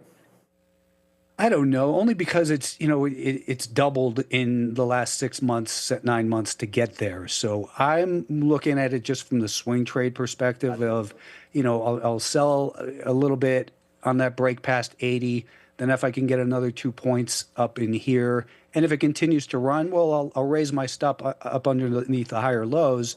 But I'm not looking for a run to 100 or something. But you never know. I mean, that's certainly possible. It's not. The time by the time it got to 100, it's going to have 3 or 4 or 5% pullbacks. So I think it'll be a great continue to be a good trader. Brian, we have another question here from RFID Trader here. The question is, why is Eli Lilly going down? I don't think that's the proper question right now. But Eli Lilly is now down. I mean, unless you know everything about Eli Lilly. I don't know if you know why, but Eli Lilly right now is 7, 8, 9 days here, including today, if we can get it there, straight downside. And to me, this looks like, I don't know what this is called. I'm going to call this like the mountain peak here. It looks kind of like the top of a little house there. But, straight up with tons of momentum, and then just failing off that top. It's not even really news-based too much. Nice move back in here for Eli Lilly. When I zoom back out just a little bit, I'm thinking that, looking at past tops kind of reminds me a little bit of that Cisco, obviously not on the same kind of time frame. But could we expect maybe a pullback into here into 920 or so? That's the 50-period moving average that I have marked down there. The 200, which is a lot lower than where we are right now, 20% lower, in fact, is your 200-period moving average. For me, Brian, I always get nervous when a stock is so far extended away from its 200 period. But this doesn't look like a healthy pullback to me. So I don't know what's going on here, but I would say maybe 960 and then 920. What do you think when you see a chart like this on Eli Lilly? I agree with you on that, there are two things here. One, the people who bought the dip to the 20-day moving average were early because, at that point, the stock was at 1030. And if you look at that 30-minute time frame, it got a very slight bounce in there. But the guiding principle for me is I'm not going to buy this while it's still below a declining 5-day moving average. Right. So it's still in pullback mode or in the penalty box or whatever you want to call it. We've got the anchor off of this mid-October low, and that comes into your 960 level, Sean, and just below it, as you said, that 50-day moving average is there, and that 50-day moving average in the next week will look like this. So maybe 950, 960 is the place that it can, kind of flush down to. And then if it starts to turn sideways for a day or two, then you get that 5-day moving average flattened out. Then I would want to be a buyer on strength with a stop under that low, whatever, forms over here. Can I add some confluence to that here, Brian? Because I think if we, that's the exact same level for the viewers that are curious, go back to a weekly. This is the August 2024 high, which was all kinds of resistance at $950. And then it did this little channel thing to the downside. I guess there's probably a name. It's probably just literally a downward channel is what I should be calling it. It did this downward channel off that high, and then it broke out.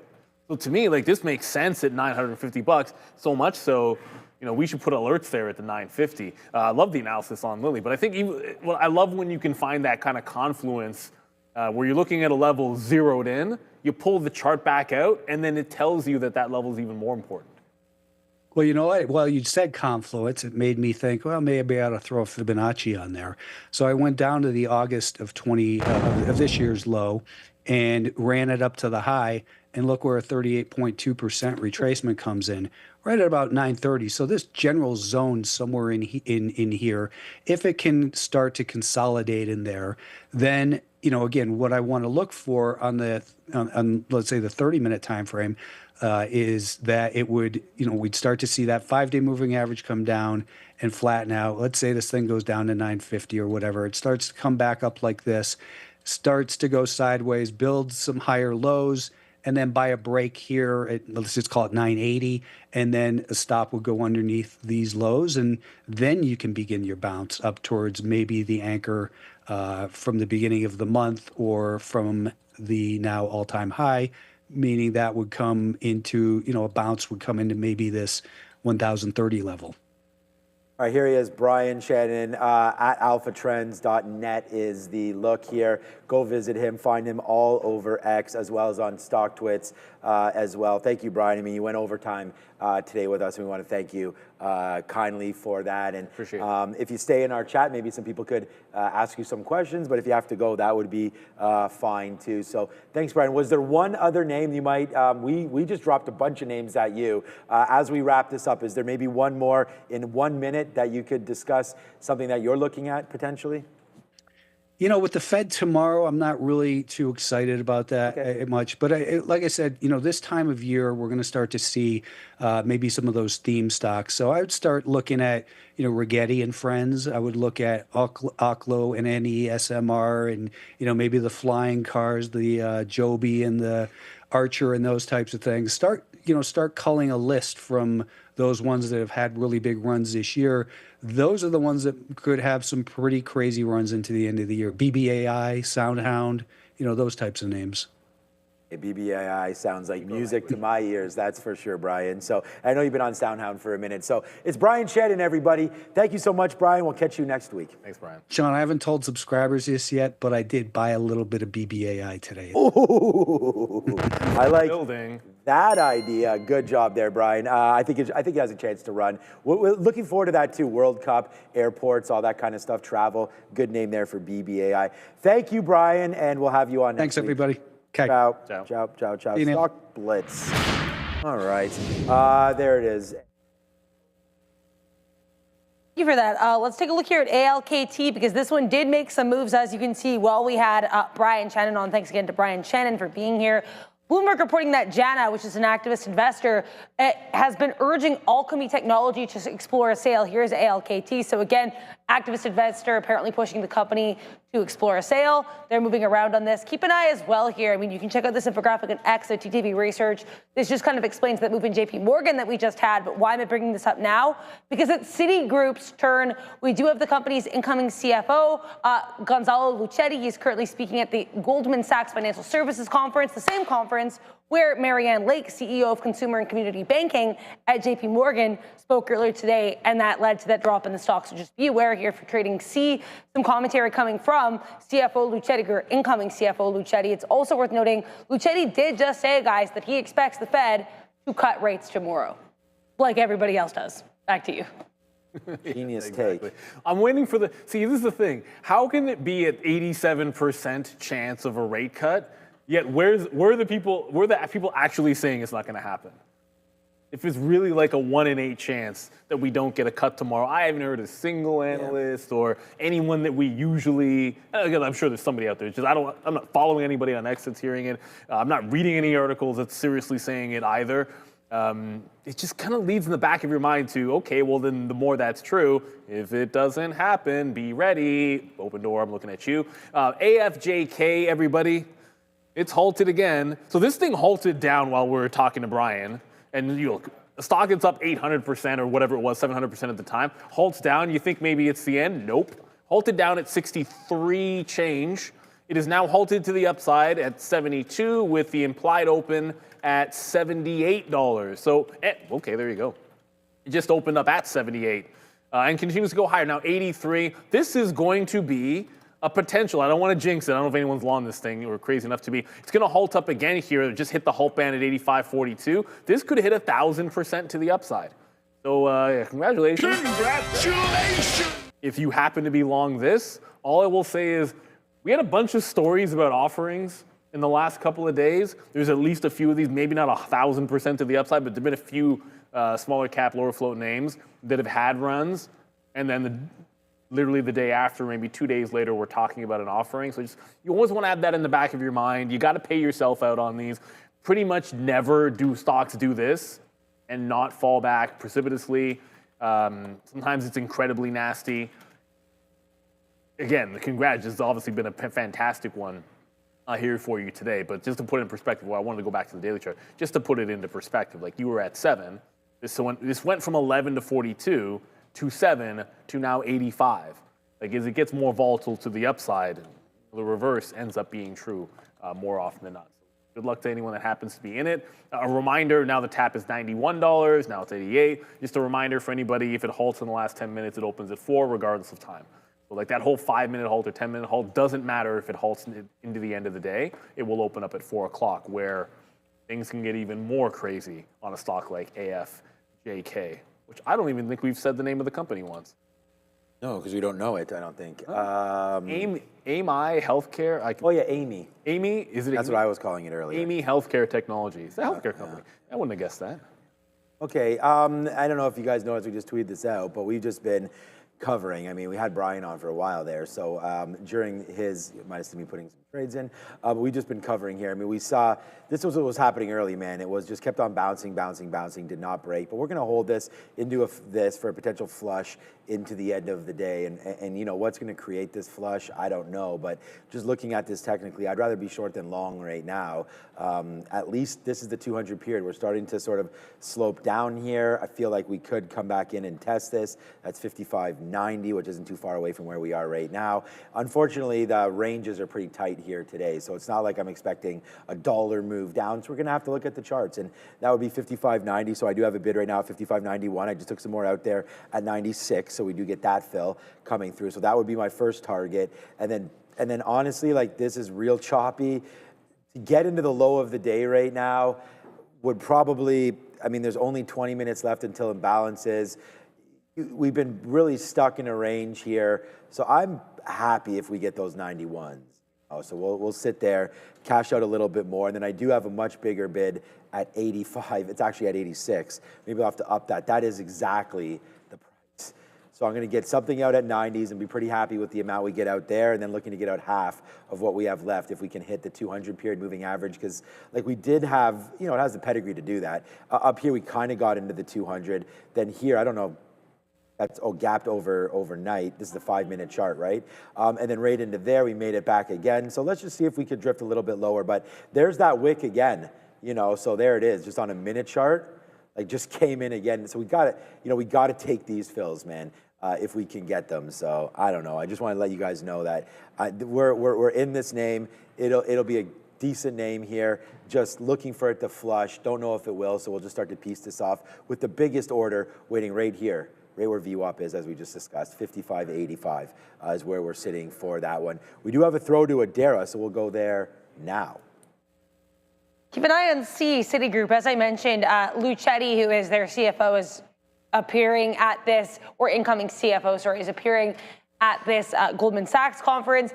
Just saying here that the company expects their Q4 markets revenue to be down low to mid single digits on a year-over-year basis, but they said their operating efficiency ratio is looking better than expected, or better than 63.5. So some ratio or margin updates here, and some investing, banking, and markets revenue updates from C.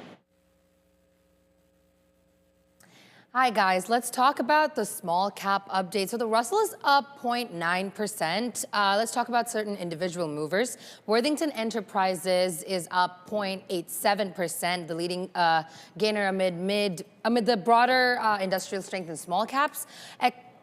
Sorry about that. Actinium Pharmaceuticals, the biotech standout on the Russell, is up 0.5%, likely driven by the sector momentum in healthcare. Often spike on pipeline news amid the high dispersion. Let's also talk about AFJK. It's a SPAC with an upcoming potential merger and has a super tiny float of about 4.7 million shares.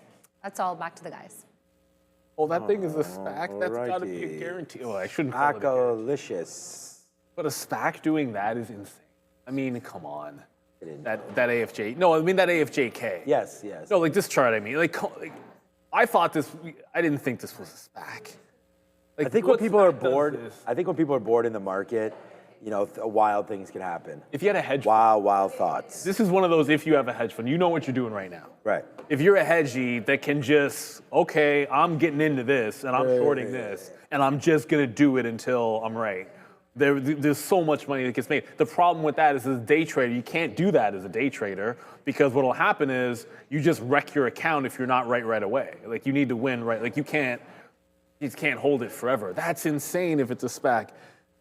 Anyways, with only, it's 3:30, I was going to go to the early look for the imbalances. There's a couple of things that might show up today, SoFi being one of them. But a trend line from VWAP here and Intel, as it's red, and it's been holding underneath VWAP for most of the day, but I have a trend line to get out. When it broke this local bottom here at the 40.15 mark, I was like, yeah, okay, fair enough. I'll just take that trend out. Otherwise, the triple bottom from yesterday is going to be my out.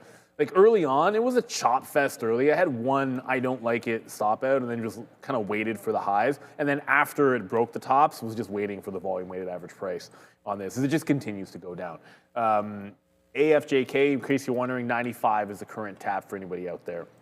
I'm brave enough to trade it. A couple of early looks here. You've got NCLH. That's a buy of 2.4 million. BAC sell 2.6. Things that we might care about here.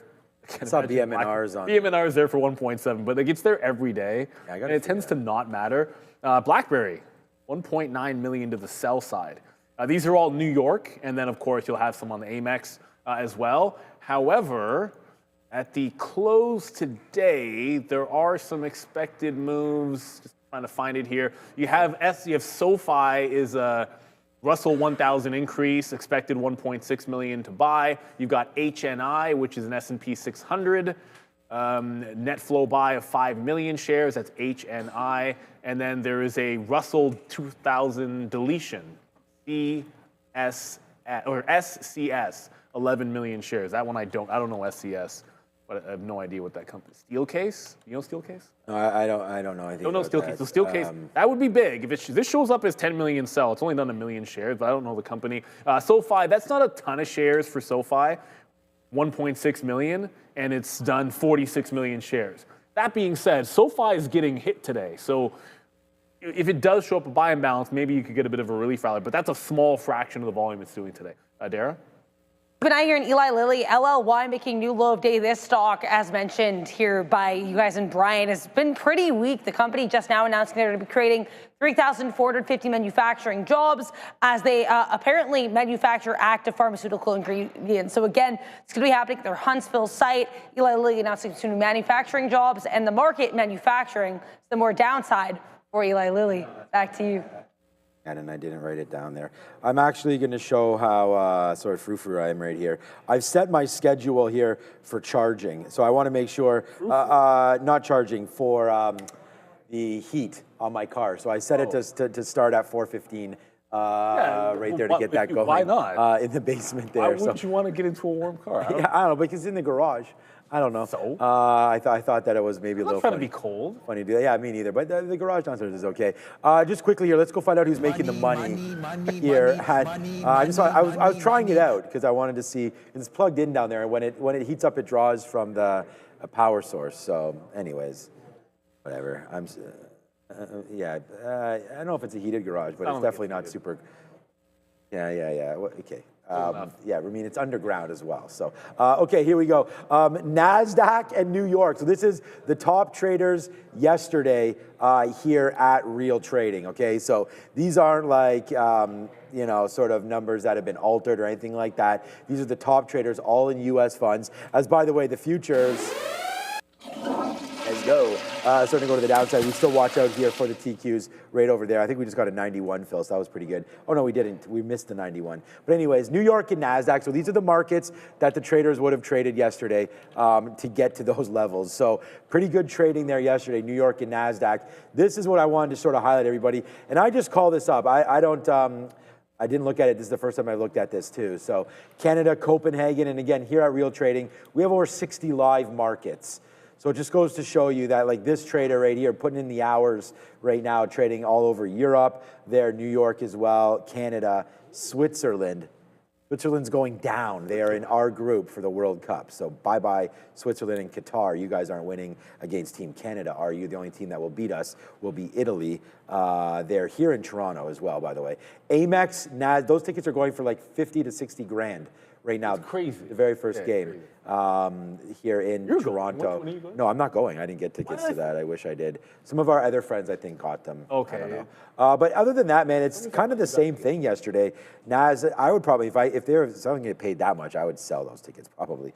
Amex, NASDAQ, New York, Amex, Canada. So not super exciting there. It's just, so it's sort of, sorry, I didn't mean to show it so lame, but this one is what caught my eye early, and then everybody else, NASDAQ, Amex. And, there's something to be said about, just trading within the zone. And if you have found something that works for you, you don't need to look at all those other markets, but there's some good, not only arbitrage plays with other markets, there's different closes that happen, right? Europe, I think, closes at 11:30 our time, so there's a strategy associated with that as well. And all those things sort of together there. I did see that Eli Lilly story, and I just to look at it, there's only now 15 minutes left. Yeah, nothing going on. They're just opening up a new manufacturing facility. So yeah, I don't know. It's in the U.S., right? So that should give them some tax breaks, maybe. As of course Donald Trump has mentioned numerous times. If you produce here in the United States, then the tariffs will not apply, obviously, because you are in the United States. So that's something interesting there. Again, more outs on the Qs as we drop down. We're getting lighter and lighter right now into that. And then, yeah, BMNR for me is a big sell right there. So this is something to look at, as it's now 2 million shares, which isn't that huge because it's done 45 million, but it's a lot. There's gonna have to be a 2 million or so share print. That's 2 million left. It's already paired off 3.5. So you're looking at about 6 million shares or so in total here on BMNR. So that should be exciting and interesting to see what winds up happening with this stock into the close right now. BMNR, the most interesting one for me. And then that's all I'm watching. Yeah, the other ETF, like FXI, really won't move that much. There's probably 2 million shares right here. Like if you put a 2 million share sell into this, with all of that added up, that's 130,000 there. That's 200,000. If you add that up, 300,000 or so, plus all the dark pools. I mean, look at all the trades that are happening here. All these Ds are all dark pools. So you're not even seeing, like, look at that shave right there.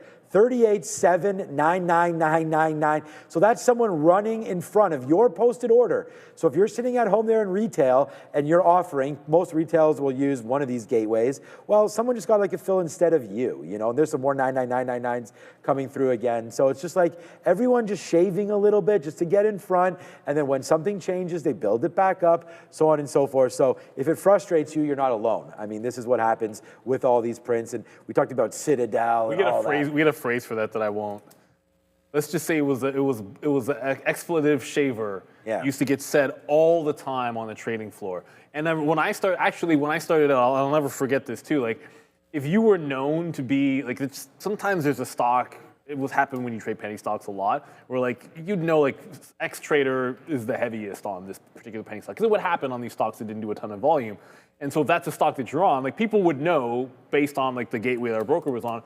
What you're doing. Yeah. Like, that's what I'm saying. Like if I was on a penny stock that I did the most volume on, if I was sitting there and someone on the floor shaved your order, like you were gonna get relentless. Like you just blank shaved my order. It's not fun when it happens. That's when it was rebates, right? That was back when it was rebates. It was a much different story. But I wanted to give 2 updates before we go to Adara. One, AFJK, I'm not making this up. The tap is $100. It just continues to go higher. It's at 95 with a tap of $100. This thing is going absolutely crazy. Good luck and congratulations if you have it. I got out of Intel because it broke the trend line. I don't know if I see anything outside of that potential close trade on BMNR, but let's go to Adara to see what's up. Pop up here for some of these satellite-related plays. Here's SATS. They're reacting the best to this. GSAT moving a bit as well, but I would say SATS probably the biggest reaction. Bloomberg reporting that SpaceX is considering a 2026 IPO at raising far above $30 billion. So apparently they're looking to pursue this IPO at a $1.5 trillion valuation. Again, just a report from Bloomberg. And it's also worth noting Elon Musk usually denies reports like this, but either way, the market is moving. I'll mention it. The other stock moving on this is DXYZ, Destiny Tech 100. They are an ETF, and one of the things that they hold is SpaceX. They actually hold private companies, including OpenAI as well. So DXYZ is moving, GSAT, and probably the best by far, SATS. Back to you. That'd be interesting. Their 1.5 trillion valuation for an IPO. Yikes! By the way, that Destiny ETF, I'm asking Gemini right now. Yeah. But from the last time I looked at this, the actual fair value was way underneath where this thing trades. If you look at the actual like private companies that they hold, and then take the last funding raise, whatever those actual valuations are, it's a bunch of math. Obviously anybody could do it, but you don't want to take the time to do it. What did this say? The fair value. I asked Gemini here, so if it's wrong, this is Gemini. But Gemini says as of September 30th. The fair value, $11.37.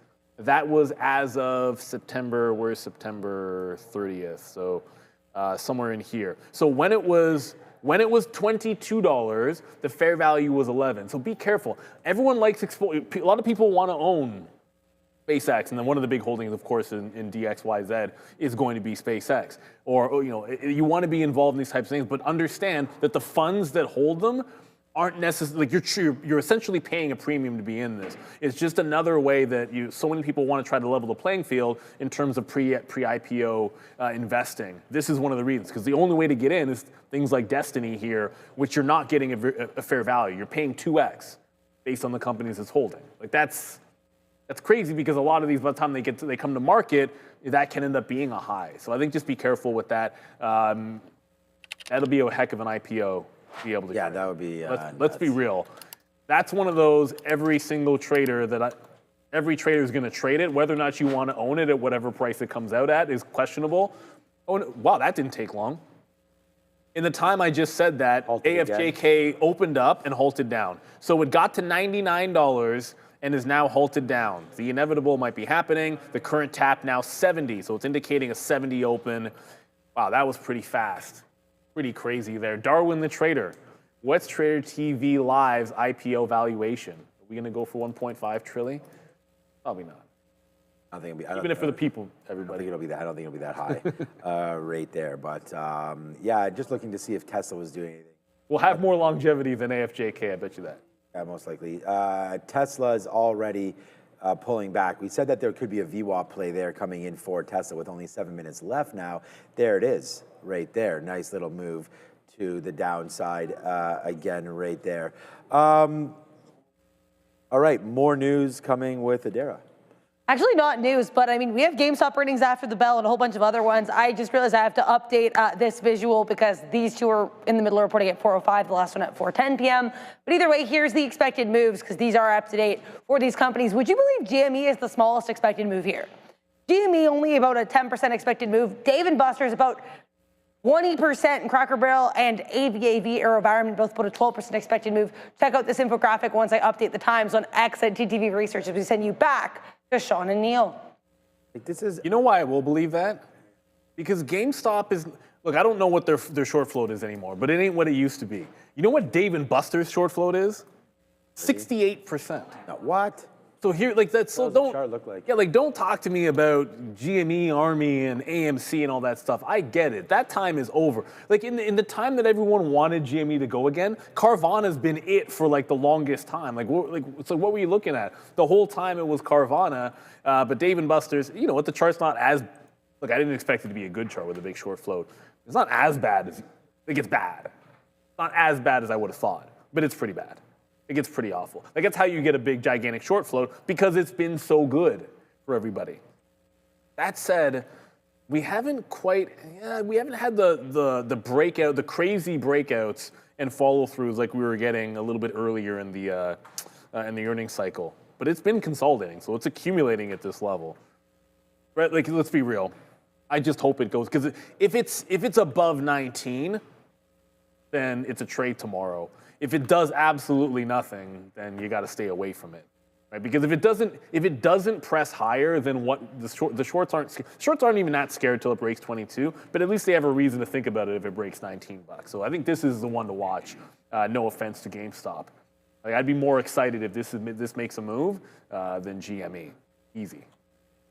Yeah, it's just so expensive to go out these days, right? Let alone with kids and all that kind of stuff. Like every time we're out, man, dinner is like, $150, and let alone going out to a Dave & Buster's and trying to, pay for those games. And so many people gaming at home. I like it. I think it's fun to go to, but I could definitely see why people are holding on to the short. This is what CBRRL looks like. This is Crackle Barrel. This is also like, that's $72 just back in July. Now, obviously, all the way down, I have to move button there, down to $26 right now, and at its 52-week low with a 21% short float. So there it goes, man. Huge downside pressure for Crackle Barrel. And we actually looked at this one from a monthly chart. I think this goes back all the way to, was it 2010 or 2000? Yeah, right to these kind of levels. I mean, that's still lower. That's $18, $19, but we're back here in the 2010 area right now. And then that low, we could get even lower if it's a complete disaster tonight. I don't know how much this is going to lose, but I'd hate to say but $18, $19 looks like somewhere where we could dance not even that far there. It's just still a big move down there for Crackle Barrel. Yeah, but in the grand scheme of things, it's not. And here's what GME. No, it's not. No, it's not that bad. I mean, you could get that move easily. You could be down 20 or 30% tomorrow. GameStop, wow, what a ride, right? I mean, it's reverse split. This isn't taking in consideration. I mean, you might say well, what the? I thought GameStop was $500. It did. I think its high was into the 500s there during the craziness, but we've since split 5-1. So that's now happened back in. And this is what GameStop looks like. It actually looks like a pretty decent stock on a monthly chart right here. Just, a lot of accumulation. So, great hold at $20. Really just waiting to break out. Not going to happen. I mean, never say never to anything, but it doesn't look like it'll happen here. And that is this kind of a move higher, breaking through 35. But if we ever do that, then I think you could start to get excited again for GameStop. But I don't want to say that ship has sailed, but I think that ship has sailed right now. I mean, let alone a stock like AMC. He called it up on the other chart because, again, ours doesn't show you very good news on the split front. There it is right here. So if you're looking at AMC, and if we go over here to the monthly, see what that looks like as opposed to GameStop, you've seen how much better. Oh, no, maybe it was AMC that got it to 500. Oh, the AMC looks like this hasn't even split. Okay, this got to $719 is what this is showing, unless that was a reverse split. AMC never got that high. So AMC must have, oh yeah, here it is, split 1 to 10. Yeah, right there they did. So 1 to 10 right there, which is why that stock is all the way up. So I think we're right about GameStop, but just looking at the difference, right, what a difference a couple stocks make. GameStop, much different than AMC. AMC can't get out of its way, and I know Michael Noss has been talking about the dilution of this stock over and over and over again. Much different game plan here for the theater name rather than GameStop. So if you thought that there was maybe a battle back in one of them, you've been right on GameStop. I think it's been a reasonable buy down there, and I don't know what roaring whatever Kitty is up to these days, Keith Gill, but probably promoting the stock as well. So I had heard some rumor that he was pumping something else. Yeah, maybe. Recently. I don't know. Everybody in the chat, I think it was potentially yesterday, and if it wasn't yesterday, it was late last week. At least a couple of people were talking about Roaring Kitty being involved or talking up to something else that was not GameStop. I don't know if that's true. I just remember someone saying that. Very quickly, we have 1 minute till the imbalances come out. What a weird thing that's happening, and if you knew this was going to happen, you would buy. I don't know why, but second Intel broke trend. There's been a bit of a buy program, so we'll see if there's an imbalance on this one. Suspect there might be in about 1 minute or so. And then AFJK opened up, and it is not still falling. It just bounced to about $80. So that one caught a bid in front of $70. Remember, if AFJK or any symbol halts in the last 10 minutes, it opens up. It doesn't matter about the 5 minutes. Any halt at the end of the day opens at 4 o'clock. So it's not a 5-minute halt if it halts in the upcoming minutes. So 30 seconds to go till we get the imbalances. We will look over, if you throw symbols, that we'll look at them for sure. So if someone asking about Nvidia in the chat, trust me, Nvidia is one of the few names that almost always has an imbalance. We'll take a look at that going into the close. Not much crazy action here. Let's be real. Not a lot of volatility. Not 24 hours, but less than 24 hours from the Fed rate decision, which we're expecting a cut. But it's not a lock according to, if you look at the Fed tool, it's not an absolute lock. I think that could provide some volatility tomorrow, as the imbalances are now in. So, well, Nvidia, that's not that big. 1.5 million to buy. Intel, that is a bid, but 1.6 million is not very big either on Intel. So I'd call that a bit of a nothing burger. Unfortunately, I don't see BM&R in there. SOXS is a sell of 1.3. So nothing too crazy. And to show you the effect on Nvidia, it's actually moving. But that move is 25 cents. So Nvidia, 25, 30 penny bounce there in a 1.6 million imbalance to the upside for that. And AFJK, I say it and it halts. Back halted to the upside. Stock doesn't even stay open for more than 2 or 3 minutes. 86. This will open now at 4 o'clock. So forget about that 5-minute halt if you happen to be in it. 975% for this SPAC. I can't even say that without laughing. No, that's ridiculous. I mean, only to have known that one, we talk about if you had that magic time machine, you maybe go back and buy some AAPL today. Just before $56, we got out 56.03 just before the imbalance there on the futures. I did put a stop at 15. That didn't fill yet, so if that happens, we'll get out, and then we'll wait for a little bit lower. But this is why you never really want to be sitting around waiting for these imbalances to hit, especially if you're in the futures or anything like that. Really glad to hear that my good friend Brian is now finally, I mean, come on, Brian, man, I've been telling you this for a while. Their Big Bear AI, he is now into that one, and wish we would have had a little bit more time. I would have asked him. Well, he dropped it right at the end. Yeah, I don't know why he's in it, but obviously he always talked about an ascending 5-day moving average, so that's probably now confirmed it for him. So I'm glad to have a bright mind like Brian Shannon into our baby stock there, BBAI. So we want to say shout out to everybody that's in that one with me there as well. It's been good, man. We made a lot of money on Palantir. We made a lot of money on Big Bear AI. So let's see if we that again right now. iRobot with a little bit of a sell, so that's going to the downside. Marvell's another stock that we've done real well on, but that's been getting hit recently there as that news about losing their chip. Some sort of a business to some company we've never heard of. I think that battle's back there at some point. Obviously, I'm long the name. I'm long all these names, by the way. Sorry, I meant to click on Nvidia. Right there it is right there to see what Nvidia is doing. So a little bit of a bump up here on NVDA. Now remember, 355 is when you get a major market move. because a lot of these will switch over, they'll start to get paired off. So there's some big order types going through at that time. Look at all these wicks right there. Down, that looks pretty cool. Maybe I'll make my charts look like that all the time. But BMNR was a sell imbalance, flipped over to a buy right there on open, and you can see the reaction of the market to that. I'm going to put a bid here. That's what I'm getting ready to do on, oops, that's the TQ. So we just got 06s there as we get that filled. A lot of volume going through. You just put a bid, you'll probably get filled like I just did there. Now it goes through 05. But just, you know, exiting out here on this name. Would like it to go down a little bit more. We're still waiting here at 56 for a fill, and we'll see if we get that, and then lower into the 90s and so on and so forth. Maybe if that flip does come, we'll get a much bigger fill on that trade. So yeah, man, there it is. Good day today for sure. I don't know if you can get that super chat out. It's there for you. Oh yeah, I can. Here, I can find it quickly unless, here it is. Oh, there you it got is. it. Okay, thank you. SP Williams, shout out to you. Thank you very much. Shout out to Neil for the talk he did on if you don't have a strategy, the trade doesn't. Right. Well, I mean, this is the thing, the trade still counts. Every single trade you make counts, unfortunately. You learned a costly lesson yesterday. I was just really glad that Brian enforced that. And that's one of the things that, regardless of what your style of trade, it could be swing trading, it could be day trading, you could be investing. Like, just as long as you have a plan for what you're doing, that's what really matters. But if you don't, then there's nothing wrong with not trading it. Like, you can look at AFJK, and I can tell you the reason why almost nobody would trade this. I would say almost nobody. We had one trader on the floor back in the day who for a full year, actually for just over a year, was making consistent money specifically on these small cap halting stocks. He would trade the ones that would halt a lot. He was really good at it for about a year and a half during, I guess, the meme craze. But it's very difficult to formulate a plan of action on an AFJK.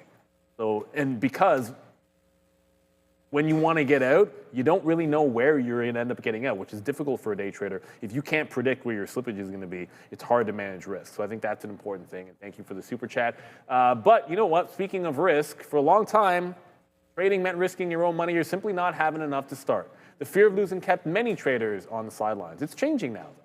Trade the Pool is transforming how traders access the markets. With the limited risk trading model, traders use funded capital, and Trade the Pool absorbs the downside. So you can focus on what matters, just like we're talking about: discipline, consistency, and growth. And when you hit the profit target, you get 70% of those profits. No fear of barriers, just an opportunity. This is the revolution of limited risk trading, and it's powered by Trade the Pool. Visit tradethepool.com, or you can scan the QR code you see right in front of you on screen for more information. And we're going to go right to the desk. We've got Sia. Thank you, guys. Let's do a really quick sector watch. So overall, the market is flat today, but two things of note. Let's go into finance. JPM is trading 4.39% lower after the CEO of consumer banking appeared at a Goldman Sachs conference and said that the consumer could be a bit fragile going into 2026. And moving on to Tesla is up 1.41% after announcing its intention of offering year-end incentives for the Model Y in an effort to increase their sales. And honestly, nothing much, just like super flat trading today. Just back to the desk. Thank you so much. Yeah. All right, thanks, Sia, for that one. You know, I was actually going to say, like, yeah, Sia, great job there, by the way. I always telling her, like, slow down. You know, you don't need to rush too much. And I know Neil and I make it look just so easy, right, Neil? Of course, with all the training that we've received here on the desk. But great job there, my Sia. years of schooling. Yeah, again, on all of that, of course. But yeah, we just did cover some more there on the futures as it came right back in. So we do take an out there on the TQQs. And just to your talk about strategies, this is the very first time that I've only traded one name the whole show. I have one trade today. That's the TQQs there today. So that's the only thing that I've been doing all day is the TQQs. So one symbol for me, I think 7 or 8 over there for Neil. And it's about finding your opportunity. Okay, here we go. You got a mic over there, Joe, or? No. Okay. He just wanted to hit that there as well. And it just goes to show you, right? Like if things don't line up and your strategies don't hit, you don't need to take anything. So I think that's a very good point. And so just wanted to make that. But I want to say something because I'll tell you right now, anyone ever heard of, oh, shoot. Okay, fine. Throw that back up there. There's only 3 minutes left. That was Ian, right? What's up, Ian Rispetto. What's up? Dog. You can't make that reference, interrupt everything that I'm saying. What do the 5 fingers say to the face? Bam, we even have a key for that one. Yeah, we do. Shout out to you. Everyone knows I love Chappelle's show. That's one of the best sketches. But there's something called the Pareto principle, or the 80-20 rule. Regardless of your trading style, I think, look, if you trade one stock a day, it's like 80% of your profits in a month probably happen on 20% of the days. If I trade 10 stocks, 80% of your profits all happen in one. Like right now, the only stock that mattered for me today to be green was Intel. I might have traded a bunch of other stuff, but ultimately it was only Intel. And here's my take on Intel. There isn't a story and there wasn't a big imbalance, but I have a sneaky suspicion there's going to be something overnight is going to happen or be said on Intel to explain why this stock it basically went down. It took the entire day to make that move to the downside and then spent 20 minutes going right back into the morning highs. There's going to be something that comes out on Intel. You don't usually do that on nothing. So it happened right at $40. It happens right on support on the daily chart. I just would not be surprised if we have some kind of a headline in the back of my mind there for Intel. So 1 minute to go. Like there weren't any big imbalances. I'm just double checking. I want to make sure SoFi doesn't show up there out of nowhere. It didn't. So SoFi was supposed to be a small buy. It didn't really affect anything. Hey, Beyond Meat's a 1 million buy. Now, if it can just do that about 1,000 more times, then the stock can do something. So 1 minute to the close. We got less than 60 seconds, everybody. But we have less than 24 hours, more importantly, until our Fed rate decision, which we are still expecting, everybody, is going to be a rate cut. Not a lock, but it's pretty darn close to it. It's like Fahad shooting foul shots. Excited to see, he's 95% or something.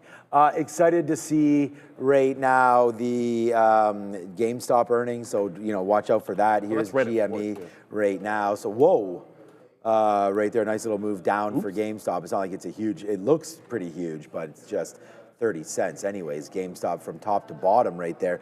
Potentially, I didn't even see, was there an imbalance or something?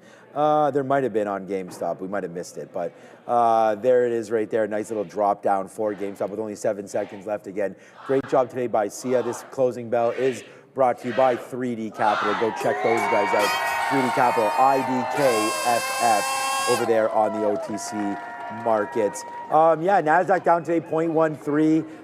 There, the ES down 0.11. So really no coverage there today to really talk too much about. You were safe in the NASDAQ and maybe not so much in the ES. It's more about JP Morgan. We and Neil just talking about that. That was the move down that sort of created a little bit of uncertainty. I mean, you see the XLF downside as well. We saw Citigroup, Adair talked a little bit about that. So that started to get hit. But XLF, see, that's why sometimes you don't want to be in single stock risk. XLF only down 0.3. Oh, Citigroup actually made it back there since 3 o'clock. So we did dip down into 107.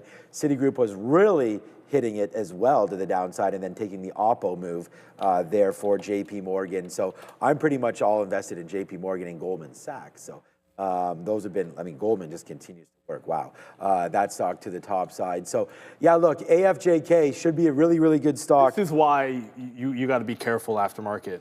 Yeah. Because without the halts, it ain't better. This went from $110 to $70 in 1 minute.